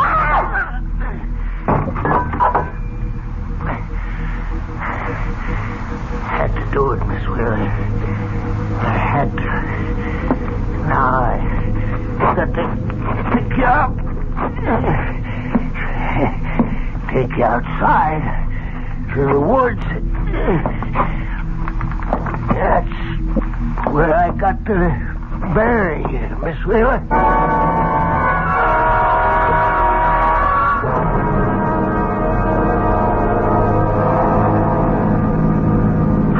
farther, David. We've been driving for hours. Almost there, darling. Just relax. Tell me more about your Aunt Faith. I don't really feel prepared to meet her. No one's ever fully prepared for Aunt Faith. I warn you that she's something of a character. Just waiting to be discovered by Monthly Digest. Anyway, after my mother died, she became less auntie and more motherly. That's why she was so upset when I got married and failed to do my filial duty. By bringing your bride home for approval. Something like that. I suppose she's going to resent me for being 2 years too late. Well, take my word for it. She'll be crazy about you. But remember what I said. She's an old gypsy.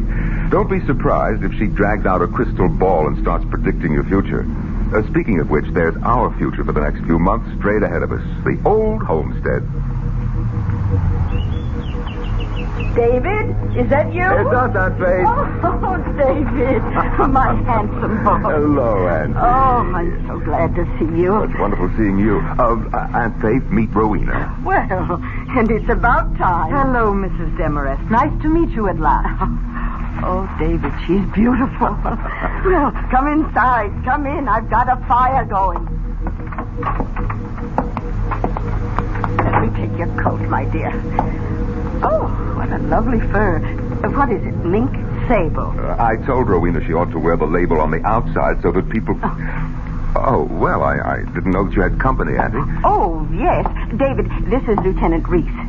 Lieutenant, this is my nephew, David Wheeler, and his wife, Rowena. Lieutenant, that isn't a military title, is it? No, sir. I'm with the police. Oh, of course. Well, how do you do? I'm sorry we have to meet this way, but then I always seem to meet people when they're in trouble. Of course, I've known Mrs. Demarest for some time. Well, Lieutenant Reese has been a wonderful help with my charity work, David. And he's been such a comfort since this awful thing happened. Yes. Well, it's been years since I was in this room. I'd appreciate it if you and I could have a word alone. Oh, Rowena, I'll tell you what. Why don't you and I go upstairs and I'll show you your room? Yes, that would be fine. I can even show you the room where David was born and his old nursery. Well, how long's it been since you left Medvale, Mr. Wheeler? Oh, maybe 10 years. I've been back here on visits, of course. Once when my father died 4 years ago. As you know, our family business is down south. Yes, I know. You and your sister... My half-sister. Yes, you and your half-sister, Geraldine.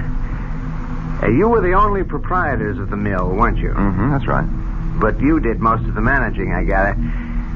When your parents died, Miss Wheeler kept the estate and you went to Virginia to manage the mill. That's how it was, right? That's how it was.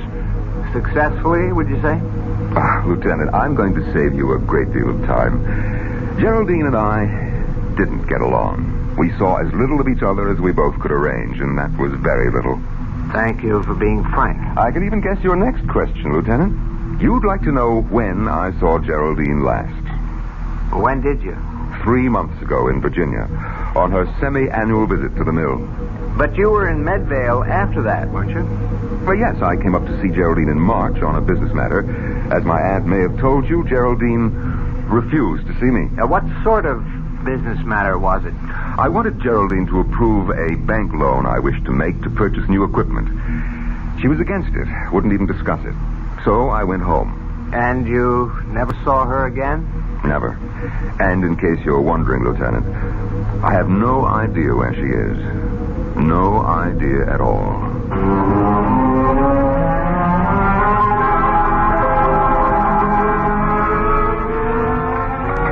Sure you don't want some tea, Rowena? No, thank you, Aunt Faith. I'll stick to scotch. Oh, have some tea, darling. Auntie wants to read your future in the leaves. Oh, I wish I could read the future. Or rather, the past. You're thinking about Geraldine. I simply can't understand what became of her, David. She was all set for that trip to Europe. Some of her bags were already on the ship.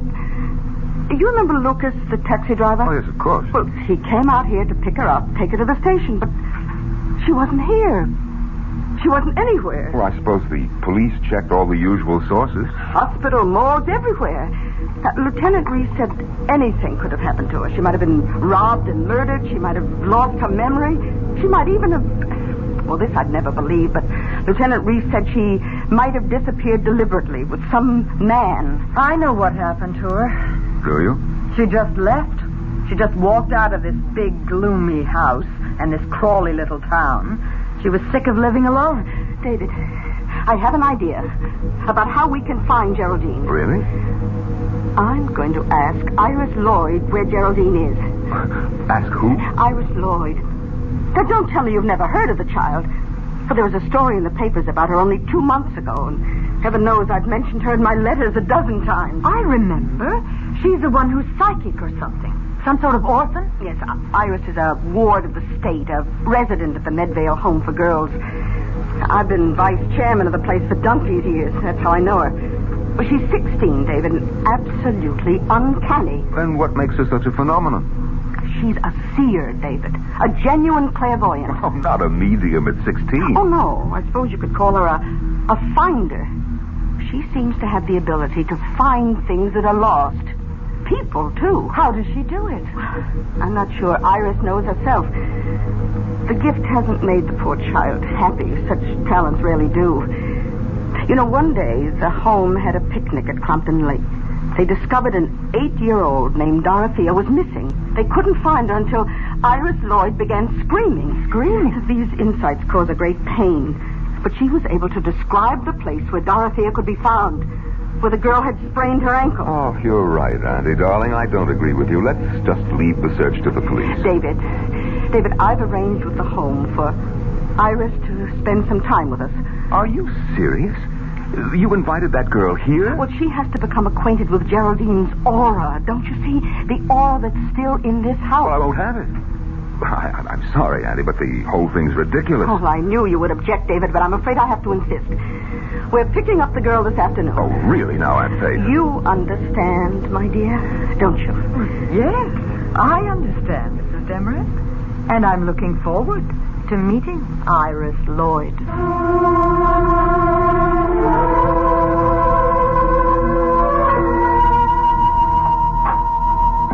Please come in, Mrs. Demarest. I suppose this is the nephew you told me about. Yes, sister. This is Mr. David Wheeler. David, this is Sister Clotilde, who runs the home. How do you do, sister? How do you do? In case your aunt hasn't told you, Mr. Wheeler, I'm not at all in favor of this move. I think it's wrong to encourage Iris in this delusion of hers. Well, then you and I agree with each other, sister. Oh, it's not a delusion, Sister Clotilde. It's a gift from God. She's undisciplined. You might even say wild. But you are letting us have her, sister. She can come home with us. Did you think my poor objections carry any weight, Mrs. Demarest? One moment. Sister Pauline, would you send Iris Lloyd in now? Shall I come in? Yes, Iris, come in. Iris, you know Mrs. Demarest. This is her nephew, Mr. Wheeler. Hello. Hello. You remember me, Iris. I've been coming here at least 3 or 4 times a year to see all you girls. Yes, Mrs. Demarest. Now, the directors have been good enough to let us take you home with us for a while.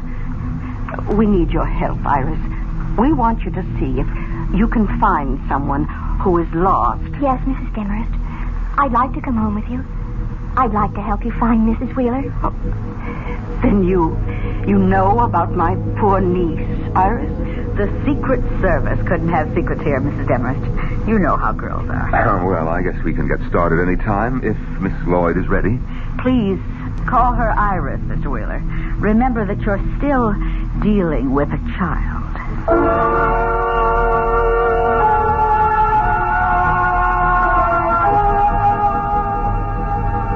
Iris, I hope you'll enjoy staying with us. I have a lovely room for you. I'm sure you'll like it. You know what I'd really like? What's that? A cigarette. What? Iris? Don't tell me you smoke, Iris. Only when I can get away with it. Well, you're not getting away with it now, for heaven's sake. Oh, never mind, never mind.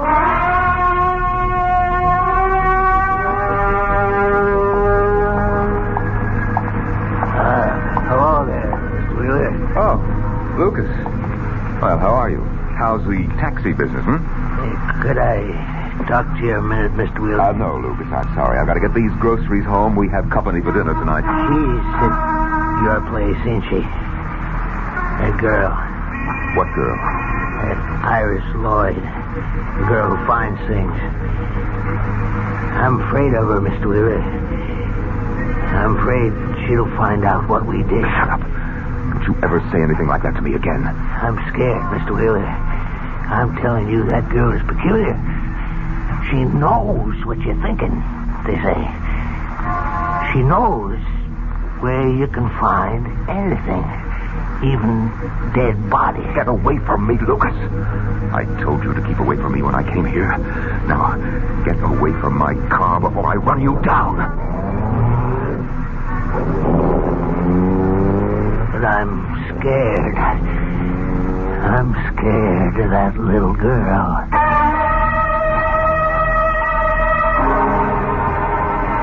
Lucas, the taxi driver, Lucas, the murderer, is scared.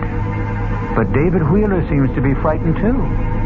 And maybe we'll learn if the fright is justified when we return shortly with Act 2.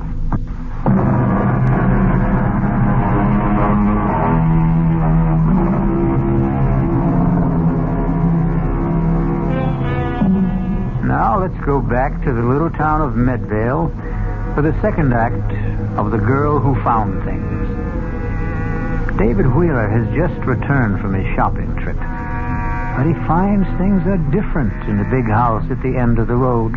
What happened here, Rowena? This room looks like a cyclone hit it. It was Hurricane Iris. What are you talking about? Aunt Faith caught her sweet little orphan Annie in here smoking one of my cigarettes.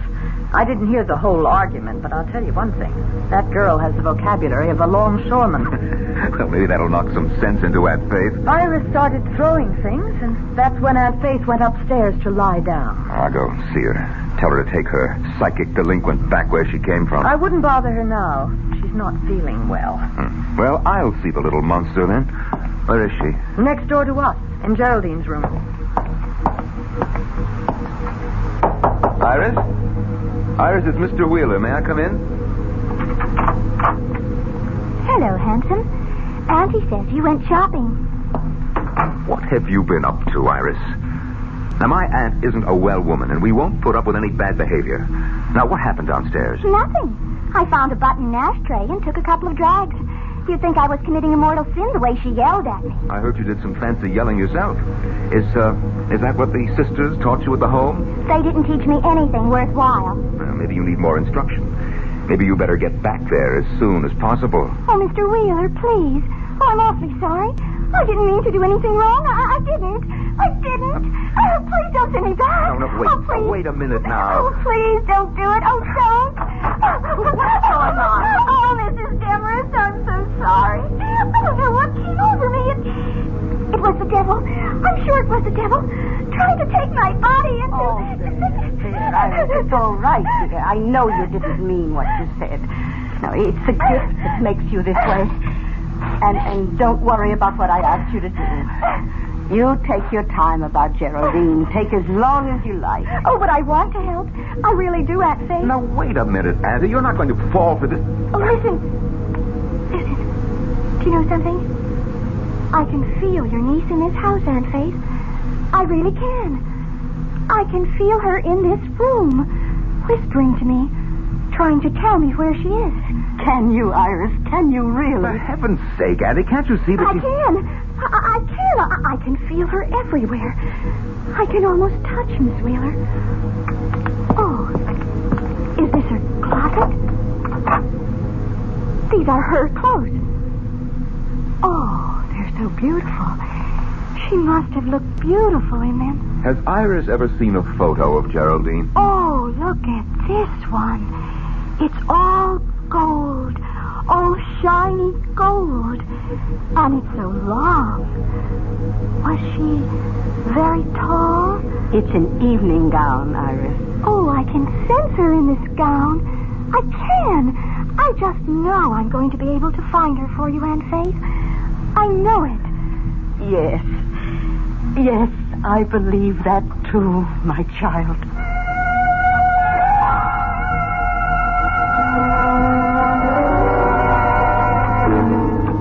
Won't you have some more of the beef, Rowena? No, thank you. We'd better save some for Iris. Something tells me that little girl has a very big appetite. Well, I wish she'd come downstairs. I told her dinner would be served at 7:30. Would you like me to go upstairs and see if she's all right? No. I'm sure she'll be down in a moment. You've really forgiven her completely, haven't you? Of course. Oh, you don't understand psychic personality, David. It wasn't her swearing at me this afternoon. It was this demon which possesses her. The same spirit that gives her the gift of insight. David, your fork. Take a look at what's coming downstairs in a gold lame evening gown. For heaven's sake. Hello, everyone. Iris, whatever are you wearing? You go upstairs and get that dress off. You have no right to wear my sister's clothes. Take it off. Why should I? You heard me. Get that dress back in the closet. I won't. And Faith. No, I won't take it off. You know what I told you? I have to wear your niece's clothes so I can feel her aura. You're going to feel my foot in about 5 seconds if you don't go upstairs. No, everybody in this house hates me. Iris, don't. No, please don't cry. David, you shouldn't talk that way to the poor girl. I won't stay here. I won't help you find your niece, that's all. You can't do anything of the kind, and you know it. Iris, listen to me. Yes. Iris, you remember those things you did at the home? The way you found things for Sister Therese? Yes. Do you think you could do something like that again, right now for us? I don't know. I could try. Would you let her try, David? I don't know what you mean. Now, I want you to hide something or name some object you've lost or misplaced, perhaps somewhere in this house. This is silly. It's a parlor game. The least you can do is try it. All right. How do we play this game of hide and seek? David, what about the cat? The cat? You remember, you once told me about a wool kitten you used to have as a child.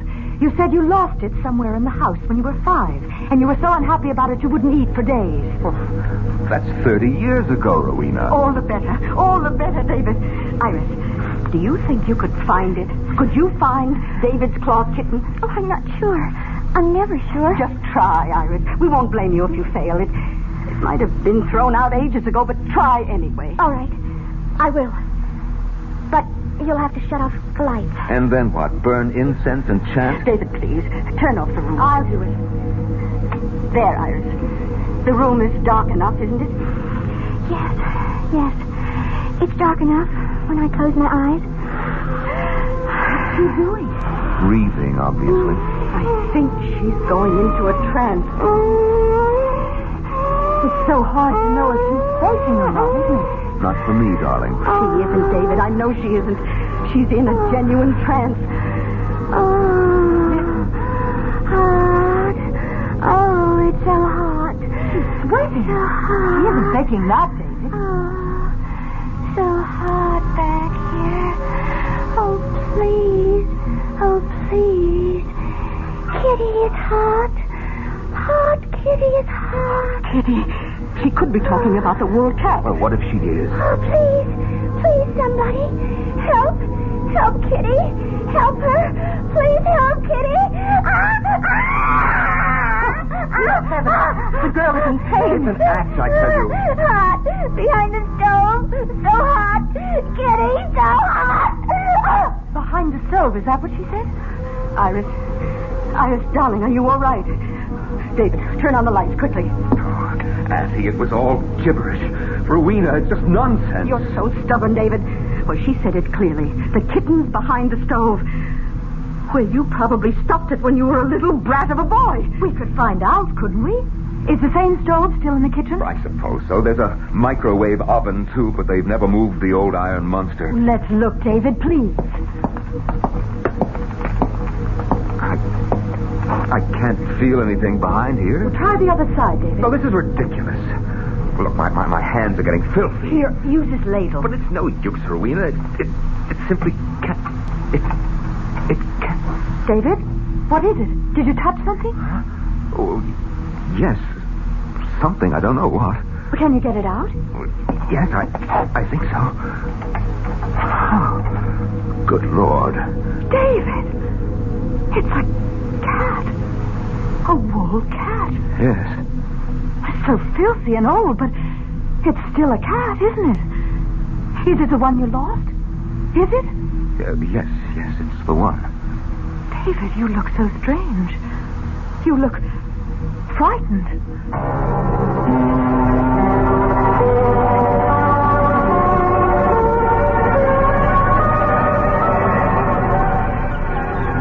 What are you doing here? Iris, having a picnic all by yourself? I just thought I'd lie on the grass for a while. What are you doing with the daisy? Loves me? Loves me not? Want to finish it off for me, Uncle David? Cut out the Uncle David stuff. I'll finish it for you then.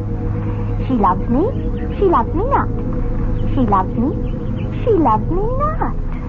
Too bad, Uncle David. She just doesn't love you. Who? Your wife, of course. Who else? Bye now. Iris, wait. Yes? Look, I want to talk to you a minute. Really? Iris, what's the story with you? You've been here over a week and you haven't done anything about... Well, you know what? This is just a great big picnic for you, isn't it? What if it is? You think I want to go back to the creepy home? It's better here. No uniforms, no 6 a.m. prayers, none of that junk they call food. Also, I like the company. I suppose I should say thank you. There's nothing you can say I don't know already. I'm psychic, remember? What about that, Iris? Is it just some kind of trick? You can tell me. I'll show you if it's a trick. Want me to tell you all about yourself? All right, go ahead. Okay. Your wife hates you. She thinks you're rotten. You weren't even married a year when you started running around with other women. You never went to the mill, not more than once or twice a month. That was how you ran the business. All you knew how to do was spend the money. You little brat. You're not psychic, you're an eavesdropper. Oh, let go of my arm. Your room is right next door. You've been listening. You think I could help hearing you two arguing? No, I guess you couldn't. I'm sorry, Iris. I hope I didn't hurt you. I know a way you can make it up to me. Like this. Go ahead. Now, cut that out, will you? Don't you want to kiss me? No, you dumb kid. I'm not a kid. I'm almost 17. You were 16 3 months ago. I'm a woman. But you're not even a man.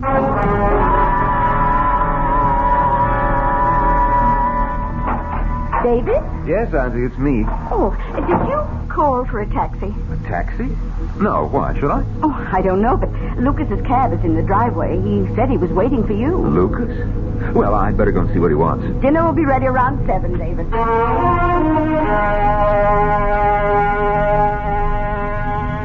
All right, Lucas. What are you doing here? I had to talk to you, Mr. Wheeler. I wanted you to know how it went. I did what you told me, exactly like I said. I hit her clean. She didn't hurt a bit. No blood. All right. I don't want to hear about it anymore, Lucas. I'm satisfied. And you should be, too. You got your money. Now forget about it. And I picked up Miss Wheeler and I took her out in the woods as far as I could. I dug deep, Mr. Wheeler. I did a good job. I smoothed it over and spread them leaves so that nobody would guess it was there. Nobody except... Oh, so it's that girl you're still worried about. I heard awful funny things about her, Mr. Wheeler. About her finding things. Finding that little girl that fell near Crumpton Lake. Maybe she can see right into your sister's grave. Iris Lloyd won't find her. Nobody will. But she's right behind the house, Mr. Wheeler. She's so close. Right in the woods. You've got to forget it, Lucas. Like it never happened. My sister's disappeared, and she's not coming back. As for the girl, don't believe what you hear. Nobody can see into a grave, Lucas. Nobody.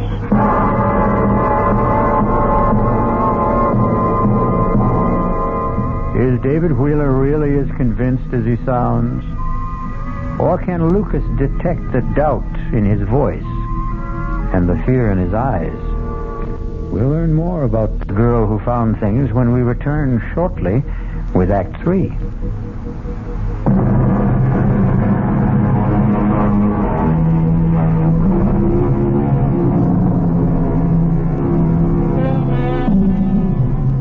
Now let's return to the Wheeler house in the town of Medvale.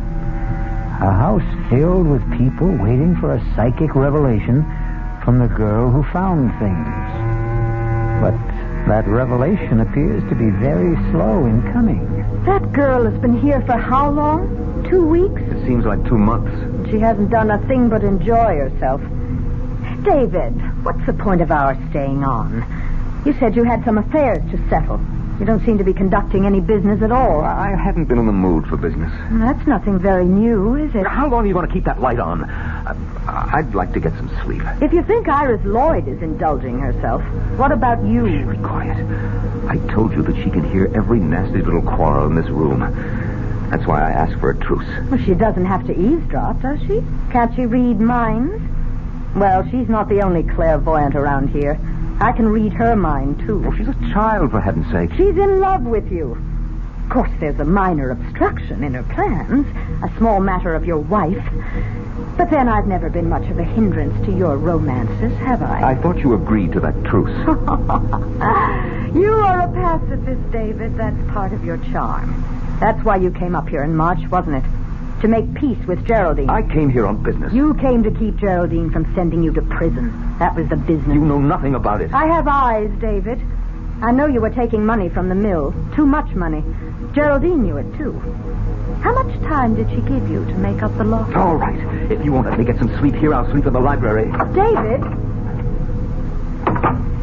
David, is that you? Yes, Aunt Faith. What are you doing up? Oh, I heard a noise. Oh, well, it was me, probably. I was just going down to the library to find a book to read. No, it wasn't you. David, look. What? Oh, it's Iris. Yes, in her nightgown. What's she doing in the front hall, dressed like that? David, she's sleepwalking. What? Look in her eyes. David, we have to follow her. No, let her alone, Addie. You're not supposed to disturb a sleepwalker, are you? I've got to follow her. All right, I'll come with you. David, she's talking to herself. Can you hear her? What did I forget? What did I forget? Did you hear that? Did you hear what she said? Yes, but I don't understand it. Why doesn't the taxi get here? Why doesn't it get here? Taxi. She said something about a taxi, David. Yes, I heard her. Oh, we have to be going to the station. I'm so nervous. I'm always so nervous when I go on a trip. Please get my luggage. My luggage. Oh, dear God, David. She's in a trance. She's talking the way... Oh, what did I forget? Gas, electricity, telephone. The fireplace. Is the fireplace cold? Oh, no! Not the fireplace! Not the fireplace! What does she mean? I don't know, but... Auntie, I think this is wrong. I think we should get her back to bed. No. Don't touch her, David. Don't. Look.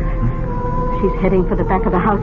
Come on. Yes, we've got to follow her. I think she means to go outside. We can't let her do that. Maybe it's important. Maybe it's something to do with Geraldine. Oh, don't be insane. She's just sleepwalking, that's all it is.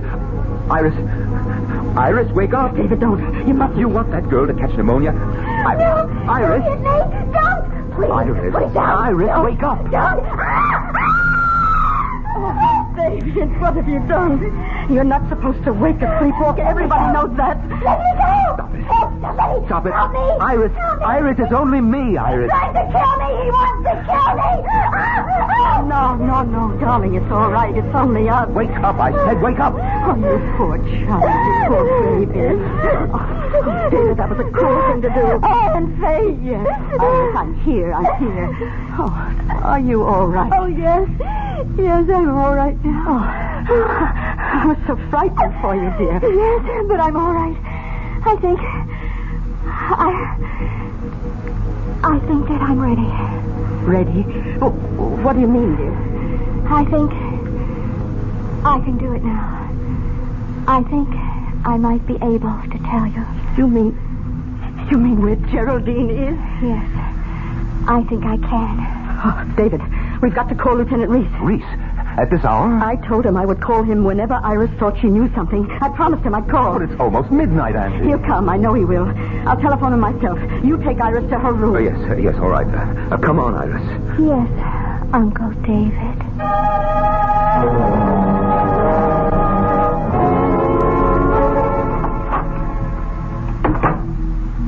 Well, Uncle David, are you scared? What are you talking about? You look scared. Scared of me? Shut up. I thought you would be. The minute you heard that I was ready. I'm sending you back. Iris, you're a fake. Even your sleepwalking act was a fake. Oh, David, you're so cute. You really are. But you know what? I don't have to be ready. I don't have to do anything at all when that policeman gets here. Not if you don't want me to. You don't know what you're talking about. You better kiss me now, David.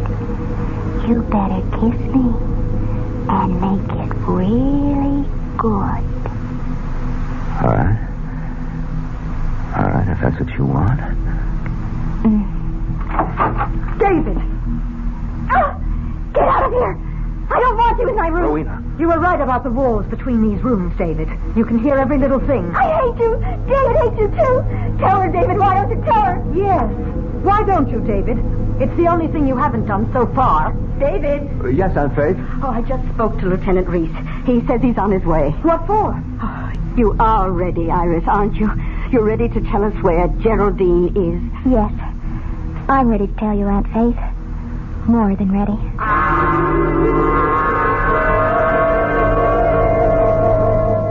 Are you sure she's all right, Mrs. Demarest? She looks awfully pale to me. Iris always looks that way when she enters the trance. It's a fraud, Lieutenant. The whole thing is a fraud. You mustn't be taken in. Well, I'm just trying to keep an open mind, Mr. Wheeler. Oh, it's starting. I think she's going to say something. Iris, look, you've got to stop this.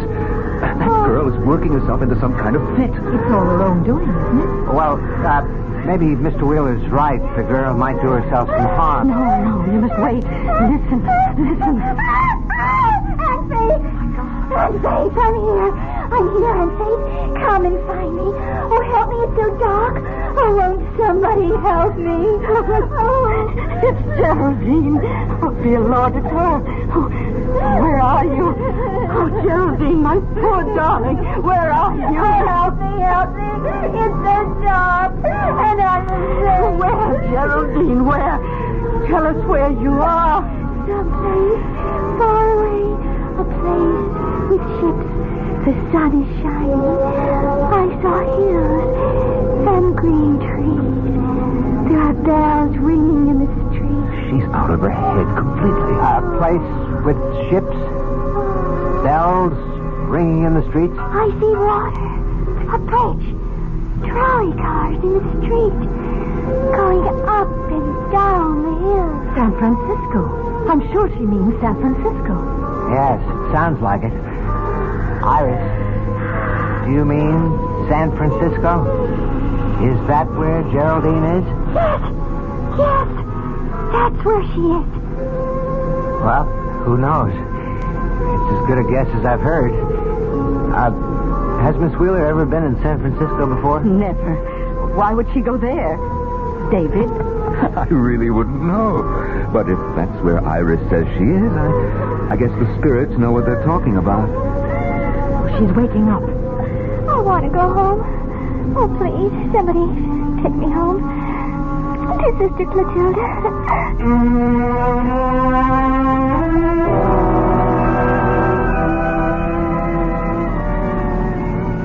Well, your idea was a huge success, Auntie.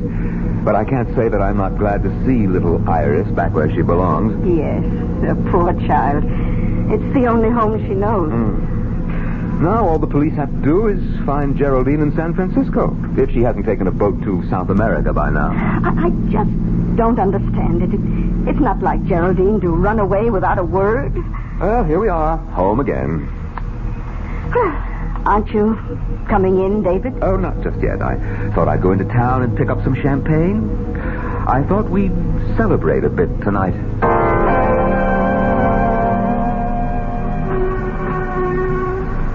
Well, hello, Lucas. How's the taxi business, huh? Could be better. You got any news for me, Mr. Wheeler? Oh, yes, Lucas. I've got good news. It's all over. Iris Lloyd is back at the Medvale School for Girls. Then she didn't know. She couldn't find out where that woman was. She didn't know, Lucas, just as I promised. I did the right thing. I know it was the right thing, Mr. Wheeler, but I didn't want to tell you. Right thing? What do you mean? Well, I figured that girl could tell if the body was buried right outside the house, but she'd never find it if it was someplace else, someplace far away. Lucas, what are you talking about?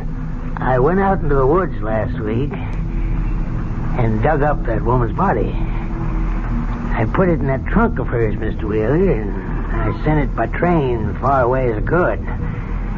Too far away for that girl. Yes, sir. Excuse me, Mr. Wheeler. What? Lieutenant Reese. I wonder if we could have a talk, Mr. Wheeler? About what? We've received a telegram from the West Coast. The police out there didn't have any luck tracing your sister, but they did have a report on a steamer trunk. A trunk? It was in unclaimed baggage at the Southern Pacific Depot. It was shipped from Medvale only last week, and, well, it had Miss Wheeler's initials on it. No, it had more than that. So, can we go somewhere and talk about San Francisco?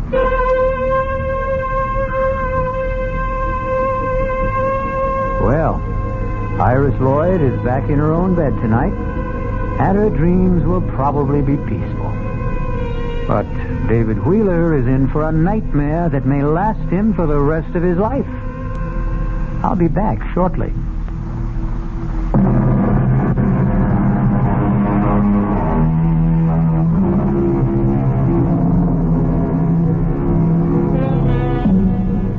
Do you think you have clairvoyant powers? Have you ever had the experience of finding something that everyone else thought was lost? Actually, you've done exactly that. You found the magical world of radio drama. And now that you've made this find, we hope you'll come back for more suspenseful dramas to play inside the theater of your mind. Our cast included Norman Rose, Bryna Rayburn, Robert Dryden, Martha Greenhouse, Barbara Caruso, and Ann Costello. The entire production was under the direction of Hyman Brown. Now, a preview of our next tale. All right, Mr. Thompson, I'm a human being, too, and I guess if I got a letter telling me that I was rich, I wouldn't go into mourning. I'd probably go out and celebrate. That's why I wanted to see you, to suggest arranging that happy event without the slightest trouble on your part, without any obligation until you're completely satisfied. Now, in a short time, you'll receive another letter from Johannesburg informing you of the sad news that your cousin, Mr. Well, I still won't reveal his name. Let him remain anonymous. That'll make your decision a great deal easier, I'm sure. What decision? The decision to inherit his estate. This is E.G. Marshall inviting you to return to our Mystery Theater for another adventure in the macabre. Until next time, pleasant dreams. Mystery Theater presents...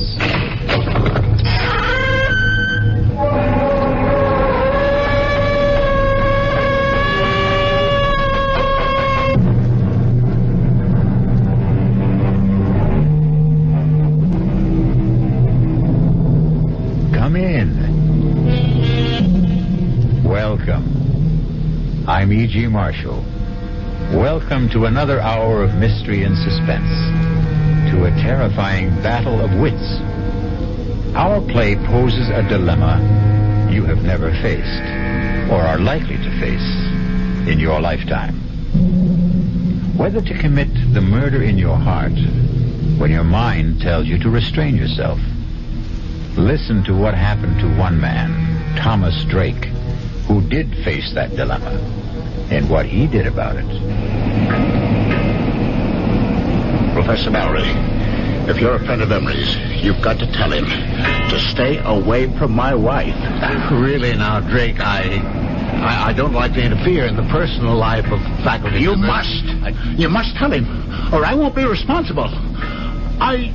I don't want to kill him. But I don't trust myself. Come now, Drake. Sensible people don't solve their marital problems like that. With murder.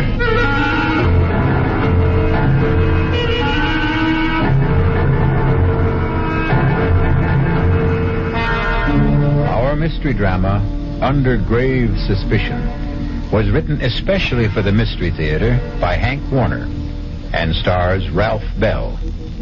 I'll be back shortly with Act One.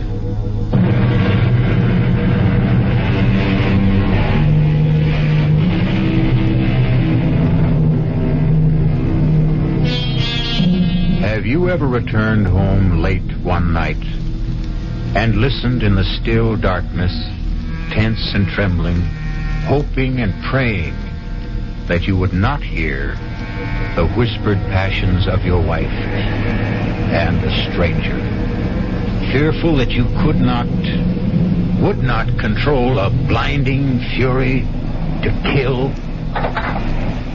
That man getting out of the car on that dark dead-end road on the windswept bluff overlooking the desolate Long Island Sound beach, hurrying by cloud-veiled moonlight down the winding footpath through the scrub pines and brush to his isolated cottage, is Thomas Drake.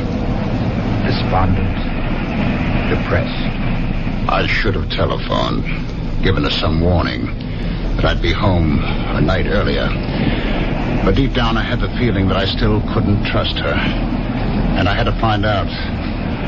I hurried towards the cottage, wondering why there were no lights on. Wondering whether she was asleep, alone, or with... I walked around from the back of the house, across the gravel mound, toward the waterside porch steps, not caring whether the crunch of my footsteps could be heard inside. The only other sound was my pounding heart and the surf washing the loose gravel off the burn.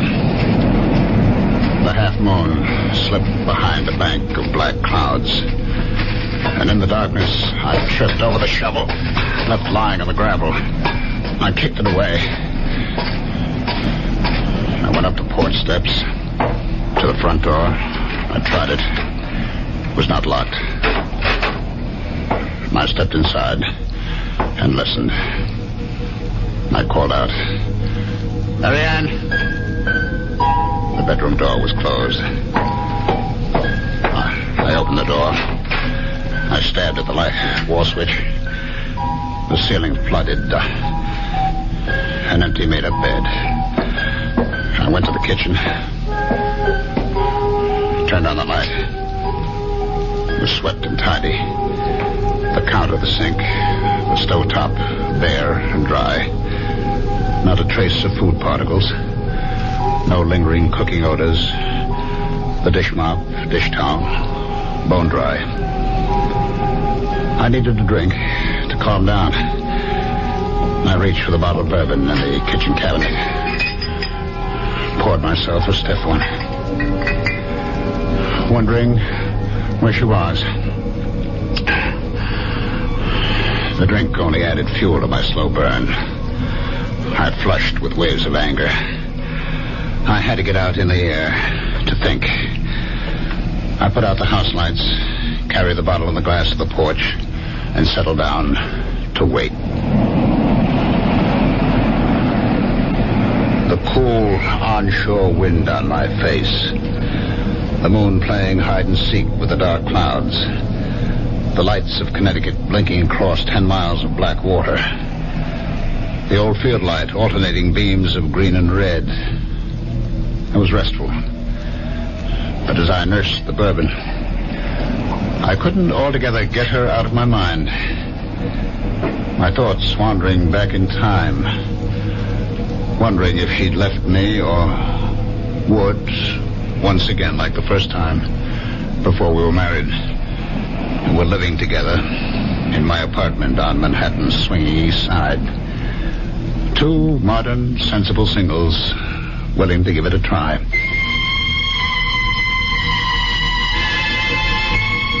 I had a job then. Good job. I was a vice president with electronics engineering. I got home that night, It was Friday night, about 8 o'clock. And as I let myself in, Yes, dear. I heard her talking on the phone. Come on up, Jack. Oh, ask the doorman to hold a cab. He just got home. Oh, who's that, Jack Harrison? Of course. Who else? You know, I'm getting tired of his hanging around. Why did you tell him to stop calling you? He didn't. I called him. You look so surprised, Thomas. You don't have the time anymore for anything but dear old electronics engineering. You did phone me you wouldn't be home for dinner, so I called him. There's a movie I want to see. That's the third time this week. Oh, I didn't know you were counting, darling.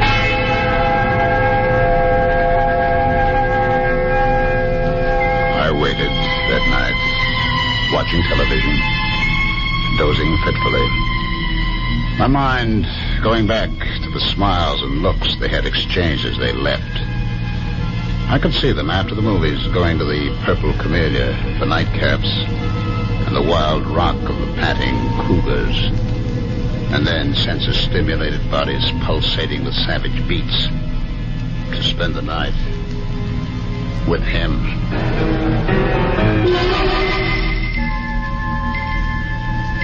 I was awakened from my sleep in the chair by the buzzing TV set. It was 4 o'clock.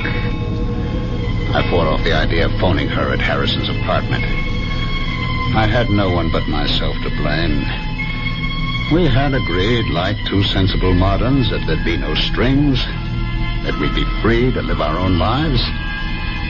And for the first time, I admitted to myself I didn't want that freedom.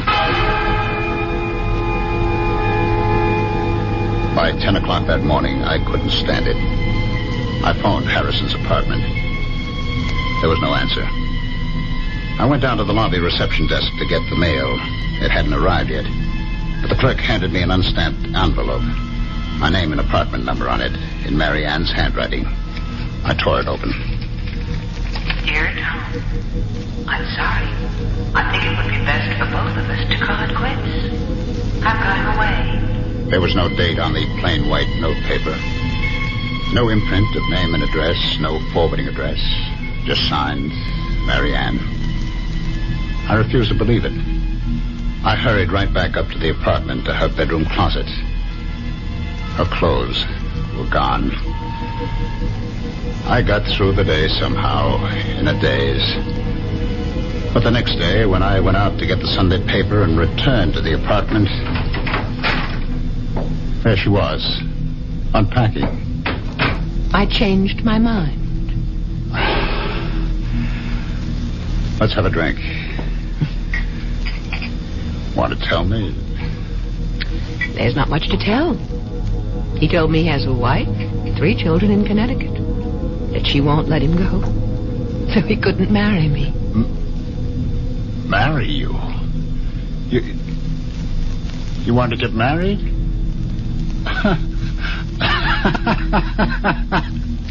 Is that all? You wanted to get married? Will you marry me? Yes.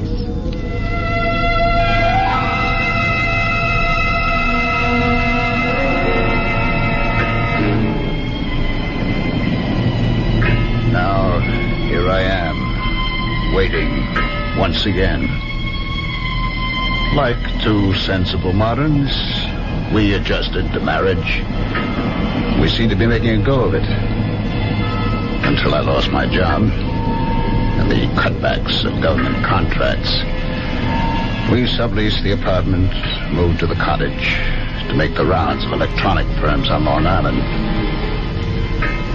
I sat there on the porch, waiting once again, looking up and down the beach. And suddenly I saw a flashlight about 100 yards down the beach. It moved around, but it did not advance. And then it went out. I listened. The crunch of footsteps on gravel, carried by the wind, grew louder. I could make out the silhouettes of a man and a fishing rod on his shoulder. He was alone, hugging the waterline. As he came abreast, I called out, any luck? It was Professor Mallory of the State University Marine Laboratory at nearby Flax Pond. Oh, not a thing. I was hoping to pick up a striper. Line got snarled and the reel too tangled to bother with tonight. Well, I'm just having a nightcap. Did you join me, Professor? Yeah, I could stand one short one. Getting a bit nippy. We talked. He sipped his whiskey. I don't know how many I had. He talked about projects at the Marine Lab, the need for more state funds for research on wetlands, water pollution, erosion. He knew I was trying to get relocated. Had given me a letter to an executive at the Grumman plant. Hear anything from Grumman? No, not a thing. I've about exhausted the job possibilities on Long Island. I spent yesterday and today in New England. Mm-hmm. Well, thanks for the drink. I'm sure the job market will open up. Say hello to Mrs. Drake. Thanks again. Dr. Mallory. Yes? Would you do me a favor? Favor? Well, you're a friend of Emery, Richard Emery. I know you know him. But are you a friend of his? Well, he's one of several new young chaps doing postdoctorate work at the Marine Lab. It's a small group, and we're all more or less friendly. I mean, will he listen to you as a friend? Listen? Yes. Tell him to stay away from my wife. What? Emery? Your wife? That's right. Don't ask me how I know. Little things, I know. I come home tonight. She's not home. I know. Well, it's a rather personal matter. I don't feel I have the right to meddle in the personal affairs of a faculty member. If he doesn't, I'll kill him. Now, Drake, don't talk like that. Sensible people don't solve such problems like that. That's what I always thought, but now... Look, Drake, if you don't mind my giving you some advice, why don't you just get a divorce? Or separation? You just tell Emery to stay away from her. You must tell her, Mallory. You must. I don't want to kill her, but I'm afraid. There'll be a breaking point. You tell him, Mallory, tell him. If you don't, you'll share the responsibility. Now, Tom, you're overwrought. You'll feel better in the morning. All right, I'll talk to Emery. Thanks. Good night, Tom.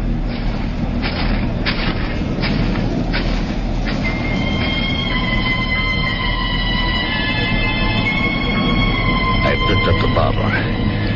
It still had about one drink in it. I walked down to the waterline. I swallowed what was left in the bottle. And with swelling anger, I flung it into the waves. I turned back towards the cottage and stopped. I saw a flashlight down the beach. I could make out two persons walking towards me. And then the light was out, and silhouetted against the night sky, two forms embraced as one. And then, carried by the wind rising out of the northeast, I heard the teasing laughter of Marianne.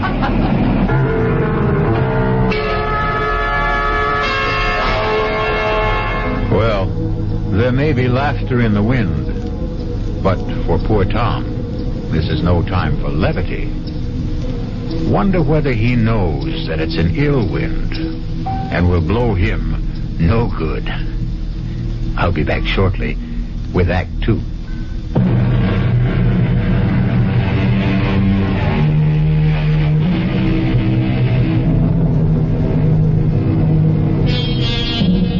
Now, what's a fella to do? Poor Tom Drake is in the dark and all at sea, wondering where he ought to be or not to be. But let's not blow the man down. Just lend me your ears, and we'll listen.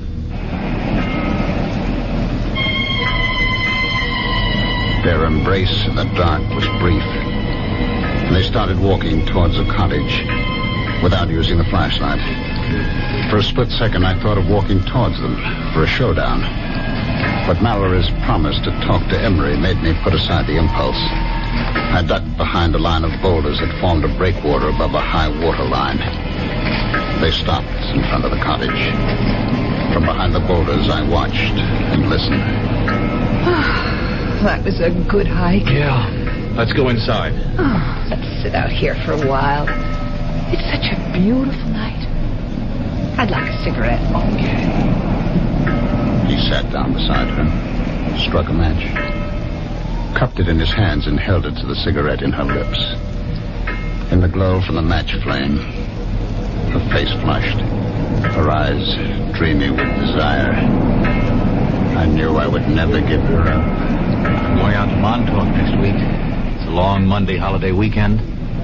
How about coming with me? I'd love to, but I'll have to figure out some excuse to be away. Figure out? Well, that shouldn't be any problem. You're pretty clever about such things. I'll think of something. I couldn't help thinking she was pretty clever about such things. Like the night she went with that very clever Harrison leading her on. I'd never forget that Friday night. And now, another Friday night. Come on, let's go inside. You said he won't be back tonight. Oh, relax, Richard. You mean to tell me you prefer this cold gravel to a nice, comfortable couch? Come on, Marianne. Oh, what's wrong with staying out here? Omar Khayyam was content with a jug of wine, a loaf of bread beneath a bough. Not bad, not bad. The laughter broke off suddenly. I saw the glowing tips of two flipped cigarettes. And then... Kiss me, Richard. I'm crazy about you. Stop it! Stop it! Tom! What are you... Marianne, go inside. Go inside, I tell you. Now, wait a minute. Why? If you have anything to say, you can say it here in front of Richard. Go inside. Let go of my arm. Now, listen, you leave her alone. Let go of her. He broke my grip on her arm and pushed me away. His shove made me slip to my knee. I came up swinging at his face. I missed. He pinned my arms from behind. Now, listen. What's the matter with you? Are you crazy? I broke out of his grip, stepped back from him, and fell across the shovel. I grabbed the handle, jumped up. No! And swung at Emery. Too late for me to stop the swing. No! As she rushed in between us, the sharp edge of the shovel hit her in the back of the head. Oh my God! I stood there, holding the shovel, unable to move. My eyes fixed on her face as Emery knelt down over her with the flashlight. I watched her face and prayed she wouldn't die. I trembled with fear and anguish, telling myself this couldn't be. It was a nightmare. Emery turned the flashlight on me, studied my trembling lips, my glazed eyes fixed on Marianne. She's dead. I heard him, but didn't answer. I couldn't take my eyes off her. Drake, did you hear what I said? She's dead. You killed her. You better go in the house and call the police. I looked at him, puzzled. My mind, my eyes, my memory playing tricks on me, wondering who he was. Harrison? Jack Harrison? Mocking me the night he took her to the movie, telling me we'll be back. What's the matter with you, Drake? Don't you hear me? Call the police. I'll tell them. I'll say it was an accident. She tried to steal. I don't think you've heard a word I said. I'll call the police myself. Where are you going, Harrison? Call the... Who's Harrison? I'm Emery, Richard Emery. Drake. I'll be right back. Don't turn your back on me. What? He looked back as I swung the shovel, his mouth open, his eyes unbelieving. He went down.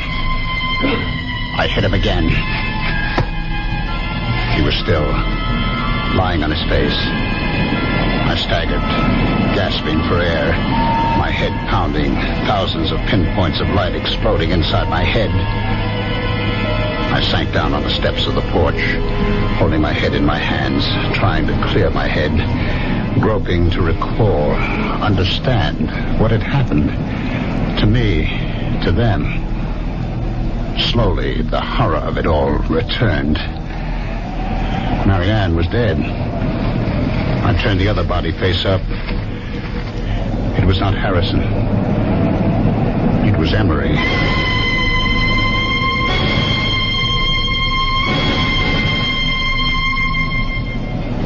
I don't know how long I sat there on the porch steps. Finally, I faced it. I decided to try to get rid of the bodies, bury them temporarily in the gravel berm.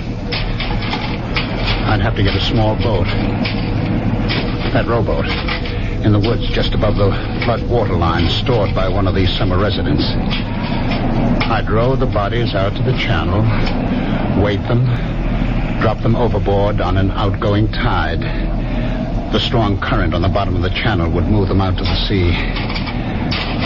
The loose gravel was only about 3 feet deep. It would be deep enough to hide them. I dragged the bodies over, laid them end to end, covered them, building up the gravel mound to the same height of the berm that ran parallel to the water level. I inspected the shovel. The metal glistened clean, no sign of blood or hair. I stood it against the porch rail, went inside. I sprawled out on the bed, exhausted, and fell into a heavy, dreamless sleep.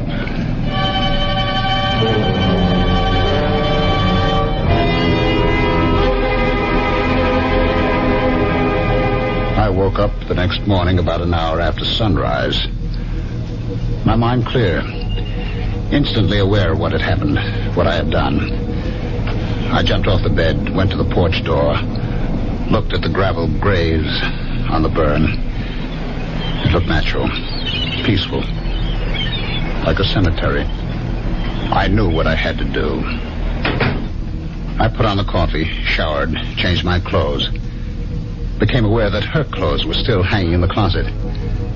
I got the old note she had left me on that weekend with Harrison. Read it over and over as I had my coffee on the kitchen counter. I turned on the radio for the weather. The Bureau reports Hurricane Gilda moving past Cape Hatteras, leaving a devastating... I placed the note on the counter, carefully spilled a spoonful of coffee on the counter, wetting a large corner of the paper, and then blotted it with a paper towel. I knew I'd have to keep checking the weather, but first get rid of her clothes. I put them in a large plastic garbage bag.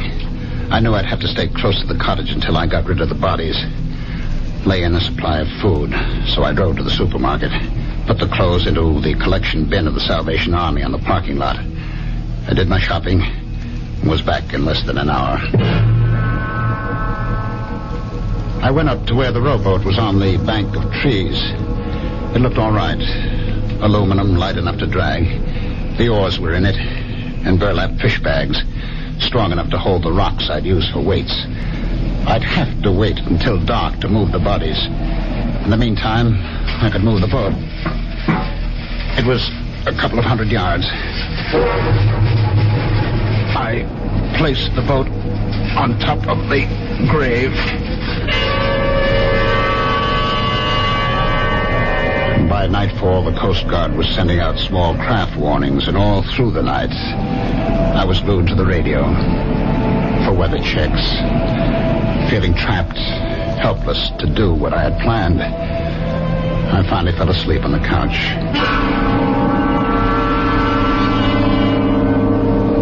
I was awakened by the Sunday morning church music and a loud knocking on the porch door.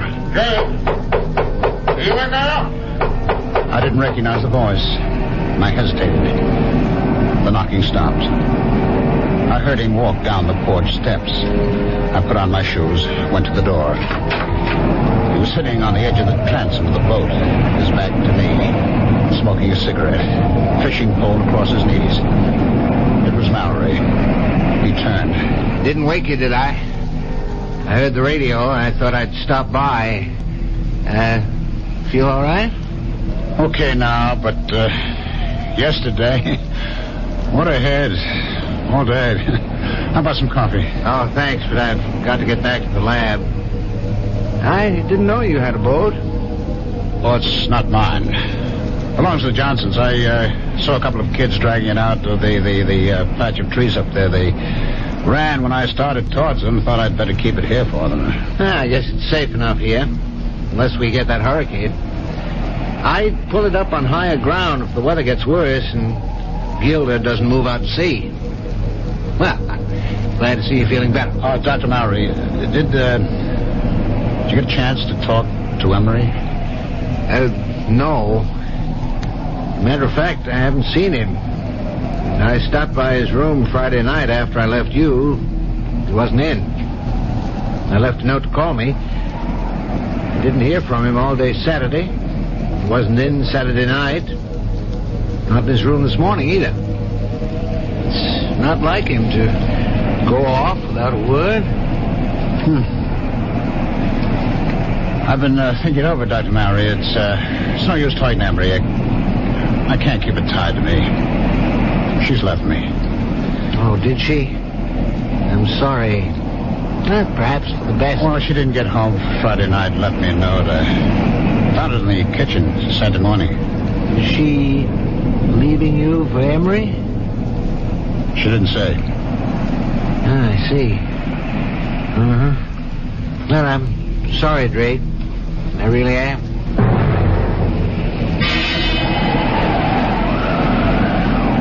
Sunday night, I was still trapped by the weather. It got worse through the night. But the weather report said there still was a 50-50 chance that the hurricane would bypass Long Island.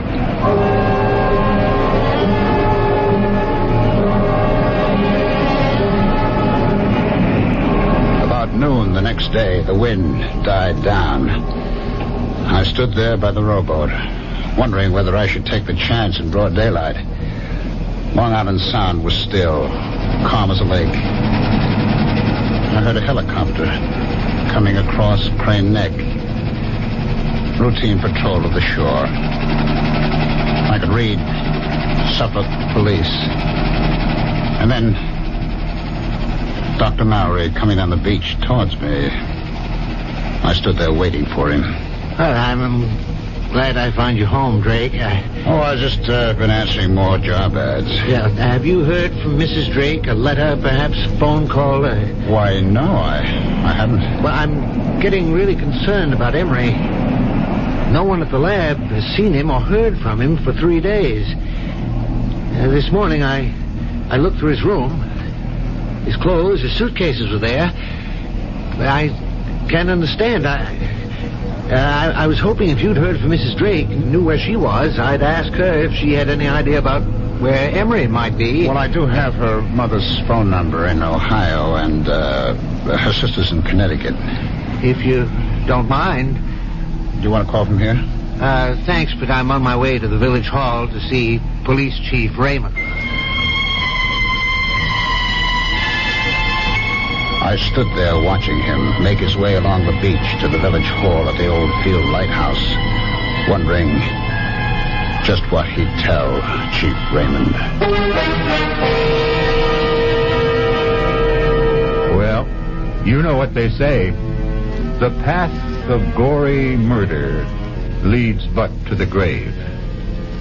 What do you suppose will happen to Tom Drake? Will he be like that comedian who murdered people with stolen jokes and was hanged by his wits' end? I'll be back shortly with Act 3.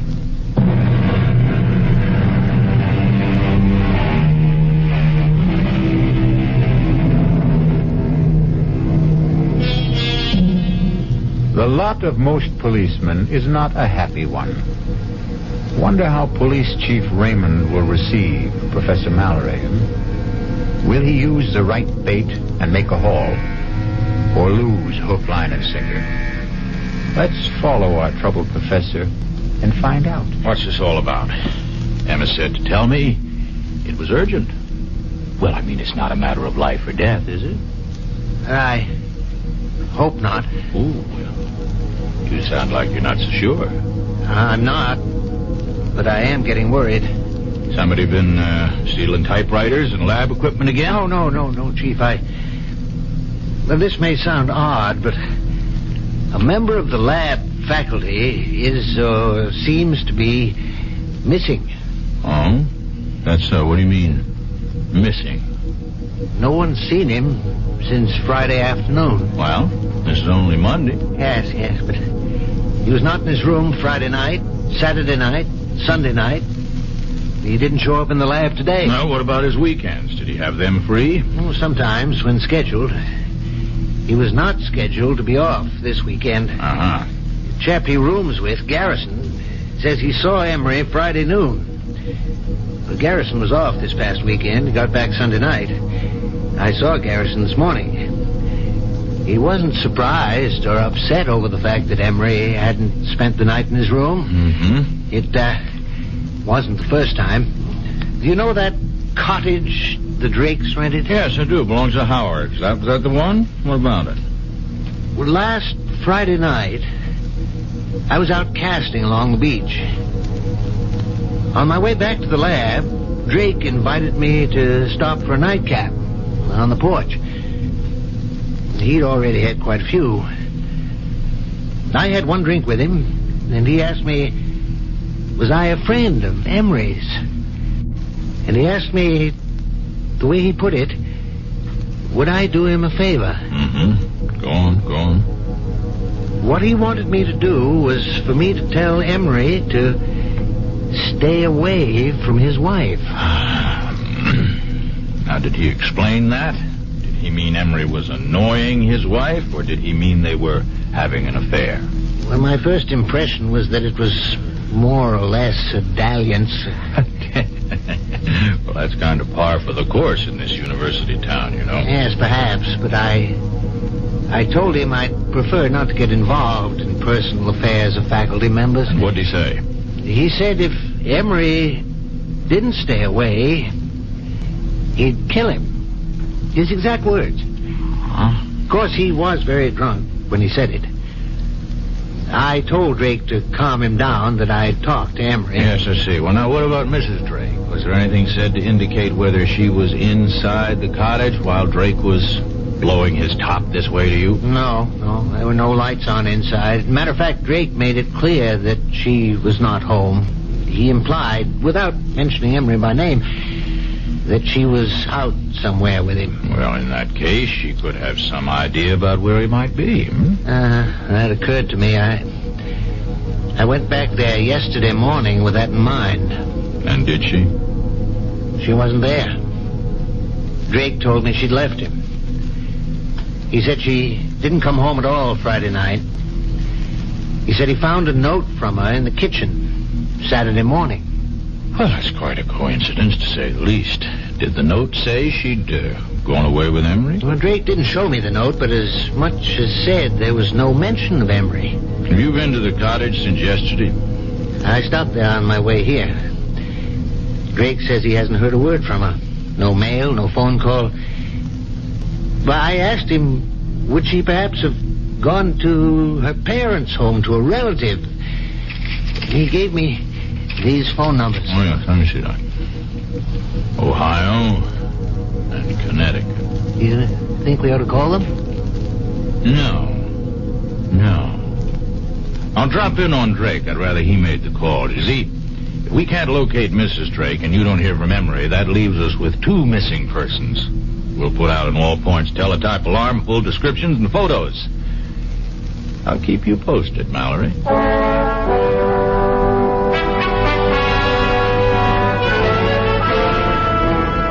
I'll come to the point, Drake.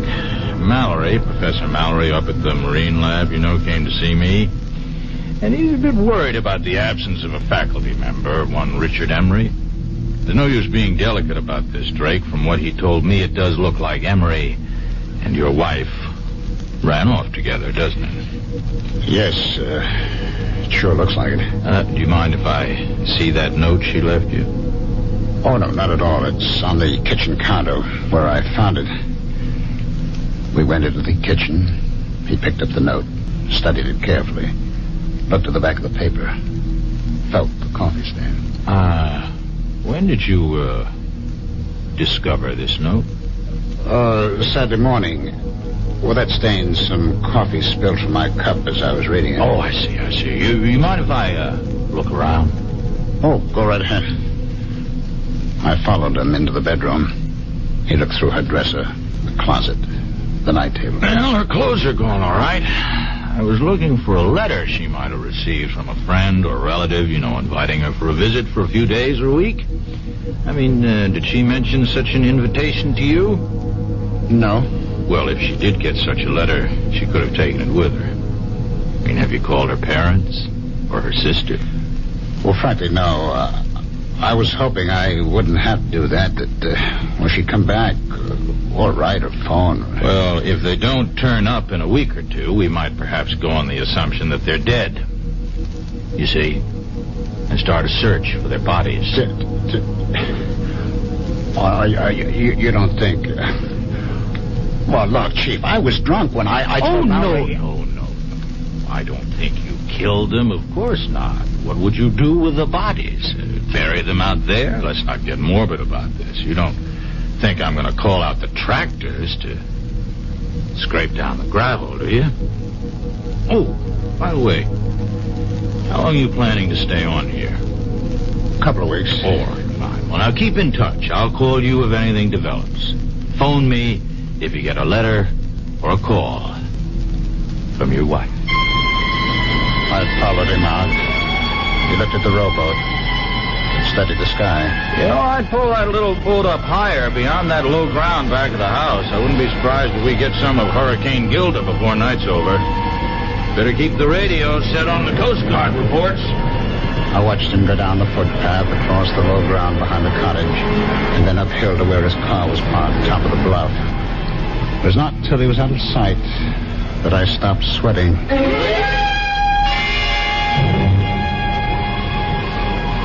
It stayed calm, windless, an oppressive silence hanging over the water and the land.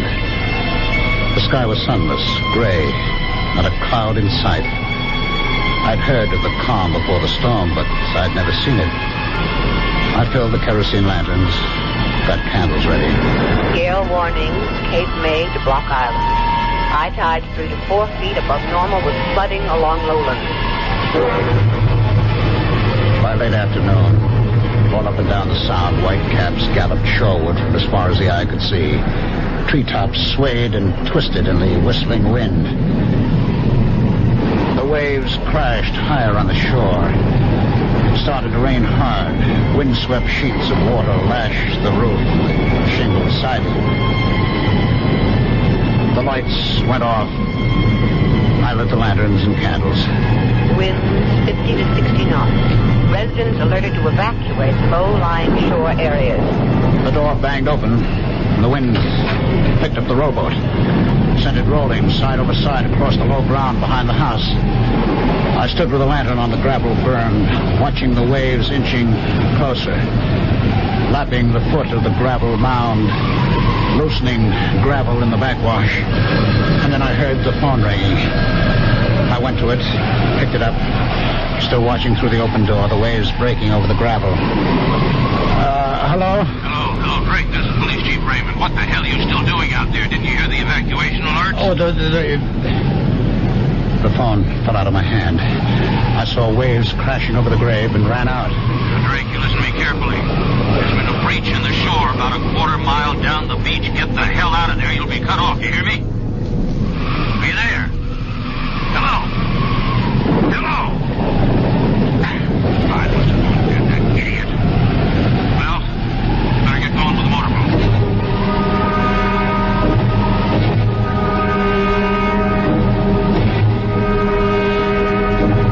I knew I had to keep shoveling on the gravel and sand as fast as the waves washed it off.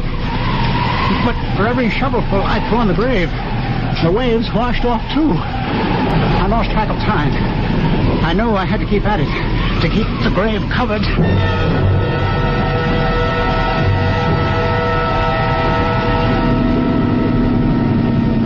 Heading close to the house, Mallory. Yeah. Ray! All right, let's go ashore. Note that it into the bank. You better bring your flash.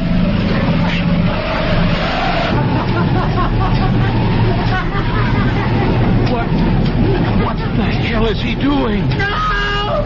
No! You can't come back! Never, Harrison! Never! God of mercy. It's Emery. Well, I better get him over to the Riverhead Prison Hospital. Tide will be going out in a little while. Let's put this rope around the ankles and secure it to the porch. Mallory, you stay here till the county police and the coroner get here.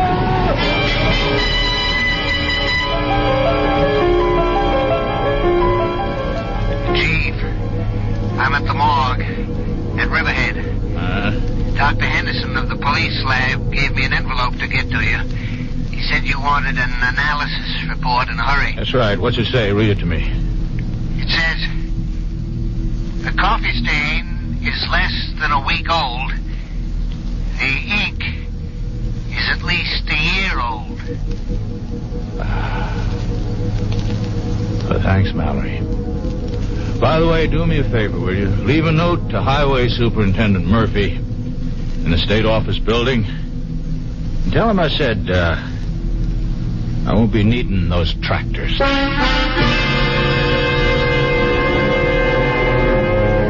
Well, imagine.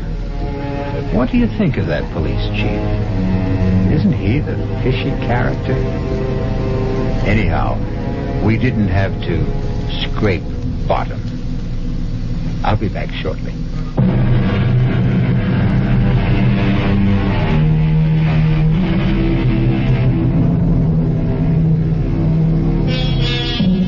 Still in a dilemma? We hope you never have to face it. We can offer some advice, though. When you are uptight about any matter, nothing like settling down at your radio and letting the cares of the day slip away as your mind and ears carry you off on a relaxing journey of mystery adventure.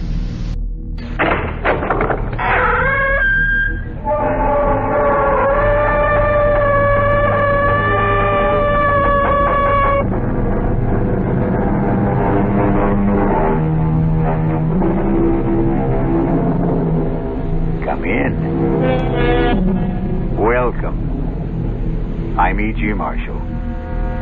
Welcome to the sounds of suspense, to the fear you can hear, to the terrifying world of the imagination. I'm your guide for a journey up a mysterious mountain. Dead Man's Mountain is what it's called. Going is really no problem. It's coming down that separates the living from the dead. Doctor, a man simply cannot age 40 years in one night. I wish I knew what to tell you, Mr. Johnson. I saw George last evening at dinner. He was 35. This morning, he's close to 80. But how could that happen? He went where he had no business going. Up Dead Man's Mountain. Is there some kind of disease up there? Some germ? Some virus that can age a man? None that is known to science. Then how do you account for it? Probably the Indian legend is correct. Some evil spirit up there hates to be disturbed.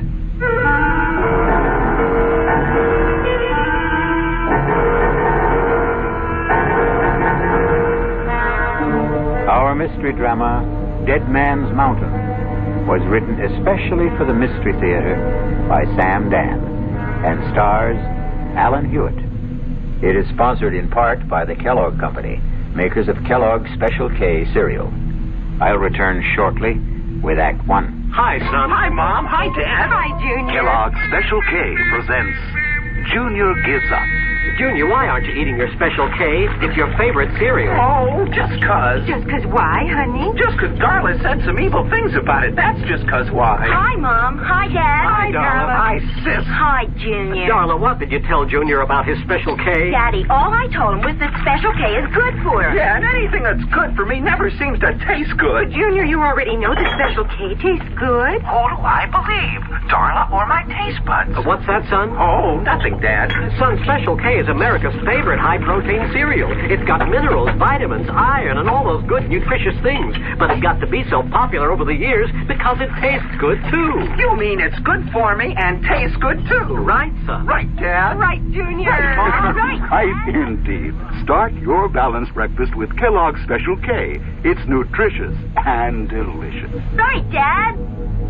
When occasional heartburn or acid indigestion is combined with a gassy, foolish feeling, that's what we call gassed indigestion. Digel is made for gassed indigestion because Digel is different.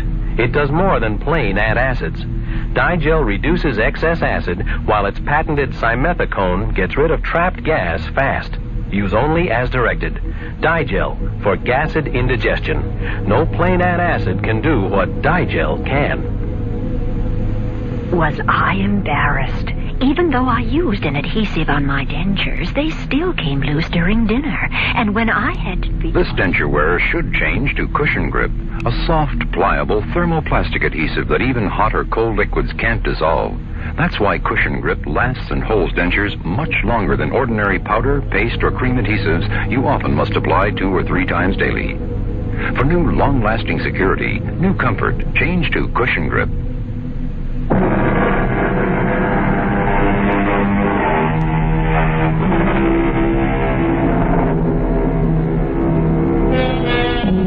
R.J. Johnson sits at his desk. Yes, the R.J. Johnson. The mysterious, the remote R.J. Johnson. I better explain that. His ways are mysterious, except when his plans include you. He is remote, except when he wants something from you. Then his presence can become an overwhelming reality. Some say R.J. is the richest man in the world. Some say he's the second, the third, the fourth richest. Does it matter? All we need to know is that on this particular morning, R.J. Johnson sits at his desk, as usual, and is formulating plans to buy or sell what? An industry? A government? Somebody's soul? Parker, I want us to maintain our short position on Consolidated Industries. It's bleeding down steadily, and we should help depress it a bit, too. No, I'm not afraid of anything like that. They won't get a government contract. We can see to it. Pick up National Computer and Starlight Oil. I want our full concentration on those 3. I'll call you back later. Yes, Mrs. Dollard. Come in. Mr. Johnson, George Morrissey is here. And about time. I want hourly reports on Consolidated, National, and Starlight. See to it that Parker can always reach me. Now, have Morrissey come in. But, sir, about Morrissey. Is there a problem? Well, I... You were saying? Perhaps I should have said... Mrs. Dollard, are you all right? Perhaps I should have said... There's a man outside who claims to be George Morrissey. Mrs. Dollard, you know George Morrissey. I thought I did. If there's any doubt, check security.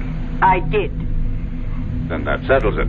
He could never hope to get past the lobby elevators if he weren't George Morrissey. Mr. Johnson, maybe what I'm trying to say is... There's a man out there. And I don't want him to be George Morrissey. Have him come in here. Yes, sir. Mr. Johnson will see you now. Do you see what I mean, Mr. Johnson? Mrs. Dollard, is this your idea of a practical joke? Who is this? Please, R.J., don't yell at her. I can't stand noise. George? Yes, George. You can't be George. Look at me, R.J. Look at me. I can't believe it. You don't want to believe it. What happened to you? Please let me sit down. He walked out of this office 3 weeks ago. Yes, 3 weeks ago. He was a man of 35. And now... Now I know. I look in the mirror. I could be 75. His hair is all white, wrinkled, stooped. And that's not the worst of it. I feel 75. I couldn't even walk without this cane. George, the first thing you have to do is tell me exactly what happened. I was at Manitou Mountain, getting the development deal set, and R.J., listen, we'll have to forget it. Give it up. What are you saying? I'm saying forget it. Look at what happened to me. They said, all the locals, they said, the mountain was haunted. Terrible things would happen to anyone who went up there. Talk sense. Can't you believe your eyes, R.J.? Look at what happened to me. George, start at the beginning. I couldn't get anyone to drive up the mountain road. So I hired a car. I drove it myself. I drove it up the mountain and... Yes, and? That's all I remember, R.J. I must have passed out up there. But something did happen. It's like a nightmare. I can't bring it into focus. Just flashes of it. Terrible things. Be specific. What kind of terrible things? Shapes, forms, voices, saying I was going to die, that my life was falling away, that it was disappearing. What kind of shapes? What sort of forms? I don't know. What size were they? What color? I don't know. You say voices. What kind? High, low? R.J., I were they don't men's know. voices? Women's? I can't remember. I can't pull remember. yourself together. Pull myself together. Look at me. I'm an old man. I've been robbed of half my life. Now think. How long did you stay on the mountain? I don't know. Somehow I have managed to get the car turned around. I drove back to town. I found a doctor. What's his name? I don't know. What did he say? I can't remember. R.J., I came here to warn you. The mountain, it's haunted. It's cursed. Give up the project. Mrs. Dollard, call Dr. Waterson. No. Doctor can't help me anymore. But I can help you, R.J. Give it up. Give up the project.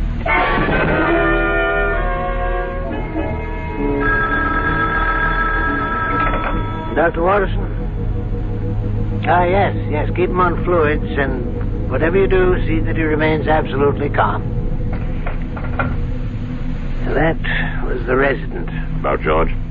No change in his condition. Have you checked the local doctor? The one who saw him first? We called him. He reports he treated a man of about 70 for exhaustion. That's all you could get out of him? That's all he had to say. And what have you got to say, Doctor?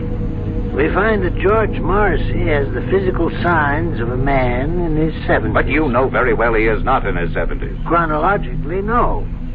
Medically, yes. Is there a disease that could age a man so radically in so short a time?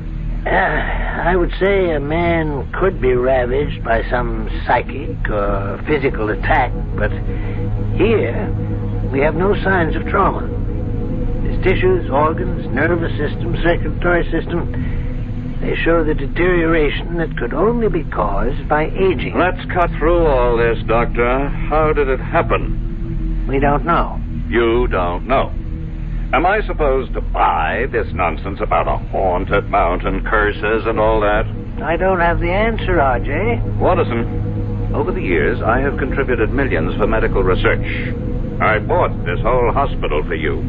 So, are you telling me that now, when I need some answers, I'm not going to get anything for my money? I'm telling you that we have no answers at this time. Is it possible that George could be faking? Why should he want to fake? Answer my question. The answer's no. I want to see him.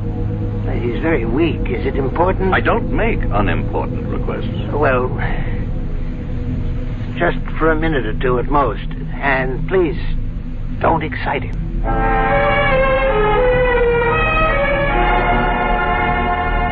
I won the club championship, and I was named third team All-America. George. Girls, you should see how the girls would fall all over me. George, pay attention. Huh? Oh, Oh, it's you, R.J. Listen. No, George. Don't try to sit up. But I've got to talk to R.J. Listen, R.J., are you listening? I'm listening. Here's what happens to you up there on the mountain. I remember, you see. Now, I remember. R.J., don't excite him, I please. accept full responsibility. Up there on that mountain, I was told you will lose that which you value most. Told? You say told? How? By whom? I don't know. How can we get anywhere if you keep saying you don't know? Think. R.J., I order you from this room. He's going to die soon anyhow. We have to get that information. R.J., I will call security and have the guards throw you out of here. No, Doctor. No, leave us alone. This is between R.J. and me. What were you told, George? I wasn't really told. It was more like a kind of feeling, an idea that seemed to seep into me. And I realized the most important thing, what mattered most to me, was my body. Talk sense. I'm talking sense, R.J. And I began to lose my body. What do you mean, lose your body? The way you really lose it. To old age. Only, oh God, only I was losing it then and there. And all at once. Is that what you think happened, Morrissey? But look, I got away from there, you see. I got away just before I would have died. But why? I should have stayed. Look at me. What good am I now? Be calm and practical, George. We have the greatest doctors in the world here. We'll beat this thing. You can still beat it, R.J. You can still beat it. Just don't go near that mountain. Just give up the project.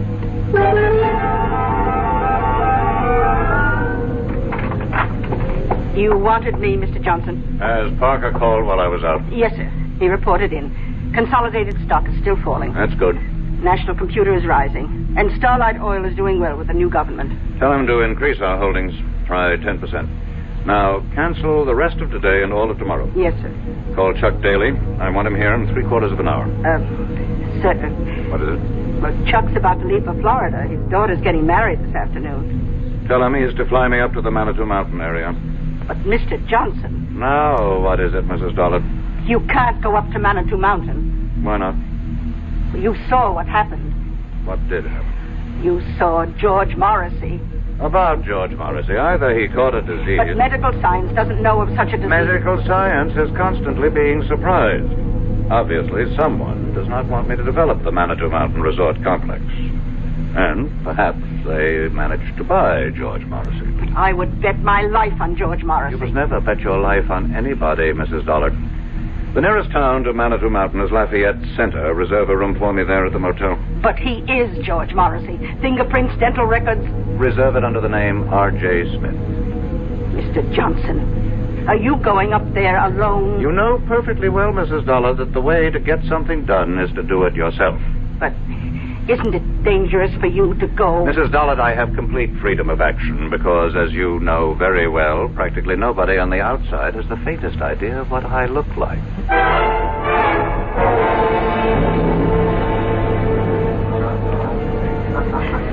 How many days do you plan to spend with us, Mr. Smith? Well, that all depends. Oh? On what? Do you suppose I could hire a car and driver? Oh, let's see. I have some cards here. Pick out any name. Tell him Doris Evans over at the motel recommended you. Do you mean I need a recommendation to hire a car? Well, it's deer season. Can't expect a man to concentrate on his business. I would think you can if you pay him and he recognizes his obligation. Oh, well, I can see you're a very serious-minded person, Mr. Smith. What brings you up to our frivolous part of the world? I intend to do some sightseeing. Sightseeing? I hear you have some very beautiful country. Oh, yes, we do have a lot of very beautiful country up here. Wild, unspoiled. And we aim to keep it that way, too. Tell me, is there a doctor in town? Oh, I hope nothing's wrong. I wouldn't want you to get sick on us while you're here. No, I should just be checked every now and then. Oh, well, we do have Doc Stallings. Does he have office hours now? His office hours are when he's not hunting or fishing. But I think he'd give up a chance at a 12-point buck for you. Why? Well, he doesn't get an opportunity like this every day. To do what? To treat the world-famous R.J. Johnson. I see. How did you know I'm sorry. Really, I shouldn't have given it away. After all, if you want to call yourself Mr. Smith, we should indulge that little conceit. But how did you know? Mr. Johnson, the whole town knows you're up here. Why, we've all been waiting for you.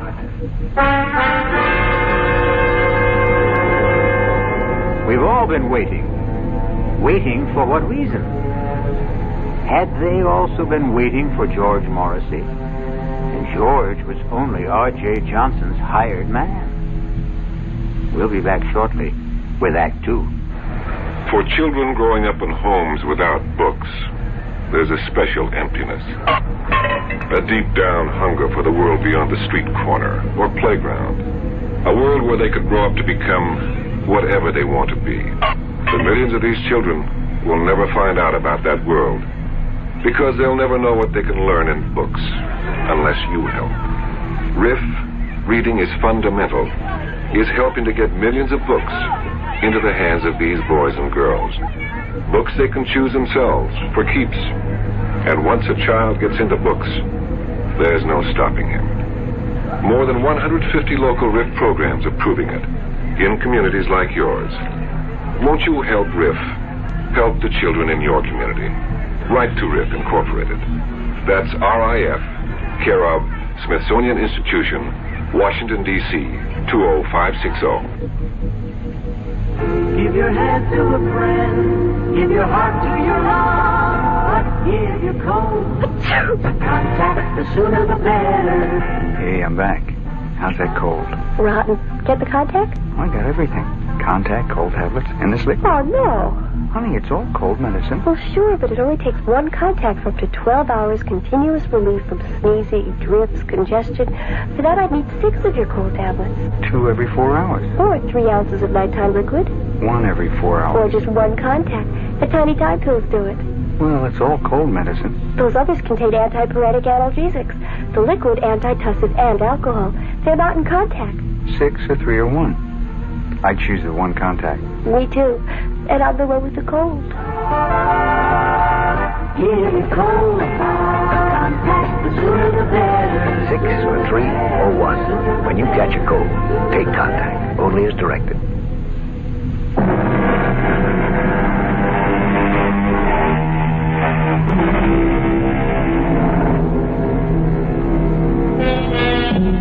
One of the world's wealthiest men sits in the tiny lobby of a small motel in an out-of-the-way village somewhere in the Adirondacks.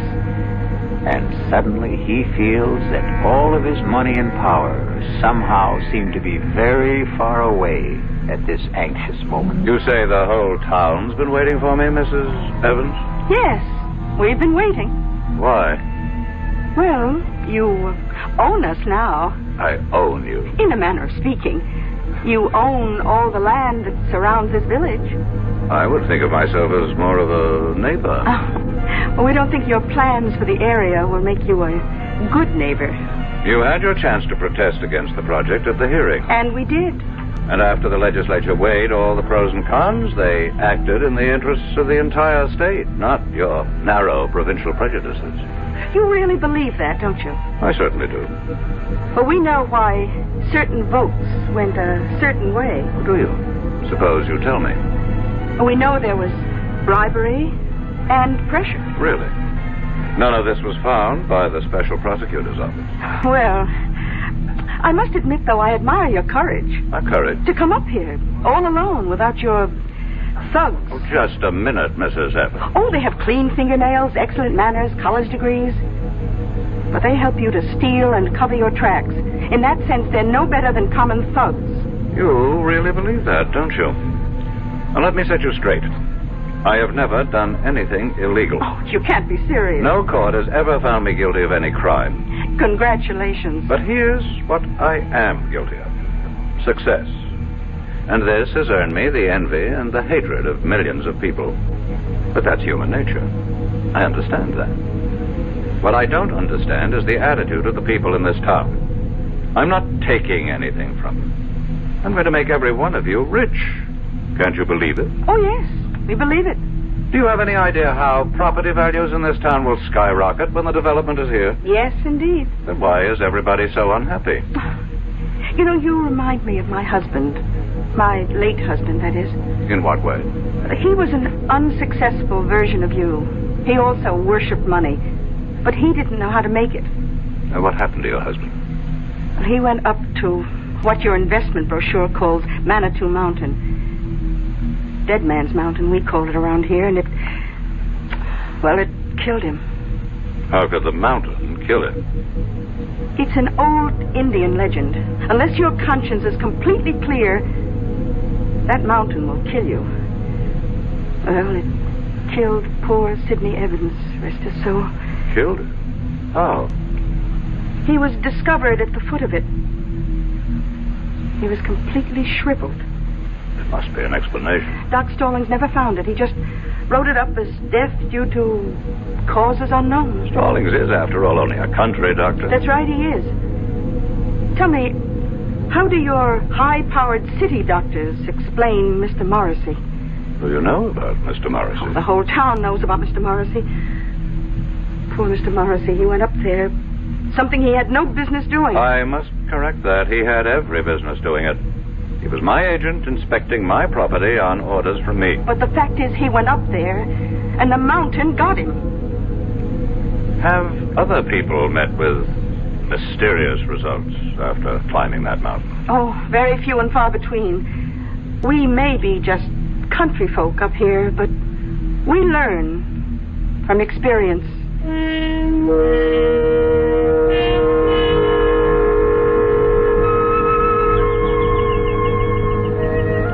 Are you Dr. Stallings? Well, look who's here. They said you'd be out fishing. Well, that's never a bad guess, but it takes two, and the trout won't play. I'd like to talk to you. Sure. I'm willing to pay you for a consultation. Oh, I intend to charge you. Well? Well, what? Well, aren't you going to come up here out of the water? Well, you see, I got my eye out for a certain brown trout. So you just tell me your symptoms, and I'll decide whether I have to examine you. An employee of mine. You treated him recently. George Morrissey. Oh, him. What happened to George Morrissey? Well, I met him at the motel. It was a Thursday night. I go there for dinner whenever Doris Evans serves pot roast. Hey, you're lucky. She's having it tonight. About Mr. Morrissey. Oh, he was a serious kind of fella. Not like you. Same no-nonsense, let's get right down to it attitude. I'm only interested in what happened to Morrissey. What happened? Well, he wanted to hire somebody to drive him up to Dead Man's Mountain. And nobody would do it. That's right. Why? Well, you've been told why by now, I'm sure. I'm asking you why. I'll tell you the same thing. That's impossible. Why is it impossible? Oh, I see what you're thinking. It's all right for the simple-minded hicks up here to swallow that superstitious nonsense, but me, I'm a doctor. A product of a highly sophisticated, specialized education. That's exactly what I'm thinking. Well, think again, because I believe it too. There has to be a reasonable, logical, rational explanation for what happened to George Morrissey. Oh, there is. He offended the spirit of the mountain. Oh, you consider that reasonable, logical, rational? Would you feel better if I said there's something up in that mountain, a virus, a bacillus, a fungus, which somehow causes immediate aging? It would be a more rational explanation. You mean more acceptable? I want to know what you believe, and I'll pay you for it. I believe the evidence. If you go up there, you can die. But why? Because a great spirit lives up there, and he values his privacy. That's impossible. I saw George Morrissey at dinner one night. A vigorous, athletic-looking man in his 30s. I saw him again the following evening. A broken old man, half dead. And you explain it with this half-baked legend. Well, how do your city doctors, with all their modern facilities, explain it? Your Dr. Watterson, a world-famous diagnostician, he called me. He asked me. This thing has to be cleared up. Why? What's wrong with a nice, quiet mystery? If word of this becomes general, it can destroy the entire project. Aha. Is that bad? Millions of people will be deprived of an opportunity to enjoy healthful recreation in a fresh country environment. But it won't be fresh country, you see. You'll have superhighways, and smoke, and noise, and honky-tonk resorts. I'm convinced that you people are up to something.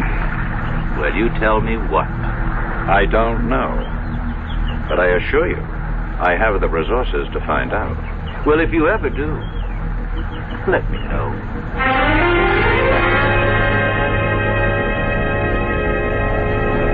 Well, did you find Doc Stallings? My secretary should have called me on the hour. Oh, she did. We serve dinner till 9:30, but the best time to eat's around 6. From then on, it's leftovers. I'll have a sandwich sent up to my room. Oh, you're joking. I don't tell jokes. You mean all you want for dinner is a sandwich? Mrs. Evans, food is merely fuel. The body is just a machine, and so my tastes are very simple. Whom do rich men think they impress when they say they have simple tastes? Do you have a wife? I never married. Oh? Well, so far we've eliminated wine and women. I can see by looking at you that there isn't too much song. Oh, what do you do with all your money? I make it grow. Well, whatever you do, don't go up that mountain. I don't think I need any more advice from anyone around here. I would like to place a call to New York. You go up that mountain, and when you come down, you'll be penniless. You have my secretary's number there. Please put it through. Just remember, I told you.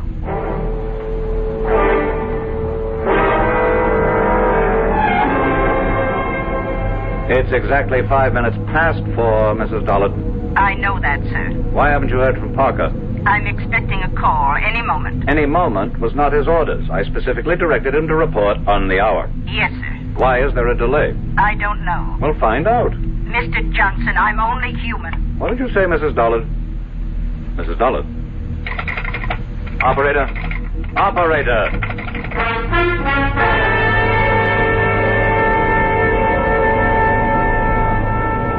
Now, see here, Mrs. Evans. Oh, Mr. Johnson, I was just trying to reach your room. I've been cut off in the middle of a crucial telephone call. Carlotta, the phone company operator, she just told me that we can't get through to New York for a bit. What are you saying?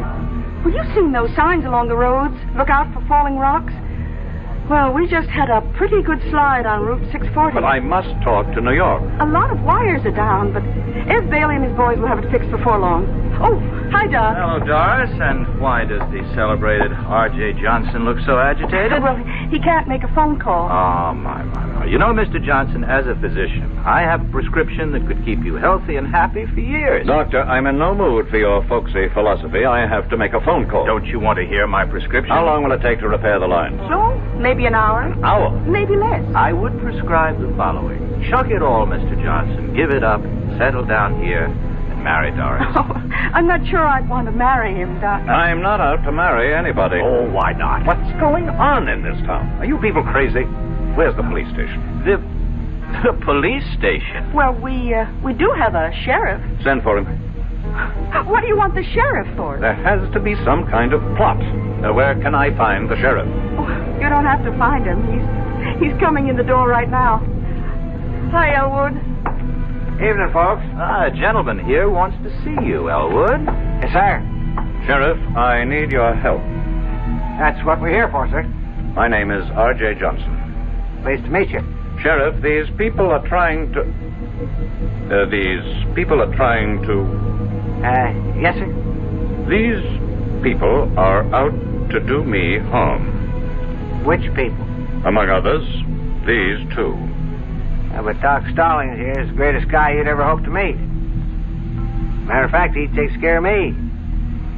And I personally vouch for Doris. She's my sister.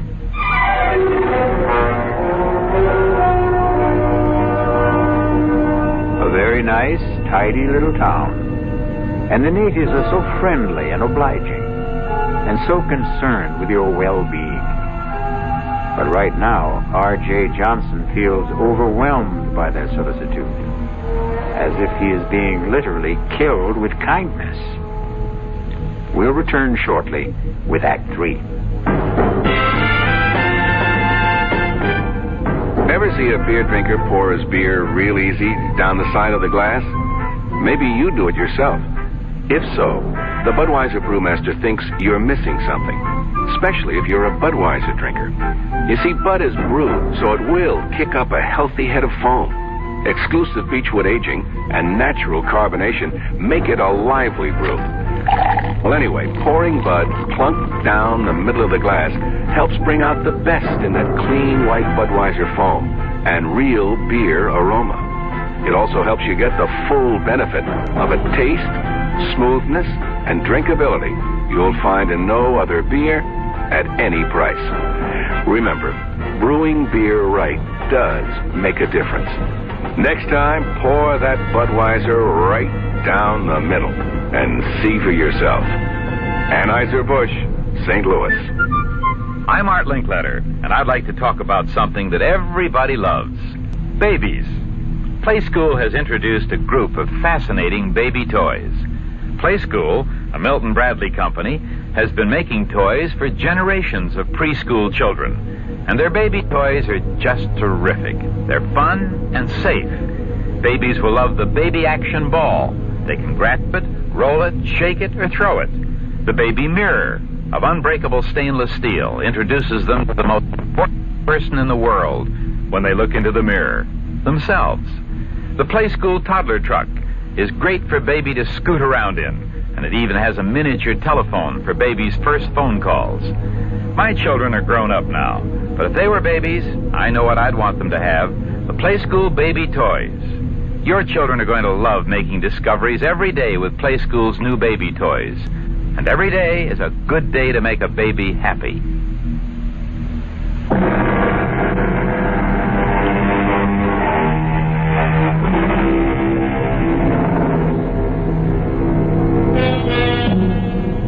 Are the people of Lafayette Center the kindly, generous-hearted folks they seem to be?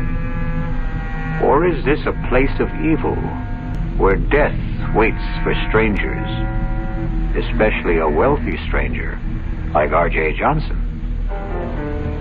How are these good people out to harm you, Mr. Johnson? I don't know, Sheriff, but something is going on. And I demand protection until I can get some of my own people up here. Hey, you got to appreciate my position, Mr. Johnson. There's nothing I can do unless you make a choice. Well, we're only trying to help him, Elwood. You see, I look at this man's face, and I hear the tension in his voice, and I see his color, you know? So I say to him, change your way of life. Settle down up here. Is that harming him? Well, it doesn't seem like it. I recommend a more regular routine. And we both keep warning him, stay away from Dead Man's Mountain. Mr. Johnson? Thinking about... For reasons best known to yourselves, you people are determined to keep strangers at a distance. Oh, we'd only be too happy if more folks move up here. And so you invented this nonsense about a cursed and haunted mountain. But why? You know why, Sheriff. Because to any man of intelligence and courage, it presents a challenge. But before a man goes up there, you prepare him. Well, gentlemen, you can stay and listen to all this. I've got to serve dinner. By all means, Mrs. Evans. We can continue this discussion at the table. Oh? I thought all you wanted was a sandwich. Oh, no. Tonight, I'm having all the trimming.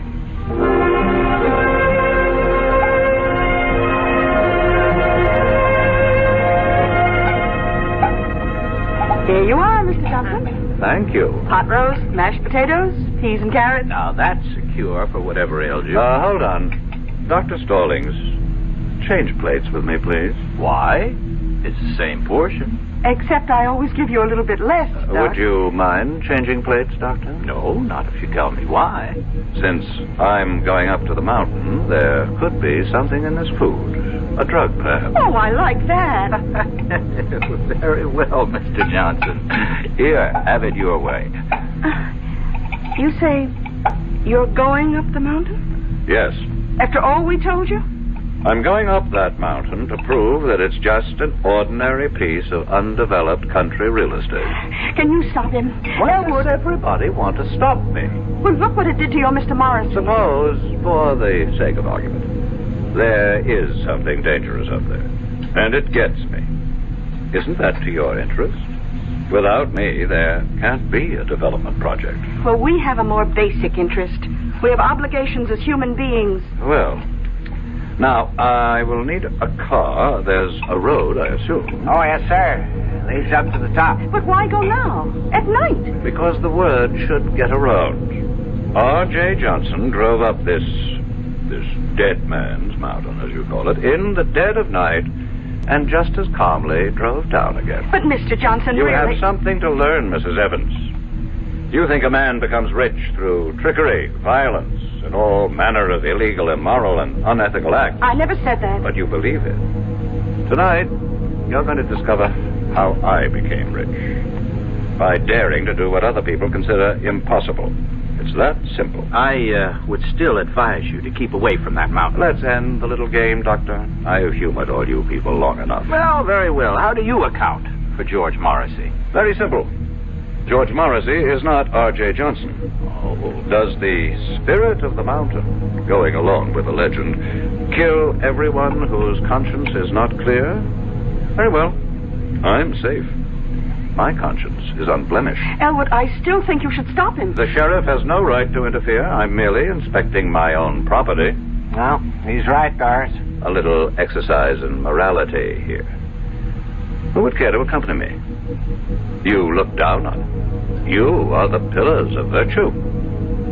You mean there isn't a clear conscience among the three of you?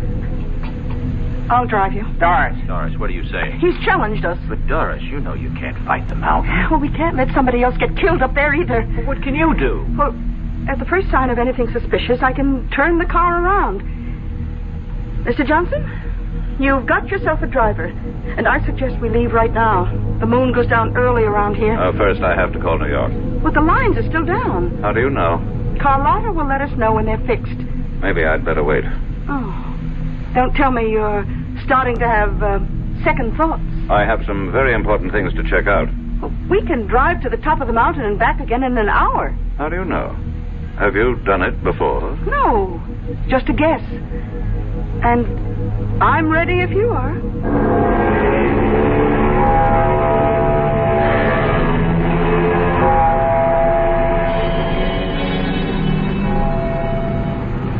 Well? What is it, Mrs. Evans? Well, we're here. We're at the foot of Dead Man's Mountain. And there, you see, on your right, is the dirt road that leads upward. How far? Oh, I don't know. Well, what are we waiting for? You won't change your mind, Mr. Johnson? No. I still don't understand why you have to do this. This is another reason why I'm a rich man. I buy stock nobody else believes in. I finance schemes other people think are harebrained. I back men no one else will work with. And I climb mountains everyone else is scared by.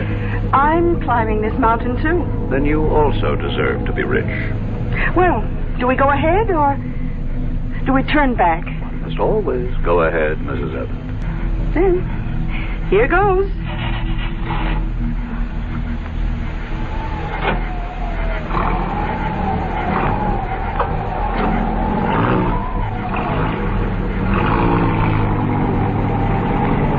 How do you feel, Mrs. Evans? All right. I guess. You guess? How do you feel? I don't have to guess. I know. I feel great. It should be interesting. What? Let's assume all you people are right. This mountain is haunted by a great spirit who strikes down all who have guilt. Which one of us do you suppose he'll strike down? Well, I don't have a guilty conscience. I wonder about that. I heard the doctor say you had a weakness for men with problems. Your late husband, maybe he didn't have problems. Maybe you had the problems. Well, we all have problems. Stop for a moment. What's the matter? I think I heard somebody. I haven't heard a sound. Listen.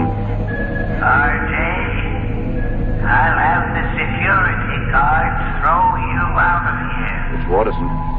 It's Dr. Watterson. What's he doing up here?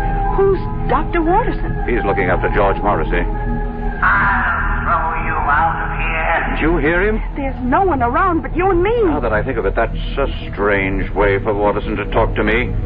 He would never have the guts to say that unless he knew something. Look, I think we'd better turn around. No. I think I'm learning something. Watterson, Do you know that Waterson is Parker's son-in-law? Oh, who's Parker? My administrative assistant. He executes all my orders. Suppose Consolidated Industries is not going down. Suppose it's starting to go up. Suppose Parker is still holding. Oh, come on, Mr. Johnson. Just relax. Huh? Now, if it's too much for you up here, let's turn back. Tell me, Mrs. Evans, how did you know I'd be here? Well, we just assumed. No one told you. Who would tell us? A pilot. My pilot. I didn't even know you had one. He may have been put out because I made him fly me here on his daughter's wedding day. Oh? Well, that really wasn't nice. I pay him enough, but he didn't tell you. No. Listen. I don't hear anything. Just listen. There. I'm only human, Mr. Johnson. I'm only human. Why would she answer me like that if she didn't know something? I don't hear a thing, Mr. Johnson. I'm only human. I'm only human. Let me tell you about her. She's quiet. She's almost mousy. But she's ambitious. I can tell. I've made her a rich woman. She's in on it. She's in on it, too. She and Parker and Morrissey. They worked it out. And you're in on it, too. Me? They wanted me out of the way. And so all of you got together. You worked up this phony scheme. Look, we're going to turn back. Answer the phone. What phone? Answer it. Hello. Hello. Mr. Johnson, I have the latest quote on Consolidated. It's going up. It can't go up. It's gone up 5 points so far. Get Parker. Close it out. Close it out. I can't find Parker. Get him. Get him. Mrs. Dollard. Mrs. Dollard. Who are you talking to? My secretary. She hung up on me. How could she hang up? There's no phone. Consolidated is going up. But there's no stock market at night. Mr. Johnson, it's going crazy. National Computer is going down. Have Parker sell at once. I can't find Parker. Mrs. Dollard. Mrs. Dollard. She's gone again. Listen to me, Mr. Johnson. Please, listen. Do you know how much money I've lost so far? Please, listen. You have nothing to be afraid of. It's just a legend. Who can be sure it's true? Oh, sure, we local people push it to scare away developers. I feel weak. As if I lost a lot of blood. Listen, you're R.J. Johnson. You're not to be taken in with this superstitious nonsense. Fight it off. I can't. I'm trying. But all my strength is going. My money. It's disappearing. Your money isn't your strength. It is. It is. I have nothing else. Please. Answer the phone for me. I can hardly lift the receiver. The rebel government just nationalized Starlight Oil. What did you say? Mrs. Dollard. Mrs. Dollard. Mr. Johnson, we're leaving. What? It happened. Everything I was afraid of happened. Consolidated went up. National went down. And Starlight... Nothing happened. It's all your imagination. Mr. Johnson. Mr. Johnson. Talk to me. Mr. Johnson.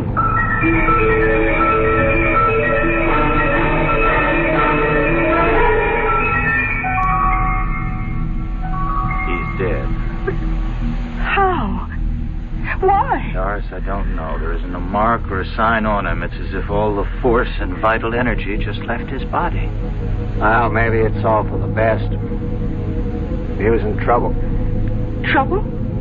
It was on the news. Some of his holdings went haywire for some reason. 3 big companies. He's out millions.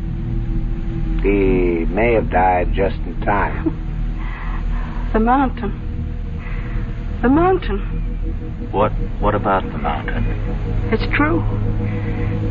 Every word we say about it. It's true. Oh, come on, sis. How can it be true? The mountain killed him. It took away his money. Doris, are you all right? I don't know. I don't know yet. I wonder. What did it do to me? Well, what did it do to Doris? Everybody loses what he values most up on Dead Man's Mountain, as the saying goes. Maybe Doris had fallen in love with R.J., and thus the mountain robbed her, too. I'll be back shortly. Who knows how to help you solve your shopping problems? Your Better Business Bureau knows. For heaven's sake, this store won't give me back my $25 for the ice skates. All they would give me is this credit slip, and they don't even have any more skates in my size. Oh, what am I going to do?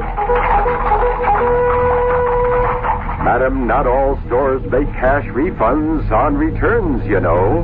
Who are you? I'm the man from the Better Business Bureau. You know, only some stores will make refunds because it's their policy to do so, not because they're required to do so. Next time, remember, find out about a store's policy on refunds and exchanges before you buy. I guess you're right. Well, you know, it's just another tip from your Better Business Bureau.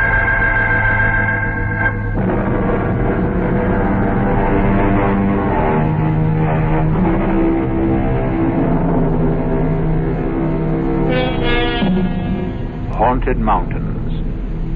Did this one cause certain stocks to go up and down one day recently? It certainly seems no more far-fetched than some of the explanations people have for the market. The cast in our exercise in The Extraordinary included Alan Hewitt, Bryna Rayburn, William Redfield, and Robert Dryden. The entire production was under the direction of Hyman Brown. Now, a preview of our next tale.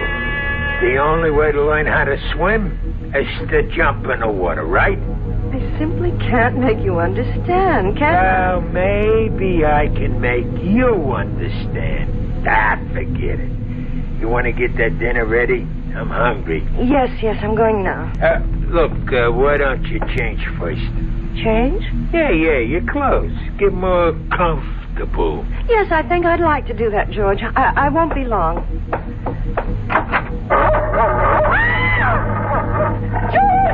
George, there's a dog on our bed.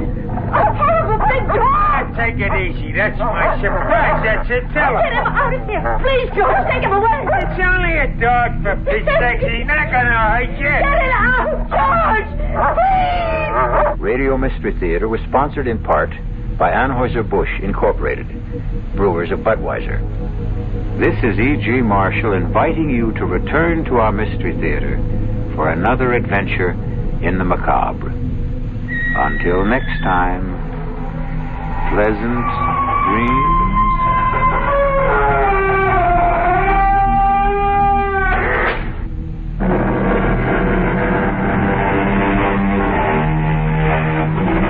KRLD's Mystery Theater presents 7 thrilling dramas each week. Sundays at 4:07 in the afternoon.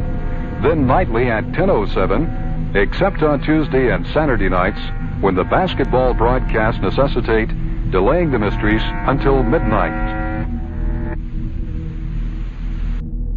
I'm E.G. Marshall. Welcome to the sound of suspense.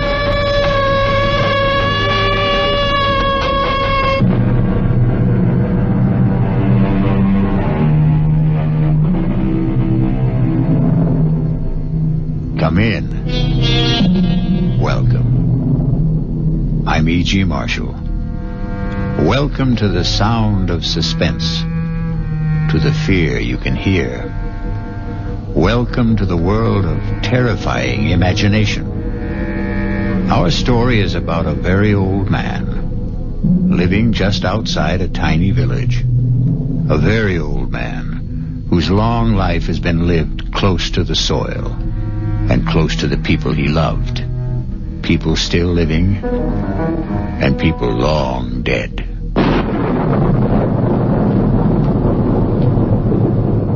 Lie still, girl. Is it very bad? I don't know. She's very dear to me. If I should lose her... She's trying to raise her head. She knows I want to help her. Do you think you can? Young man, I never said I was a doctor. But I thought... the way I'm just an old man. A very old man.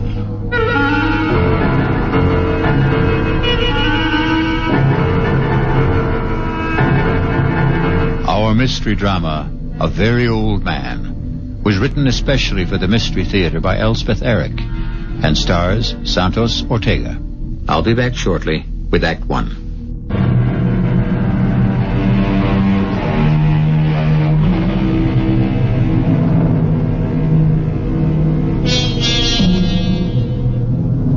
Look long and carefully at the face of a tiny baby. Look carefully and long into the face of someone who is very old. Do you see the wisdom in both? The very young and the very old have wisdom. In between, there is only accumulated information. Oh, you're home. Good. Well, he's done it again. Who's done what?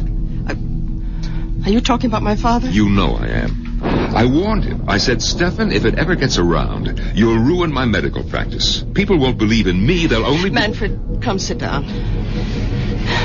Now, what's he done? Oh, the same thing. Where is he? Isn't he home? Not yet.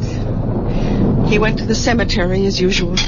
But you still haven't told me what happened. Well, Anna Brandt came to see me about a month ago. Severe attacks of pain in the upper abdomen. All the symptoms indicated appendicitis.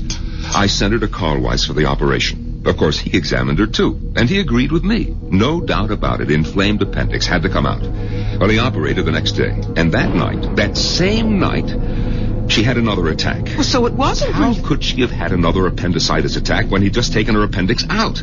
Well, he was as flabbergasted as I was. Yes, but what's it all got to do with my father? Stefan happened to be in my office the day Anna Brandt first came to see me. You know how he loves to hang around the office. Anna Brandt wasn't 10 feet out of the office when he told me there's nothing wrong with her appendix. Oh, not again. I can't have my father-in-law, who's been a farmer all his life, telling me, a doctor with a reputation, that I don't know what's wrong with my own patients. Of course you can't. For a minute, I did think back to that boy, the one with the asthma. What seemed to be asthma, anyway. The Rothberg boy. Father was right about him. I know. He made a lucky guess.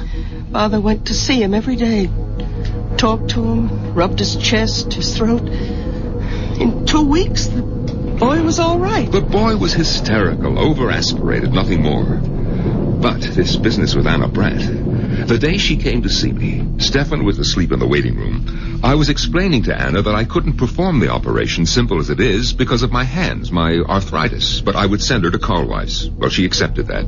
Everybody knows about my arthritis. And she said something pleasant to Stefan. That was the first I knew that he wasn't asleep. Well, he didn't answer her. He just stared at her as though he'd never seen her before. I reached for the phone to call Carlweiss. Stefan got up, came over to the desk, and took the receiver out of my hand. Manfred. Stefan, don't. It's not so. Not so. Have you had a bad dream, old man? It's not so what you said to Anna Brandt. There's nothing wrong with Anna Brandt's appendix. Stefan, don't start diagnosing again. You're not a doctor. There's nothing wrong. We had enough trouble after you diagnosed the Rothberg boy. The Rothberg boy never had asthma. All right, it turned out that he didn't. But that was a lucky guess. And it didn't do my reputation any good when word went around that you'd been right. I never told anybody. That's what the boy did. And his mother did. And people started coming to the house, coming here. All of them wanting to see you. But I told them to go away. It's not always that I can help. Well, I keep hoping, expecting God knows what miracles. Now are you going to start the whole thing up again with Anna Brandt? There are 3 of them. Come on now. Get your coat, Stefan. They're dark, brown or black, and hard. Hard. It's getting late. They're the size of olive pits. Are you talking about Anna Brandt? I saw them close together. They were high in her body. About here. 3 of them. You saw them, 3 of them. The size of olive pits. Lying here. Above the stomach. About here. Have you got X-ray eyes, Stefan? Is that it? No. No, my eyes are like everybody's. Well, then, what do you mean you saw them? Her body was transparent. I could see right through it. As though the skin had been removed. I could see everything. Carl Weiss was as confident as I was before the operation, and he was as confused as I was after. I swear I don't know what made me say it, but I said it. I said, Carl Weiss, cook of olive pits. Gallstone, perhaps? Well, he was taken aback a little, but he couldn't deny a possibility. Maybe a remote one, but a possibility. I felt like a fool, but I told him I thought he should go ahead. And he did. This morning. And he found? Gallstones. 3 of them. The size of olive pits.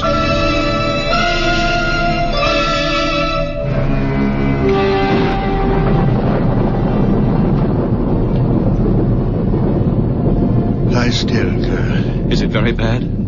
I don't know. She's very dear to me. She's trying to raise her head. She's trying to tell you something. She knows I want to help her. Do you think you can, Doctor? Young man, I never said I was a doctor. What? But the way you... I'm just an old man. A very old man. Well, I took it for granted the way you spoke. My son-in-law is a doctor. Manfred Gottlieb. I live with him and my daughter Bertha. Oh, then you know something. You've learned things from him. No, I know nothing.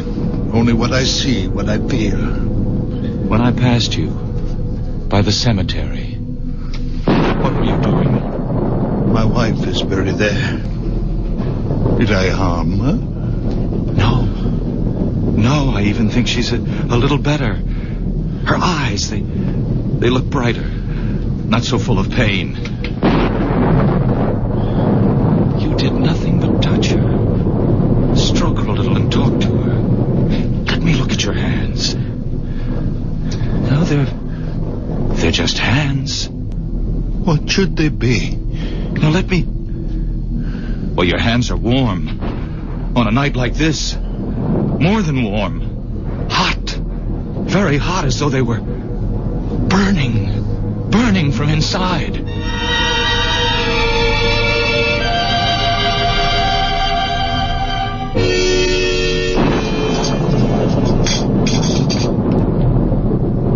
If it should get around about Anna Brandt... You don't think I'd tell anyone? Well, these things have a way of leaking out. Look, you're not going to tell Father, are you, that Carl Weiss found the 3 stones? You think I shouldn't? He wouldn't tell anyone. He didn't tell anyone about the Rothberg boy. It was the boy's mother who shouted it from the housetops. And look what happened. People showing up here. When he saw them, he hid in his room. And when they left, he went to the cemetery. Sat by my mother's grave. You think that he's there now? Oh, I suppose. Sometimes he stays for hours. I wish he'd get home before the rain starts.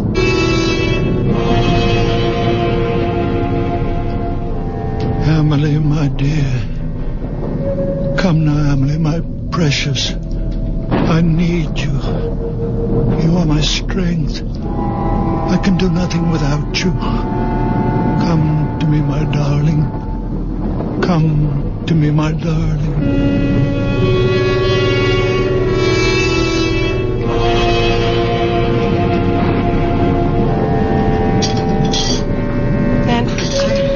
I don't want him to start thinking that any of this is real.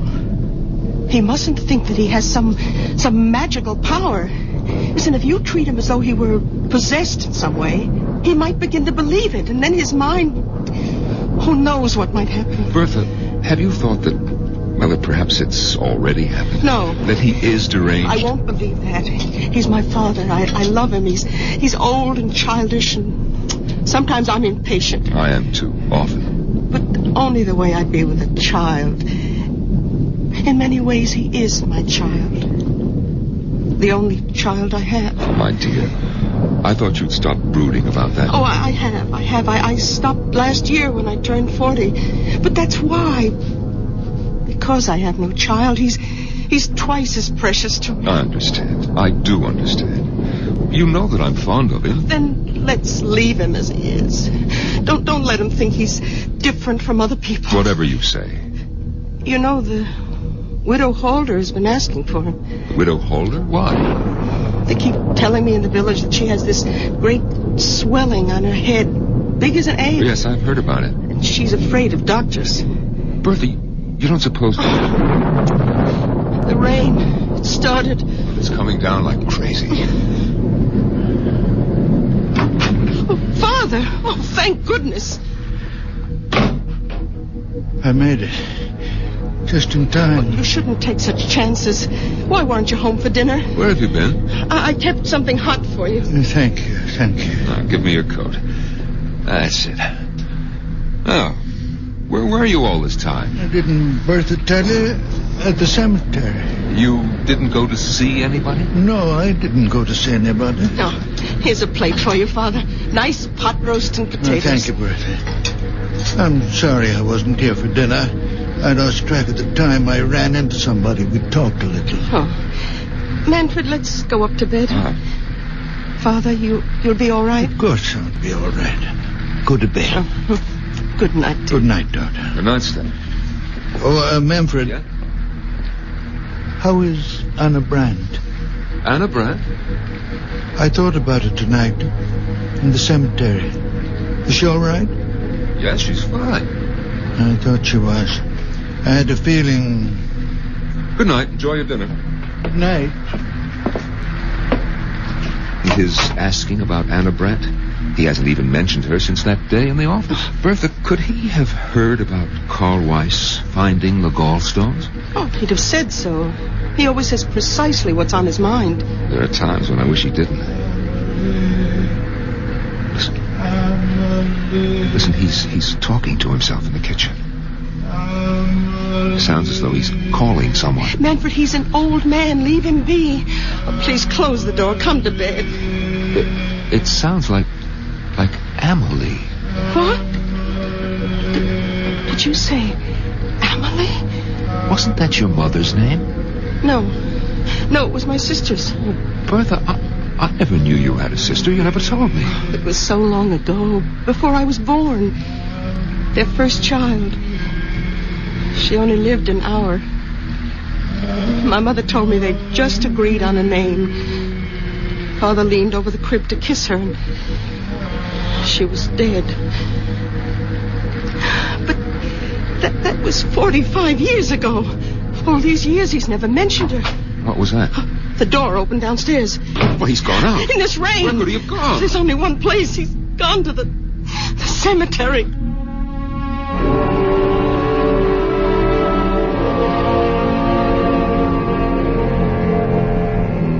When those around us cannot understand, where do we turn? When the world is dark, where do we go? To the unknown? Or to the once familiar, the once well-known, the once well-loved? To those who have left the dark earth and moved into light. I'll be back shortly with Act 2.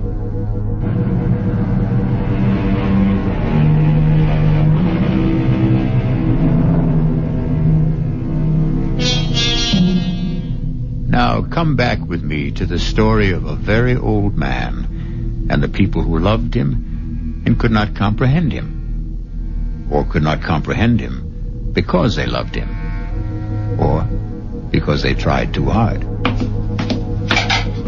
Breakfast on the table, Manfred. All right, darling. Oh, well, did you talk to him? He's still asleep. Oh, let him sleep. After last night. Yes, we're lucky if he doesn't come down with pneumonia. He was drenched, Bertha, soaked clear through.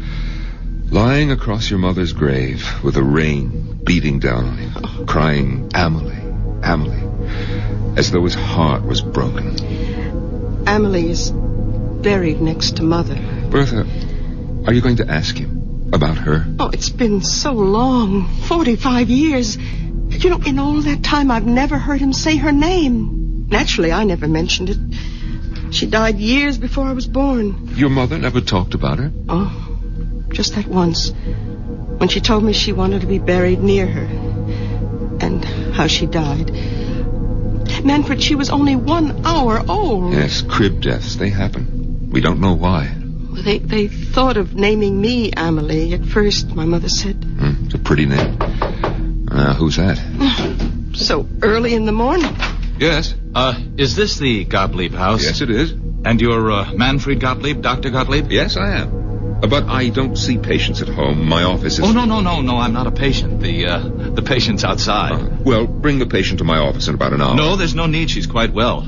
Completely cured. Well, then what's the point of... I hoped I could see the old man. Your father-in-law, is he? Stefan? What's this about my father? Madame, good morning. Beautiful morning, isn't it?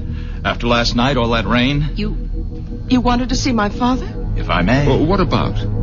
He's asleep. Oh, I'm sorry. Well, when he does wake up, would you tell him the patient recovered and is better than ever? Lively, frisky, enjoying life to the full, romping in the fields. What patient is this? You said she's outside? Yes, right there. Look, the picture of health. I don't see any...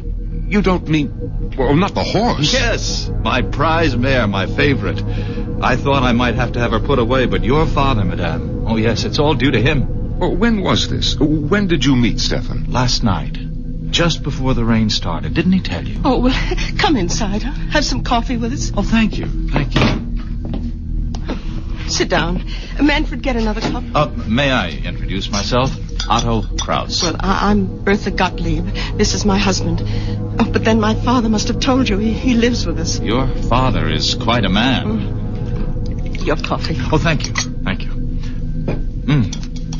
Yes. You see, I was returning to the village, and I was passing the cemetery. Suddenly the mare sank to her knees. Her legs seemed to give way completely. And there she lay on her side in the middle of the road. I was frantic. I thought perhaps a stone bruise, but I looked at all 4 hooves. Nothing. And there I was. Half a mile from home, my precious horse stretched out on the road and a storm coming up. And then I heard a sound coming from the cemetery. Someone calling a name. Was it Amelie? Yes, something like that. I shouted for help. In a minute, an old man appeared. Stefan. My father. Yes. I asked him to help me, but I wasn't sure he even heard. He seemed very distraught. He went straight to the mare, knelt down and took her foreleg in his hands and started rubbing it very gently. He knew which one was hurting her. And after a while, the pain went out of her eyes. Couldn't understand it. It was something about the way he touched her. I asked to see his hands, and he held them out. And even before I touched them, I could feel the heat spreading out from them. Heat? What heat? Haven't you ever noticed the extraordinary heat from his hands? Oh, I can't say that I have. Oh, but it's true. His hands give off a warmth. I can't believe you've never noticed it. Well, it could have been on such a wet, cold night. It only seemed that way to you. You imagined it. Oh, I suppose that's possible, but I didn't imagine it when the mare got to her feet. Well, she was all right? I walked her home. I couldn't quite believe it all. I bedded her down. And this morning, all I could think was I must tell the old man about it. There are stories going around about him in the village. Perhaps you've heard some of them. Well, I'm only here on a visit to see my aunt. I don't live here. Well, he doesn't really do anything. He's just around. And people love him. They like to think because he's such a sweet old man that he can do things doctors can't do. And because he's such a very old man, we wouldn't want him to start thinking that there was anything miraculous about anything that happened quite naturally. Well, you think it might affect him? Might affect his mind in some way? He's a very old man. It could happen. Well, I suppose it's possible she wasn't really lame. Of course it's possible. Only ask him, will you? About his hands, those amazing hands. Yes, we'll ask him. I mean, giving off that heat, I felt it, you know. Well, I'll be getting along. My aunt's expecting me. Well, we'll tell him you stopped by. Yes, I wish you would. Tell him, and please, tell him thanks. We'll tell him. Do you think we should wake him? Come on, it's time. Yes. We have to tell him about the young man. And the horse. But we won't make anything out of it. Nothing at all. Just say that he dropped by. To say thanks, yes. Father? Stefan, are you awake? What time is it? Oh, it's almost 9 o'clock. Why aren't you at your office? Well, it seems that a young man stopped by to see us, Stefan. Well, actually, Father, he wanted to see you, but we told him you were sleeping. Why me? Well, it seems he met you on the road last night. Got a horse. A mare it was. That's right. The horse had a swelling. Do you feel well enough to get up now, Father? I think so. You're sure? After last night? I'm all right. All right, now just let me help you out of bed, Stefan. Yeah, I can manage. Give me your hand. Come on. That's it. Here are your slippers. Yeah, I'll splash some water on my face. And then you'll have breakfast. Bertha, his hands are as cold as mine. Colder. That young man did imagine it about his hands. You know how it is. If your hands are cold, anyone's feel warmer, even if they're only a little warmer than your own. And he'd been riding back from the village on horseback. So, of course, his hands were very cold. Of course. My head is clearing a little. Oh, good. I'll go down and have some coffee ready for you. Thank you, Manfred. And 2 eggs, 4 minutes. Your clothes are on the bed, Father. Thank you, Bertha. Father, last night when Manfred and I came up to bed and you were eating your supper, anyway, that's what we thought you were doing. It's what I was doing. Well, we heard you talking. Was I talking? Well, you kept saying, we heard you say, Amelie. I said what? Over and over. Father, were you talking to Amelie? What do you know about Amelie? Only what Mother told me. What did your mother tell you? That Amelie died. That she only lived an hour. She was our first child. 45 years ago, Father. She died in the crib. I remember her so well. Why do you talk to her now, Father? Why do you call to her? Because she comes back to me when I call her. Father, you don't mean that. She comes back to me. To me. Not to anyone else. Only to me when I call her. You don't believe in ghosts. Emily is not a ghost. Her spirit comes back to me when I call. Father, you can't believe I this. am the only person left on earth she remembers. Her mother is dead. The midwife is dead. When I am dead, there'll be no one for her to come back to. No reason to come back. You can't believe what you're saying. I don't have to believe. Or not believe. I know. I won't let you. You have nothing to say about it. Nothing. I will not stay in this house and listen to you tell me that my Amelie will not come when I call. I'm going to her now. Father, wait! Father, come back! Stefan, what's the matter? Get out of my way! Stefan! Father! Oh, Father! Well, he came tearing down the stairs. He brushed right past me. What's the matter with him? I talked to him about Amelie. I made him angry. Where's he gone? Do you know? To her. To Amelie.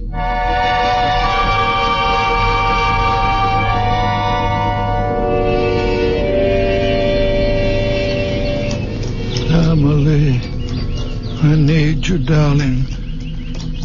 Come be with me, my darling. Your father needs you. I need you, my sweet Amelie. Old man? Oh, my Amelie. Stefan? Amelie. Stefan, can I help you, old man? No. You remember me, don't you? From last night? The young man with the mare.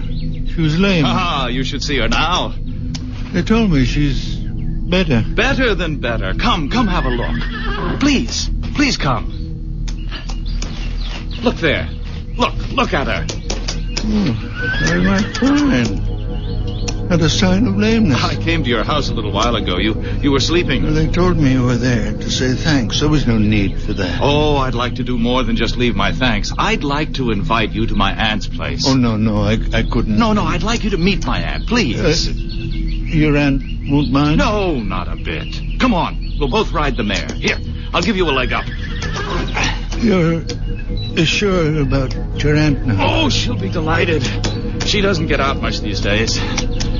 Is she very old? Well, she's not young, but that's not why she stays home. She has this disfiguring growth on her head. It makes her shy. Well, she should see a doctor. No, she won't. Absolutely refuses, won't hear of it, hates them all. Oh, that's very wrong. Oh, yes, all the money in the world and won't go to a doctor. So she sits in her parlor and reads her Bible. Ah, there's the house. Oh, yes. The big stone house. You know the house? I've admired it since I was a boy. My aunt bought it when my uncle died. My uncle was Fritz Holder. You've heard of him, the manufacturer?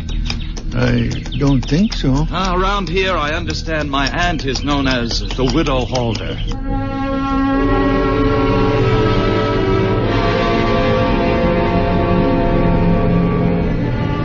Some folks are afraid of one thing, some are afraid of another. Everyone who's afraid wants to run and hide. That's natural. Most natural thing in the world. But what may be hiding in the hiding place? That's the question. It could be something else to be afraid of. I'll be back shortly with Act 3.